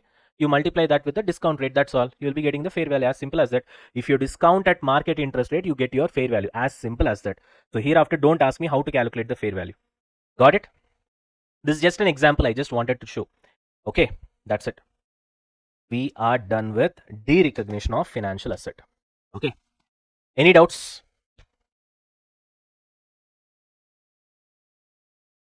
In problems, you'll see, Nana, okay, which entry I need to pass between these two. We will see that once we start solving sums, you yourself will get clarity. But most of your ICA sum, this is the entry that they have passed. But according to the concept, as I told you, that when there is specific transfer of cash flows, you should not be doing full derecognition, which means this entry only will hold good. Okay. It matches with the concept. Okay. This entry will hold good provided if there is a situation like this where your cash flows are not specifically identified. Okay, if you pass this entry, then if you can see that here, that is the reason earlier you guys have confused. Now, you were thinking that this entry and this entry in two different scenarios, you're thinking that they are same, but they are not same because here only you should do full derecognition. Here you should not be doing full derecognition. You should be passing an entry like this where you can be clear that full derecognition is not happening. But your ICA passes entry like this. What to do? Got it? JICA. That's all. Yes, JICA. Okay.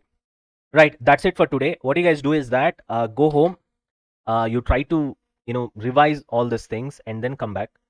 Oh, we have okay, all right, chalo. Right, guys, that's it for today. Let's wind up. So with this, we are done with complete derecognition of financial asset. वो topic तो गया. So now we have a small topic that is financial liability. Financial asset only will take a lot of time, Nana. Financial liability, when it comes to measurement, it's very easy. See, hardly we have 4 pages, and after that we eventually go to what? Compound financial instrument. Okay.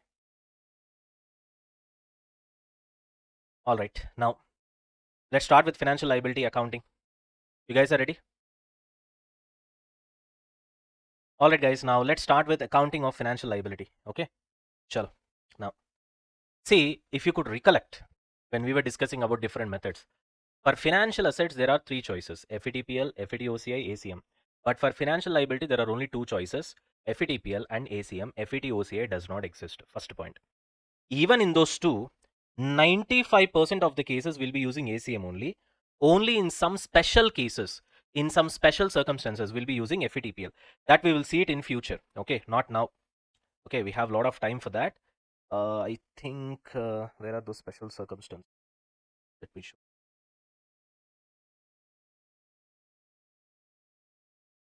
Yeah, just a second, guys. Yeah, here it is. Can you see this? Financial liability measured using FVTPL, special cases. Special cases that are exceptions to the general rule of, why did I write ACM? Sorry, AMC, ACM, right? What is, I've written AMC. Okay, it's okay. So the general rule is ACM only, okay? But you'll have some exceptions. We have case 1, case 2, 3, 4, 5, 6, 7, and then you have summary. Okay, so there are 7 special cases, scenarios, where you will be measuring your financial liability with, under FVTPL. Got the point?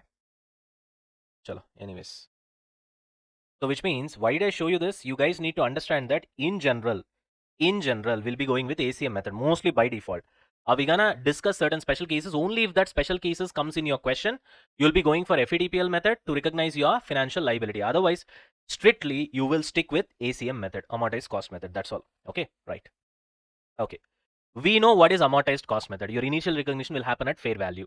And what will happen to the transaction cost? It will be set. You will be setting it off, right? So fair value, net transaction cost, obviously. In FVTOCI also, you'll do the same. Transaction cost will be adjusted. That's what we call setting off anyways. But in case of FVTPL only, that transaction cost will be transferred to P&L account, which we already know. Okay. Now, financial liability, which is payable on demand, or there is insignificant time value of money which has got no value, which means time has got no value. In that case, it will be recorded at transaction value. Transaction value is the real value. Okay, fair value is nothing but you try to discount it at a market rate or something like that because of influence of time value of money and stuff like that. Okay, right. Anyways, this we already know. So ACM method means always initial recognition will happen at fair value adjusted with transaction cost. In some cases, if there is no time value of money involved, then transaction value is also fine. Okay, moving on. Let's try to solve a question, okay, to understand how to account financial liability. Okay, you guys already know the accounting of financial asset, correct? As per ACM method, same stuff only. There we have liability, there we have asset, here we have liability. That's the only difference. Okay, chalo, let's go with the question. A Limited issued 10% debentures, that is face value 1 lakh at 94,000. So you have issued it at a discount rate. Interest is paid annually and it will be redeemed at the end of third year at face value. Redemption at par. Past journal entries for first year. Okay, present value factors at 13%, 12% and 13% is given. Okay, you need to understand one thing. The coupon rate is 10%. Is it the effective interest rate? No. Why? Because if at all he would have issued these debentures at 1 lakh, which means exactly at the face value. And after 3 years also he'll be redeeming at 1 lakh, which is exactly the face value. And only thing that he's doing is that paying interest every single year. In that case, your coupon rate of interest will be nothing but effective rate of interest. Both will be 10%. However, here that's not the case. You have issued debentures. Obviously, you have an obligation to pay cash. It's a financial liability for you. But you think that your cost of giving these debentures, you have to effectively pay 10%, but that's not reality, because 10% would have been the case provided you would have received 1 lakh at the beginning. You did not receive 1 lakh, you received only 94,000 because you have issued debentures at a discount. So therefore, this 6,000 cost also who has to bear? You only has to bear in addition to 10% that you're paying every single year, correct? Which means your total percentage of cost is more than 10%. That's what we call EAR. In this question, anyway, EAR is not given directly, so we will calculate. How to calculate trial and error method? What is trial and error method? Already 12%, 13% is given in the question only, na? So use 12%, discount it. Discount the cash flows, that is interest. Interest will be 10,000 for 3 years. Last year it will be, you'll have 10,000 plus the repayment of 1 lakh, obviously, right? So discount it at 12%. See how much is the discounted cash flow. It should match with the initial discounted cash outflow, which is 94,000. Correct? So the rate at which you will discount cash inflows. Okay, here we are talking about financial liability. So this is inflow and this is outflow. Okay, the rate at which you will discount your cash outflows such that after discounting it should tally with the initial cash inflow, which is 94,000. That rate is nothing but effective interest rate. Got it? So you discount it, you get 95,220 at 12%. Then you increase the interest rate because I want it below 95,000. At 13%, you get 92,910. So we know that in between 95,220 and 92,910, we have 95,000, 94,000, which we want, right? Because it has to tally with 94,000. Okay. So which means between 12% and 13%, I should have my effective interest rate. Apply interpolation technique, you'll get your answer as 12.53%. This is your effective interest rate. Got it? Hello. Now, once you know effective interest rate, after that things are routine only. You'll prepare ACM table first. In ACM table, what you will do, obviously, opening balance. Okay, opening balance. And this is your liability, opening balance of your liability. So in first year, you'll recognize your liability at fair value. And you have here it at 94,000. And once you have 94,000, what you will do? You have to pay interest now because it's a financial liability. You have to pay interest. To that extent, your financial liability will increase. Got it? Because it's an obligation to pay, right? So add that interest, and once you actually make payment, that's once you pay this 10%, that is 10,000, then you are actually paying, so therefore your financial liability reduces.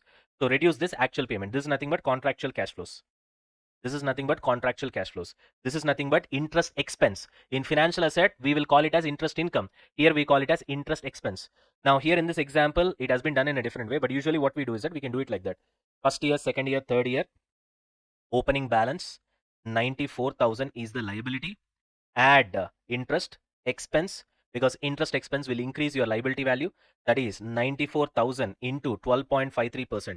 At effective interest rate only you have to multiply. Then minus contractual cash flows, where you'll be paying interest. So paying interest cash flows will reduce your liability. Got it? So which will be 10,000. And then you'll be having your closing balance. Next year, this will become opening balance for second year. And then calculate. Like this also you can do, where years will be columns. And opening balance, interest expense, contractual cash flows, and closing balance will be your rows. Here it has been done in a different way. Either way, it's same, Nana. Whatever we have followed for financial asset, ACM method, it's same here with minor differences. That's all. Okay. Are we done with this? Let's look at the entries.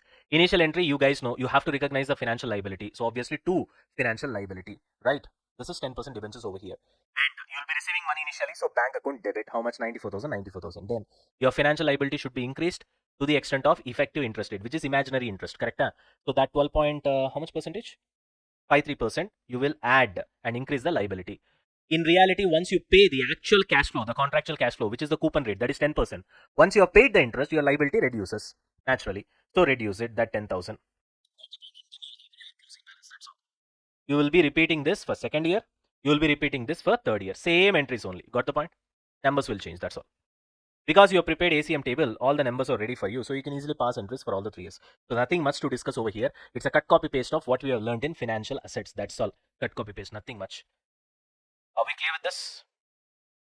Right. Now let's look into another example. Example 2.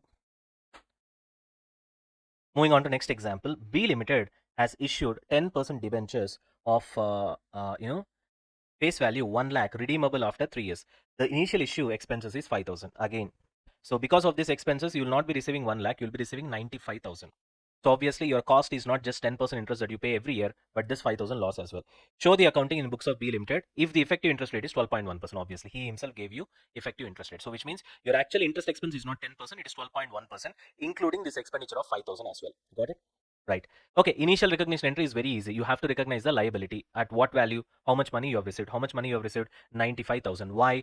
Because that's what your ACM method says. By default, we are applying ACM method. So ACM method means whatever the value that you have got, you have to adjust it with transaction cost. How much is the value? 1 lakh minus transaction cost 95,000.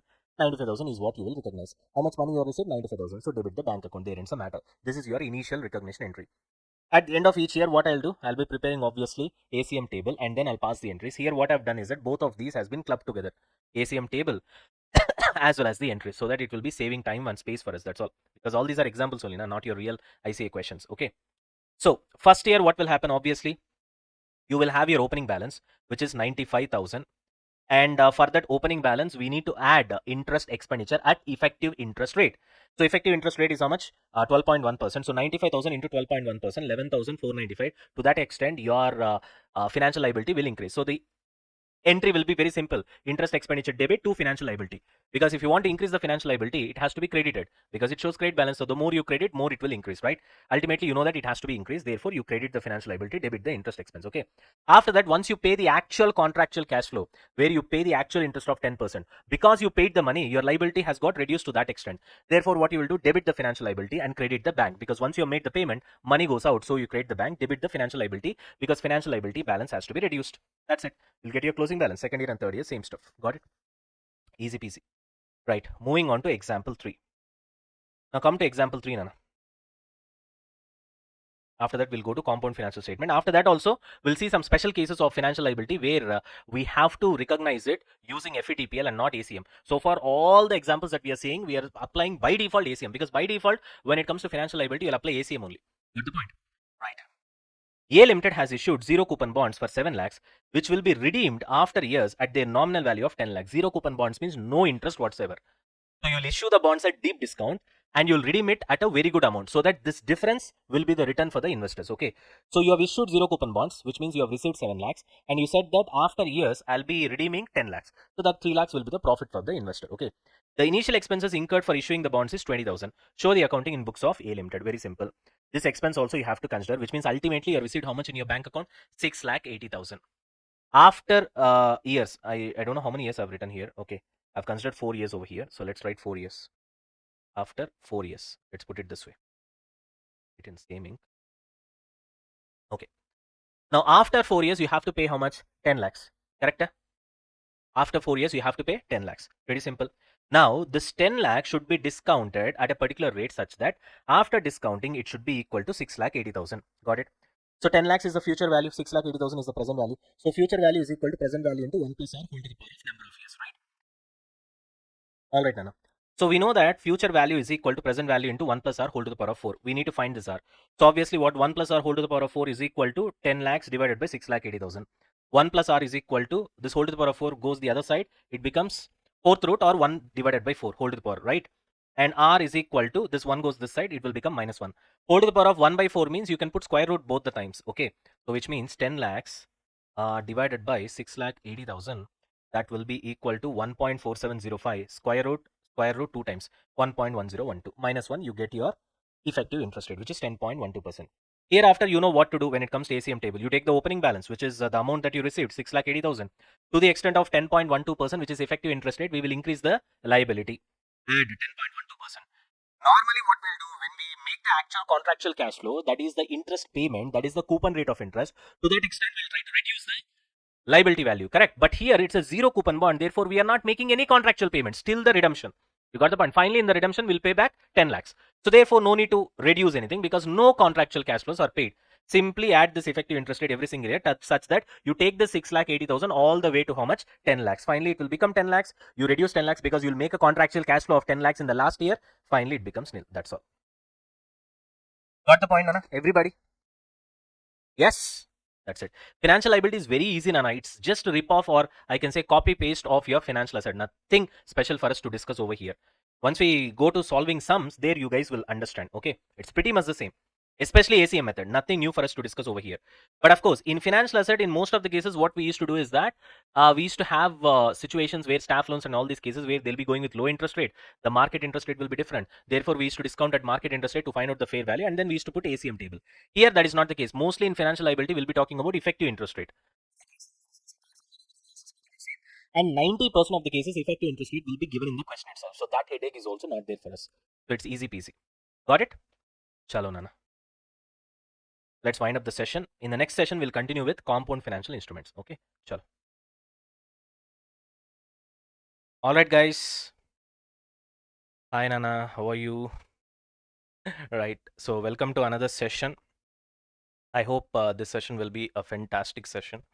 Okay, we're gonna learn a lot of new concepts, and I hope you guys are excited. Even I am excited. Hello, hi, Nana. Right. Okay, let's straight away get into the concepts. Okay. So now we're gonna get into a very important concept, Nana, that is compound financial instruments. Now, why I'm telling you this is very important, because just look at here. What did I write here? Every 2 attempts, you will have a 1 question from this particular area in exam. At least that has been the trend so far. Sometimes it might skip. So whatever I say, it's not 100%. Okay. So don't ask me if something, goes off one particular attempt. Okay. Usually this is what it is. So from that perspective, this is very important. Why? Because once we go through the concept, there's a lot of depth in this particular concept. Okay. Especially when it comes to buyback of compound financial instruments and all that stuff, and embedded derivatives also. These are all the kind of concepts where you need a lot of depth to understand to solve the sums as well. So that is one of the reason why ICA keeps testing. Okay. Because you just think from ICA's perspective. Obviously, they'll be like, we just test those areas which can trouble students. It's a bare minimum expectation, right? That we can expect from our ICA. So anyways, right. So shall we start with the concept now? Is it important? Yes, it is. Chalo. So we already do have a basic idea of what is compound financial instrument. Okay. So it is one single financial instrument that is made up of 2 parts. It has liability in it. It has equity in it. Correct? Right. Now, please try to understand one thing. we are going to learn this concept from whose point of view? Issuer's point of view. Now, this should be there in your mind. Otherwise, you will understand the concepts in a wrong way. Okay, so issuer's point of view means the one who has issued these financial statements. From his point of view, we are going to learn the whole concept. So keep this in your mind. Clear? Because here we're going to talk about liability and equity, Nana. So there is no question of asset here. Clear? So somebody who buys a debenture, for example, for him in his books, it's going to be an asset. So we are not going to learn this particular concept from his point of view, isn't it? It's a pure common sense, right? So when I'm talking about purely liability and equity, if it is not liability, then obviously it's going to be equity, but it's never going to be an asset, right?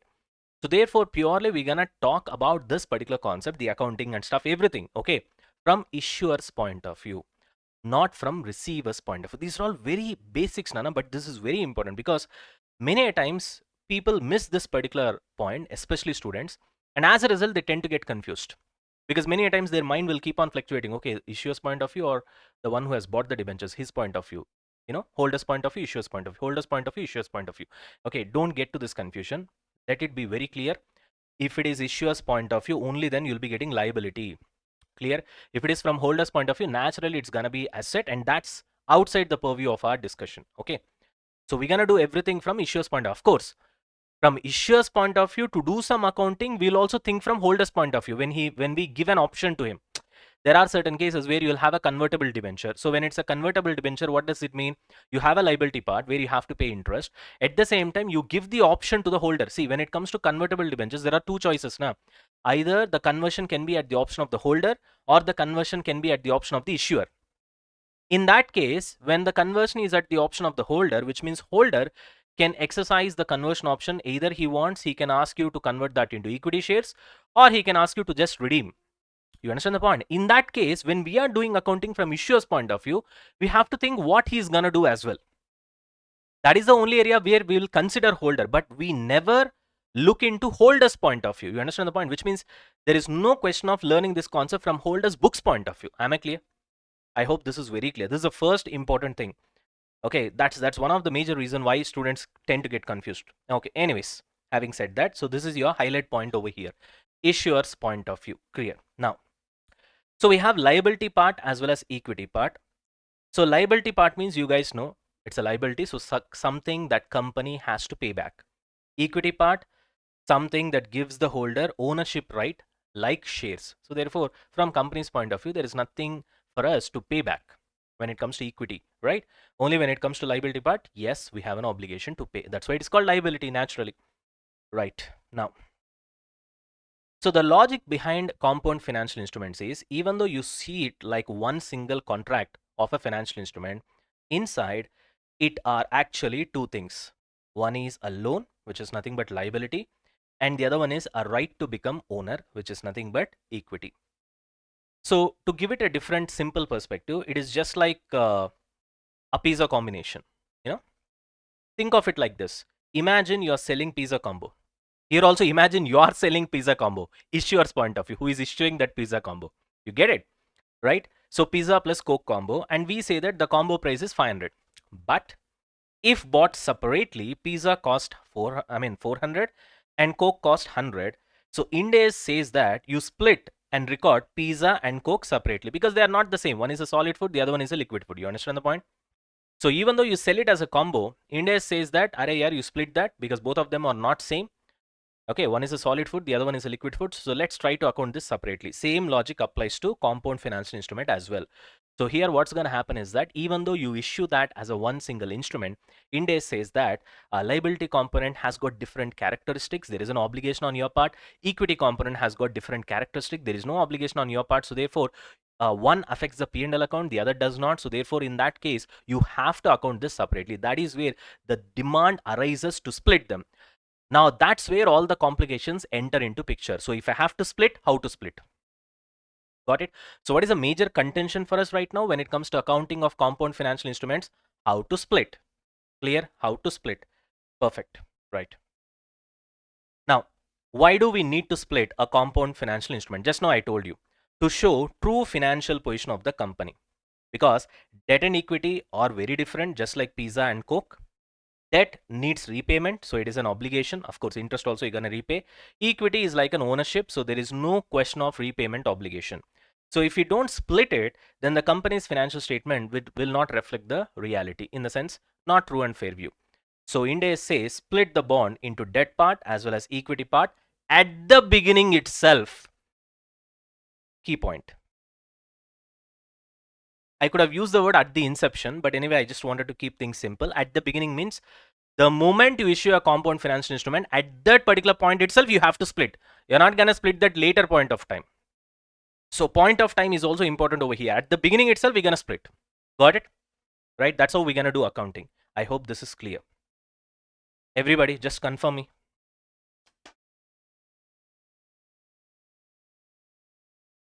Hello? Yes?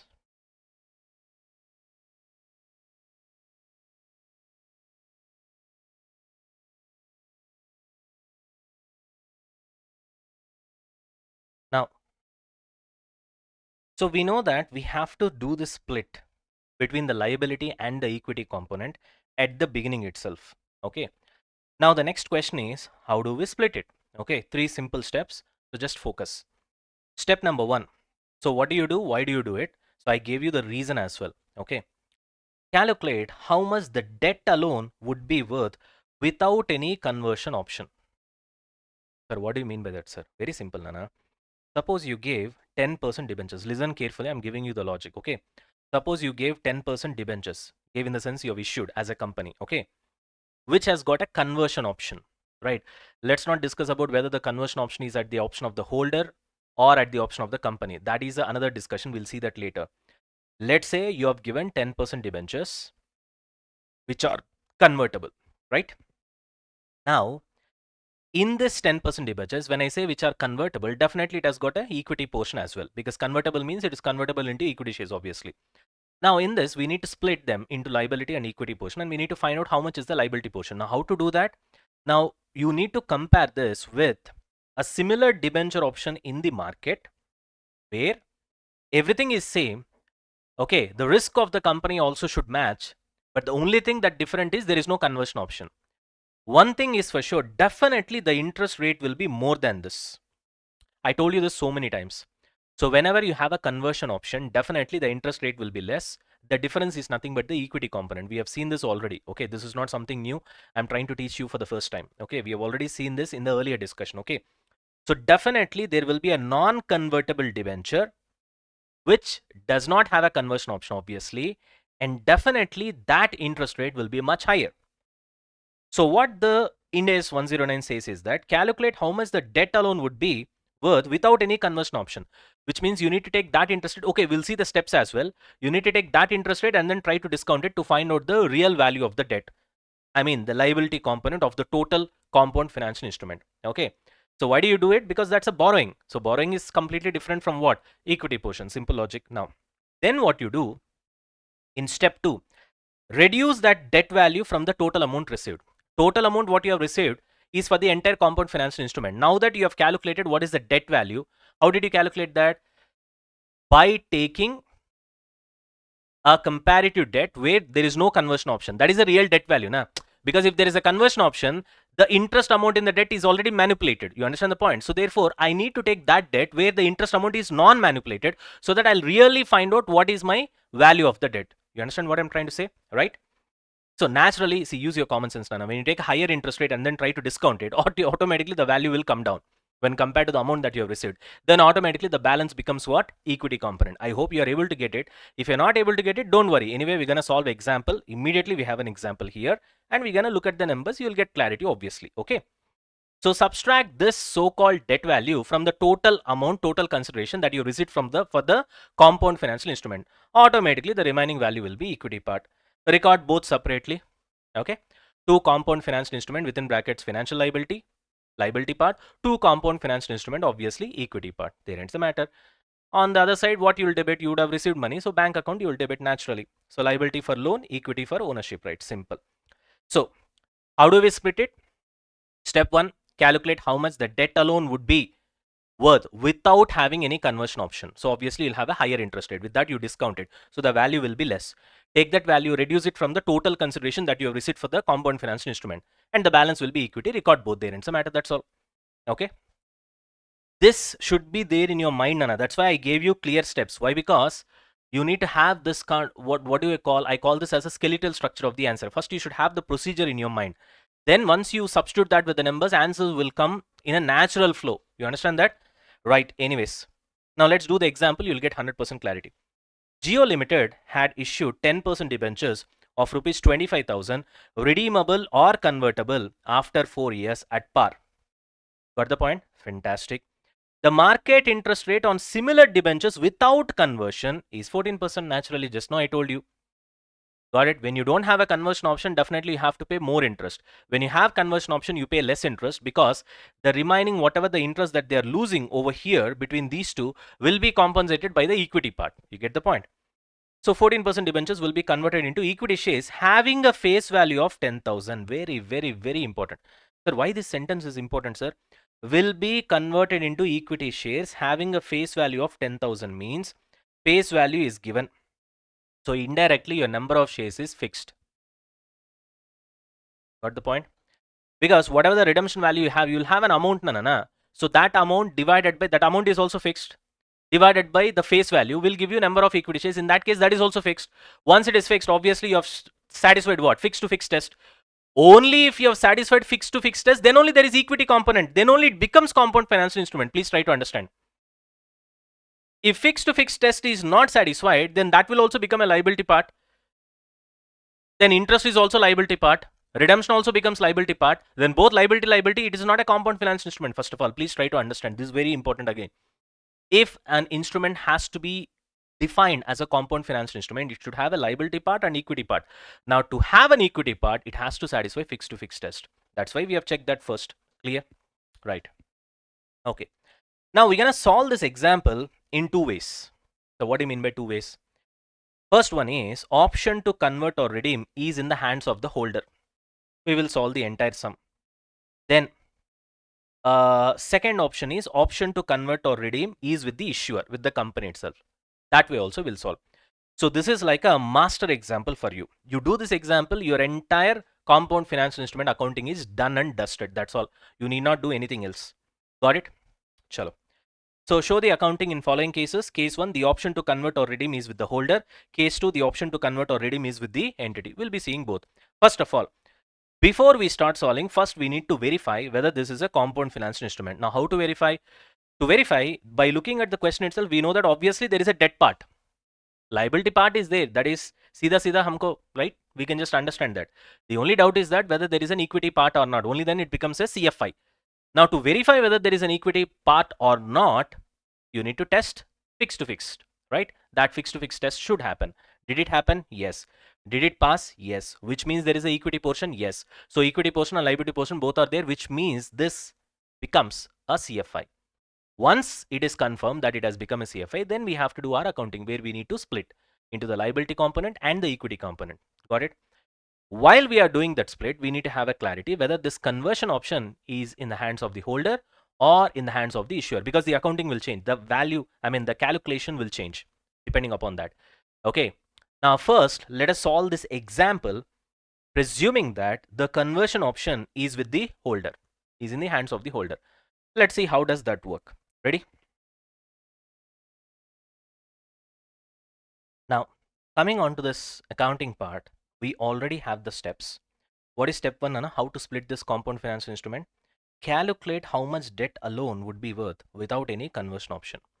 We know that in this question, debt alone would be nearly what? 14% if there is no conversion option, which means what you have to do is that find out the contractual cash flows from this particular question. How much is the contractual cash flows?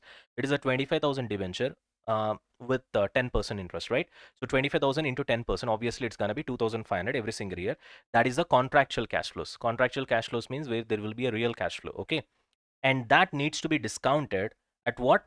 14%, which is a discount rate, or in other words, which is a market rate, market interest rate without the conversion option. So you discount it with that. And in the last year, obviously, you'll be redeeming this 25,000. That is also a financial liability for you. So take that as well. Got the point? Right. Why? Because the conversion or redemption option is with the holder. If it is with the issuer, it's a different thing. If it is with me as a company, I will choose whether I will be redeeming or I'll not be redeeming. In that case, it is in my control. If it is in my control, then probably I'll not be considering this as a liability because it is in my control. Now I'll say that, okay, I'll not redeem. I'll just convert that into equity shares. In that case, there is no liability option for you. There is no obligation. See, liability means not the chance of happening. Liability means there is an obligation for sure per se. Now, because it is in the control of the holder, what can happen is that definitely if he asks for redemption, then tomorrow you have to pay the money back.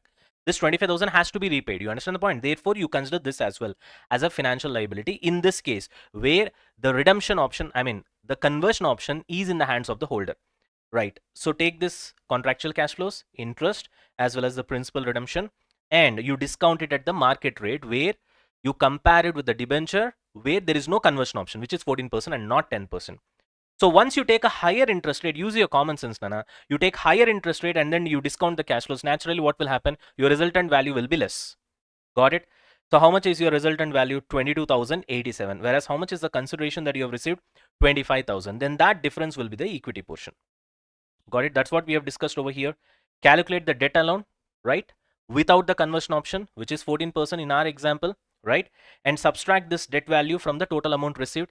Total amount received is 25,000. From that, we have subtracted the debt value, which is 22,087 in this case. We got the equity component. Simple and easy, right?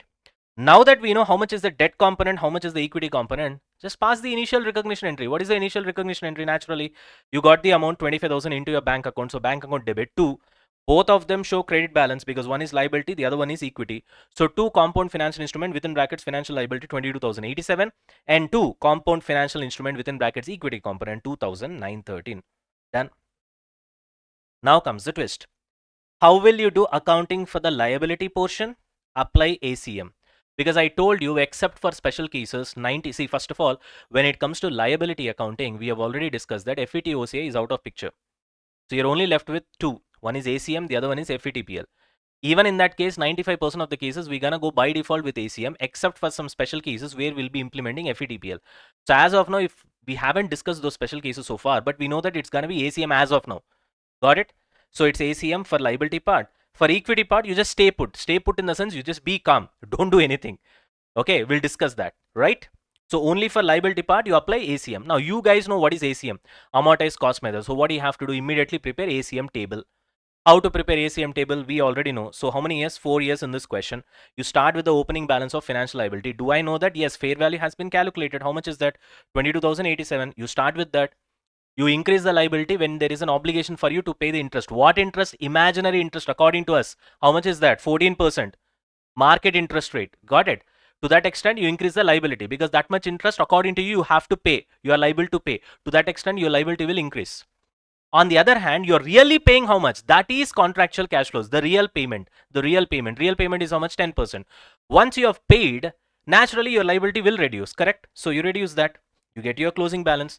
This again becomes opening balance. 14% increase, 10% decrease, 14% increase, 10% decrease. And finally, what's going to happen?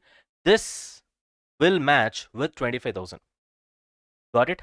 However, the problem is, I've written a specific sentence over here. See, usually what we'll do, this will match with 25,000 and we'll be repaying 25,000, right? I'm talking about when there is no conversion option. When there is no conversion option, obviously you have to repay for sure.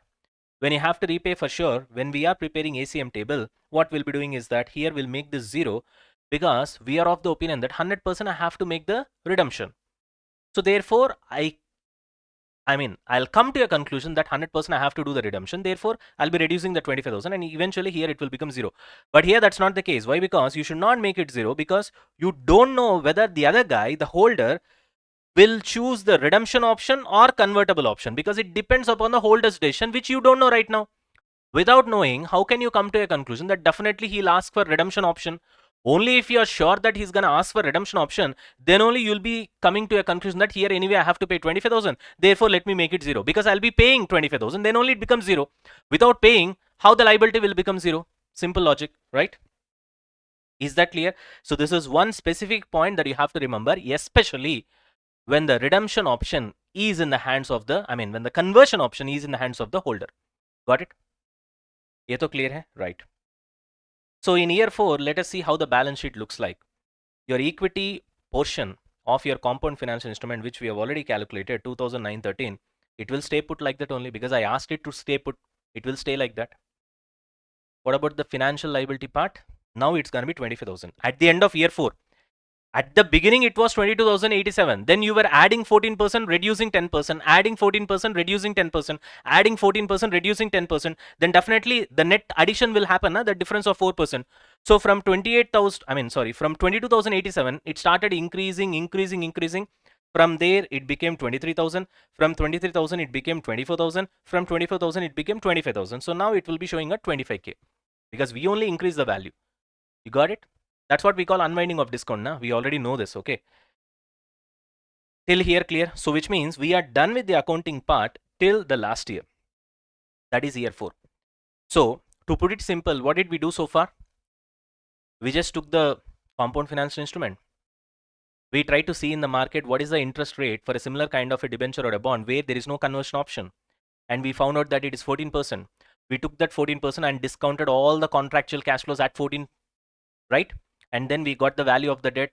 We reduced it from the total consideration of 25,000 that we have received. We found the equity portion. Equity portion, we said keep it like that. Debt portion we have accounted based on ACM. Got it? Now in ACM, you know what you will do. You will take the opening value, which is nothing but fair value in this particular case, opening balance.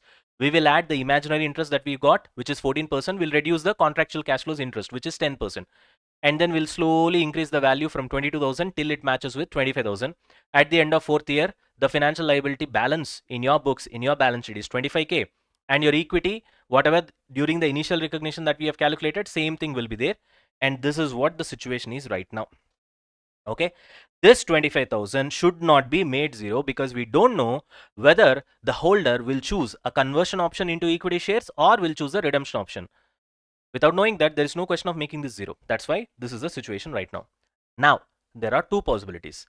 The holder may choose the conversion option or the holder may choose what, Nana? Redemption option. Got it? If he chooses redemption in cash, then let us see how the accounting has to be done. If he chooses conversion option, then let us see how the accounting has to be done. You guys are ready? Right. Possibility number 1. If holder chooses the redemption option. Okay, what's going to happen? Pretty simple. This is a liability. If he chooses redemption option, you have to pay 25,000. That's it, na? You have to pay 25,000 means what you will do? 2 bank 25,000. That's all. And the liability what you have created so far 25,000 will become zero. How to zero the liability? It will be showing credit balance. You debit it, it becomes zero. So you debit compound financial liability, right? Sorry, compound financial instrument, which is a financial liability, obviously. The financial liability part, you debit it, it becomes zero. 2 bank because you have to make payment, gone. Then what about this, sir? The equity portion, which we have created and it is there in my balance sheet since 4 years. Very simple, transfer it to retained earnings, that's all. It will not go back to P&L. Okay, so it will also be showing credit balance, na? CFI equity, compound financial instrument equity. Now you debit it, it becomes zero and that amount will be transferred to retained earnings. It goes to other equity basically. Got it? So this is just like, the conversion option which we have studied in India is 102. You remember that? ESOPs with cash alternative. Yeah, there we do accounting. Yeah, I know. I'm happy that you guys are remembering. There we do accounting keeping SARs in mind. Okay, that is cash option in mind. And then if he chooses the cash option, we are very happy because we did accounting based on that logic only.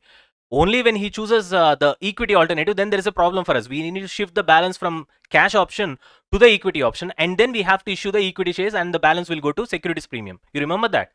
Right? I hope you remember. If you don't remember, means I can't do anything because we have discussed that. Same logic here also. You see this, my entire money is there in the liability option. So therefore, if this guy chooses the redemption option, I'm really happy. Money is ready with me, 25,000. I'll just debit it. I'll pay it through the bank. So CFI FL debit 25,000. This becomes zero. It will be removed from the balance sheet. And to bank because you are making cash payment. There ends the matter. That's all. And what I'll do with the equity portion? Transfer it to retained earnings. It will never go back to P&L. Obviously, there is no question of recycling here. Got it? So easy and simple when the holder, the good guy in this case, if he chooses what? The liability option.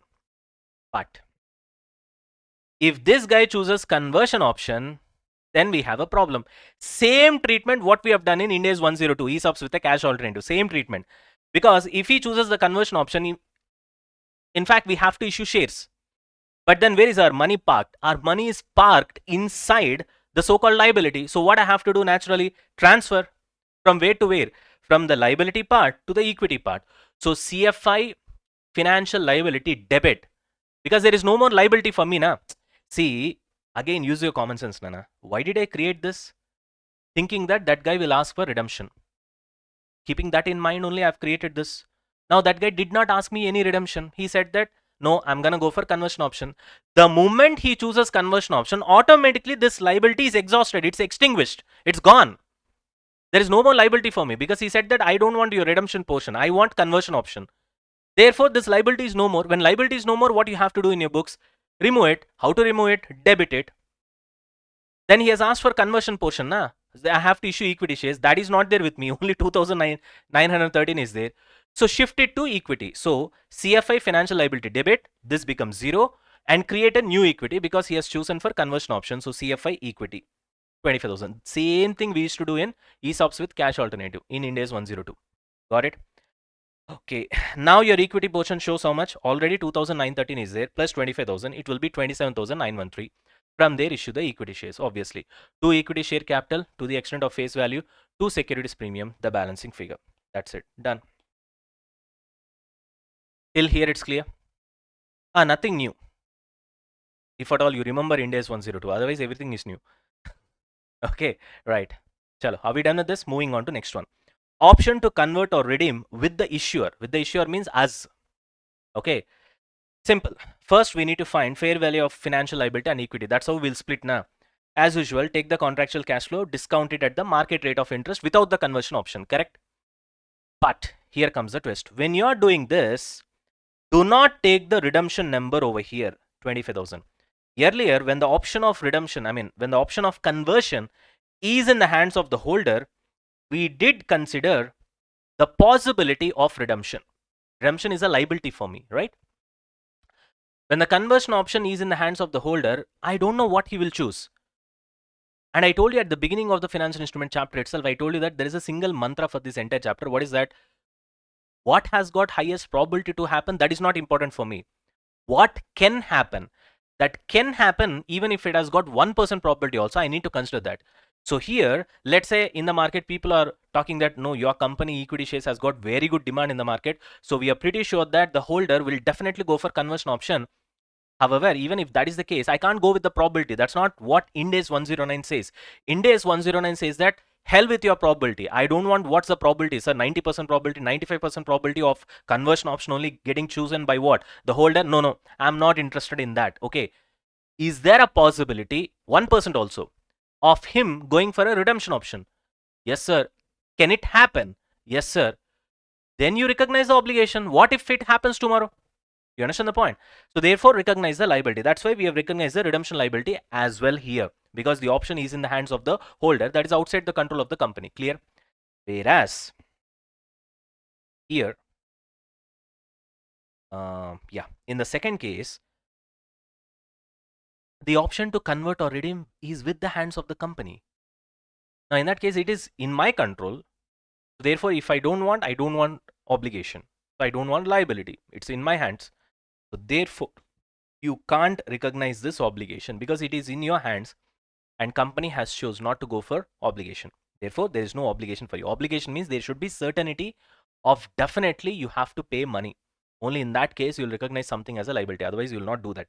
Okay, therefore, this 25,000 should not be taken into consideration while calculating the fair value of liability during the initial recognition of compound financial instrument. You discount it at 14% only because that's the market interest rate without the conversion option. You get your cash flows and the fair value of financial liability is much lesser when the conversion option is in the hands of the issuer. Got it? So how much is that in this case? 7285. Whereas when the conversion option is in the hands of the holder, you see the fair value of the liability 22,087. Got it? Whereas here it is just 7,285.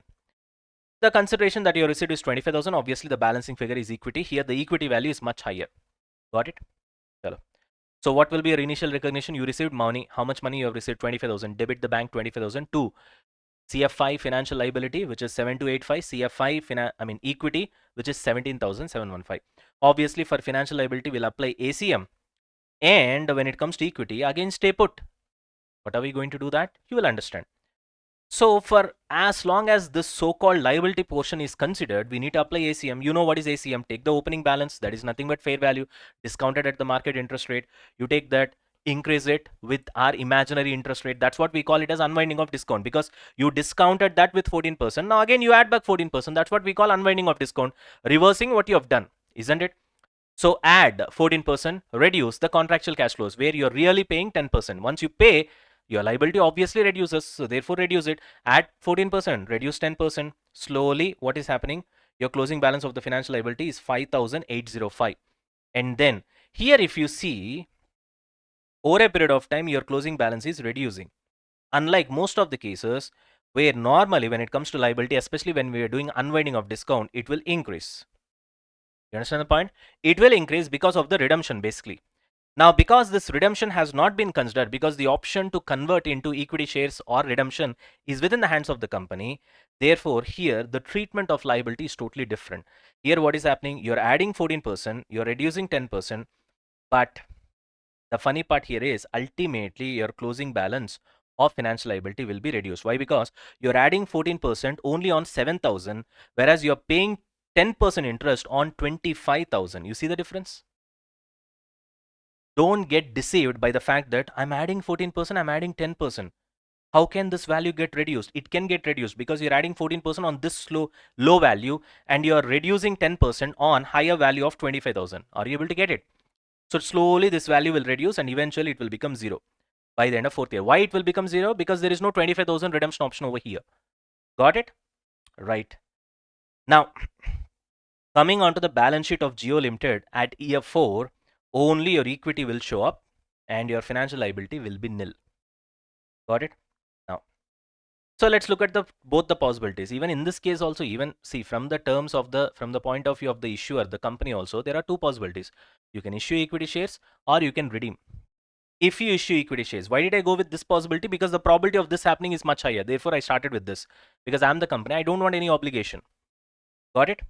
So already I have 17,715, which has been created, the equity.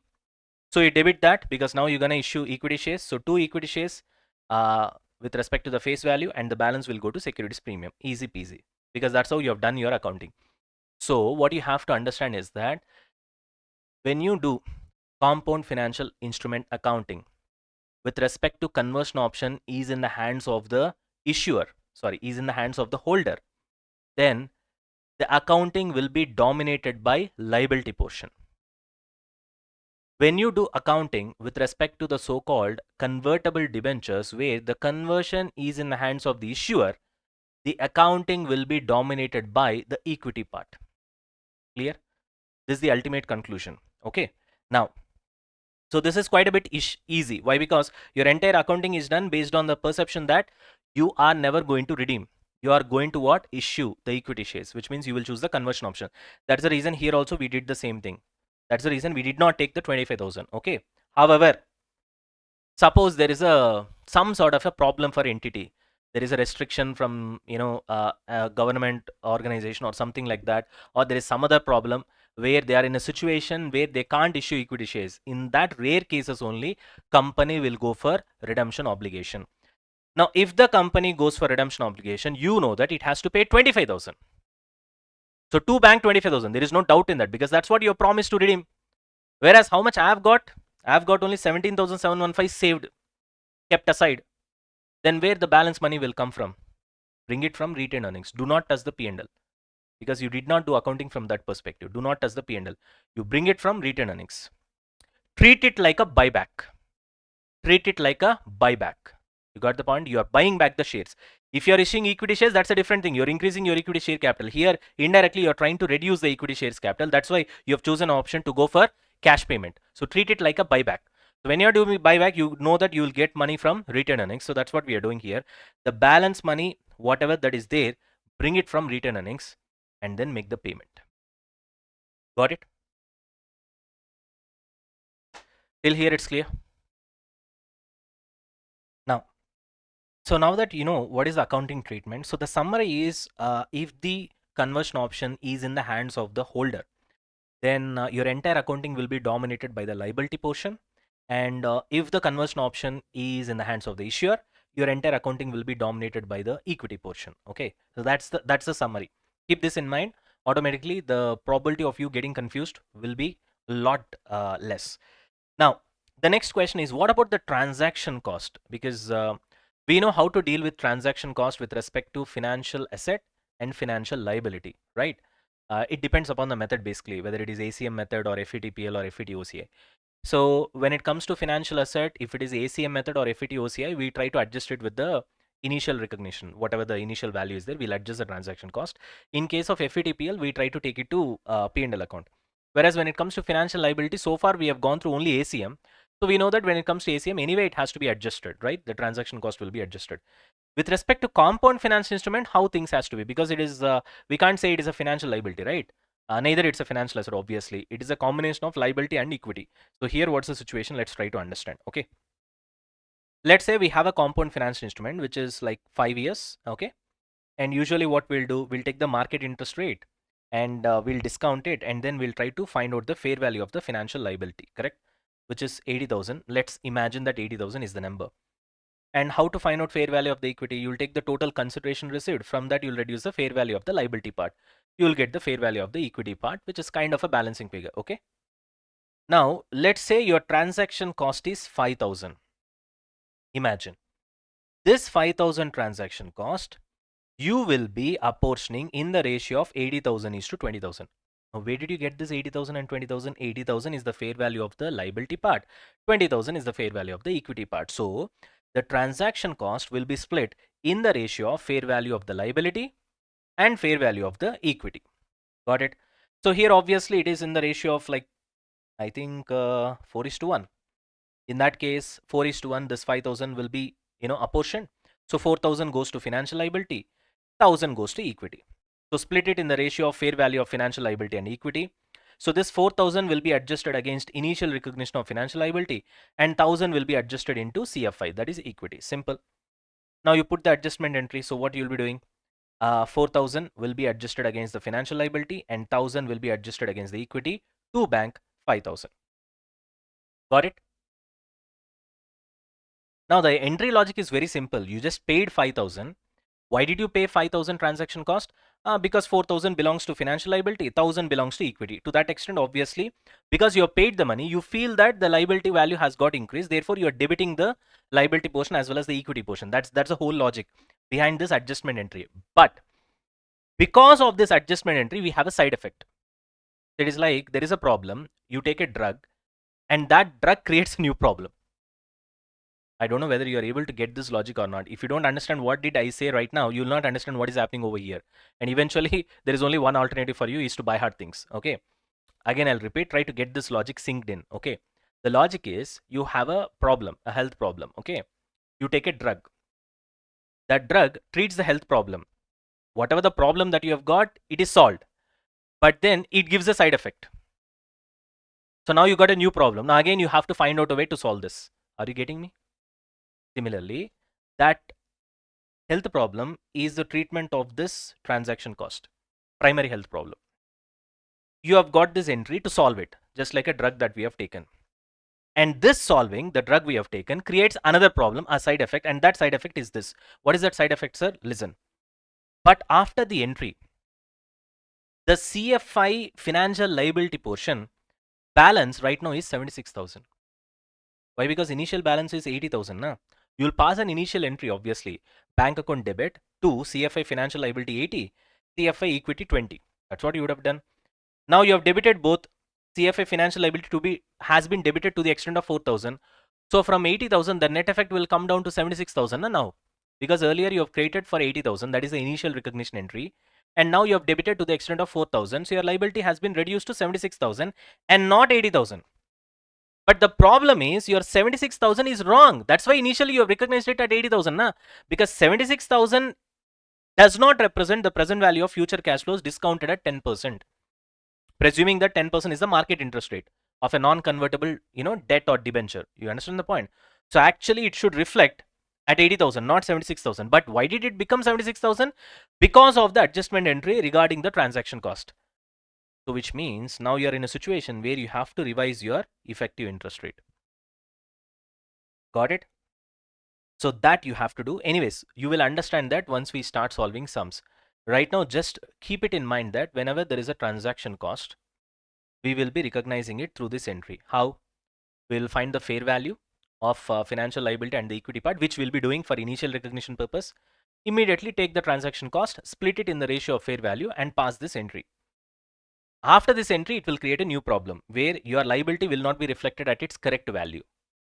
So then to reflect it at the correct value, you have to revise your EIR, effective interest rate, such that it actually reflects the present value of the future cash flows. You got the point? That's what we have to do. Anyways, right now you don't understand this. I also know that, but just wait. At a later point of time, you'll understand. So just wait for that. Got it? All right, guys. Now let's continue with compound financial instruments buyback. Now, some of the students are asking me with respect to example, with respect to the transaction cost, how to deal with that. That is this part which we have discussed.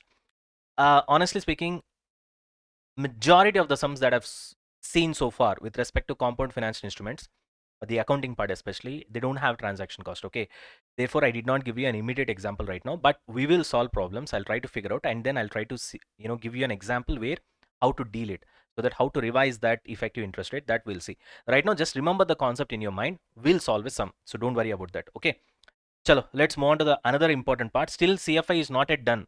We are still in CFI only. Now we need to discuss about buyback. Okay, you guys are ready? Now this is a little bit complicated, so I want you guys to focus. Of course, once we do the example, you'll have 100% clarity, but this is a little bit complicated, Nana. After that, we'll go for derecognition and then we'll go for debt restructuring as well. Now, let's start focusing on this CFI buyback. If you guys are ready, we'll start. All right, guys. Now, let's start with the buyback concept. Now, first of all, don't look at this. This is like a summary. Okay, you'll not understand this. So let's discuss the whole concept. After that, you guys will understand the summary of buyback. Okay, right. So let's get to the rest of the concept and then we'll come back. You'll understand what is this. So this is just like a 2-line summary of the entire buyback. That's all. Okay, right. Let's have a look into this. When a CFI is bought back, okay, what do you mean by buying back? It is redeemed before maturity, right? So you buy back that in the middle itself. So you don't wait for the entire redemption to happen. Then basically once you buy back, two parts are affected. Obviously, because it's a CFI, so it has got two parts. One is the liability part and the other one is equity part.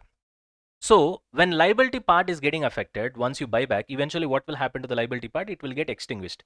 Extinguished means it's gone. Boom, it's gone. Okay. And the equity part will be treated as a transaction with the owners. Get it? Right. Because equity means obviously you're dealing with the owner, then only it is called equity. Right? That's the point. Now, so let's see how this works out. Right now, this is just a basic idea.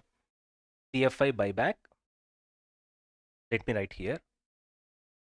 Basic idea. Or let me write this way. Basic bird's eye view. So what do you mean by bird's eye view? Before we try to go a lot deeper with the help of an example, this is just an overall idea of what's going to happen. So let's say when it comes to CFI, what will happen? Initially, we'll do recognition. So when we do recognition, what is the entry we pass?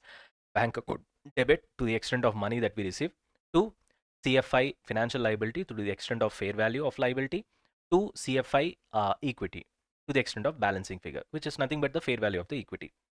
To that extent, it will be showing in the balance sheet. Okay.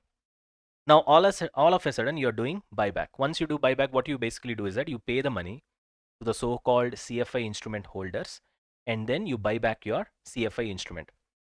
Let's say this is what the balance sheet balance it is showing at that particular point of time when you're about to buy back. Okay.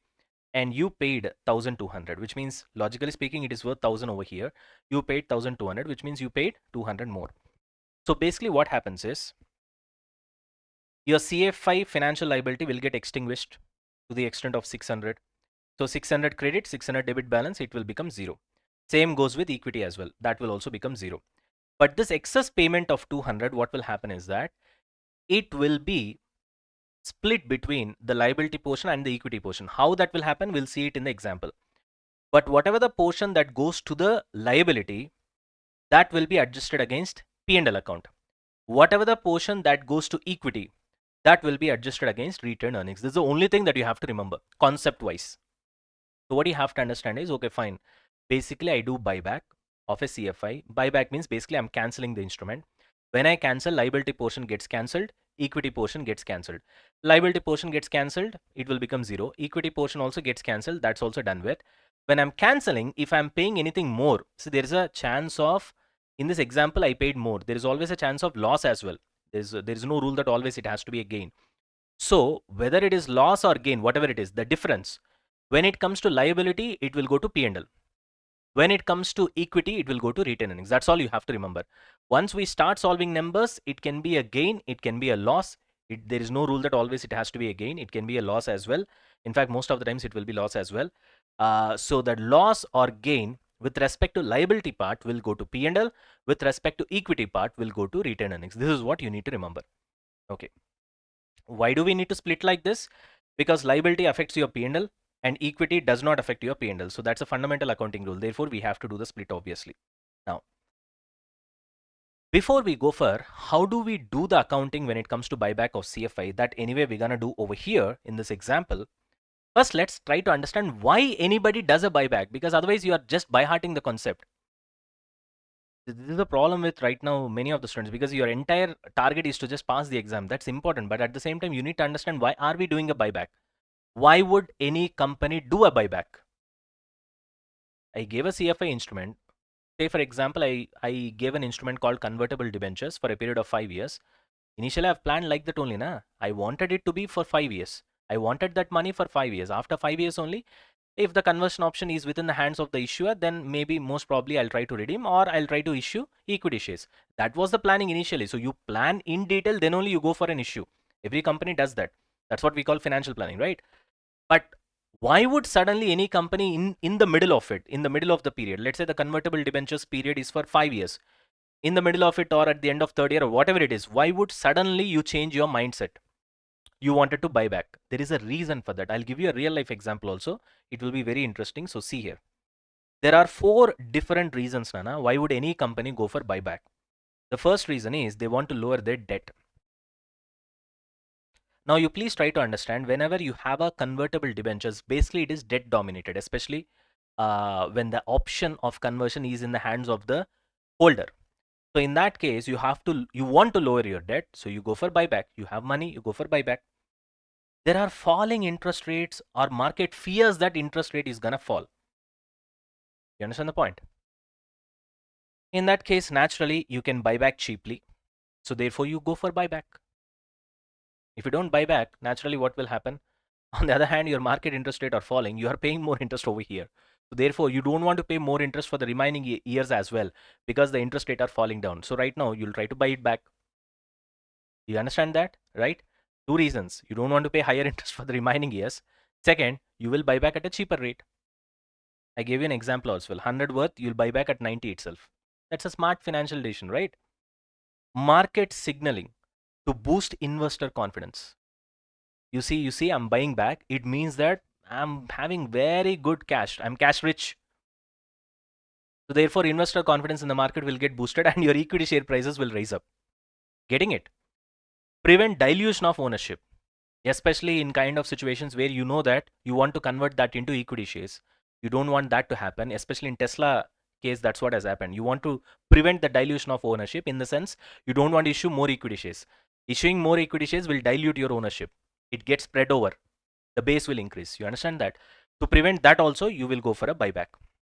So this again depends upon a situation whether this conversion option of the compound financial instrument is in the hands of the issuer or is in the hands of the holder. It depends upon that as well, whether your intention is to lower the debt or your intention is to prevent the dilution of ownership. Anyways, but these are all the reasons why any company would buy back. Okay, beyond this, further discussion is not necessary from your examination point of view. So let's go with real life example. In 2019, Tesla offered to repurchase a set of convertible bonds. It's a compound financial instrument, convertible bonds only. So Tesla offered to repurchase. What is the reason? Conversion date is approaching. So before that, they wanted to buy back. They want to avoid dilution because they know that mostly they have to issue Tesla shares. Tesla has raised enough cash via other means, so prefer to retire the debt early. Take the advantage out of it. Got the point? This much is enough. Don't try to dig deeper because anyway your ICA will not ask questions with respect to why would any company buy back. Give me reasons. Like that question will never be asked. This is for your own understanding so that you tend to not by heart. Just like that, okay, buyback is happening, it's happening. That's all. And moreover, in interviews, these things will come really handy. And who knows, your ICA also might ask all of a sudden. If it wants a particular paper in a particular examination, he wants it to be difficult, he wants to reduce the pass percentage, he might ask. Okay, anyways, it's our logic to know the logic. I mean, get it? It's our logic. It's our duty to know the logic. Okay, anyways, that should be fine. Are we done with this? Now let's move on. So how to do this buyback accounting of compound financial instrument? Now this is a tad bit tough, Nana. So I want you guys to focus 100% over here. Okay. If you guys are ready, we will start. On 1/1/2000, entity has issued 7% convertible debentures with a face value of 1000. Okay. Maturity on 31st December 2008. So which means literally 8 years. Right? Next. The debenture are convertible into ordinary equity shares. All right. Of the entity at a conversion price of 50 per share. Okay. Next, interest is payable yearly in cash. At the date of the issue, the entity could have issued a non-convertible debenture at a rate of 10%. Obviously, it should be high. With this only, we'll discount to find out the fair value of the financial liability. Next, liability portion in that compound financial instrument. On 1/1/2005, which means exactly 2001, 2, 3, 4. This is beginning of 5. So which means 5 years are done with. The convertible debentures has a fair value of 1450. Okay. The entity made an offer to the holder of the debenture to purchase the debenture for 1450. At fair value only he is trying to purchase, to which the holder accepts as well. On the date of repurchase of the company, that is buyback, the company could have issued a non-convertible debentures with 4 years life. The balance is 4 years. Okay, total is 9 years. 2000 also we need to count. 8 plus 1, 9. The balance 4 years at a coupon rate of 6%. On that date. Okay, why is this information necessary? You'll understand once we do the accounting part. Show the accounting for initial recognition and also on the date of early redemption. Fine. The most important part in this question is the option to convert into equity shares or the redemption is in whose hands? That information is not there in the question. The question is silent. In that case, let's go for an assumption and then we do the accounting. The assumption is that holder has the option to redeem at par or convert that into equity shares, which means the option to convert into equity shares or redeem is in the hands of the holder. It is not in the hands of the company, which means here we need to do this accounting based on what? Based on this first part. Option to convert or redeem is with the, sorry, not the issuer. Where is this? Is with the holder. If it is with the holder, then definitely your accounting will be dominated by liability. Your accounting will be dominated by liability. Your equity portion will be small. If it is with the issuer, then the accounting will be dominated by the equity portion. This already we have seen, right? Anyways. So now our assumption is that the option to convert is in the hands of the holder. So naturally the accounting will be dominated by the liability part. Keeping that in mind, let's start solving this. You guys are ready?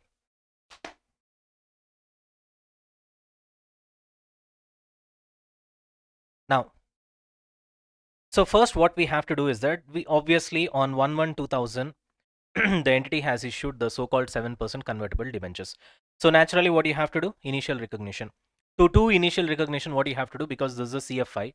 So obviously I need to find fair value of liability part as well as fair value of equity part. First of all, if you find fair value of the liability part, automatically fair value of the equity part will be the balancing figure. Now, the next question is how to find out fair value of the liability part. Pretty simple. Find out the market rate of interest of non-convertible debt, 10%. Find out the contractual cash flows, which will be 7% into 1000, which will be 70. And the redemption will be face value, right? No, issued with face value. What about the redemption? Okay, that also will be at face value. So which means it will be 1000. So therefore 70 for how many years? 9 years, including 2000. Okay, earlier I said 8 years. It is actually 9 years. So 70 you need present value annuity factor for 9 years at 10%, because we need to discount it at market rate of interest to find out the fair value. Okay, and plus this 1000 you'll be redeeming at the end of 9th year. So 1000 into, I need to find the discount rate of 9th year. So 1 divided by 1.10. 1, 2, 3, 4, 5, 6, 7, 8, 9. Okay, you multiply that, you get your fair value of financial liability part of the compound financial instrument, which is 827. How much is the consideration you have received? 1000.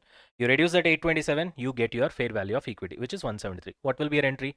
Total you have received 1000, so bank account debit 1000 to CFI liability part. How much is that? 827, and the balancing figure will be your equity part, which is 173, naturally. So this one is pretty damn easy, which we already know. Nothing much to discuss over here. So we need to focus on which part? The so-called buyback part. So which happened after 2001, 2, 3, 4, after 5 years, right? That's where we need to focus upon. Okay, chalo. So first what we have to do is that on this so-called 1st January 2005, exactly after 5 years, once you have issued your CFI instrument, we need to identify the carrying amount of equity portion as well as the financial liability on the date of buyback. You can call it as buyback, or you can also call it as early redemption. Either way, it's the same. Okay. On that date of buyback, we need to find out what will be the carrying amount. See? Right. First point that you have to understand, very important, carrying amount of the equity part will remain unchanged. That's why, if you remember earlier when I was teaching the concept, what did I say? I will write the entry and I'll say liability portion will be accounted using ACM method. And with respect to equity portion, what was the word I've told you? Stay put. It will stay put in the sense it will stay like that. There will be no changes whatsoever. Got it? So after 5 years also, liability will change. Right? Because you'll be applying ACM method and you'll be doing unwinding of discount. So therefore, liability value will change. In fact, it will increase. It will increase provided if the conversion option is in the hands of the holder. If the conversion option is in the hands of the holder, then you will be doing your accounting of your CFI instrument, which will be dominated by the liability part. If the conversion option is in the hands of the issuer, then I'll be doing my accounting of the CFI instrument, which will be dominated by the equity part. This we have already discussed. Right now, already we have assumed that the conversion option is in the hands of the holder. So obviously, we'll be doing the accounting where the liability part will be dominating, correct? Chalo. So therefore, this 827 will keep on increasing. Got it? Whereas this 173, I told you it will stay put, which means the carrying amount after 5 years of the equity portion will be exactly the same. Okay, then what about the liability part? That will not be the same, obviously. It was 827 5 years back. Definitely it will change. How much it will change? We need to prepare ACM table. That's why we are preparing ACM table. For how many years? Sir, total CFI instrument is for 9 years, sir. Do I need to prepare ACM table for 9 years? Nope. Because I'm doing buyback in 5th year itself, right? I mean 5th year ending, to be honest, because 2000 full year. 1, 2, 3, 4. 4 itself is the 5th year. We are doing it at the beginning of 2005, which means it is 6th year beginning. So 5 years are already done. So 5 years are already done, in the sense for 5 years we need to prepare ACM table. That's enough. Why would I need it for 6th year, 7th year, 8th year, 9th year? Because anyway I'm doing buyback in the middle. You get it? All right. Anyways, now just a second, guys. Okay. Chalo. Right. Now let's find out the carrying amount of the liability part. Equity part anyway we know. Okay. Chalo. First year, second year, third year, fourth year, fifth year. We know how the ACM table works, obviously, because this here we need to do in such a way that where the conversion option is in the hands of the holder, right? So we'll start with the opening balance. That is the fair value during initial recognition, 827. We will add the interest.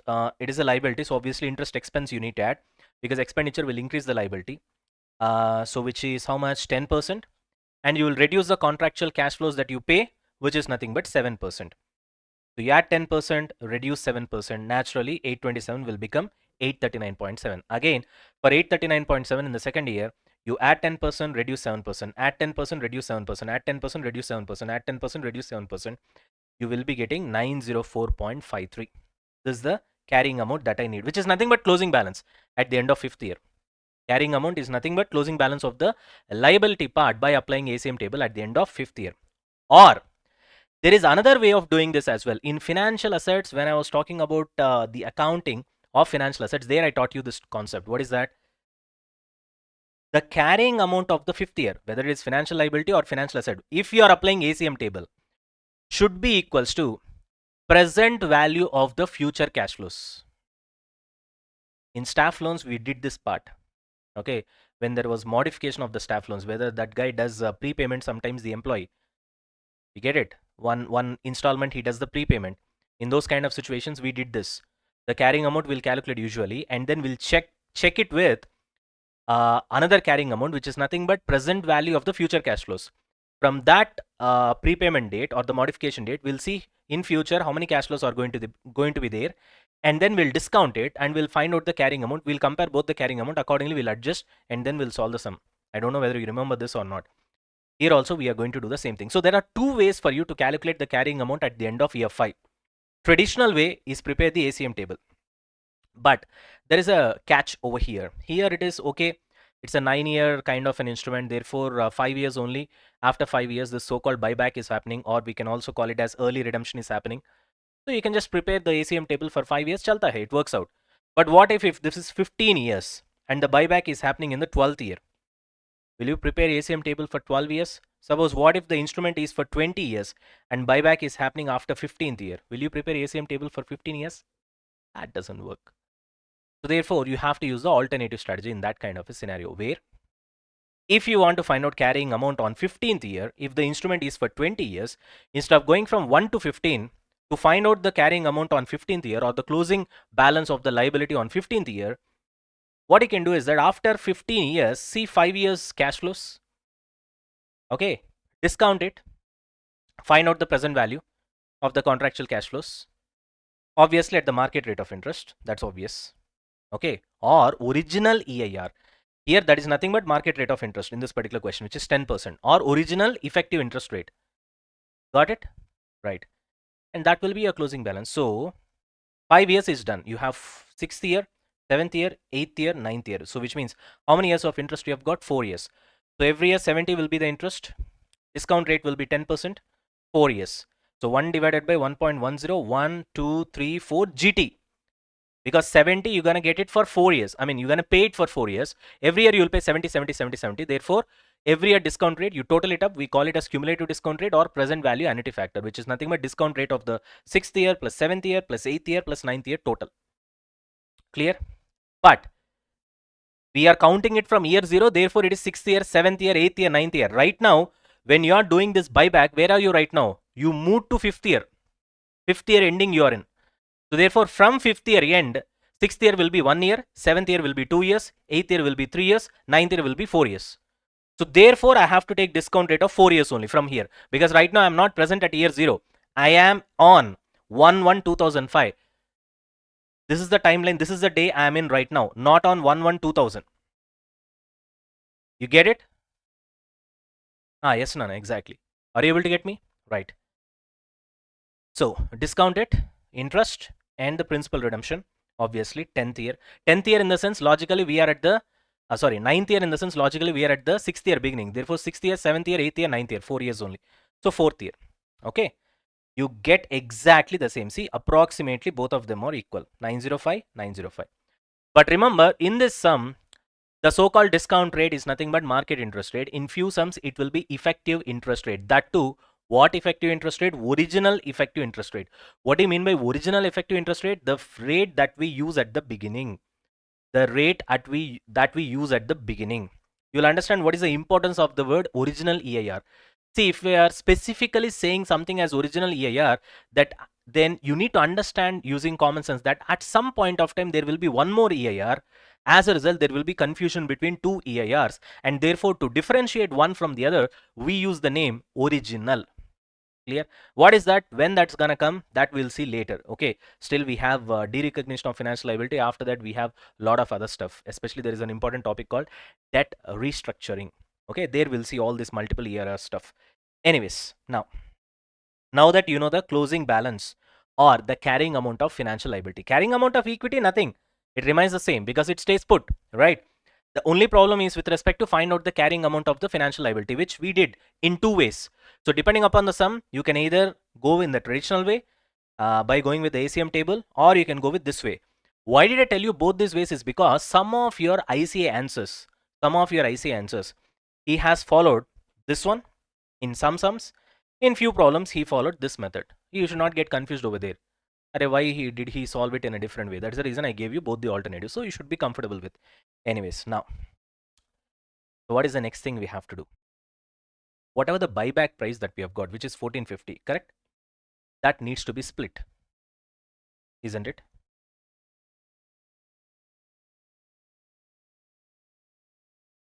All right. Yes, because I already taught you the concept here. The so-called buyback price, it has to be split into what? Financial liability and equity portion. Accordingly, you'll have a gain or loss. Eventually, whatever the gain or loss related to financial liability will go to P&L, and whatever the gain or loss related to equity will go to retained earnings. Concept we know already. Let's apply. So, how do you split it? Pretty simple. Find out the fair value of financial liability on today. Today means where are we right now? 1/1/2005. That's where we are. So today means 1/1/2005. Sir, already I know fair value, sir. You know on what date? You know on what date? 1/1/2000 fair value, you know. That is 827. Do you know the fair value of the debt portion or the liability portion as on 1/1/2005? No, I don't know. This 827 is the fair value on 1/1/2000. Sir, I know this, na sir, 905. That is carrying amount. It is not fair value. Get the point? Sir, I discounted this using original EIR, sir, on 1/1/2005, which means this should be fair value. No, no, no, no. That's why this is called original EIR. Now, the interest rate has got changed. The market interest rate of non-convertible debt, when you were calculating the fair value on 1/1/2000, it is 10%. Today, on the date of repurchase of the company, which is 1/1/2005, you could have issued non-convertible debentures without the conversion option at 6% itself. So today the EIR has got changed, which is 6%. Now you have understood why we have used the word original EIR. Because if I don't use the word, then what you will do is that you'll be using the current EIR, which is 6%, and then you will discount it. Your answer will be wrong. Your carrying amount will not tally with this. This carrying amount and this carrying amount will not tally. You get it? Therefore, I've used the word original EIR, which is 10% in this case. So now, as of today, I need to find fair value. When I have to find fair value on 1/1/2005, as of today, if I issue non-convertible debentures, what is the interest rate in the market? The interest rate is 6% and not 10%. Lot had changed in last 5 years. As usual, take 6%. How do we find fair value? Future cash flows will be discounted at the market interest rate or EIR. In this case, it is market interest rate. So take the future cash flows 70, discount it at 6% for 4 years because it is 6, 7, 8, 9, 4 years. Same goes with redemption 1000 as well. You get your fair value of the liability as 1035. What is the total consideration you have received for the buyback? I mean, you have actually paid in this case to the holders. Obviously, how much you have paid? 1450. What's the value of the liability? 1035. Obviously, the balancing figure will be the value of the equity. What value? Fair value. As on. So don't get confused with the word fair value. Fair value on what date? Fair value on 1/1/2005. Date is important. Got it? Fantastic. Now compare the fair value of the liability part, which is this one, fair value of the equity part, which is this one, with the carrying amounts. Do I know the carrying amounts? Yes, carrying amount of equity is how much? 173. Carrying amount the debt is how much? 904. So carrying amount of the equity is 905 and carrying amount of carrying amount of equity is 173. Carrying amount of the liability is 905. So for this much of worth liability, you paid this much, 1035. Get it? Because you bought CFI back naturally. For this much of carrying amount worth equity, you paid this much. So naturally, in both the cases, you're not having any sort of a profit because you paid more, obviously, because you buy, right? Therefore, 130 went to P&L and 242 went to retained earnings, naturally. So because this is a loss, P&L will be debited naturally. And retained earnings also will be debited because it's a loss. Because this much worth, you have paid this much, na. Therefore, it's a loss. Let me correct one point. While I was teaching you this particular concept here, did I tell you that this is profit in this case? No, this is not profit because we are actually buying it back. So therefore, this is loss. I don't remember exactly, but I think I told you that this is profit. If that's the case, sorry for that. So this is what? Loss. Okay, because 1,000 rupees worth you are paying 1,200 and you are buying it back. So therefore it is loss. Anyways, if I told you their profit, it stands corrected right now. Anyways, let's come to this particular point. So 905 worth, you paid 1035, so it's a loss. And because it's a liability portion loss, it has to be transferred to P&L, which I've already taught you. Same case with equity, 173 worth you have purchased at 415. So it's a loss again, and that will be transferred to retained earnings, which is a concept which we have already learned. Now, how do you close this? Because you have actually bought back. So therefore, no longer the instrument exists, which means the liability has to be debited, then it will be cancelled out. Equity also has to be debited, it will be cancelled out. So therefore, you'll debit it at what amount? Carrying amount. So liability will be debited at 905, right? And how much you have paid for this? 1035. Therefore, to bank 1035, and because that's what you have paid, na? You paid to purchase it, and you will be debiting 905. Obviously, it's a loss, so you'll be debiting P&L account. Okay. Similarly, coming on to CFI equity portion, you will be debiting 173, and for this, how much you have paid? 415. So to bank 415, you'll debiting 173. So equity is also cancelled out, but of course, there's a loss where you'll be debiting retained earnings. That's it. Easy peasy. Got it, guys? Are we done with this? Chalo, fantastic. That's it. So with this, we are done with compound financial instruments completely. Okay, we're done with the accounting part. We are also done with the buyback part as well. Are we done with this? Chalo, fantastic. With the example also. We have covered the example and everything is done. That one small thing stands corrected. I don't exactly remember what I've told you, but here you need to understand that we are buying it back. So obviously it's gonna be loss. Anyways, are we done with this? Chalo. Alright guys, welcome to another session. So in this session, we're gonna go with derecognition of financial liability and lots of other concepts to cover.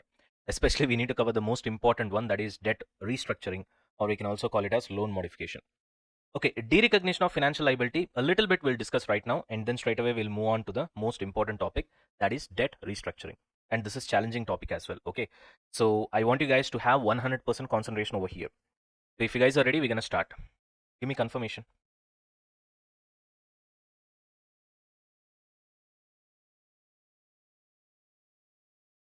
Ready? All right then. So, what do you mean by derecognition? See, so many times we have already studied this because we have also covered the concept of derecognition of financial asset as well, right? So, obviously, one thing is quite clear for us. Derecognition means we have to eventually remove that so-called asset or a liability from the balance sheet. That's what the concept literally means, okay? So, derecognition of financial liability means removing a previously recognized financial liability from what, Nana? Balance sheet. That's obvious, okay? We are even aware of it, that particular concept. That's okay. Now, Ind AS 109 says an entity should derecognize a financial liability when it is extinguished. Remember this word. This very important word. When we are writing answers, we have to repeat this word. These are all keywords. So whenever I say keywords, you guys mark this and keep that in mind and eventually write the answer. You'll be getting very good marks. Okay. Because I know how the correction happens, how the evaluation of your papers happens. So all they look at is the keywords and the correct number. So your answer has to tally, the number has to tally, and then the keywords has to tally. Once you do this, rest of the things you can just write in your own sentences, your construction, that, this, and all those things. You are flexible, to do anything that you want. But where you are not allowed to do anything that you want is keywords and the answers. That is the numbers, because this is obviously a kind of semi-theoretical paper where half the paper is all about solving sums and stuff like that. Therefore, the numbers also has to tally over there. I hope you guys have got it. Anyways, so Ind AS 109 says you can derecognize a financial liability, which means eventually you can remove it from the balance sheet if and only if that liability is extinguished. Now, the next question obviously comes naturally. What do you mean by extinguished? What do you mean by a liability getting extinguished? I gave you explanation immediately. When an obligation, liability is an obligation obviously, when an obligation is discharged or cancelled or expires, got it? Then the liability is said to be extinguished. Then you can de-recognize the liability, which means eventually you can remove it from the balance sheet, which means it goes this way.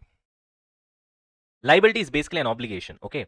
You check whether that obligation is discharged, which means you paid it off, or cancelled. Something has happened, you got into an understanding, and eventually it got cancelled. You understand it? Or you cancel the existing liability and then you went for another liability. So we don't know. Ultimately, the existing liability cancelled. Okay. Expires. The time limit is gone. The time limit is gone. The contractual, there is a clause in the contract, and eventually the entire liability got expired. After that, there is no contractual obligation on your part because the contract itself is expired. You understand the point? I'll give you examples for all that. But right now, just try to understand the basic idea what I'm trying to tell you. Okay. So if any of these three happens, discharged or cancelled or expired, then your so-called obligation is said to be done with, which means your liability is extinguished, which means you can de-recognize your financial liability, which means you can remove it from your balance sheet. Clear? Okay, sir. Now let's try to focus on these words. Sir, discharged means what, sir? Cancelled means exactly what, sir? Expires means what, sir? Already I gave you a basic idea. Let's try to learn a little bit further. Discharge means you pay the lender or creditor either in cash or in the form of assets or by issuing new equity shares. Ultimately, you pay him off. That's what I told you. Discharge means you pay him off. That's all. Done. Easy peasy, right? You have a loan of 10 lakhs. What do you mean by discharge? Pay off 10 lakhs. When I say pay off 10 lakhs, it doesn't mean that it has to be in cash. It can be in kind as well. Cash or in kind. Paid off, done with. Discharged, which means your liability is extinguished, which means you can de-recognize, which means you can remove it from the balance sheet. Sir, why are you repeating this entire connection many times? Means this is important. Otherwise, you'll do mistakes while solving sums. Okay. You need to understand the whole travel. Okay. Anyways, what do you mean by cancelled, sir? Mutual agreement to cancel the liability without payment. That's what I told you. You just entered into a compromise. Why would somebody do like that, sir? It does. It does happen in real life. Many of the bada business wallahs, they do that with banks and financial institutions. It happens quite frequently. Just you guys don't know, that's all. You get it? It happens in real life quite frequently. You guys don't know, that's all. Okay, so don't get surprised. It does happen. That's what you mean by cancelled. So it's cancelled, mutual agreement done. So now there is no more obligation, which means your financial liability has got extinguished, which means you can de-recognize, which means you can remove it from the balance sheet. That's all. Finally, expired. Expired means the financial liability automatically lapses by passage of time or by operation of law. Actually, I told you, just most of the cases it will be passage of time. That's why the word used is expired. Whenever we use the word expired, it is related to time only, na?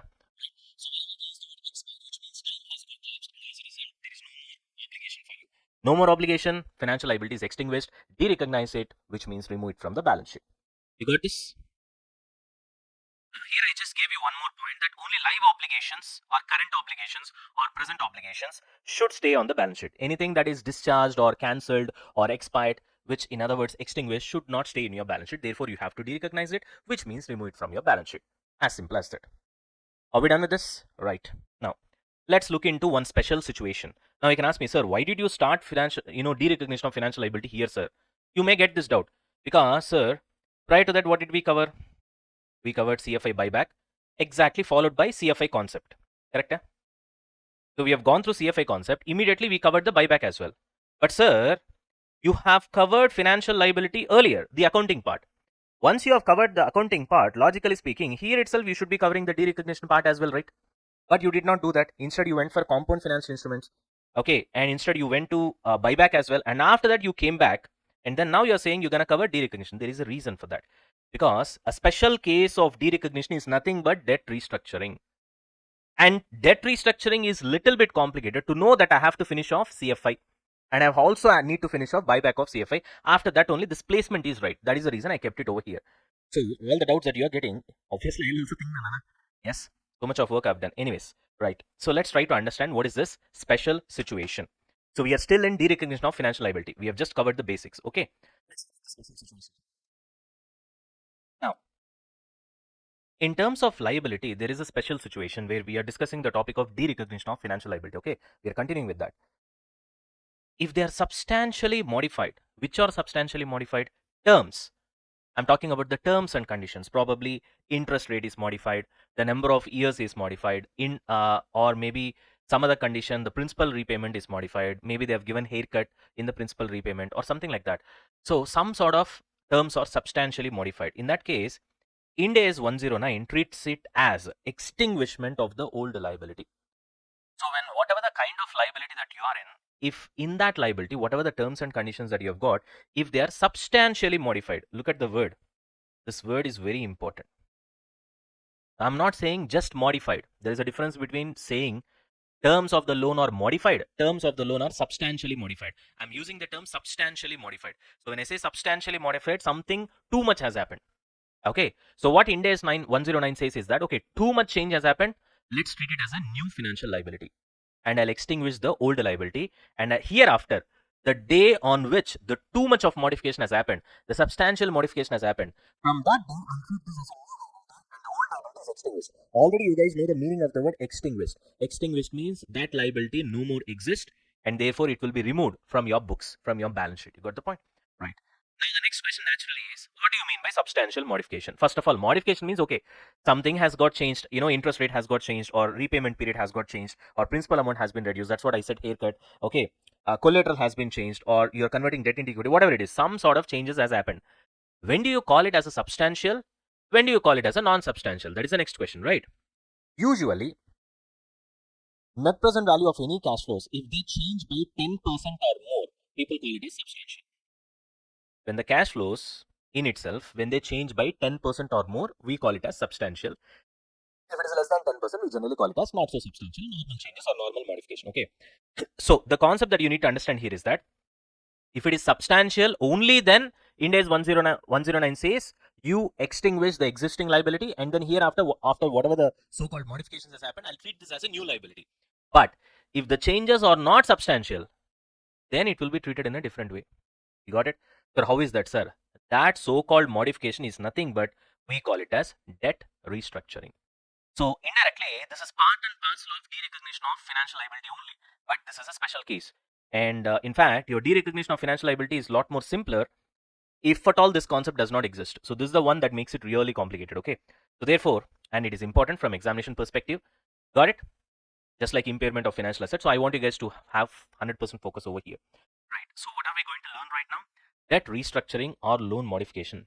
It comes under derecognition of financial liability itself. It comes as a special case where there is a substantial loan modification. If that happens, Ind AS 109 says that you have to extinguish the existing liability, and from that day onwards, whatever the changes that you made will be treated as a new liability. Now, the next question arises: what do you mean by substantial? I already told you, anything more than 10% of the cash flows have got changed, we call it as substantial. Otherwise, we call it as a normal modification. Now, in case of substantial modification, we already have an idea of what the accounting is going to be as per Ind AS 109, where you have to extinguish or cancel out the existing liability and treat the loan after substantial modification as a new loan, new liability. Okay, and then you'll do the accounting part. What if the modification is not substantial? In that case, how you're going to do the accounting? So like that, there are so many questions. That's what we're gonna answer under the topic debt restructuring or loan modification. Okay. So what do you mean by modification? We know that it means that changing the original terms of the liability agreement, right? Original terms of the loan or any other financial liability. What kind of changes? I just gave you an example. It can be interest rate change. It can be tenure change, which means your loan is exactly for 5 years.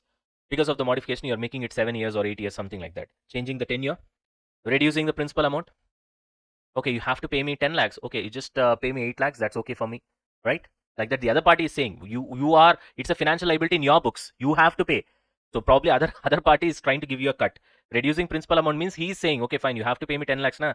That's okay. I'll compromise for 8 lakhs or something like that. So that's a modification, right? Changing security or collateral. Get it? You gave a collateral. Maybe after that, your whatever the collateral that you have given, its value has got increased. These many shares you have given, or this much of land you have given.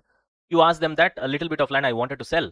The later part of the land is enough for you as a collateral. Let's try to get into this agreement. Only then it will help me to run the business. Only in that case, I'll be able to make your interest payments and the principal repayment on time. So in both the interests, this is what we need to do. Then probably they'll be entering into what? A loan modification where they'll be changing the security or collateral. You understand the point? Anything can happen. This is a real life, right? Converting debt into equity is also a modification. So all these are examples of how a debt restructuring or a loan modification will happen. This frequently happens in real world, especially with respect to the corporate loans, the transactions between the corporates and the financial institution, which includes banks. Frequently this happens. Which one? The so-called debt restructuring. You get it? In our case, in retail cases, these things you will not see that frequently, but in corporates, it happens very frequently. That's why this is very important, because in real life, you got to do once you get inside the company tomorrow. You understand the point? And that is the reason ICA also knows this. There's a lot of real life application, and that's why this topic is important from examination perspective. I hope you're getting the logic. Right now, let's talk about the modification now. Ready? Obviously, we already know what kind of modification: substantial, not substantial. Got it? If it is substantial, you need to go for extinguish accounting. This we have already discussed. Not substantial means you have two choices. What not substantial? The so-called modification. You can either revise the effective interest rate for new cash flows after the loan modification, or you can revise carrying amount of the financial liability by sticking with the existing EIR, which means ultimately you have two things, Ray. When you go for not so called substantial modification, which means it's not substantial modification. In that case, either you can revise the EIR or you can revise the carrying amount. It's pretty simple to remember. How to do that, that we'll discuss anyway. Don't worry. We have an example as well. We're going to solve it. Right now, just remember the concept. Sir, loan modifications are okay. Next question. Substantial or not substantial? Sir, substantial, sir. Okay. To extinguish accounting. Sir, what do you mean by that, sir? Presume that your existing loan is gone. It's cancelled. So you try to de-recognize that. Whatever the existing loan that you've got, how much is ever is the carrying amount and stuff like that. And then whatever from here, whatever is going to happen for next few years, treat this as a new financial liability and then do the accounting. Okay. Sir, no, sir. Loan modification is not substantial, sir. It's not greater than 10%, sir. It is just less than 10%. Okay. In that case, you have two choices. Either you can modify the EIR, effective interest rate, or you can modify the carrying amount. Got it? Because there are two elements now. One is carrying amount, the other one is EIR. There are two things with you. You can change this and keep this same. Or you can change EIR and keep carrying amount same. You understand the point? Whichever way you want, you can do it. Got the point? Sir, how to do this, sir? Give us some clarity. You'll get it. Right now, just remember, okay, not substantial means I have two choices of accounting. Either I can change the EIR or I can change the carrying amount. Got it? Any one. Right. Okay. First, let's try to understand what is this extinguish accounting, which we do in case of substantial loan modification or substantial debt restructuring. Then we will go for not so substantial. In fact, substantial accounting is very easy. The so-called not substantial itself is a tad bit confusing. Okay. So let's try to understand this first. Easy peasy. When it comes to extinguish accounting, the first step is present value of revised cash flows discounted at original EIR. Original EIR means whatever the EIR that you have right now. Right from the beginning you are doing, na? Whatever the existing financial liability that you've got, you will already have a EIR. That is nothing but original effective interest rate. Got it? With that, you discount the revised cash flows. Because after loan modification, if it is substantial, your cash flows will change. Right? And that so-called changed cash flows or revised cash flows, you're going to discount it at the original EIR, which you have done at the beginning. Okay, you'll have some value over here. You add all the legal or modification expenses, which will be given in the question. So don't worry about this. You just add it. After that, you'll have some number. We call it as A. From that, you compare it with carrying amount of financial liability. Okay. Once you do that, you will know whether the so-called modification is substantial or not, whether it is greater than 10% or not. If it is greater than 10%, then you will do substantial modification, which means extinguish accounting. If it is not greater than 10%, then we will do not substantial modification accounting. Clear? Right. Again, I'll repeat. See here. First of all, to do loan modification, you need to figure out whether it is substantial or not. That I already taught you the concept. If there is a variation of greater than 10% of the cash flows, then obviously you'll be doing what? Substantial accounting only, which we have discussed over here. Now, how to do that step by step is what we are discussing right now. Step 1, you find out the present value of revised cash flows discounted at original EIR. You will know what are the new cash flows because you have done the loan modification. You multiply that with the original effective interest rate. Multiply that in the sense I'm asking you to discount. Then you will get a value. Okay. You add all the legal or modification expenses to that. Indirectly, this is nothing but your new carrying amount, Nana. Pretty simple. After the modification, it's just like that. Okay. Or you can also call it as a fair value, whatever it is. You compare this number with the existing carrying amount of the financial liability, whatever it is there in the books before the modification. Which means if the modification did not happen, if the loan would have continued same, then what would have been the carrying amount as of today? You compare with that. And you see how much the modification has changed. If the difference between these two, indirectly it's carrying amounts only. If it is greater than 10%, okay, then obviously you have to go for substantial modification, which means you'll go for extinguish accounting. If it is not greater than 10%, then chalo, not so substantial modification. Got it? Now the next question is, sir, what do you mean by extinguish accounting? Let's try to understand that. Okay. Now, so once you know that it is substantial modification, you know that you have to do extinguishment accounting, right? This is easy, Nana. Not at all complicated. Okay. How to do this, sir? First of all, when you do modification, there will be legal modification expenses. Correct? This we have already seen over here. Legal or modification expenses. What you'll do with that expenses? Put it in P&L account. Bare minimum treatment. Correct? Next, what do you have to do in extinguishment accounting? We have already seen the concept over here. You have to extinguish the old liability and recognize the new liability. Extinguish the old liability. Old liability is a financial liability. Obviously, it will be showing a credit balance, and that too, what will be its value? Carrying amount. Correct? So what you will do, cancel the existing financial liability at its carrying amount. Carrying amount is nothing but book value, Nana. So it will be at its book value. Some value will be there in the books now. You cancel. How will you cancel it? It will be showing credit balance now because it's a liability. You debit it, it gets cancelled. So existing financial liability at its carrying amount will be debited. Did I debit? Yes. Then what you have to do? Recognize the new liability. Now the question is, existing liability, I anyway know it will be there in my books at its carrying amount. So I'll take that number, I'll debit it, it's gone. It's gone. What about the new liability? I should recognize it at what value? Fair value. What is fair value? Present value of future contractual cash flows discounted at market interest rate. Even your existing liability also during the initial recognition, that's what you would have done. Nah? So there is nothing surprising over here, right? So even for new liability, I have to discount the future contractual cash flows. That is the so-called revised cash flows after modification, after substantial modification, and discount it at market interest rate. That's all. Okay, recognize new financial liability discounted at market interest rate, which is nothing but finding out present value of revised cash flows. Got it? So that will be your fair value of the new liability. So new liability has to be created. So you will credit it to new financial liability, and the existing liability will be debited. If at all you find any difference, that will be transferred to P&L. If at all. Get it? Obviously there will be difference, na? Right? They'll not match. So you take it to P&L account. Got it? So two things you'll be taking it to a P&L account over here. One is the so-called legal modification expenses. The other one is any difference between the existing financial liability and the new financial liability will be taken to P&L account. So ultimately, if your loan modification is substantial, the treatment is rather simple. Got it? There is no hoo-ha here, right? It's a lot more simpler. But the twist and turns will be there when it comes to what? Not substantial modification accounting. When there is no substantial modification, where the so-called carrying amount of your existing liability, that is this number, and the present value of revised cash flows discounted at original EIR. You have to be very careful here. See, but deciding whether it is substantial modification or not, you're discounting your revised cash flows after loan modification at original EIR, and you're adding legal modification expenses and comparing that with the current, carrying amount of the current liability, right? And then you're deciding whether it is greater than 10% or not.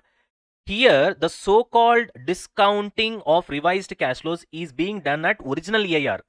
Whereas here, you are recognizing new financial liability where you are discounting your revised cash flows here also. See, present value of revised cash flows, present value of revised cash flows. Here you are discounting, here you are discounting. But for deciding whether it is substantial or not, you are discounting at original EIR. After decision of whether it is substantial or not, once you know it is substantial, you will be discounting this at market interest rate, not your original EIR. So please try to note this particular difference and don't get confused in future. So while deciding whether something is substantial or not, you will be discounting your revised cash flows after modification at original EIR. Then you will add the legal modification expenses and you'll compare with the carrying amount of the existing financial liability. That is before modification. You understand the point? And then you will decide based on whether it is more than 10% or not, whether it is substantial or not substantial. But once you have decided that it is substantial, after that you need to cancel your existing liability, which is nothing but carrying amount, which is nothing but book value. You'll straight away take it from the book value, debit it, it's cancelled, gone. That's easy. What about the recognition of the new liability? You will be taking the revised cash flows and you'll discount it at market interest rate. Discount it at market interest rate. That's what we call it as a fair value. But here, that's not you're doing. You're discounting the revised cash flows at original EIR. This, keep it in your mind. Don't forget it. Of course, we'll be solving sums as well. You'll get clarity. But right now, this much should be there in your mind. This confusion should not come. Okay, next. Because I've seen so many students getting confused with this. That's why I gave you clear-cut clarity now itself. Okay, sir.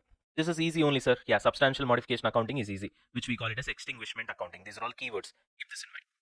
Sir, if it is not substantial modification, where the difference between A and B number here is less than 10%, it's not greater than or equals to 10%, it is less than 10%, then it is not substantial modification. In that case, what I have to do? How should be the accounting? Well, we call it as simple modification. Not substantial means let's call it as simple modification. In that we have two alternatives. One is we'll change the EIR, the other one is we will change the carrying amount. Okay. One is you change EIR, effective interest rate. The other one is you change the carrying amount. Okay. How? We'll do that now. Got it? Right. Now, moving on with alternative one. So let's learn this first. After that, anyway, we'll do a sum to understand the concept. Alternative one is you will do legal modification expenses in P&L. You'll do in the sense you'll put it in P&L. Okay. And then you will revise the carrying amount of the financial liability. Okay, the existing financial liability, because in simple modification you will not be doing extinguishment accounting. So existing liability still stays. It still stays in the books. But the carrying amount of the financial liability, that is existing liability, what you have got, you will change that. You got it? Because this carrying amount no more is valid because you have done the changes. So how will you change is the first question. You will change in such a way that it reflects present value of revised future cash flows. Why it is called revised? Because of the modification. Okay. Discounted at original EIR. Because in this alternative, we will not be touching EIR. EIR stays like that. Carrying amount we will change. Got the point? So discounted at original EIR and corresponding adjustment should be done in the P&L. Okay. Whereas here, the legal or modification expenses will be adjusted to the existing carrying amount of financial liability. Here, we will not touch the carrying amount. The existing carrying amount will stay like that. But we will revise EIR. Here, we will not touch EIR. Here, we will revise EIR. Okay. Revise EIR based on carrying amount of loan after the above adjustment and revised future cash flows. Now, the question is, sir, how will I revise EIR? That we will see. Anyway, we're going to solve the sum, na? That we will see. Right now, what I want you guys from this is just remember what you have to do. Once you know what you have to do, once we, substitute that with numbers in a question, you'll be doing it automatically. Okay. First of all, you should know what you have to do. Na? That is important. Okay. Right. Now, tell me one thing. In simple modification, how many alternatives we have got? Sir, 2 alternatives. Okay. What are they? Sir, one alternative, sir, where we'll be revising the carrying amount. We will not touch the EIR. Original EIR will be there. In the other alternative, we'll be revising the EIR. We will not touch the carrying amount. Of course, for carrying amount, we'll do small adjustments. Legal or modification expenses will be adjusted. Got it? This is what you need to remember. Okay. So again, I'll repeat. Alternative 1, revise the carrying amount of financial liability. Alternative 2, revise the effective interest rate. This is the first thing you have to remember. Okay. Besides that, what you have to remember, in alternative 1, the modification or legal expenses will be taken to P&L account. Okay. In alternative 2, the legal or modification expenses will be adjusted with the carrying amount of the existing financial liability. Okay. All right, fine. So do we have sums where we can solve these two and we can get much more clarity? Yes, immediately we'll be doing. Right. All right, Anna, clear? Okay, now I'll just give you a imaginary skeletal structure of the solution. Let me see how far you can understand. After that, we'll go and solve the sum. Okay, the example problem. Anna, first, let's understand the simple modification treatment into 2 parts. One is legal expenses, how to treat them under both the alternatives. The other one is the main change. That is, in one case, you will change the carrying amount. In another case, you will change the EIR. Now, let's start with the first alternative. Easy peasy. Okay, the first thing is legal modification expenses. What are we going to do in alternative 1? We'll put it in P&L. Okay, simple. Next, in alternative 1, when we put the legal expenses in the P&L, we are going to revise the carrying amount. Okay. How are we going to revise the carrying amount? The future revised cash flows after modification will be discounted at original EIR. Whatever the EIR that we had in the initial recognition. So will be discounted at original EIR, and accordingly your your carrying amount will be revised. As simple as that. That's all. After that, you will continue with the existing accounting with the revised carrying amount. Okay. Whereas when it comes to alternative 2, what we are going to do is that you are going to take the legal or modification expenses and adjust it with the existing carrying amount. This is the first step. Second step, now that your carrying amount is changed a little bit, because earlier the carrying amount is different. Now that legal or modification expense are adjusted with the existing carrying amount. So the carrying amount has got changed. Now keep this carrying amount on one side. Look at your future revised cash flows. And you should discount these revised cash flows at a particular rate, which we don't know, such that after discounting, these cash flows should match with this carrying amount. That's what you call EIR, right? So this is nothing but your new EIR, which you need to find out. I hope you have understood a little bit of what needs to be done. Okay. Now let's straight away go ahead and start solving some. So first what we'll do, we'll solve a problem based on substantial modification, that is extinguish accounting. This is easy only. After that, we'll solve a sum where we'll be covering both alternative 1 as well as alternative 2. Ready? Chalo. Let's go to our solutions book. Okay, first we'll start with question number 54 where we'll be doing extinguishment accounting. And then we'll go to question number 55 where we'll be doing modification accounting. This is not extinguishment. So you have alternative 1, you have alternative 2 as well. Both of them I have done. Ready? Yeah? Okay, now this is the example for which one? Extinguishment accounting. When will we do extinguishment accounting? When there is substantial modification. How do you know that we have substantial modification? For that, we'll do some steps, right? What are those steps? Let me revise one more time. We'll be calculating present value of revised cash flows discounted at what? Original EIR. We'll adjust the legal or modification expenses. Then we'll be comparing that with the carrying amount of the existing financial liability. If the difference is greater than 10%, it's substantial modification. Then we'll go for extinguishment accounting, which we are right now. Got it? Right. Right, guys. Some of the students have asked me to at least briefly explain the logic of how this so-called modification accounting is happening. So therefore, what I'll do is that I'll just give you a brief idea regarding the logic. If you can catch it, if you can get it, it's fine. Otherwise, anyway, we're going to solve a sum. Okay, one problem will be solved based on substantial, extinguishment accounting where there will be substantial modification. Other problem will be solved based on simple modification, which is not substantial. Of course, we'll be covering both alternative 1 and 2 with respect to that particular problem. So it's not an issue for you. But anyways, let me try to explain you the logic. How far you can catch it, you can just catch it. If you're not able to catch it, it's okay. Anyway, we know the steps. It's your choice at the end of the day. Now, first step is we need to identify whether it is a substantial modification or not. To do that, what we do is that we take the carrying amount of the financial liability, the existing carrying amount, whatever the financial liability that we have got. Okay. Then we will try to take the revised cash flows, because after modification, what all the changes has happened. Usually what will happen is that your interest amount will change. Mostly it will be reduced, or sometimes it will be completely eliminated as well. So interest amount will change. The other one is the final redemption amount will be there. That will increase usually. So these two will be the revised cash flows. Now you take those revised cash flows, and why should you discount it at original EIR? Well, the logic is very simple, Nana. To understand it in a simple way, just feel that this particular existing financial liability is in what flavor? This is also discounted at original EIR only, na? And then you are doing unwinding of discount. I hope you guys know by this time what do you mean by unwinding. Okay. So even your existing financial liability during the initial recognition, you would have used EIR only. That's why it is called original EIR. Right now, if there is a different EIR, I will not use the term original EIR, correct? So original EIR in the sense, whatever that you have used for this particular existing financial liability, it's the same EIR. You understand the point? So only if I use same EIR, in other words, only if I use same discount rate to discount the cash flows, along with legal or modification expenses adjusted, I will exactly know how much change has happened. Because if I discount this at a different rate, let's say if I discount this at 14%, already my existing financial liability at the beginning, the original EIR was, say for example 10%. Then what will happen if you do something like this? Even though today, let's say the current market interest rate is like this only, but if you try to discount both of these things, that is EIR, at a different discount rate, then eventually what will happen? These revised cash flows will be discounted at a higher rate in this case, and therefore even though there is a substantial modification, you might not find it. You understand the point? So to really understand, okay, how much change has happened, both the cash flows must be discounted at same discount rate. So this is the first thing. That is the reason when we are deciding whether it's a substantial modification or not. Why should we decide whether it's a substantial modification or not? Because based on that only the accounting is going to be dependent on, correct? If it is substantial modification, we'll go for extinguishment accounting. If it is not so substantial modification or simple modification, we go for what? Normal kind of an accounting. You understand the point? So therefore, because of that, this is important. So here, if you try to use a different effective interest rate, then your analysis of substantial modification itself will go wrong. Then automatically your accounting also will go wrong. So that is the logic. So therefore, to put it in a very simple way, you used a particular flavor while calculating the financial liability, existing financial liability. For modification also use same flavor. That's all. Got the point? In other words, whatever the discount rate you have used here also same discount rate you got to use. Simple. All right. Coming on to the extinguishment accounting, when it is confirmed that it is substantial modification. Here, once you recognize a new financial liability, we are saying here you need to discount it using market interest rate. Why? Because that is the interest rate today. Extinguishment accounting means what?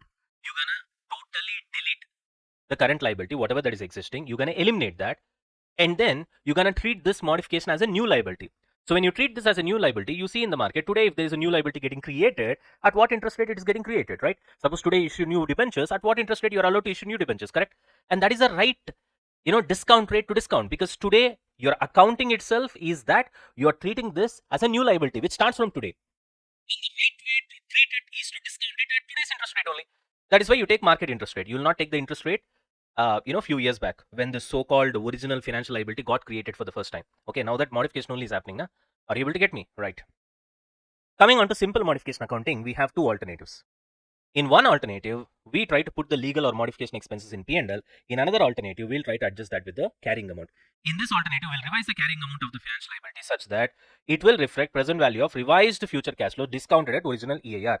This is exactly same as this step. Here also, while checking whether there is substantial modification or not, what are you doing? Revised cash flows, all the changes in the cash flows after the modification are discounted at original EIR. In alternative one also, in simple modification, you're doing that. Why are you doing like that? Because it is simple modification. If it is substantial modification, if I have to do extinguishment accounting, if I have to treat as if from today onwards I've got a new liability, then I'll take today's market interest rate and discount. Here anyway, I'm not doing that. Here I'm not doing extinguishment accounting. Therefore, whatever the original EIR that I've got, still it is valid because the modification is very simple. Therefore, I'll try to discount it at original EIR itself. Only thing that I'll consider is that all the changes in the cash flows. I'll discount it at original EIR. Then obviously the current carrying amount will change, because whatever the carrying amount that you have got right now is based on the previous cash flows. Now that the modification has happened, your interest cash flows in future has got changed. Your redemption cash flows in future has got changed. Then you need to discount it because the cash flows has got changed. Therefore, it is reflected in the current carrying amount. That's the only thing you do when it comes to alternative one. In alternative two, what you do is that you will not be touching the carrying amount. Instead, you will be revising your EIR such that the changed carrying amount will be reflected. You got the point? How will you calculate EIR? You will take all the future contractual cash flows. You will try to discount it at a particular rate such that it should be equals to today's carrying amount. Correct? That's how you find EIR. You understand the point? Today's carrying amount or today's fair value. In this case, it is carrying amount. Here also you'll be doing the same stuff. Only thing is that the carrying amount will change a little. Why it will change a little? Because your legal or modification expenses will be adjusted, and the future cash flows are also changed. Two changes has happened. Your legal or modification expenses are adjusted, therefore your existing carrying amount will change. Plus at the same time, your future interest as well as the future redemption payment, that will also change. Na? Even under simple modification also it will change. Only it will change a little bit. Therefore, you have to discount it at a particular rate such that after discounting it should be equals to the existing changed, revised, carrying carrying amount of the financial liability. Got the point? Okay.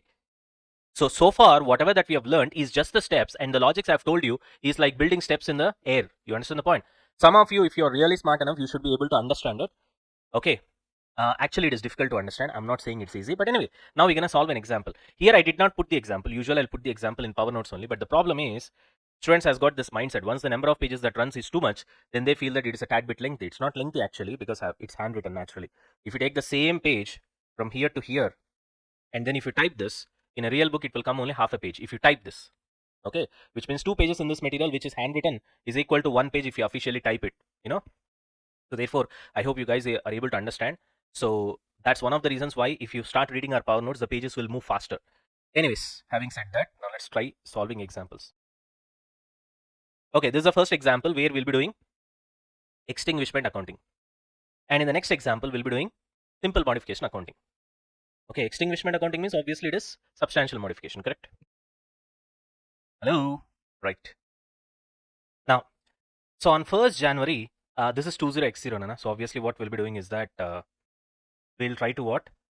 You can fill up any number over here. So we'll just try to put it as 2010. Okay, 2010. Let's put it that way. Okay. XYZ Limited issues 10-year bonds for rupees 10 lakhs. All right. Bearing interest at 10% payable annually on 31st December each year. The bonds are redeemable on 31st December 2019. Okay, we have substituted X with 1. Okay. For rupees 10 lakhs. So literally 1st January. So 2000 also will be counted as 1 year.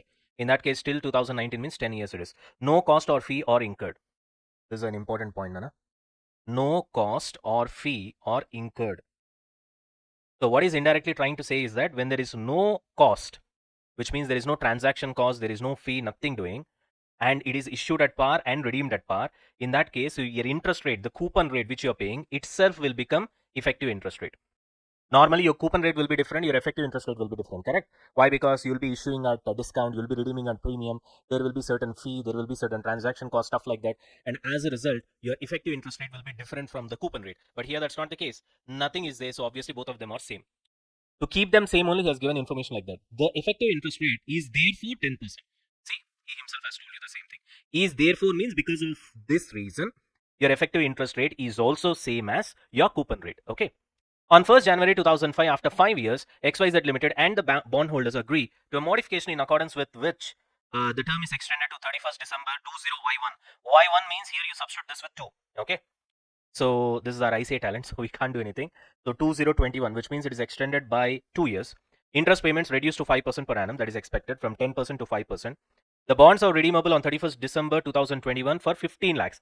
Earlier, the redemption being 10 lakhs, now they have increased it because they gave this facility, they've reduced the interest rate, they have to get compensated. Na? Therefore, they're asking you to pay more money. Legal and other fee of rupees 1 lakh are incurred. This is legal or modification fee, which we have already discussed. Okay. XYZ Limited determines that the market interest rate on 1st January 2005, when the modification is happening for borrowings on similar terms, is 11%. So that is the market interest rate at that time of modification, which is on 1st January 2005. See, 1st January 2005 means how many years have passed away basically? So 2001, 2, 3, 4. 5 years is done with. So 5 years is done, and 6th year beginning, the modification has happened. Okay. So that is the example. Quite a bit easy, Nana. It is issued at par, redemption at par, no transaction cost. So interest rate is obviously equals to effective interest rate, which is clearly given in the question. You need not apply your brain over here. Now, let's look at the modification date. The modification date is 1st January 2015. So what are the modification terms? First of all, repayment date has been changed from 31st December 2019 to 31st December 2021, which means total it is 10 years. After 5 years, the modification is happening. Logically speaking, if there is no modification, it should have been 5 years balance. But then because of this modification, 2 years it has been extended. Therefore, now the remaining years after modification is going to be 7, because from 2019 it is extended by 2 years. So the remaining life of the loan is 7 years from today. From today means what is today? 1st January 2015. Coupon payment each year is 50,000. Why it is 50,000? Because normally it is 10 lakhs into 10%, it will be 1 lakh. But then now the interest rate has been reduced to 5%. Therefore, 10 lakhs into 5%, it will be 50,000. And after that, redemption payment is going to be 15 lakhs and not 10 lakhs, because that has been increased because of the modification. Now, what do we need to do? First, we need to identify whether this is substantial modification or not. To identify whether this is substantial modification or not, what we have to do? First, we need to discount all the revised cash flows at original EIR. Then adjust the legal or modification cost. Then take that number and compare it with existing carrying amount of the financial liability. And you see the difference, and you see whether the difference is greater than 10% or less than 10%. Accordingly, we'll decide whether it is substantial modification or not. Okay. So first we need to find out revised cash flows. So what are the revised cash flows? We already know 50,000 is the interest that's going to be happen for 7 years, and 15 lakhs is going to be your principal repayment, which is going to happen at the end of the 7th year, because right now we are on 1st January 2015. We are not on 1st January 2000. Am I clear? Where are we right now? 1st January 2015. So from today, how many years are pending? 7 years. So keep that in mind, which means 7 years you're going to receive an interest income of how much? Sorry, you're going to make an interest payment of how much? 50,000. It is financial liability. So you're going to make an interest payment of 50,000, right? So 50,000 every year. So what you'll do? 1 divided by, the discount rate will be original EIR. Original EIR is nothing but coupon rate, which is nothing but 10%. So 1 divided by 1.101, first year, second, third, fourth, fifth, sixth, seventh, grand total. Because 7 years, you're going to get 50,000 every single year. So once you press grand total, you'll be getting cumulative discount rate, which can also be called as present value annuity factor. So you multiply with that, which is 4.8684. Then after 7 years, you're going to repay 15 lakhs. So 15 lakhs into 7th year discount rate. 1 divided by 1.10, which is original EIR. 1, 2, 3, 4, 5, 6, 7. That's it. Leave it. Don't press grand total, because we need the discount rate of 7th year, which we get it as 0.5132. You multiply with 15 lakhs. You get this one. 10 lakh 13,220. After that, what is the next step we need to do? Add legal or modification expenses, which is said to be 1 lakh in this particular question. So if you add that, you will get the A number, 11 lakh 13,220. That's what we have seen in the concept now. A number. That 11 lakh something that we have got right now, isn't it? That is this number. Okay. Next, we need to find B. What is B? Carrying amount of the financial liability right now. Carrying amount is nothing but the book value. Now, how to find out book value? Very easy. Your initial recognition will be what? It's a financial liability. So obviously you'll be getting money. So bank account debit to financial liability. Correct? In this case, it is bonds. So bank account debit to bonds, financial liability. How much? 10 lakhs. Sir, why 10 lakhs, sir? Because there is nothing else. There is no fees, there is no cost, there is nothing doing. Okay, issued at par, redeemed at par, everything is fine. So therefore, 10 lakhs you have received. As simple as that. Got it? So therefore, your financial liability bonds will be looking in your balance sheet at 10 lakhs. Suppose this is financial liability account. A liability account, so you should be getting on the credit side. Let me put it this way. Bank account to financial liability. So financial liability by bank. How much? 10 lakhs. Correct? Then what will happen? You will be doing unwinding of discount, which is nothing but you will be adding interest expenditure. Interest expenditure at what? Effective interest rate, which is 10%. Then you will be making actual interest payment, which will reduce this particular financial liability. Correct? Your actual interest payment is nothing but contractual payment, contractual cash flows. That is also 10%. So which means plus 10% interest expenditure that you'll be adding, which is nothing but unwinding of discount, and minus is also 10%, which means your closing balance also will be 10 lakhs. This will happen in the first year. Second year also same will happen. Closing balance is 10 lakhs. Third year also same will happen. Closing balance is 10 lakhs. Fourth year also same will happen. Fifth year also same will happen. Basically, the closing balance is how much? 10 lakhs. As coupon rate and effective interest rate are same, every year opening and closing balance will be same. Therefore, as of now, the carrying amount or the book value of the so-called existing financial liability, which is bonds, is how much? Same as the opening balance, which is how much? 10 lakhs. Got it? Right, fantastic. Now let's try to find out the difference. Okay, so the difference is 1,13,220 divided by 10 lakhs. Because 10 lakhs is the existing carrying amount of the original, bond. So you get percentage as 11.32%. Is it greater than 10%? Obviously. So which means, is it a substantial modification? Yes. Which means, should I go for extinguishment accounting? Yes. When it comes to extinguishment accounting, what is the things that we do first? We'll transfer those legal or modification expense straight away to P&L. Put it to P&L. So debit it in P&L, you'll be making payment, therefore to bank. Then after that, what we'll do? We will be de-recognizing existing financial liability at carrying amount, and we'll be recognizing the new liability where the revised future cash flows after substantial modification will be discounted at market interest rate. So what's your market interest rate? 11%. Discounted at 11%, which means same, this numbers only. 50,000 present value, 11%, 7 years. 15 lakhs present value, 11%, 7th year. Got it? And you'll get 9,58,160. This is the value of the new liability. So therefore, new liability has to be created. So that should be created too. Financial liability, which is new, which is nothing but bond, 9,58,160. And existing liability value is how much? 10 lakhs. So that should be debited. Any difference between these two will be taken to P&L account. In this case, it is gain on modification. Got it? Because before modification, your liability was 10 lakhs. After modification, your liability is 9,58,160. Your liability has got reduced. So is it a good thing or bad thing? It's a good thing. So obviously, it will increase your profit indirectly because your liability has got increased. So that gain on modification will go to P&L account. That's it. Simple. Is this clear, everybody? Clear? Any doubts before we go to the next example? In next example, we'll be covering the simple modification. Okay. Now, moving on to the next question. So in this question, we're going to cover the so-called simple modification, which is not a substantial modification accounting. Okay. On 1st January 2000, XYZ Limited issues 10-year bonds for rupees 10 lakhs, obviously. All right. Okay. Bearing interest at 10% payable annually on 31st December each year. The bonds are redeemable on 31st December 2009. So again, this seems like 10 years for rupees 10 lakhs. So that is again at par. No cost or fee or incurred. Therefore, effective interest rate is therefore 10%. It's pretty much similar. It's a steady metal example. Okay. On 1st January 2005, exactly after 5 years. So it's pretty much the same, Nana. Just like the earlier example. Okay. Right. The only difference is with respect to modification, no further interest payments are made. Okay. The bonds are redeemable on the original date itself. There is no extension for 16 lakhs. Okay, so prior to that, for a period of 5 years, almost there is no need of any interest. Legal and other fees is 50,000. This is also changed. The repayment schedule for the original date till the date of renegotiation is as below. Okay, that's not necessary for us to actually, because it's an example. Straight away we can do that. Okay, now see here. Because anyway, we know how this repayment schedule works, so no need of it. On 1st January 2015, learn terms are modified as under. So what is the modification? First of all, earlier we used to have 10% interest. Now that 10% interest does not there. First of all, there is no interest, right? Second, the principal amount of 16 lakhs, earlier it used to be 10 lakhs, but now you need to pay 16 lakhs on the last date, that is 31st December 2019, that is after 5 years. Where are we right now? Again, we are on 1/1/2015. We are on 1st January 2015. Okay. Right. So what is the first step we have to do? We need to find out whether it is a substantial modification or it is a simple modification. For that, we need to find out the carrying amount of the existing financial liability and compare that with the revised cash flows, which are discounted at original EIR, and then it is adjusted with legal or modification expenses, and see whether the difference is greater than or equals to 10%. If yes, it's a substantial modification, we'll go for extinguishment accounting. If no, then it is a simple modification. We can go for alternative 1 or alternative 2. In examination, any one you have to do. Here in class, for learning purpose, we'll be learning both. Clear? Right. So step 1, present value of revised cash flows discounted at original EIR. Do I know revised cash flows? Yes. There are no interest. There are no interest payments, just unlike the previous example that we have seen.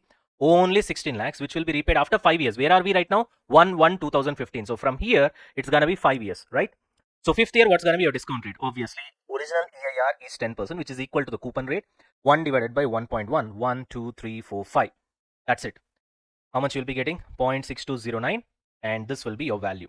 Right, and this should be adjusted with legal or modification expenses. Did I adjust? Yes, I've added that, and I've got the A value as 10,43,440. This should be compared with existing book value or carrying amount of the financial liability. Here again the same stuff. Usually what we'll do with financial liability, we start with the opening balance, then we will add the interest expenditure at EIR, and then we'll reduce the contractual cash flows, which is nothing but coupon rate interest, which is 10%. Here EIR is also 10%. So you'll add 10%, you'll less 10%. So closing balance also will be same. This is for first year. Same thing will happen for 5 years. So which means even after 5 years, the closing balance will be the same as initial recognition, which is how much? 10 lakhs. We got it? Okay. Now take the difference, 10,43,440 minus 10 lakhs. How much you get? 4.34%, which is less than 10% obviously. So it is not a substantial modification. Then it is a normal, simple modification. Now, if it is normal simple modification, we have two choices with us, alternative 1 and alternative 2. First, let's start with alternative 1, where what we'll be doing? We'll be revising EIR or we'll be revising the carrying amount in alternative 1. Exactly. We will revise the carrying amount. Okay, that's your alternative 1. There is no rules for alternative 1 or 2, Nana. In one case, we will revise the carrying amount. In another case, we'll revise the EIR. That's all. Okay. When you revise the carrying amount, you need to understand that in that particular alternative, the legal or modification expenses will be transferred to P&L. Correct? In the alternative where you'll be revising your carrying amount, your legal or modification expenses will be transferred to P&L. Clear? Right. So it is transferred to P&L obviously. So P&L account is debited to bank because you'll be making the payment. So to bank, and that is an expense, legal or modification expense, which will be transferred to P&L account. Clear? After that, you have to revise the carrying amount of the financial liability to reflect the present value of revised cash flows. And you'll be discounting that at what? Original EIR or the market interest rate? Original EIR. Why? This is not extinguishment accounting. In extinguishment accounting, your existing liability is gone and new liability gets created. When new liability gets created from today in the market, as of now, what is the market interest rate? At that interest rate, you will discount. But in this case, when it comes to simple modification, you're not doing extinguishment accounting. Your existing liability is not going away. It is staying. When it is staying, the original EIR still applies. Now, what is original EIR? 10%. With 10%, you have to discount the modified cash flows. What is the modified cash flows? For next 5 years, there are going to be no interest rates whatsoever. Only after 5 years, you're going to repay 16 lakhs instead of 10 lakhs. That 16 lakhs has to be discounted at original EIR, which is already we have done. Correct? While checking whether it is substantial modification or not, we have already done it. 9,93,440 before adjusting legal expenses. So 9,93,440. Okay. So this is your revised carrying amount of financial liability. What is the existing book value? 10 lakhs. Here also we have calculated existing book value or existing carrying amount of the financial liability is 10 lakhs. So your revised carrying amount is 9,93,000. Existing carrying amount is 10 lakhs, which means you need to reduce the value of your financial liability by 6560. If your liability value reduces, you tell me, is it gonna be good thing or bad thing? It's a good thing. Obviously in P&L it will be credited. So credit P&L and reduce your financial liability. How to reduce your financial liability is basically it shows credit balance. You debit it, your financial liability balance gets reduced. By how much? By the difference between these two. Easy peasy. Are we done? Now, moving on to alternative 2. In alternative 2, what happens is that we'll be revising EIR. So when we are revising EIR, we should not be transferring the so-called legal or modification expenses to P&L. Instead, we'll be adjusting that with the carrying amount. So what was your existing carrying amount? 10 lakhs. With that, you'll be adjusting your so-called legal or modification expenses. So what is the entry for legal or modification expenses? Pretty simple. To bank, because you'll be making payment.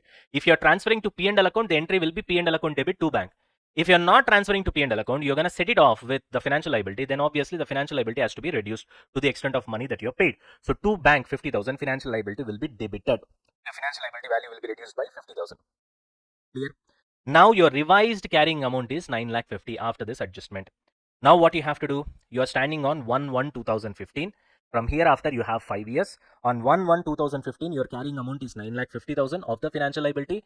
After in these 5 years, there is going to be no coupon payment in this particular question. After 5 years, you're going to get 16 lakhs. Now that 16 lakhs should be discounted at a particular rate such that after discounting, this 16 lakhs should become 9,50,000. You understand the point?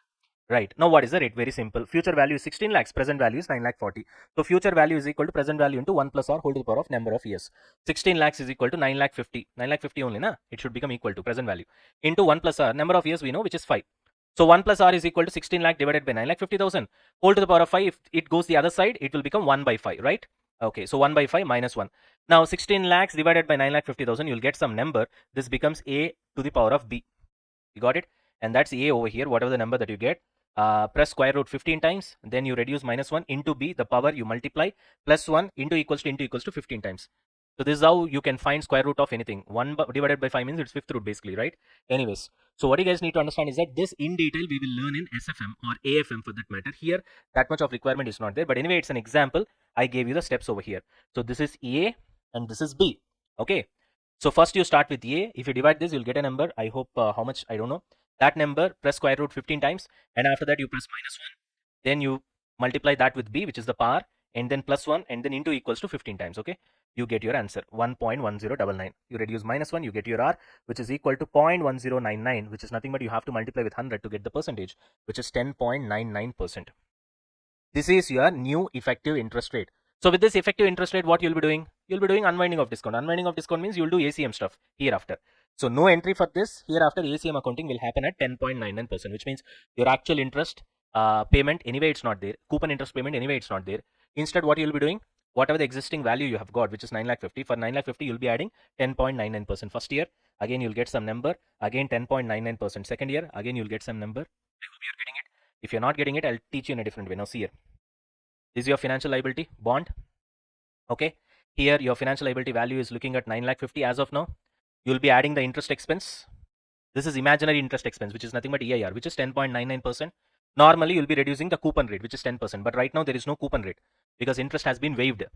So therefore, you'll add this 10.99%. This will become closing balance. Again, that closing balance will become opening balance. Again, you will add 10.99% second year closing balance. Again, 10.99% third year closing balance. And then eventually, slowly, you will increase this 9,50,000. At the end of fifth year, it will become 16 lakhs. And then you pay 16 lakhs. You're done with your financial liability. Gone. Is this clear? Everybody? Everybody, come on. Right. Sure. So I think I gave you the necessary examples that are necessary, okay, right, to understand this particular concept. Till here it's clear. So with this, we are done with a very important concept with problems. What is that? Debt restructuring or loan modification. I just gave you the concepts with whatever the sums that are necessary. Okay. All right. Any doubts so far? Clear? Right.